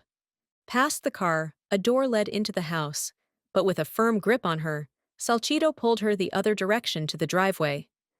After they stepped outside, he tapped a keypad on the threshold, and the garage door lowered. The snow was coming fast, covering everything in a veneer of white. It would hide whatever tracks they'd leave. Cold wind had her shuddering as Salcido led her around the garage and onto a walkway that had been recently shoveled. They took it to the back and rounded the house toward a deck covered with inches of snow. When they reached the stairs leading up to it, he said, "Sit here." She did. Melting snow seeped through her jeans seconds after she sat. Her knees were already wet from crawling through ice water on her kitchen floor. She wore no coat, no gloves, no hat. He could simply tie her to the railing and leave her there, and she'd freeze to death. She looked past him at an amazing vista. The trees dropped off, giving her a beautiful view of the lake and the mountains on the far side of town. At least it was a pretty place to die. He looked down at her. "I'm sorry it had to come to this." Her teeth chattered. "You would much rather have killed me 2 nights ago on the road, I guess." "It would have been easier," he admitted. "Easier still if you'd just recorded what you'd learned in your laptop. I hacked into it, but I didn't find anything about what you'd figured out." So he'd been the one to break into her house. "You should have stolen my notebook." He might as well have, for all the good it had done her. All her careful planning. And here she was, about to die. If she got out of this, she was going to burn her notebook. She'd rather follow God's plans for her life than her own, anyway. Like Garrett had said, the notebook didn't keep her sane. If anything, her compulsive need to follow her carefully laid out blueprint had thrown her off course. Nope. From now on, she'd trust God with her future. If she had one. Unlike her, the mayor was properly dressed in a puffy parka, a black skullcap, and black gloves. "I was really trying to avoid the conversation you and I have to have now." She crossed her arms against the chill and tucked her fingers beneath her armpits. It didn't help much. Conversation? You know where your mother is. I need to know." "I don't understand." She paused through a chill. "You didn't kill her, so why do you care?" His eyes narrowed. "Why do you say that?" Which part? She'd asked the question, but she was pretty sure her jaw was freezing shut. Her toes were already numb. Her fingers stung. How long would it take to die of hypothermia? Surely longer than she'd been outside, but she was so cold. She'd never been so cold in her life. "Why don't you think I killed her?" Brent asked. "If you did," she shivered violently, "you'd know where she is."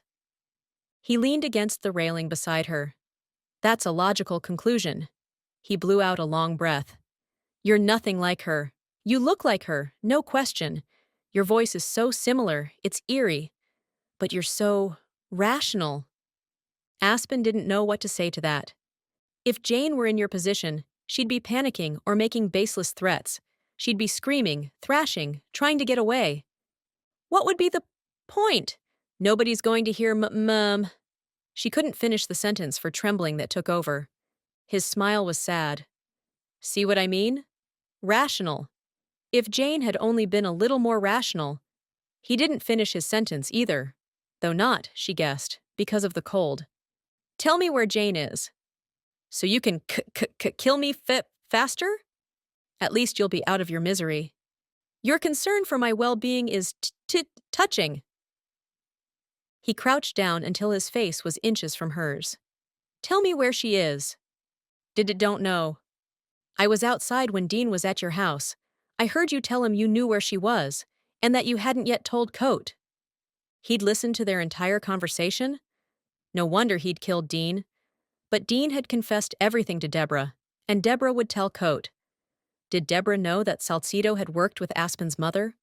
If so, then even if Dean died, Salcido was going down. Deborah knows. She'll tell." "I heard all the lies Dean spun," he said. "One thing I've learned in my years as a lawyer and a politician is that when an unexpected situation crops up, you work the problem in front of you. I'll deal with Deborah later. First, I need to find your mother. Where is she?" Aspen shuddered, both from the cold and from his words. How would he deal with Deborah? Would he have another murder on his conscience? Assuming he had a conscience? Not until you. She paused through another shudder. Tell me what happened. If I do, you'll tell me where she is? So you can let me freeze to death? He shrugged out of his jacket and slipped it over her shoulders. His lingering body heat enveloped her as she pushed her hands into his sleeves. He zipped it up, his closeness sending a whole different kind of quaking through her body. But he backed away quickly. Better? She nodded, hating herself for loving the warmth he'd given her. She took a few breaths and forced herself to calm. She was still cold, but it was tolerable with the jacket on. I came to find out what happened to her. At least give me that. He sat beside her on the stoop. The narrow staircase had him too close, but she wasn't going to complain if it meant she'd get to breathe for a few more minutes.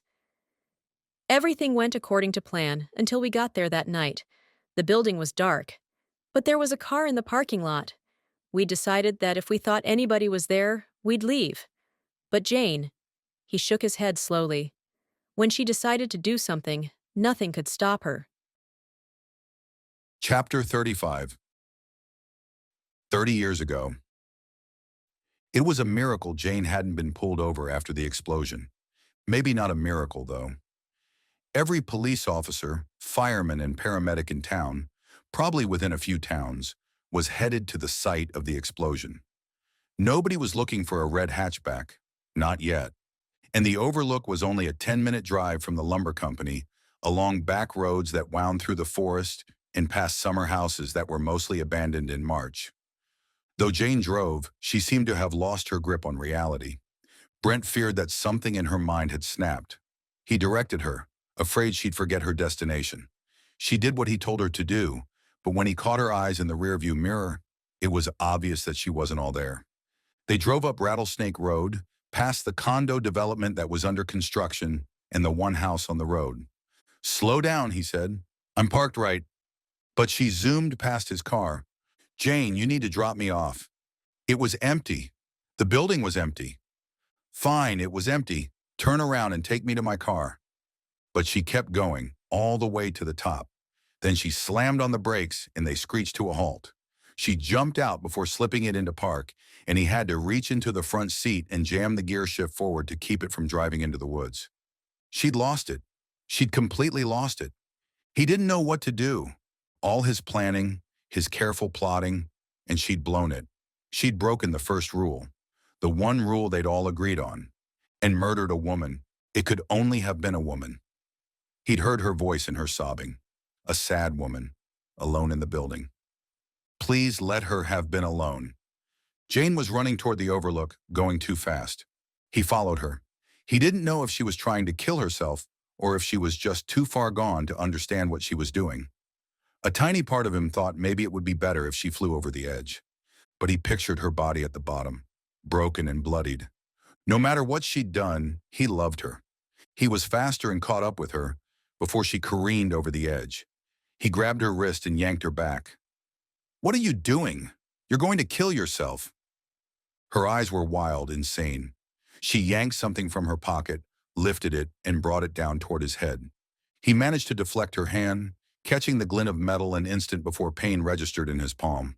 A knife? She'd sliced his palm with a knife. He didn't know where it had come from, only that if he hadn't seen it coming, she'd have stabbed him in the chest. "What are you doing?" he asked. "Stop it, sweetheart. You need to pull it together." But she was out of control. She reared away, took a few steps back, closer to the edge of the cliff. It wasn't far down, maybe 20 or 30 feet, but she probably wouldn't survive a fall. "Please, Jane." He kept his distance, afraid that if he stepped closer, she'd back away. Another 2 or 3 steps and she'd go over. "Listen to me. It's going to be okay." It had to be. They could still fix this. "We just have to follow the plan. You remember the plan?" But Jane wasn't listening. She wasn't there. She let out a visceral scream and came at him again. He managed to grab her wrist and turn the knife to the side an instant before her body crashed into his. He lost his balance, and they both tumbled. She landed on him. He wrapped his arm around her and turned her over so he was on top. He needed to get her under control. He needed to pull her back from wherever she'd gone. He needed to reason with her. He pinned her wrist to the ground and levered himself up over her. "You need to listen to—" His words faded as he took in the sight. He'd angled the knife outward, out toward air, hadn't he? But there it was, protruding from Jane's neck. Blood spurting from the wound, painting the ground crimson. "Jane! Oh my gosh! Oh my gosh!" He pulled out the knife and pressed his hand to the wound, as if stopping the blood flow might save her life. But in the moonlight, he knew the truth. Her eyes were no longer wild. They were empty, empty of the woman he loved. She was gone. Only a few seconds passed before he heard the sound that must have been there all along. Someone was there, breathing heavily. He stood and came face to face with Michael, Jane's husband. Brent didn't know what to say. There were no words to fill the silence between them, the silence hovering over the body of the woman they both loved. Michael spoke first. "It was you, wasn't it? The explosion." He'd heard it? In town? Or had he already been up at the Overlook? Would it have been so loud? Brent didn't know. He should have known how far away it could be heard. He hadn't considered that in his planning. Michael crouched down beside Jane. He reached out as if he might touch her, then pulled back. Fury rose within Brent. "You never loved her. Not like I do. You stole her from me, but you never loved her." Michael gently closed Jane's eyes. "How can you be so calm?" Brent screamed. "She's dead. She's—" "Calm!" Michael sat back on his heels and his shoulders heaved. Moments passed. Finally, he looked up. In the moonlight, Brent saw the wetness on the man's face. "You just killed my wife." "It was self-defense. I didn't mean for it to happen. She came at—" "I saw what happened." He stood, shook his head. "I'll tell them. You won't go to prison. For that, anyway." He started across the dirt toward the road. When Brent looked that direction, he saw what he'd missed before. The black minivan he'd always sneeringly thought of as Michael's dad car was parked farther up the road, nearly hidden in the darkness beside a thick bush. He was going to get in it, drive to his house or maybe the closest payphone and call the police. And then Brent would go to prison. "You'll be implicated." He didn't yell the words. He didn't have to. Michael stopped in the middle of the asphalt and turned. "What are you talking about?" "In the bombing, Jane set it up to frame you." The other man's gaze flicked from Brent to where they'd left her. "In her state of mind, I'll take my chances. She couldn't have done it by herself. You're right about that." Michael's eyes narrowed. "What does that mean?" "The person who made the bomb did it with your tools, wearing your clothes. We kept all that stuff along with hair Jane collected for us. All that evidence will be sent to the police station tomorrow." Again, he studied the body that lay behind Brent. "Why?" He sounded perplexed, hurt. "Why would she do that?" "She needed an alibi. She was going to ask you to tell the police she was with you tonight." Michael closed the distance between them so fast that Brent barely had time to step back. "It was your idea, wasn't it?" "I was trying to keep her out of prison." "Nice going. If only you'd tried as hard to keep her out of the grave." The words hit their mark. Brent stumbled back. His legs suddenly felt like jelly, and he barely kept himself from falling backward. Over the cliff and to his own death. He went to his knees, then leaned onto his hands and vomited. His body was beginning to understand what had happened. It would take his mind and heart some time to catch up. When he sat back on his heels, Michael was still standing there, glaring down at him. "So you and my wife, and Dean, I guess, decided to blow up. Was it the lumber company?" Brent said nothing, but Michael had put it together. "Her plan was for me to meet her here, then go home with her as if we'd been together the whole night. She was going to blackmail me into telling the police she'd been with me. Do I have that right?" Brent just nodded. "And then, what? We'd go on with our lives?" He scoffed, shook his head. "No, you knew I wouldn't be able to live with it. I'd leave her, and you'd step in. You did all this." He gestured as if he could encompass all the horrible events in the sweep of his arm, "as one big elaborate scheme to steal my wife."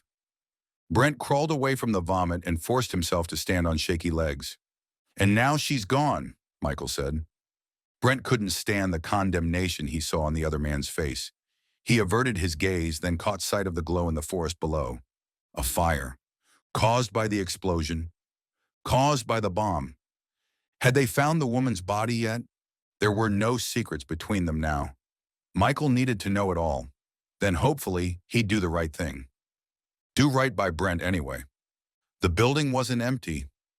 Michael's eyes widened. We'd agreed not to do it if there was anybody there. But Jane... He closed his eyes against the memory of her face when she'd run from the building. The pure, unadulterated joy he'd seen. She decided to do it anyway. You should have stopped her. He didn't bother to explain what had happened. It didn't matter now. Your wife murdered a woman, and you're going to be implicated. You can tell them I was with her, but nobody will be able to prove that. It'll be your word against mine. Maybe they'll believe you, maybe they won't. My partner will mail the evidence to the police station tomorrow. The police will follow up on that. Jane will be dead, and you'll be implicated in what happened here as well. Maybe none of the charges will stick, but maybe they will. Maybe you'll get sent to prison. Maybe your little girl will grow up knowing her mother murdered an innocent woman, and her father murdered her mother. Michael cringed as if the idea caused him physical pain. Or, Brent said, we hide her body. Everybody's going to believe she set that bomb off. And she did. The blame will fall exactly where it should. They'll come after me and my partner, but we'll both have alibis. Nobody will be able to prove anything. Jane will disappear. Just be gone. The world will think she realized what she did and ran away to avoid facing charges. He wasn't sure what he expected Michael to do. Yell at him, maybe come after him, maybe collapse. But the man stood his ground and said nothing. Brent added for good measure, you'll get to raise your little girl.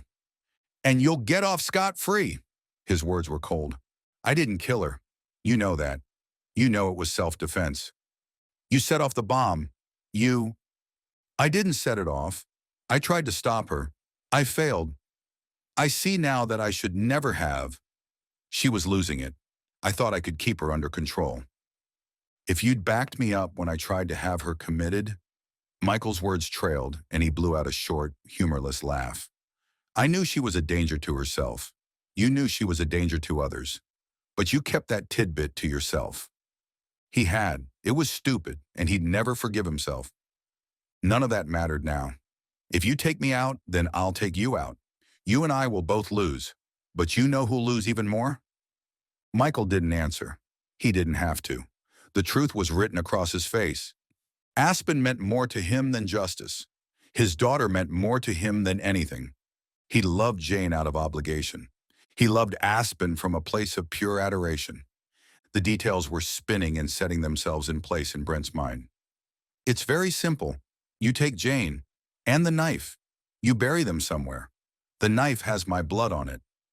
He lifted his hand to show where he'd been cut, registering only then the blood dripping down his arm. You can take my jacket too. He shifted so Michael could see where Jane's blood drenched the arm of his canvas coat. And then, Michael asked, you have evidence against me. I have evidence against you. We both leave here tonight and say nothing about what happened. We claim we don't know what happened to her. We haven't heard from her. We keep our mouths shut and we go on with our lives. Just like that? Brent lifted his shoulders, let them drop. I'll never forgive myself for what happened tonight. Michael stared at him a long moment. Not exactly a fitting punishment. Brent couldn't hold his eye contact. He slipped off his jacket and dropped it on the road. Then he walked away. When he was well past Michael, he broke into a jog until he reached his car a few hundred yards down the mountain. He went home, bandaged his hand, changed his clothes, and left with his father for the city, hoping Michael would keep his mouth shut. Chapter 36. You just left her there? Aspen's words seemed too loud in the silent, snowy world. Brent stared ahead at the beautiful vista. The gun rested on his lap, but he never let up his grip. He gestured with his chin. It was probably right around there. She followed his gaze to a break in the trees. Boulders had been positioned between the land and the drop-off, but they were spaced far enough apart that anybody could get past them, assuming they'd even been there back then. This was their overlook? Aspen asked. My dad had a friend in the city looking for a summer home. He bought this property not long after Jane died. I've been coming up here for cookouts for years. My son takes care of the place when they're not around. That's why I have the garage door code. I've never once been here that I didn't think of her. Sure. You obviously loved her so much. What with how you blackmailed my father so you wouldn't have to face what you did. You think I'm proud of that? I think you're a coward. He let those words settle. So was your father, I guess. My father did what he did to protect me, not himself. Poor Dad. Aspen's heart broke for him. He'd faced an impossible choice. He would have known it wouldn't be easy to take on the town's richest family. It would have been him, a widower and single parent who poured cement for a living, against the son of the county prosecutor and the former mayor. Maybe he'd have been cleared. Maybe he wouldn't have. Daddy had agreed to Brent's crazy scheme to protect her. Of that, she had no doubt. And she knew something else, too. Whatever he'd meant to say before he'd been intubated a year before, she'd misunderstood. He never would have sent her back here to face all of this. He never would have put her in this danger. He'd wanted to do himself what he hadn't before, had the courage to do. He certainly hadn't meant for Aspen to do it. If only she'd realized that. But she'd needed to know what happened to her mother. Or she'd thought she had anyway. Now she knew. How would her life be better for the knowledge?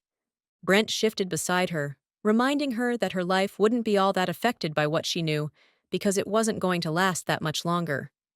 Now you know the story, he said. Where is she? Your plan is to dig her up, I guess. Destroy the evidence linking her to you?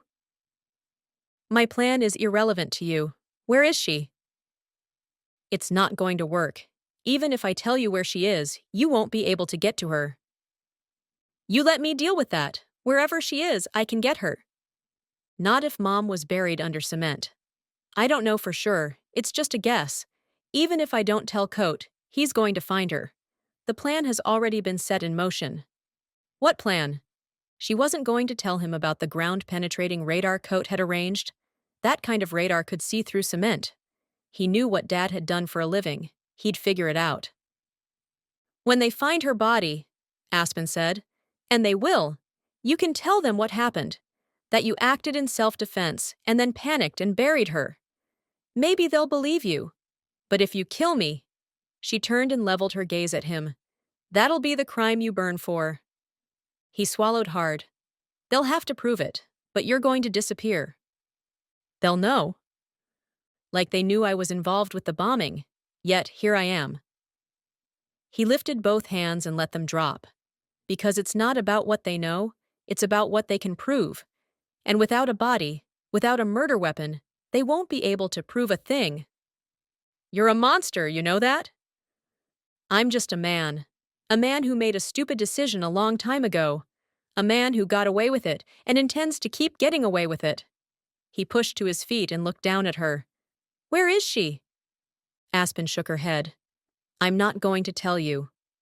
He lifted the gun and pressed the barrel against her head. Where is she?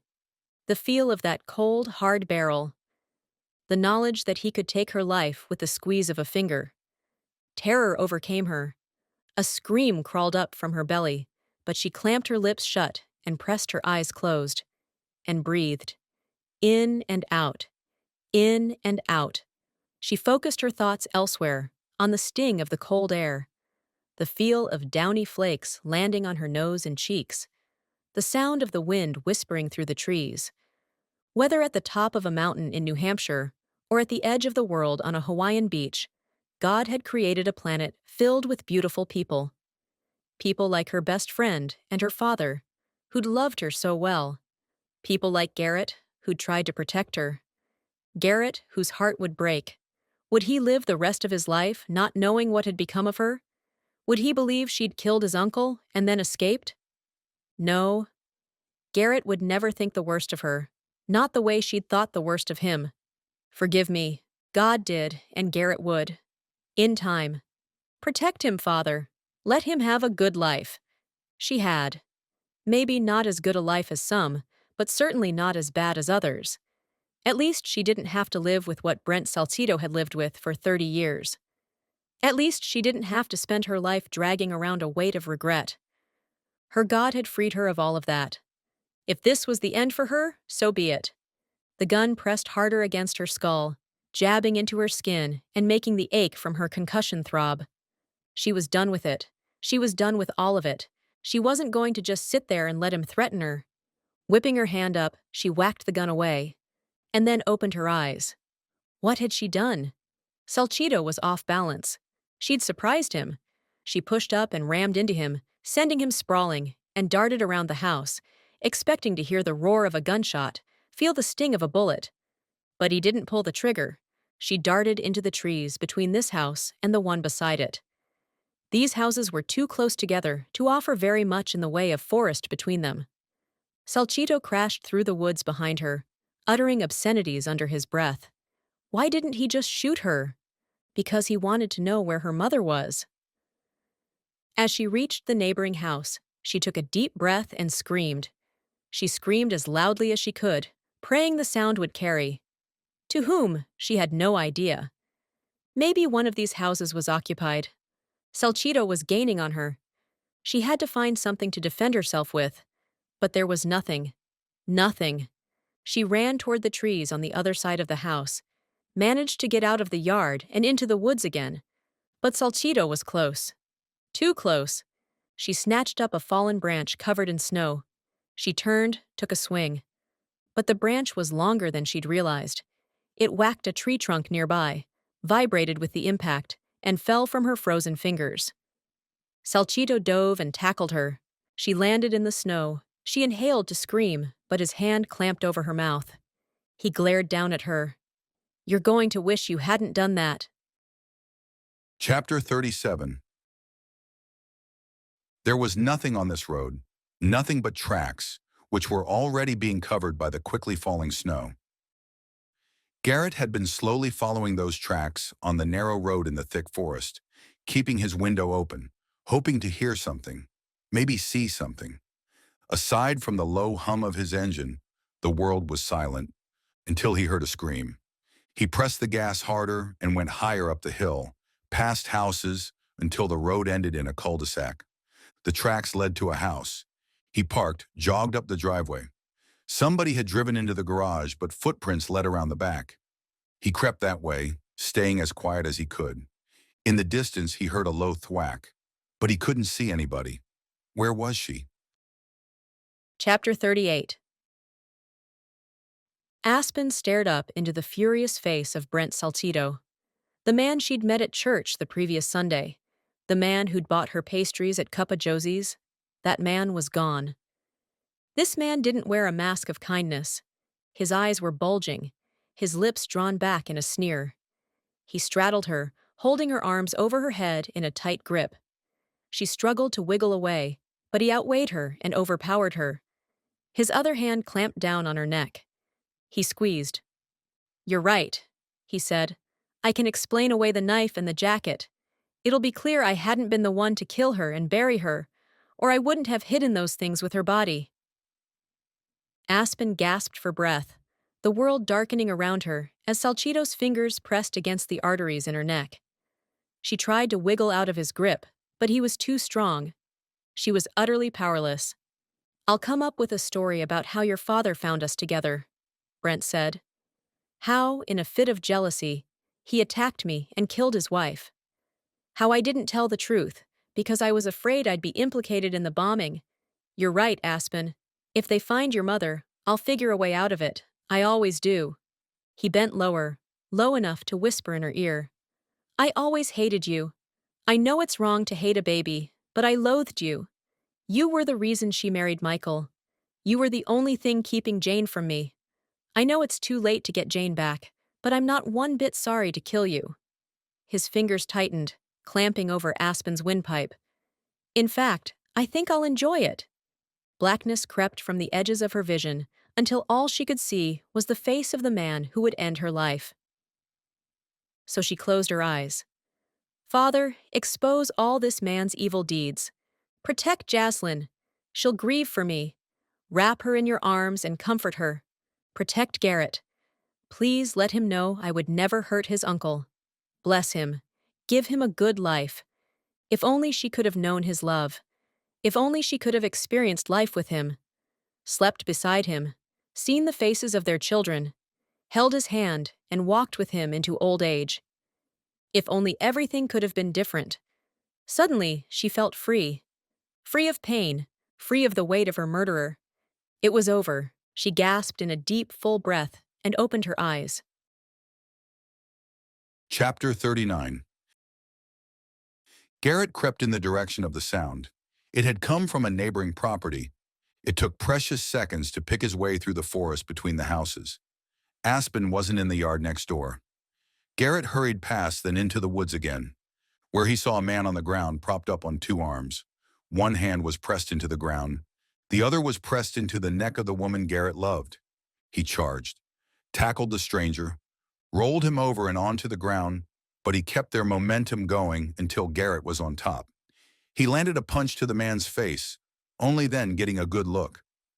The mayor, Brent Salcedo, the man who'd claimed to love Jane Kincaid, had tried to kill her daughter. Garrett punched him again. Salcedo was big enough to overpower a woman, but he had nothing on Garrett. Salcedo landed a few blows against Garrett's side, but Garrett hardly felt them as he punched the man a third time, then a fourth. Salcedo quit fighting and moved his hands to protect his head. It took considerable effort not to punch him again. But Aspen, he pushed up from the ground. Salcedo had quit fighting. His eyes were closed. He turned to find Aspen still lying on the ground, eyes open. In a flash of panic, he feared she was dead, but he could see the vapor rising from her mouth as she exhaled. He wanted to go to her, to pull her into his arms. He wasn't going to leave Salcedo alone, though. He stood. "Aspen, are you injured?" She shifted to look at him and smiled. "I thought—" The words came out raspy, and she cleared her throat. "Are you really here?" He wasn't sure what she meant by that. "Can you walk?" She pushed herself up to sitting and must have seen Salcedo at his feet. Her eyes widened and she looked around on the ground. "Where is it?" "What? This!" Salcedo's voice was cold, angry. Garrett dove, registering the moment his body hit the snow what Aspen had been looking for. Thank God his instincts had pushed him to act before his mind managed to catch up. The gunshot was deafening in the silence. Garrett rolled, didn't pause to check if he'd been hit. Salcedo scrambled to his feet. Garrett barreled into him a second time. This time they crashed into the trunk of a tree. Salcedo's head bounced off the hard wood, and he pitched sideways. Garrett took advantage of the blow to the older man's head. He yanked his opposite arm and twisted his body. The mayor landed face down in the snow. Garrett snatched the gun from his limp hand, stuck it in his pocket, and rested one knee on the man's back. He fought to catch his breath. The shifting of bracken, the snap of a twig, told him Aspen was moving. "Are you all right?" she asked. "I'm fine." He hoped he was anyway. He didn't feel any pain, but he knew enough to know adrenaline could mask it. He didn't think he'd been hit. He looked her way quickly, but he wasn't going to be dumb enough to take his focus off Salcedo again. "Are you?" "Yeah, a little dizzy, but—" "Can you drive?" "I think so. My truck is parked in the cul-de-sac. Go to your house and tell Coat—" "Coat's at my house?" "Yeah, in fact—" He pulled the gun out of his pocket and aimed straight up. He squeezed the trigger, then squeezed it again. The gunshots echoed through the forest. "Maybe they heard that," he said.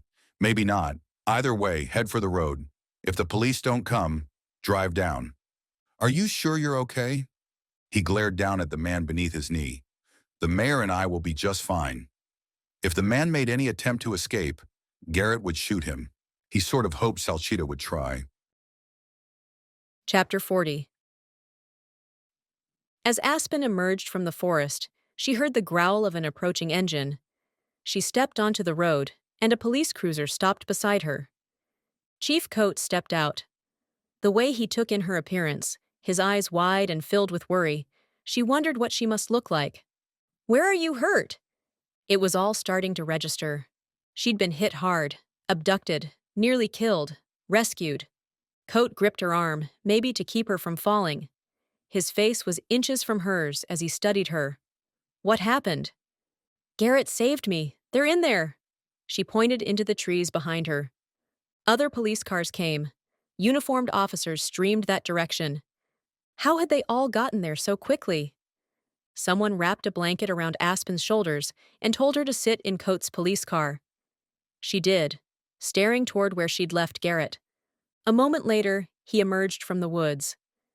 Aspen stood to get a better look at him. He closed the distance between them and wrapped her in his arms. "Thank God you're all right." She pressed her cheek into his soft sweatshirt. How was it this man never wore a coat? She still wore Brent Salcido's. The man had tried to kill her, had blackmailed her father after watching her mother die. But his coat was warm at least. "How did you know?" Aspen felt as confused as she was relieved when she looked up into Garrett's face. He was really there. Part of her still worried it was all a hallucination brought on by lack of oxygen and insanity. "How did you find us?" "We were at your house. I saw the tracks in the snow that led up here and followed." "Oh!" She remembered Dean, and her stomach dropped to the snowy pavement. "Dean. We have to call an—" "He's already on his way to the hospital." "He's alive?" "He was." Garrett looked over her head. "I pray he still is." Aspen stepped back. "They're going to find my fingerprints on the knife, but I didn't do it. I would never—" "I know, sweetheart. I know." He set her at arm's length and studied her. "What hurts?" She considered his question and did a little survey. "My head. He hit me with— I'm not sure what. Something hard." She touched the spot. Her fingers didn't come away with fresh blood. She had some aches and pains, but they were nothing compared to what could have happened. "Thank you, Garrett, for coming after me, for believing me. I'm so sorry I didn't trust you." He pulled her against his chest again. "It's all right. It's over now." She leaned back to face him. "Why didn't you go to the hospital with Dean?" He squinted in confusion. "I had to find you. Salcido meant for everybody to believe I'd stabbed your uncle and then taken off. Even if we hadn't shown up when we did, even if we'd never found you, I would never have believed that. Never." "Truly?" He kissed her forehead and held her against his chest again. "You could never hurt anybody, I know that. One of these days, you're going to figure out how much you mean to me. One of these days, you're going to see yourself as I see you." He'd believed in her, even after everything. She didn't remove her cheek from the soft fabric of his sweatshirt, but needed to ask the question. "How do you see me?" He held her a little tighter. "As the woman I love." Chapter 41. Aspen had been checked out at the hospital and released. She'd given Coate a statement, though not a complete statement. The time would come for that later. Brent Salcido had been taken to a different hospital. According to Coate, he was refusing to talk. The only word he'd uttered since his arrest had been lawyer. She wasn't a bit surprised.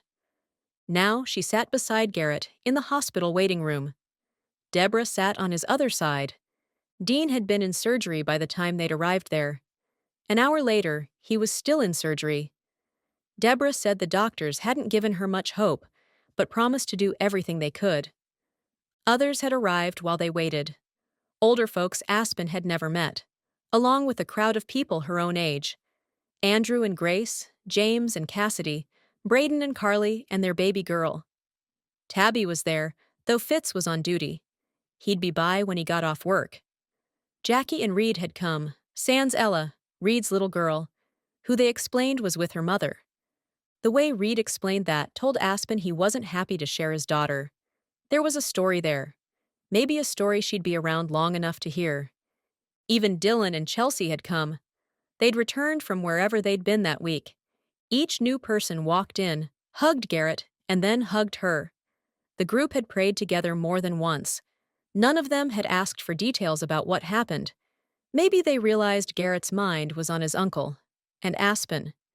Aspen was still trying to come to grips with the whole thing. A white-coated doctor stepped into the room and assessed the crowd.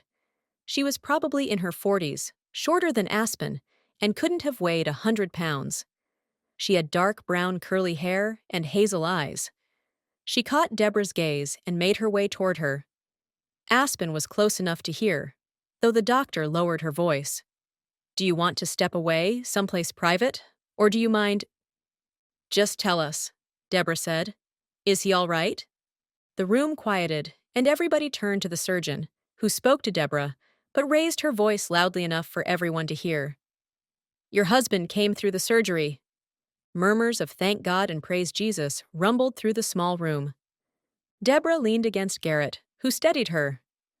The knife missed his heart by a hair. It did plenty of damage, though.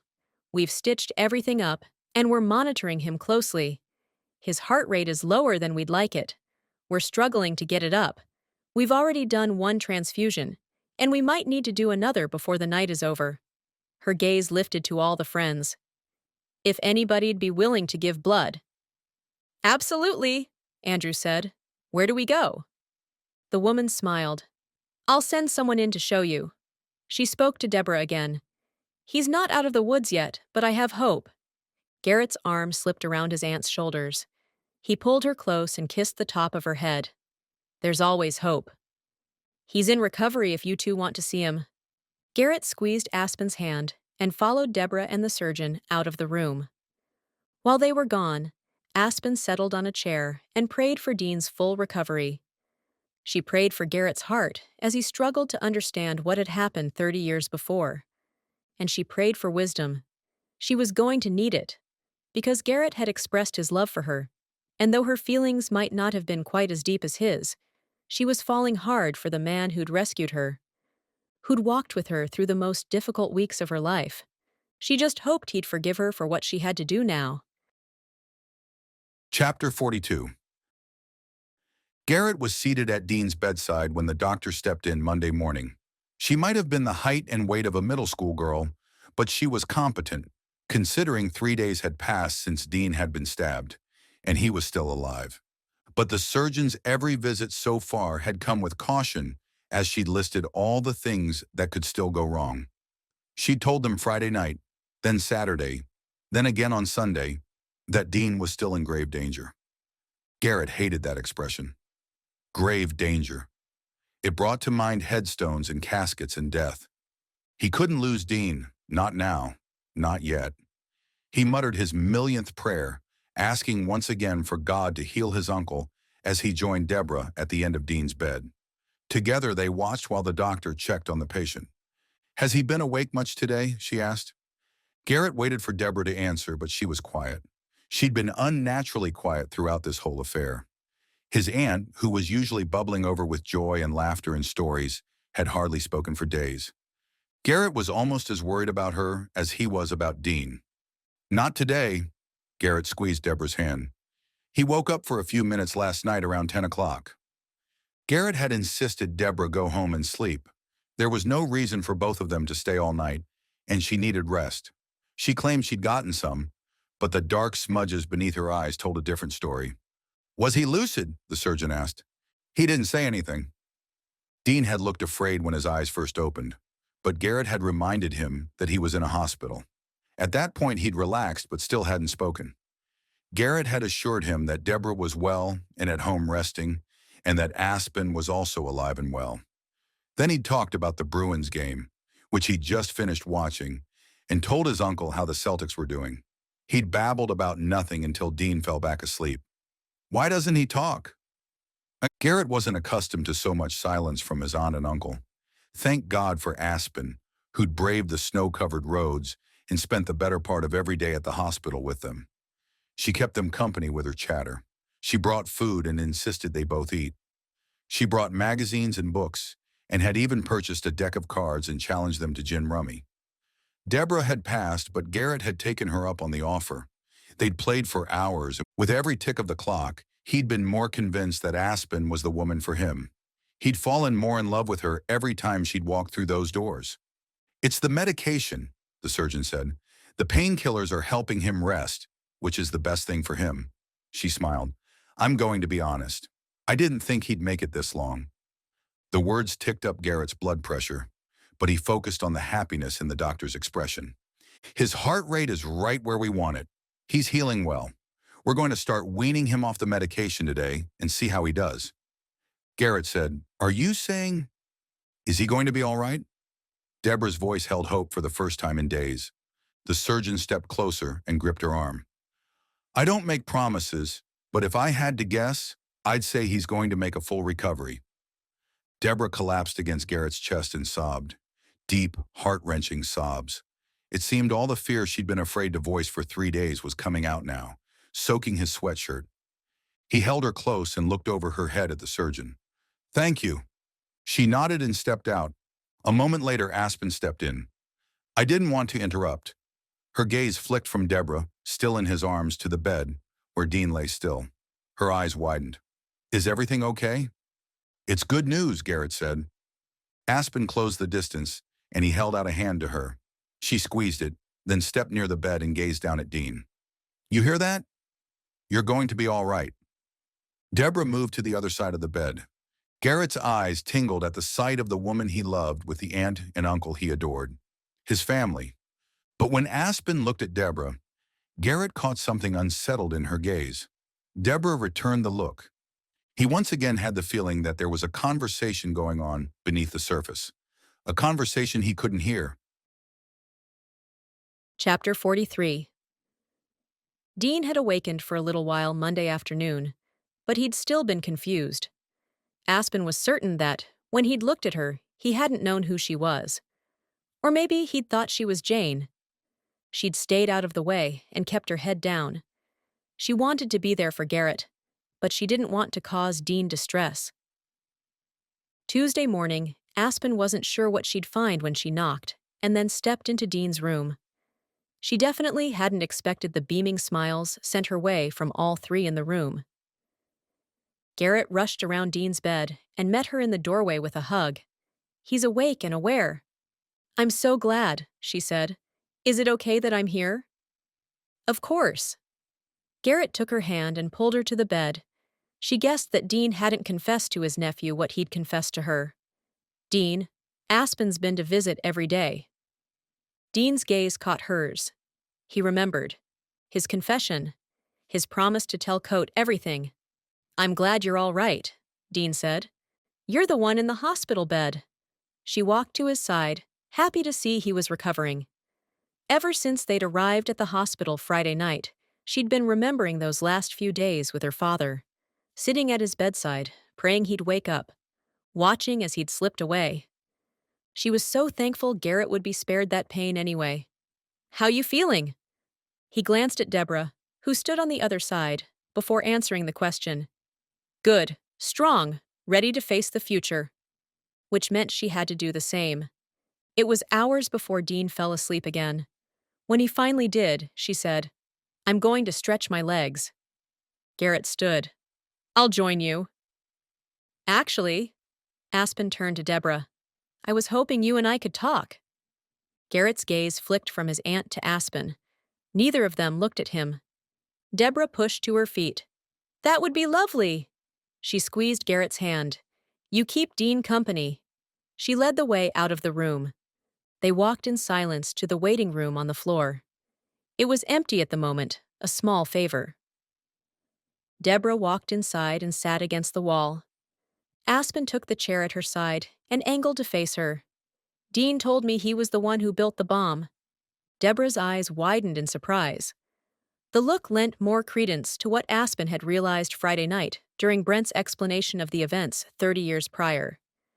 The older woman said nothing. Aspen had options. She could keep what Dean had told her to herself and let Dean and Deborah continue to live their lives as if nothing had happened. She could tell Coate what Dean had told her and let Dean face the consequences of the damage the bomb had done. Or she could tell the truth. But it wasn't Dean, was it? It was you. Deborah swallowed and looked away.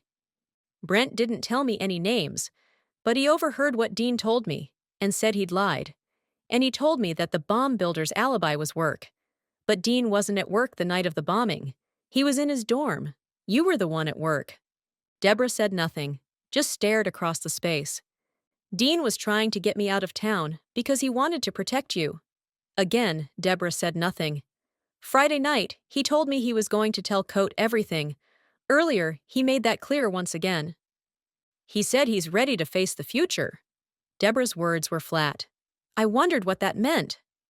She waited for Deborah to say something else, maybe to beg her to keep quiet.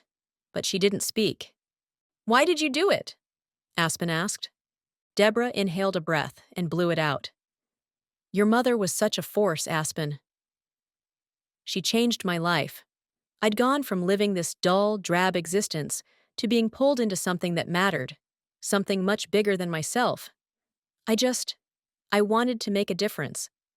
I wanted to be a part." A small smile graced her lips, and she shook her head and met Aspen's eyes. "Truth is, I worshipped your mother. I'd have done anything for her." "Were you studying chemistry?" "No. They asked Dean to build it, and he flat out refused. But he and I talked about it privately. He told me how it could be done. I think he wanted me to know he hadn't refused because he was incapable. He was always trying to impress me." "So you took that information and—" Aspen was confused. "Did he really give you a step-by-step?" "He told me enough to know what kind of bomb would be best. There are all different kinds. He'd given me a hint about what materials he would have used. He had books in his dorm. And there were books in the library where I worked. I had access to them, but didn't have to check them out, so there was no record of my having read them. I made copies of what I needed." "You drove across state lines to get the materials?" "It wasn't hard. I went to Vermont once. I went to Massachusetts twice. I paid cash." "Did Dean know?" "He had no idea. But when it was done—" She sighed and stared beyond Aspen for a long moment. "He never asked me directly if I'd done it. We pretended it didn't happen.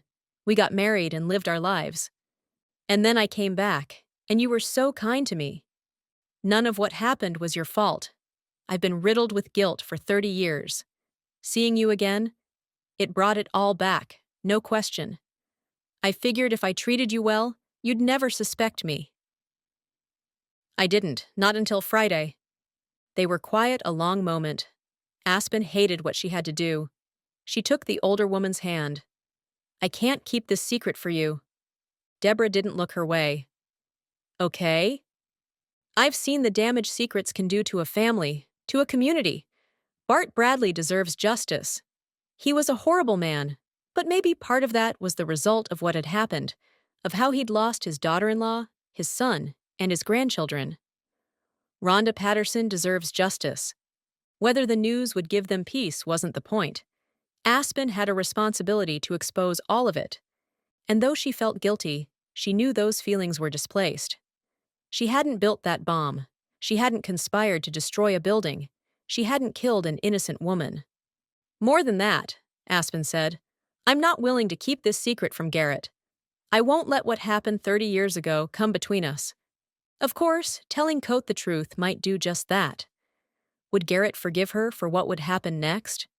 Would he be angry at her for exposing his beloved aunt? Aspen prayed her honesty wouldn't change his feelings for her. She couldn't be sure, though. Despite all the worries swirling in her middle, she would do the right thing, the rational thing. That was who she was. She would do her best and trust God with the rest. Deborah said, "I've spent the weekend fearing that Brent would tell. He hasn't yet, but if Brent thought it would get him a reduced sentence, he'd turn on Deborah." "We should tell Garrett first," Aspen said, "then figure out where to go from there." Deborah looked into Aspen's eyes.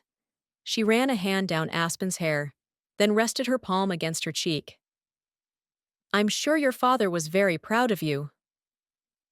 Tears filled Aspen's eyes. "I think so. Your mother would have been too, I think. I wish I'd known. There are so many things I wish I'd done differently. I shouldn't have let your mother talk me into the scheme. I should have worked with your father to get her help instead of ignoring all the signs. I'm ashamed of my behavior." Aspen rested her palm on the woman's hand on her cheek, then shifted them both to her lap. "I don't understand most of what happened back then. What I do know is that you, my mother's best friend, have been nothing but kind to me. As hard as this is going to be, I want you to know that you have my friendship. I know that doesn't mean much. It means everything." When Deborah pulled Aspen into her arms, for the first time since she'd stood at her father's bedside in Kona, she felt at peace. Chapter 44. 3 months later. Aspen parked her new Jeep in the driveway and stared at the house. She'd only been back once since that terrifying day in January. Even then, she hadn't gone inside. That day, she'd followed Chief Coate to the detached garage, where ground-penetrating radar had revealed her mother's grave. She'd stopped at the edge of the broken concrete and gazed into the dirt below. They'd removed her mother's remains, but Aspen had wanted to see where she'd been buried. They'd found Jane Kincaid lovingly wrapped in a red and white checkered picnic blanket, Brent's jacket, and a knife with his blood on it next to her. Aspen had contacted her grandparents, who'd claimed her body and taken her to be laid to rest in their home state of North Carolina. One of these days, she'd visit them and see her mother's grave. They'd made her promise. Her father's parents had traveled from Florida to New Hampshire to hear the whole story, or so she'd thought. Turned out, they'd mostly come to visit Aspen. They, too, had secured her promise to visit soon. Aspen did have family who loved her. She wished they'd all been better about showing it over the years, but she wouldn't complain. When the news broke that Brent Salcido had been arrested, Jeff Christensen contacted Aspen and the local police. It seemed Dad had written a letter explaining everything and had given it to his lawyer before he left town, with instructions to make it public if Brent was ever arrested or if Dad were murdered. She guessed that one of the reasons he'd left New Hampshire was because he'd feared Brent might not be content with their arrangement. Dad's letter, along with Aspen's statement, had been enough to put Brent away for the rest of his life. The local newspaper, and a few farther away, had followed the story. Suddenly, Aspen wasn't a villain in everybody's eyes anymore. For a while, people had still craned to look at her, but at that point, most no longer saw her as the daughter of a murderer, but as a hero for solving a 30-year-old mystery. Enough time had passed that recently most people didn't give her a second glance. They were accustomed to her, and she was accustomed to them. She was content. The snow had melted. Today, the house was completely different than what it had been the first time she'd seen it. It was almost eerie how similar it looked to the images Garrett had shown her back in January. She hadn't believed at the time it could ever look this beautiful. Of course, she also hadn't believed this cold, wintry world would ever thaw. Bright green grass thrived on the newly leveled front yard, and birds chirped in the treetops surrounding the property. It was still chilly, though people kept telling her it was unseasonably warm for April. She'd get used to the temperatures. Coventry was a different world from where she'd grown up. Different, but beautiful. She was coming to love the tree-covered mountains, the sparkling lake, the charming downtown. Even the cold felt cozy. She closed her car door and headed toward the new walkway, which was lined with bushes Garrett had planted. They were small, but they'd grow over time. Already, a few boasted pink blooms. He'd refreshed the cedar siding, which looked brand new in the sunlight, and painted the front door dark blue to match the new shutters. It was beautiful. He stepped out onto the porch, wearing a thin t-shirt and a wide smile. "Well?" "I'm stunned." Garrett had been stunned himself at the news that his aunt had built the bomb that killed a woman 30 years before. At first, he'd wanted to keep the information quiet, wanting to protect his uncle from the terrible news. But Deborah explained that, though they'd not talked about it, Dean had always suspected her. He'd finally confronted her after Garrett had stormed out of their house that Thursday night, and Deborah had confessed. Aspen had told Chief Coate almost everything, but she hadn't told him about Dean's false confession to her at the house that day. If she had, it might have implicated him, made him an accomplice after the fact. That he'd known for about 12 hours should not have landed him in prison. Garrett had come around, mostly because Deborah didn't want to keep the secret anymore. Once Brent was arrested, it was only a matter of time before her part in the bombing would be revealed. It had been hard, but Garrett had stuck by his aunt and uncle, and never wavered in his affection for Aspen. Now he grinned. "You haven't seen anything yet." He jogged down the steps and kissed Aspen's cheek. "Is it hard being back here?" "As long as you're with me, it's fine." He stepped back. "Well then, you'll always be fine, because I'll always be with you." "Promise?" "You know I do." He lifted her left hand, which was devoid of rings. "If you just say yes." "Soon." He dropped their joined hands. "I can be patient." It was funny how Aspen grieved for a woman she had no memories of. All her life, she'd believed her mother was dead, but there'd been a spark of hope somewhere deep inside. Hope that had been crushed that terrible night in January.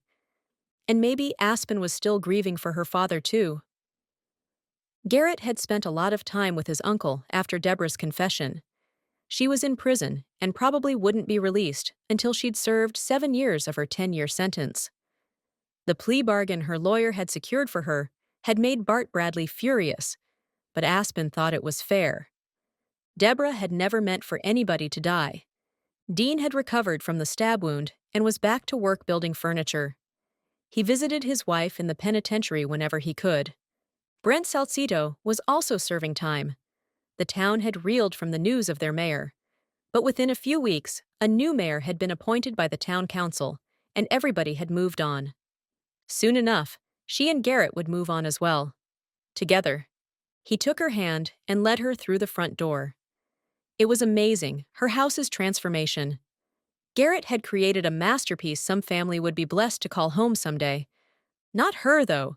As beautiful as it was, she'd be putting it on the market within the week.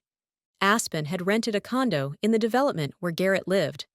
She was taking online classes and working part-time in children's ministry at the church.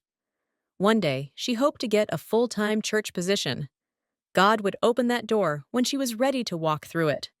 For now, she had all she needed.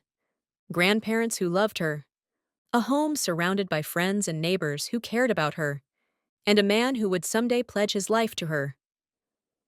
He showed off his handiwork, pointing out tiles she'd chosen from samples and crown molding she wouldn't have noticed. She was glad he'd finally gotten the place done. Word had already spread about the amazing job he was doing on the old place, and his schedule was booked for months. The way he'd poured himself into this renovation, so similar to the way he poured himself into their relationship, had her heart expanding. He opened one of the lower kitchen cabinets and pulled out a sliding shelf. To make it easier to get pots and pans. He looked at her, waiting for a reaction. "It's nice." Nice? Apparently, that wasn't the reaction he was looking for, but she felt too overwhelmed by everything to think about the house. She took his hand, then took his other. His eyes scrunched. "You don't like it?" "I like it," she said. "It's perfect. You're perfect." "Ha, hardly." "Perfect for me," she said. He squinted as he studied her. "I keep telling you that." "I love you, Garrett McCarthy." A smile spread across his face. "I love you, Aspen Kincaid. And I just wanted to say, yes." "Yes?" Confusion crossed his features, and then his eyes lit up. "Yes?" "Yes. As in..." "Not soon. Maybe in the fall, which everybody keeps telling me is beautiful. After I've had a little more time." Her words were cut off by his kiss, just the first of the kisses she'd get to enjoy every day for the rest of her life. He lifted her and spun her around the new kitchen. "I told you I'd wear you down." She was laughing by the time he set her on her feet. She gazed up into the face she adored. "I never doubted you for a minute." The end.